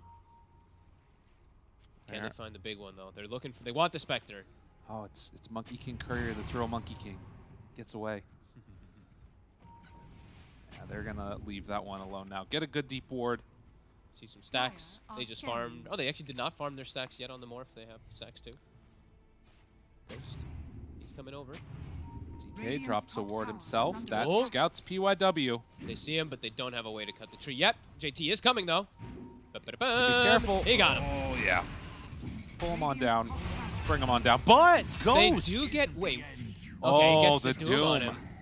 Oh, That's huge. that's a solo kill. That's nuts. Radiant's top tower. Did he just get him from the angle, from like the tree line? It must have been. I mean, that's a really rough one because you're making so many other good plays on the map, and then just to sort of casually get that pick off. And you're going to lose your Ancient stack, too. White Album is working on it. Big moves from Ares. Even when they don't have their ults. It just came now up in trouble. Things are completely falling apart right now for Extreme. I don't know what happened here, but now they're dropping snakes in the middle of the lane. RP used. Do they have enough for the kill? It doesn't look like it. BKB is out. XG have completely thrown away any type of advantage they had. I mean, it was a lead for Ares, but huge wins. And they get to clean up all the wards. That, like you said, couple awkward minutes. Now we have it again happening. Extreme just all over the place there. Looks like they were, looks like they were trying to do like multiple things, right? They were putting wards around Ancients. Then they all just full split up. Ghost dies, and everyone's like, oh God, what's happening? That was quite a big disaster for them. Setting up the Spectre for almost finishing up his Manta. That's going to be massive, really, for Ulu. Versus the tree, also going to be able to set themselves up for Roche. Scan hits. It turns green, though. That at least gives Extreme knowledge that they weren't in there hitting away at it. But it's going to come soon. It's a Kaya Sanj on White Album, level 12. And like I was saying, the Manta soon on the Spectre. So they'll be able to kill that Roche unbelievably fast once they get a moment to go for it on Ares. Yeah, huge moments. And now Doom's going to be back up in 40 seconds, and he's got Blink, so. Scary, scary. TK, Oop. get out of there. Gets knocked. Really hard to chase him down. And going in for the Orchid, another huge pickup. I like it a lot. That's the build we saw popularized a lot in these 4 Monkey Kings. It's excellent this game versus the Morph, versus Magnus, the 2 supports, etc. Yeah. It is going to be coming a little bit late for the Morph lane kills, most likely, as the Manta's almost done. But if he can make it happen, also just to like break shackles, other things like that is really nice. And also, it's like they can force the Manta. Okay. And then then the DP silence or something comes For in. sure. So yeah, it's gonna be pretty nice. White Album? Will they get him? Oh, yes, they Yeah, do. they do. The Hex is there, and this is the type of game plan that they're hoping to find. So, White Album gets brought down. Maybe they can actually think about the Roche themselves now, because they don't want to allow Ares to, when they respawn and just go into the pit. I think they might actually be able to do it. How long on wards? 5 seconds? Yeah, I think they're going to be able to get this. Oh, this is scary. Really good stuff for XG. The turnaround is what they needed. That was did you see how big Roche was? I thought he usually shrinks. What the Hex was massive. You know, they see new things all the time. Yeah. I mean, back into something snapped in their heads. You know, they're like, what the hell are we doing that last minute? So they get back into this one here and take away that Aegis that Ares was probably the ones looking at it for themselves. Big moves. 3K gold lead for Ares, but they're going to have to dodge away most likely over the next little bit here. Seeing Spectre's item builds next too, and it's a Diffusal Blade and then into a Scotty is what's queued up after the Manta. Okay. I guess, I mean, versus Morphling, the Diffusal does make a lot of sense, so that can be pretty cool. XG after getting that Aegis, now ready to go if they spot another opening here. A really good ward laid down there in the mid lane as part of how they found that nice pick off. See if they can get one again. Yeah, and this time around they do have this nice follow-up disable for JT as we saw. They have the skewer into the PYW instant hex, and then they can always follow up with whatever else. So they do find a target, it's going to be pretty easy for them to bring down when they do get that skewer off. PYW also is going to going to have a Blink Dagger pretty soon. And they're just traveling as a pack, him and JT. I haven't literally been seeing them hold hands for the most of this game. Going in for the Aether Lens next. And up towards high ground, Paparazzi D. This is a big window for him. Spectre's ready to haunt in, but as soon as this fight goes off, they need to deal with them. Can they do it? Paparazzi runs away, as does JT. PYW in trouble as Ulu's right on top of him, but Sniper is going to start blinking here. It's a lot of damage. BKB out, the stun is there, but Paparazzi, they're right on top of him. The Doom is connected onto the Sniper. They will kill off the Supernova, but the damage has been done. The Sniper gone. XG has to back away. They knew which target they wanted. Not caring about that more because he has Aegis, just really wanted to get Paparazzi, and they find him. They had to commit for it too there. They used the haunt, so they have to try to get something out of it. Now they're going to split back up. Let's see if XG does catch them when they split up. JT's thinking about it. Looking, but not quite find it. Can't quite. So even though they have this Aegis, it's a gold lane being built for Ares. See this replay right here. Yeah, beautiful chase. And then, yeah, you see the Doom being super patient, just waiting for the opportunity to get on the Sniper. Really nicely done. And I can't believe his blink didn't get broken here. Like, he manages to get it back up in time. As, oh no! Up top. That's Morphling killed. Not a whole lot used either. Santo with CD, got him with the silence. Jeez. He's got to be careful. The Orkin's almost done also for TK, so yeah, another thing, like you said, he's going to have to watch out for it. 5K lead for Ares. And she's still keeping it quite close, even though there is that advantage in gold. And the other thing is Spectre being able to play on the bottom side of the map here. Just sort of not have to be that concerned about getting caught out, it feels like. It's been a pretty free Spectre game. Yeah, their greed is paying off right now. They're definitely going to hit a really good stride in these next few moments to take all these fights. And they have so much team fight, so it's long cooldowns, but they just have so many of them that if they layer it well, they'll always have something up inside one of these fights, either Exo or an Egg or the Haunt or the Doom. Right. Well, and so often nowadays, I feel like when people are thinking about Spectre and the way that it's worked, it's always around like the Aghanims, which means that you can get into fights more often, but it's not as strong. This like Manta Diffusal with a Falcon Blade build is gonna wreck through these heroes if they get isolated. He's gonna eat, he's gonna eat any support, and he might actually be able to stick them.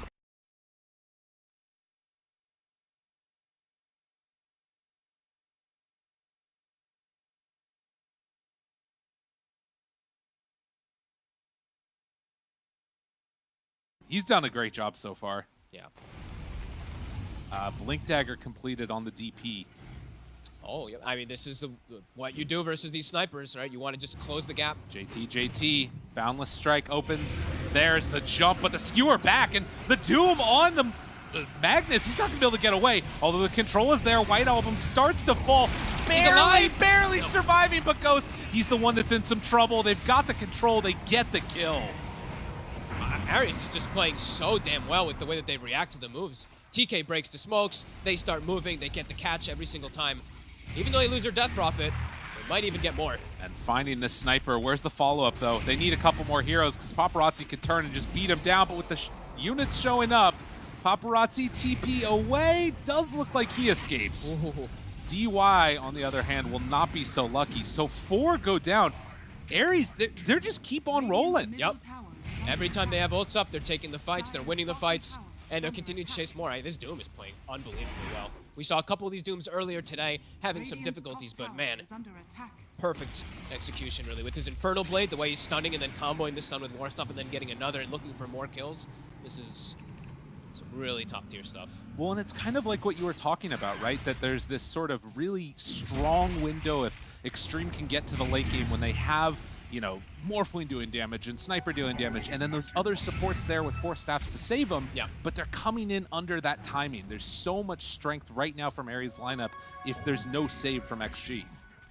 Yeah, and XG is like if they have such a if they're at such a disadvantage of gold, then it doesn't even matter if they do have like stronger late game and all that. They'll just be able to take the fights just off sheer advantage of items on the side of Ares, which are gonna start pumping out really fast with the Doom getting all this type of gold. Same perspective. The panel was talking about Blizzard and T going back and forth about best defense, good offense, or what have you. Maybe Extreme need to start switching up to that. It's looking rough though. It's hard to find that opening with this vision that TK's been giving him. Yeah, he's a menace, he really is. And every single time, it seems like XG, they just can't take advantage of cooldowns being down. Like, look, all 5 on Ares, on cooldown, all 5 going to be coming back up in 20, 30 seconds. So, fights continuing to look difficult for XG. Radiant's top tower is under Okay, attack. cuts the wave, jumps away, gets some damage onto that tower. RP used. They got to start finding something. So You are going to die. Yeah. You in particular. say that's enough. JT's getting upset. Is under attack. So they move on in and kill him off. But Octarine Cord now finished on the Doom. And this does mean that RP was just used 30 seconds. Everything is going to be back up. Ares could look for themselves a big battle here. However, Ghost, I think he's about to have his Scotty done. So this could be something that does unlock a lot of potential for him, at least, to stick on this Death Prophet easy. What's your favorite item? Monkey King here. He's queued up a bunch of Wraith Bands. Hell It's yeah. already got a couple coming out Oh, to him. DY, he's found him. That won't help you too much there. Although, does have that Orchid. And we'll just die. DY, he bought the Shard. He was getting so sick of him. Shard plus a Quelling Blade, now he's going to be on the hunt. Yeah, that's really good. So the Monkey King Sniper. Monkey King Slayer. Yeah, there we go. I was like, what? Sniper? Yeah, Sniper's there, too. Wait, what? Yeah. Paparazzi, we saw he had the Mjolnir queued up for some time first. Obviously went back for Hurricane Pike. Now he's got Mjolnir finished. Does have his own defensive item now, finally. That with the Scotty will be really good. And they're actually smoked up right now with the scan hitting. I mean, Ares, they want to take a fight right now like you were talking about, but without the Monkey King, this could turn a little bit south if they're not careful. Scan. Now connects. Red Panda right on top. They find the morph. That's huge. Just completed an item, immediately dies. Rush, long spawn. So That get is- fortunate at least with that, but that's a Doom with an Octarine that was just finished also, so. They pull back another. Connects onto one. Ooh, Exorcism committed. White Album. And It's a little awkward. White Album does have that blink if he wants to jump in, but DY there. Boundless Strike just barely off the mark. Hex He's connects. dead. Paparazzi, he's starting to plink away. RP used. Starting to look for these kills. Do they have a way out of this one? I don't think so. So they get the good kill onto Morph, but afterwards they go a bit too far forward to get punished. Ooh. That was just awkward. It was forced, right? White Album, he popped out the Exo, and then he's like kind of wanting to posture to look for an aggressive play, but nobody else can follow up with him there. Really awkward. Paparazzi finally gets to stand his ground and hit people. Oh, and that's so nice being able to have that illusion right there in the Spectre. Yeah, Paparazzi, like you're saying, he's been so annoying to, or has been so annoyed not being able to just keep the damage out. Now they've got a window of pretty decent window right now. Ghost is back up, but that Roche, yeah, long spawn. So it's actually everything's gonna be able to come back up for Ares. Doom's gonna respawn and have Doom right back up. So You got another Wraith Band. he got him? Okay, nice, yeah. Hell yeah. He's waiting for it. It's still in the car. He has to transfer it over. There we go. Nice. Dude, that is an inventory. Look Who at needs that. boots? 30 armor. Wait, is that really what he's at? Yeah, he's got 30 armor. Oh my god. Wraith That is Bands, baby. disgusting. Okay, stalking Ghost right now. He's up top. Doom is back at the ready. You noticed also, I wasn't going to point it out, but he's just been going stats instead of leveling Doom, which I find really interesting because it just goes up in damage. Most people do this. You just leave level 1 Doom. Not the stats part, but you leave level 1 Doom and you finish up all your other abilities. I've never seen someone put 3 points in stats instead of leveling Doom. When you have Octarine, you have like Yeah. all the mana in the world, but he doesn't care. He just wants stats. That's crazy. That's interesting. Strengthsy deciding to just prioritize that instead and now going back for the refresher. Yep. So 29 minutes in, a 6,000 gold lead, but still feeling like anybody's game. Yeah, it's gotten slowed down a lot for the side of Ares. They had like this 9K, they had things kind of really starting to kick off for them, but Extreme found their footing. And they've done a good job of prioritizing and really shutting down Ghost in a lot of ways. There's been a couple of times where he's just died off of nothing. And on the one hand, that's great for Ares, but on the other hand, when he actually does get into these fights, he's going to be a menace. Yeah. This is, I think, the first time I've seen no 4-steps. They've got a 4-step, well, Hurricane Pike on Paparazzi, but the supports have gone greedy. Blink on PYW, Shard on the tree, probably going for Blink as well on him too, so they don't have ways to really bail him out if he does get jumped on immediately too. Unlike usual, we see like 4 4-steps, I feel like, in these games. Yeah. All right, group together. Heading in towards mid, Red Panda throws out a couple of shards. JT on the hunt. They saw him. Is he going to peek at least? JT's on the hunt with his Aether Lens. All he needs is a glimpse. Disruptor's in the other game, though. Hasterin down bottom. Oh, that's a good one for Ghost. He can actually stick on targets. And with the Scotty slow, he'll definitely be able to stick. Scan connects. So they know they're up there on that high ground, and XG, they say, okay, we're going to head back, we're going to farm up. I mean, I'm really enjoying the series, gotta be honest. Like, the way that the dynamic of the smoke battles versus the Roche, it's constantly the same kind of situation that we're being put in. Even if there's a goal differential, even in any of these games, it's literally felt like anyone can take it. The one thing that does look a little different with this game, too, is Ulu's ability to pop in with the Haunt at the start of a fight to give them the vision advantage. And that's what JT has to preempt. He needs to be able to, you know, find that fight before his blink gets canceled. Yeah, they have just great scouting mechanics on the side of Ares for sure. TK being this annoying Monkey King as he has been, and then, yeah, as you said, the Haunt. Scotty done. Okay. They want to just go. So much. Orchid, Scotty, they have Orchid on Monkey King, they have a Silence on Death Prophet, so yeah, Ghost, he's got to be careful. And the one other thing that's a little scary here is Death Prophet going for this Blink Dagger build. It doesn't have that same tank ability that we normally see from a plate mail item or something. And also has minus armor from... Yeah, he has a shawl. That's crazy. He did finish up his BKB, so at least he can't get controlled as much, but if he gets tree rooted... That sniper's going to go down. Morph are going to just destroy him. Look at this. Smoke down bottom. Eyes on the target. They want to find that Spectre who is showing in the lane. No way. Look at JT. Ulu's playing it safe. Nicely done. Backs away. And now Ares walk up this high ground. We're scanning to see if somebody was there. They take over the high ground. Extreme, do they come back this direction? I mean, they're kind of zoned out now. So PYW showing in lane along with Paparazzi and Ghost. It's going to be hard for them to retake one of these. I love this macro game that we're having, these movements. Paparazzi, he's kind of in the front lines. He's got to be a little careful how far he steps. They decide to just go on him. JT waiting. TK, Red Panda, they're up on top. They're starting Roche. Oh, this is really good. They've got Exo. It's going to drop so quickly. Yeah, they throw one of the spirits into Roche, and now maybe they realize what's happening. JT has to be careful. Jumps in. They have Supernova ready, but Boundless Strike connects onto 3. The silence is there. Immediate Haunt out, but the Overgrowth. It catches that Doom before he can do anything else. Roche is dead. They get it. They can get away. Got what they came for. Ares making the plays that they need. Everybody gets out. They only lose the 2 supports, although it was a buyback on Red Panda. Yeah. It's still just, it's really smart plays that they're doing anyway with the way that they sent the 2 supports to kind of mess with them just to ensure that they can finish off that rush. And yeah, with that Desolate, with the Manta, with the Exo, it dies way too fast for them to react. Really well done by Ulu to dodge that gank, and that sets up all of that. Yeah. Right, because a lot of players might just back up through the lane, but just such good awareness from these teams. Just cutting through the trees with the Spectral Daggers to get away. Very heads up, very smart. Now, the one thing about that is that it wasn't like a fight win into the Aegis, so there's still only this like same 6k gold lead. But you gotta wonder, like, do Extreme feel the need to try and move out on the map and make something happen?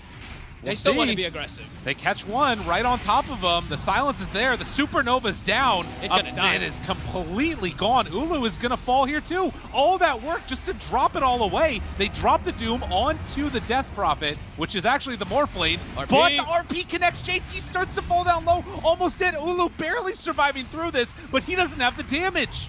Oh. So much work, all for it to be for naught. They're going to find and kill off this Doom. devastating for Ares. I mean, JT, beautiful play there coming in. The Doom comes in, but as you said, it was on him when he's already in DP form. And look at Paparazzi. He's able to stand his ground. There's just too much attention to focus on the morph and stuff. He just hits the whole fight. Man, and now with DD yeah. on this sniper. I mean, they used so much. They used pretty much everything, yeah. And this was pre-Silver Edge, too. So now he's going to have Silver Edge for the next time. So this Spectre, it took some time to bring him down. Next time, it's not going to be nearly as slow. Yeah, and you can see here the cleanup that they had. There just isn't that other big oomph that goes back the other direction. They didn't have Exorcism up and online, and just a bit too far forward gets punished. Ulu hurting. JT. What a player. Yeah. He's had a heck of a game. Knows exactly when to commit, when to just do like the soft commit with the skewer plus horn toss, and knows when to wait for that RP. Beautiful stuff. And now Ares, they've lost, I mean, so much momentum. All ults being used, losing the fight. Losing your Rex. Pretty much full item. Oh, JT's hunting again. XG. You know he wants it. Yep. Finds him. White Album. Why not? Bring him on home. Ooh. JT is smiling again. I like this combo way better than the Snapfire plus Magnus. They didn't have a follow-up, right? Oh, It yeah. was constantly like the skewer back, and then they'd get like forced to BKB. No, they're just hexed instantly. They're screwed once they get skewered. Really, really nicely played. And yeah, huge influx of gold. As I was mentioning, everyone pretty much gets a full item. 2,600 gold on the sniper. Shaman has a BKB. So no way to stop a Shaman grabbing people now unless you want to commit a Doom. Oh my god, DY, he's like, all right, just in case we need to go late, I'm also going to go Ags. Oh, I mean, yeah, this is now where it's starting to get quite difficult for Ares, for sure. Wow, actually, I like that. You know what? Why not? That's going to be the scouting for this Monkey King and everything, too. He's not going to have to do it himself anymore. True. Cool. And that does set them up for the ultimate league. The one thing also to keep in mind is that, you know, that last fight was a little bit funky because it was basically the Spectre getting caught out first. JT is just going to get caught here, in fact. Ulu moves on in. And if they can be the ones that get the first hit, this actually looks kind of good for him. Yeah. Wait, is he going to go on a Ghost? Oh, the Doom. Jumps in, the Doom's out. Connection for the kill. JT right on top. Nice. Or excuse me, not JT. Thanks, E. UIW moves in. They'll get a cleanup kill onto that Doom. Oh, but DY, he finds him. All right, and they find the kill off that Monkey King. Oh, Paparazzi's having so much fun now after having that tough start, or relatively slight slow start. 4K gold on him, and now the Ags is already finished for DY. He's level 18. They do get the kill on the morph, but it does cost them quite a lot. A hunt as well as that Doom. And this is where that supporting cast that you're talking about can really become a problem. It's like Phoenix can become a menace in some of these games, but it's not gonna. His egg is just dead every single time, and Tree is now gonna start dominating the vision. Now they have to. No, do they have a gem actually? They do. Okay, they do have the gem on Red Panda, but they're gonna have to get like Quelling Blades and start getting the anti-Triags mechanic down. Because he's gonna scout him every time. Roche is always gonna be known. Easier for him to land roots onto actually back lines if he does have a tree in position. And a couple other things that will be an issue this game if they get to it. About to hit level 20 pretty soon here for PYW. And that's the Hex Breaks on top of the Silver Edge already completed for the Sniper. That's going to be pretty brutal. All these talents coming in early on. It's going to be pretty damn strong, yeah. Tree also at level 20 soon. He's going to have the 8 armor bonus. They're so high level on these supports. Jumps, finds one, tries to control the roots there, but the Manta and the Boundless Strike. JT caught He's alive. Ulu, and they have the control onto this Monkey King. So JT lives. Look at these level 19. Oh, and blinks, and in fact, they find Ulu. RP out, but White Album jumps in, and the turn. Okay, they got a couple more right on top of him. They doomed the freaking Shadow Shot. Second one. Ulu thinks about going back in, but they kill off the Supernova. TP out, barely able to escape. So all of that used just to make sure that the Spectre doesn't die. Oh. I mean, I was like, oh my god, he doomed. I was like, oh, okay, he has refreshed. That makes a lot of sense why we'd go for that. But now, both Dooms gone. DP Exorcism also used. Push incoming for Extreme. What can they get done? They won't have JT, but these couple of heroes still do a good chunk of damage to towers, and having that level 3 ulti feels like it's theirs for the taking. Yeah, and it's hard for Ares to really spam them out with their heroes. Dire's top tower Another Axe. has fallen. It will drop. And in fact, they're saving the wards. Do they want to go bottom with this? There's a big creep wave hitting that tier 2 tower. TK, chase, good boundless. Right on top, Ulu finding, killing the Shaman, now looking for more. Where's the save? I don't know if they have it. Chases, finds him, the bounce forward, concussive grenade, but Paparazzi, he's dead. Boundless turnaround from Ghost on this Morph lane, but the chase is there with 2 already dead and no buyback. Ooh, what can they get done? Ghost slowed, but will manage to escape with that waveform out. All right, but they do. I mean, they lose the Raxes, but at least they get the setup onto Paparazzi. Yeah. How much? He was on a streak too, right? Who ends? TK ends up getting the last hit. Okay.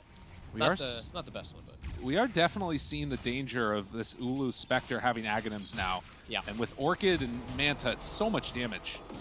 much easier for him to always compete onto those back targets. But structural damage is done. Yeah. They have the gem also. And that gives us an avenue to cut down these trees eventually here. As we'll take a quick little look, replay. And Concussive Grenade and Force Staff were pretty good, but it wasn't enough to keep him alive. No, it ended up pushing them kind of actually right into him. Yeah. Bit unfortunate, but... Interesting. I mean, this is another nice thing, at least, is that, you know, Ghost has a ton of avenues to escape when he can switch into that Monkey King. Yeah, he has avenues for escape, and we're also seeing the double down of itemization. They saw the Doom, didn't go for his Ags. He's going to be getting it, of course, eventually, but they've got Linken's on JT. Ghost almost has his done, too, so they're going to have multiple coverage. And you're going to see the supports maybe even start queuing them up, too. I see DY, an optimistic queue up of the Linken's.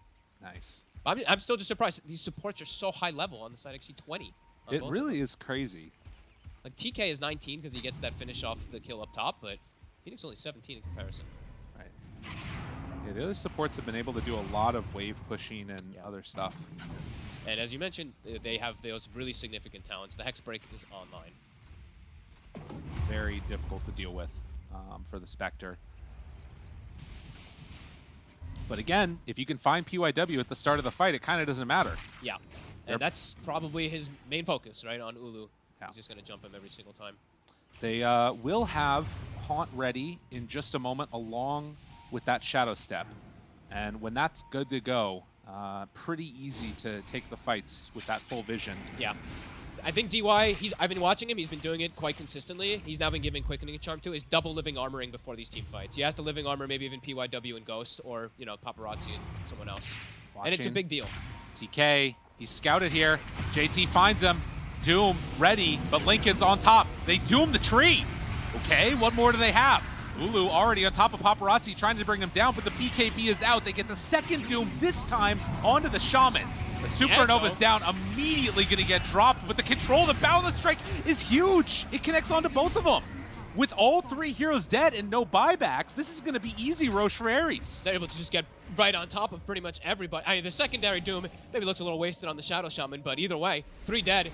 Oh, and the gem. They got him. Eyes on the prize. Concussive Grenade pushes him back. JT tries to hide away. They see him now. And with the Boundless Strike there, he's going to drop. Oh. This is a 4th kill. None of these heroes have buyback. This is whatever objective they want. He tried to play it a little fancy, like walk 3. I don't think he knew that the gem was on the Monkey King. Wow. A huge fight, really. The Doom on the tree, it worked. Yeah. That was actually quite good.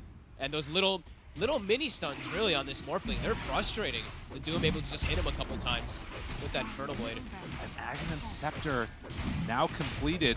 I'm wondering who they decide to put this on. It feels kind of interesting on White Album as we take a look at this replay here. And it all just worked out. The Linken Sphere was on JT. Yeah. Who are they giving it to? TK's, I think, just holding it probably and then give it over. Do they want to give it to the Doom? Well, that could be interesting. I mean, he's got so much gold, but it is they are playing Bristol Lincoln, so I think he's gonna do it. Let's see. Yeah. Okay, makes sense. All right, now he can Doom himself.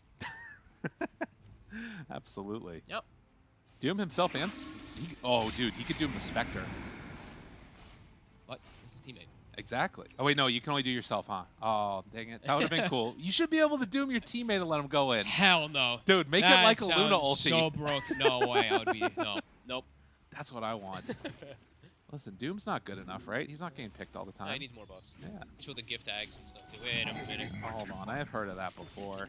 He's almost maxed out this game. Near 25. Well, Overwhelming Blink is next on the docket for him. Dispersion, Talent at 25 for Ulu. Paparazzi now has... JT. Oop. They find Red Panda again. There's the Aeon disc, but the control is there. Pops. Oh. Okay. Well, he wanted to die as a sun, Yep. not as a bird. This is true. Definitely wasted. 25 on Paparazzi. MKB finished. They want more after that kill. Even though they're into this Aegis, they know that they're still just going to kill anybody that they grab because of the double breaks that they have. Back to the base. Yep. All the way back. And you can see win probability into the favor of Extreme right now. They recognize how strong this lineup is at this stage of the game. Even with a 13k gold lead. That's the impressive thing. And usually Dota Plus does love Spectre. That is one thing. No, no. Oh, grabs in, finds one, but the turn, the Doom, it's on all of them! Oh, but is it going to be enough to keep him alive? He's able to get brought down. Has Haunt when they come out of this one. Still, they just waveform in, finds themselves onto one. The Hex, it's there for the control. Needs to back away on Spectre. Ulu tries to connect onto one. They get that kill. JT looking for the follow-up. White Album right on top of Paparazzi. He's still BKB'd, wants to run down the sniper, but the damage is there and the buyback coming out. Do they have enough for the kill into JT? The fear, it connects from the Spirit Siphon. Ghost is still doing a lot of damage in this fight though. Slowed down right clicks, but it is enough for the kill. And no buyback on that Phoenix or the Monkey King. Able to distance themselves from the Doom. They actually got the Lincolns, I believe, onto... I didn't see if it was onto Paparazzi or Ghost, but they blocked the secondary Doom. Lots of ultis used. Ares pretty much has nothing left in the tank. Trying to end this game if they can, but will XG decide to go for the all-in here? They don't have another Doom ready, I don't believe. No, they've got nothing. 0 team fight left. It's so hard to take this fight now, and Paparazzi, he's just hitting away at these tier 4 towers. They still have the tier 2 tower down bottom. XG, it feels like they want to go for it all. If they could find one pickoff right here, it would be huge, but without Magnus, it's hard to do that. They're just hitting it from a distance. 25 sniper, he can just peep on it. It is dropping. They have a while before everything's back up again. They need time. They've got 5 seconds until the next Doom. With BKB ready, he can go if he wants to. Jump on in, find themselves the Morph Lane. The Stomp is there, the Doom on himself, connects for the control. DY, they want to stay onto this Morph Lane, but the Force Staff, it keeps him alive. There's the BKB out. This DP in trouble, eats the cheese, tries to survive, but it's not going to be enough. Nice. The tree does go down, and Ulu hoping to salvage this game, but with the throne exposed, Extreme are going to run on in, end this game, end this series. They take down Ares. Honestly, though, what a battle. What a display from Ares. I'm actually incredibly impressed. I didn't think that they would look this good versus, in my opinion, the top 1 or 2 team in this region. I mean, Extreme, I thought they were going to kind of run away with this series. Ares, they made them really work for it. This game felt like it's anybody's game at any point if there's just a couple misplays and whatnot. This was a treat to watch. Absolutely, and across both of the series. I think that also seeing Ares come in and like not just get demolished in the laning stage, that was the other thing that I was really worried about for them after the first 2 games. And in this one, they looked solid. It felt like they had a good game plan. I will say that there were a couple of moments where you know, Ghost on that Morph Lane, he got caught out in ways that I wouldn't have expected. Yep. But good on Ares to be able to find those moments to punish too. Yeah, I mean, they were quick with their moves. They were doing fancy little plays. TK, of course, we highlighted him a lot for the Tiny. His Monkey King was also pretty impressive. But in this one, we can say greed prevails. Which one? I don't know. There's just too much greed in this one. But prevails and also loses. Yeah, exactly. The sniper ends up, you know, Paparazzi. He's like, I actually won the greed battle. You guys tried to beat me on it, but too bad.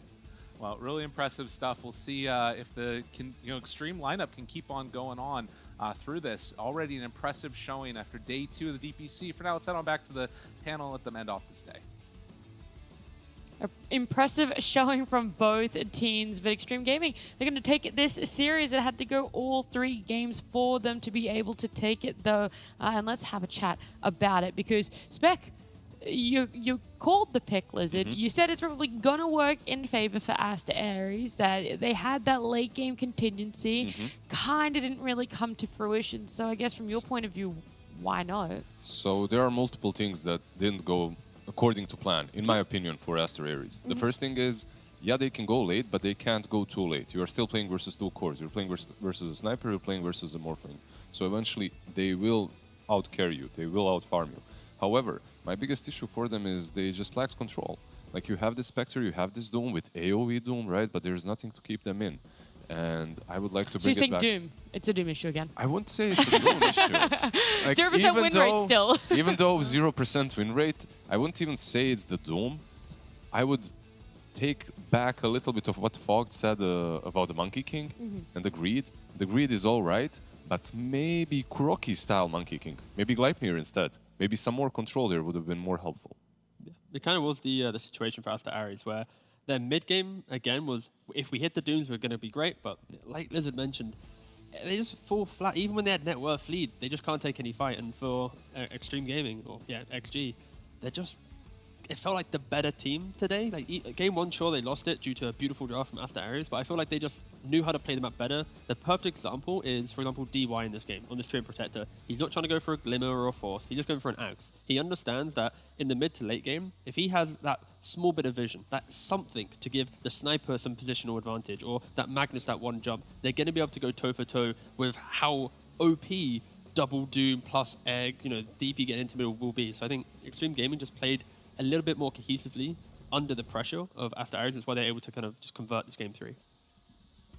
It also just felt like hard for people to connect onto these Dooms sometimes in fights. I watched a lot of fights where, like Top, for example, he uses double Doom on both Morphling Shaman, and it doesn't matter. They're both just standing there hitting him.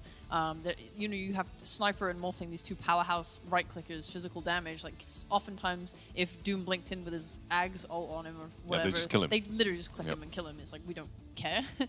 I don't know, it's weird because they have ways to connect. Like all game, Ares were using this, like Monkey King would find someone, then Spectre would connect with ult, but it just never amounted to something. It felt like they lacked damage. Like Treant globally could respond to any of these types of ganks with the armor.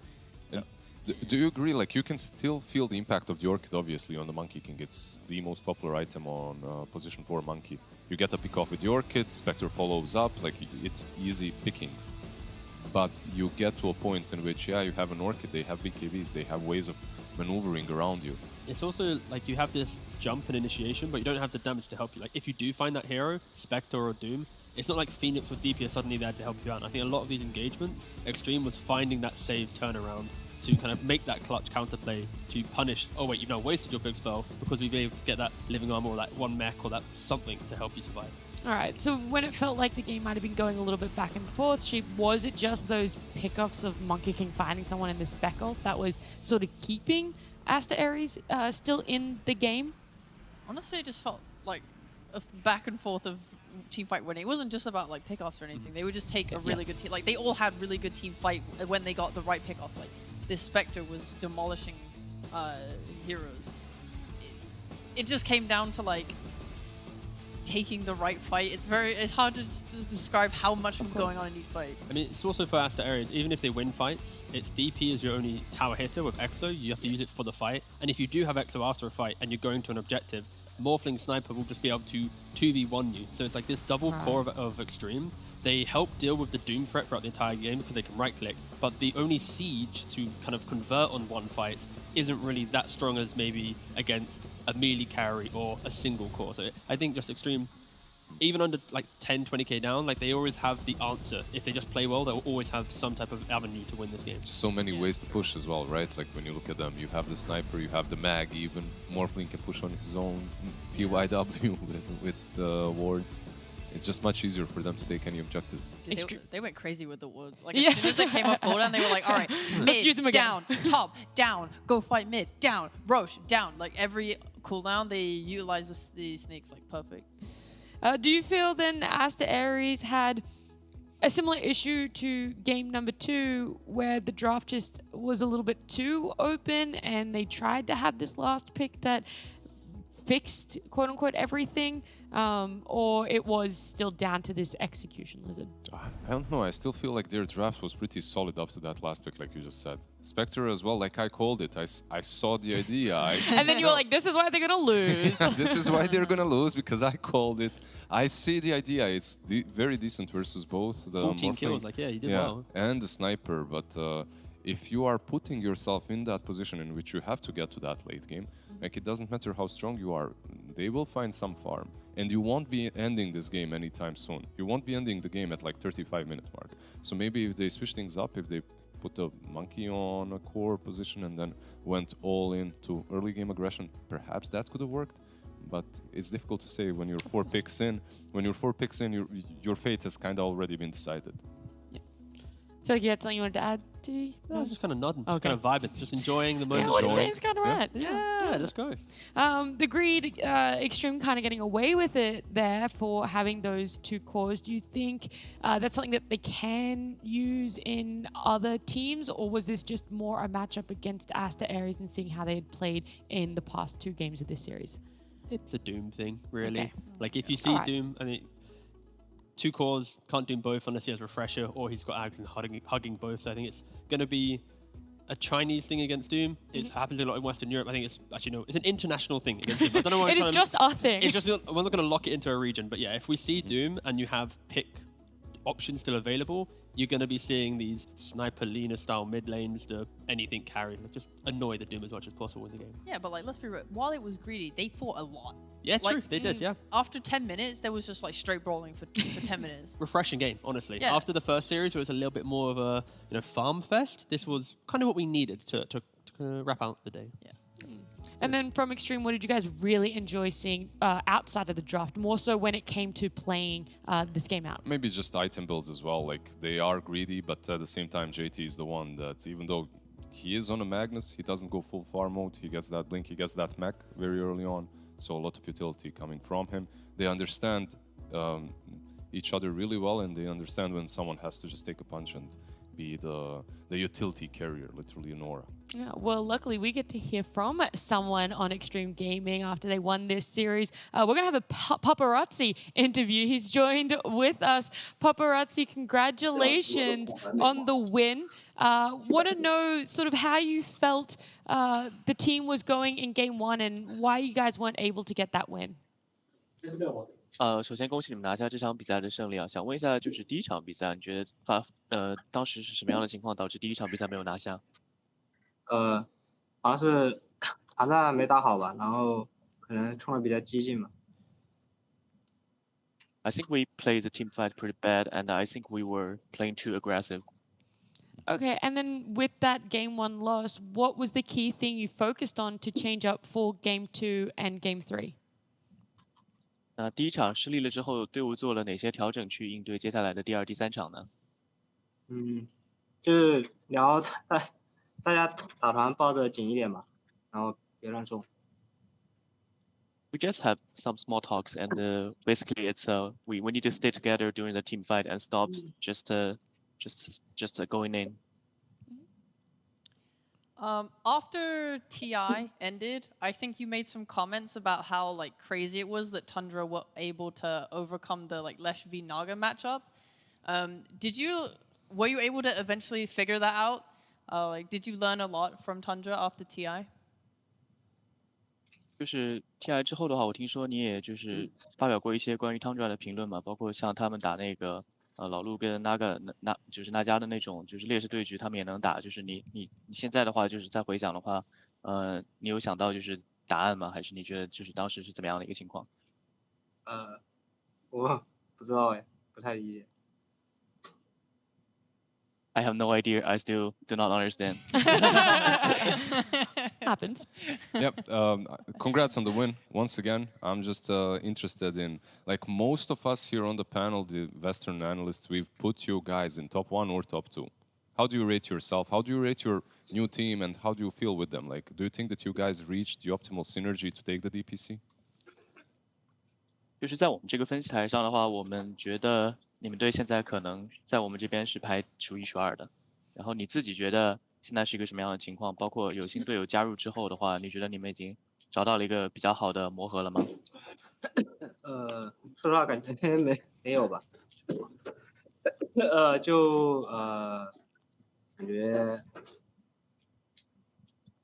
感觉就磨合的一般吧。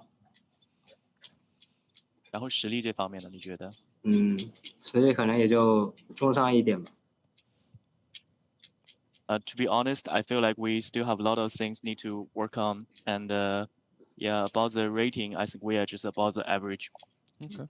Okay. All right. Congratulations on the win. I have two quick questions. First one, JT, when he was playing Magnus, every time he hit an RP, he was like giggling, laughing a lot, screaming. How were you able to still make plays after that when it looked like he was just a lot of loud noises looking from JT? Very happy lad. 想问一下你的队友 JT，就是我们从小镜头可以看到，他每次放完猛犸大之后，都会在那边笑，都会笑得特别开心。想问一下你是怎么样在他这种比较吵闹的情况下，保持一个比较好的这个继续游戏的这个状态的？就当时说别笑了，别笑了，就想着怎么打下波吧。Yeah, we will ask him to stop laughing, and we will try to figure out how to go into the next team fight. Oh, perfect. That's beautiful. And okay, I have a quick question. If you could pick one hero that best describes Chinese Dota, if you had to pick one to be like the Chinese hero, what hero is it? 如果让你选择一个英雄来代表 CN Dota 的话，你觉得哪个英雄最合适？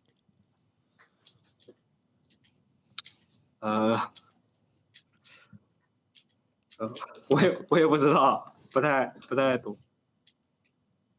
就没有一点，就是现在也想不出来。就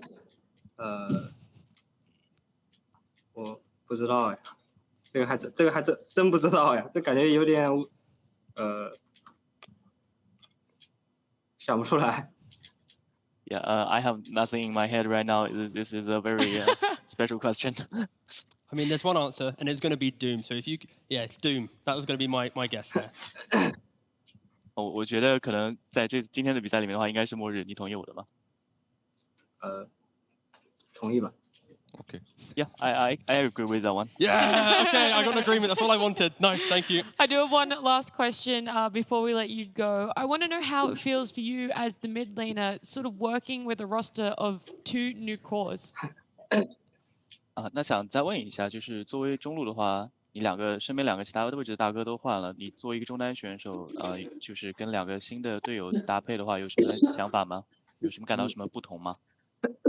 感觉大家性格都挺好吧，然后现在感觉就磨合时间不是很长，也不知道吧，然后可能感觉还是时间太短了吧，然后现在也不知道。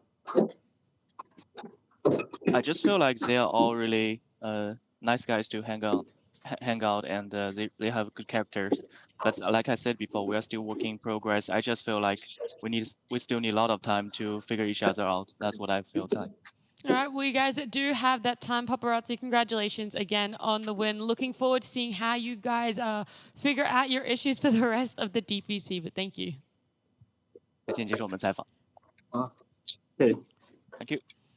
Perfect. Paparazzi saying that the team still has a little bit here and there that they want to focus on, figure out, but good vibes all around. And I guess ultimately that's something that you can't really learn with time. It's not something you can teach your cores, but how to work as a team definitely is something.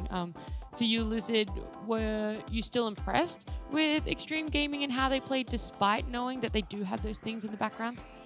Well, they probably aren't impressed with themselves. That's what you could feel from what he just said, right? Overall, I'm not impressed as well because I've seen Aster before. I've seen what that team can do and could do. Sorry, Aster, Extreme Gaming. I've seen what they could do before. PYW and DY for me are, for the last 3-4 years, my favorite support duo. And I'm seeing the same things from them. I'm just not seeing the other 3 cores really gel as much. But when you look at the names, when you look at JT, when you look at Paparazzi, great things are to be expected from them. So give them a little bit of time and I'm sure we'll see great things. Yeah.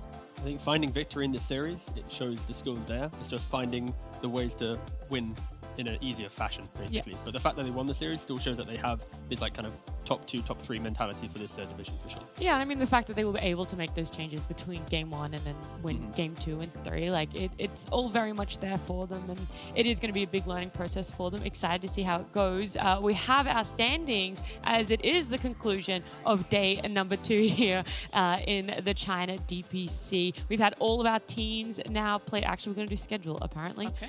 It's like the same thing as standings. It just happens a little bit before. Yeah. Or after, technically. What? Yes. I was just trying to help. No, we will have. We the are. standings. Okay, it's standings. Okay, It is okay. standings. All right, we are doing standings. It is eHome, LGD, Asta, and Extreme picked up their wins, their debut series with Asta, Aries, Dawn Gaming, IG, and Knights. Unfortunately, not getting, I guess, that confidence boost of a first series win would bring you sheep. I think the only upset for me was just eHome, right? The other- eHome IG series. IG, it was like it could have gone either way, but like I think It was a bit too stompy. it was in quite a way, something. right? They played pretty Yeah. damn well. Like I was pretty hyped about that. Other than that, everything kind of went as expected, I'd say. Yeah. And from the losing teams, you have Aster Aries and you also have Knights. I don't think they have a lot to worry about. Obviously, They took lost. games, right? They It's took not it to great, a game 3. but they took both series to game 3, and I think they did show good performance. So Yeah. those No- two, I don't see them in the bottom two. Knowing that, sorry, Tigo, you go. No, it's fine. I was just going with what Lizard was Okay. Oh, I'll take what you're gonna say then. I think It's not really what I was going for, but all right. the most exciting thing for me is I think we had one series the that was like incredibly stompy. Didn't ask him. That I wasn't know- even a question. It doesn't matter. It wasn't a question. I was just Okay. gonna. I was. Yeah, the LGD series Sorry, was very just let me stumpy. say. Let's listen There in. was only one really stompy series. Otherwise, everything was pretty even. Like even today, all these like 3 gamers. She's going to answer my question without me asking it. Keep going. Is that what? All the teams are so equal together. That was the question. I can read your mind. I was literally going to say having today go to game 3 on both series. Yes. And having that eHome IG upset, as we would put it. Do you now see this region being significantly closer than it has in the past? Everything could be shuffled in whichever way possible, that it doesn't have Nice a question. top heavy? I don't know how to It answer would be that. so sad if someone already answered. No, I don't know how to answer that one. Someone else take the reins. Yep. Tigo. I think that the top 3 are still relatively locked in. I just think that 4 through to 6, where before it was like, you kind of know what's happening, is now a little bit more open. And actually, 4 to 7 is actually way more open. I think Okay. even though IG underperformed, I think their ceiling is still pretty high. And I think, unfortunately, I think the only team that has looked weak is Dawn Gaming because they lost in like 40 minutes total in the whole series, or maybe 50 minutes. So I think every other team has shown elements of they have something to be middle pack team, or at least top 2 team. But yeah, Dawn, they've got the most work to do coming in after the first 2 days of DPC. But You know what they first say? week, it's fine. Yeah. If you're always winning, then you're not learning. I don't know if anyone actually says that, but they do now. So let's have a look at our schedule. We can see when Dawn Gaming is potentially going to be playing again, who they're going to be coming up against, and seeing if the odds may be a little bit more in their favor. It is going to be up against eHome, the team that has done the upset. So that's going to be our first series tomorrow. Then it's going to be Knights versus IG. Knights putting on an absolutely fantastic performance today, Lizard. Yeah, they did lose, but the game that they did play was really solid. They took it to game 3, and I'm actually... The first game, I think it's going to be very simple for eHome. It shouldn't be that difficult. But the second one, I'm actually looking forward to because it will kind of demonstrate the power levels of these teams. Yep. You can't really... Like, I agree with T that there are like 3 teams that are hovering on that top 1 spot, but I'm not sure yet. I feel like they're all really close and anyone could be there. All right, so you guys are all pretty much in agreement that it's 3 teams and they're just going to probably change position at the top, I'm and not sure. then everything else is like question mark. I never. I'll agreed throw with this out there. anything. I think LGD might even be lower. It's possible. Blasphemy. Yeah. Kinda. But no, I'm gonna go down with the Aster, Extreme, PSG. They're the top 3 in actually that order, and Okay. then the rest is I don't know. So tomorrow is like the perfect example Yeah. because we're gonna have what was it? eHome, Dawn, Knights, IG. Between eHome, Knights, and IG, they're the ones that are really fighting to steal that 4th spot from a team. And for Dawn, at least, it's that bounce back if they can do it. If they lose tomorrow, then it's a trouble because they're starting to lose to his mid team. Everyone thinks Dawn is bad. Actually, PSG are just 18 million times better than every other team in this That's DPC, true. You and do they made it. You do have to look They at made it who clear. Dawn came up against. Yeah, so. maybe PSG is just really, really good. Which they are.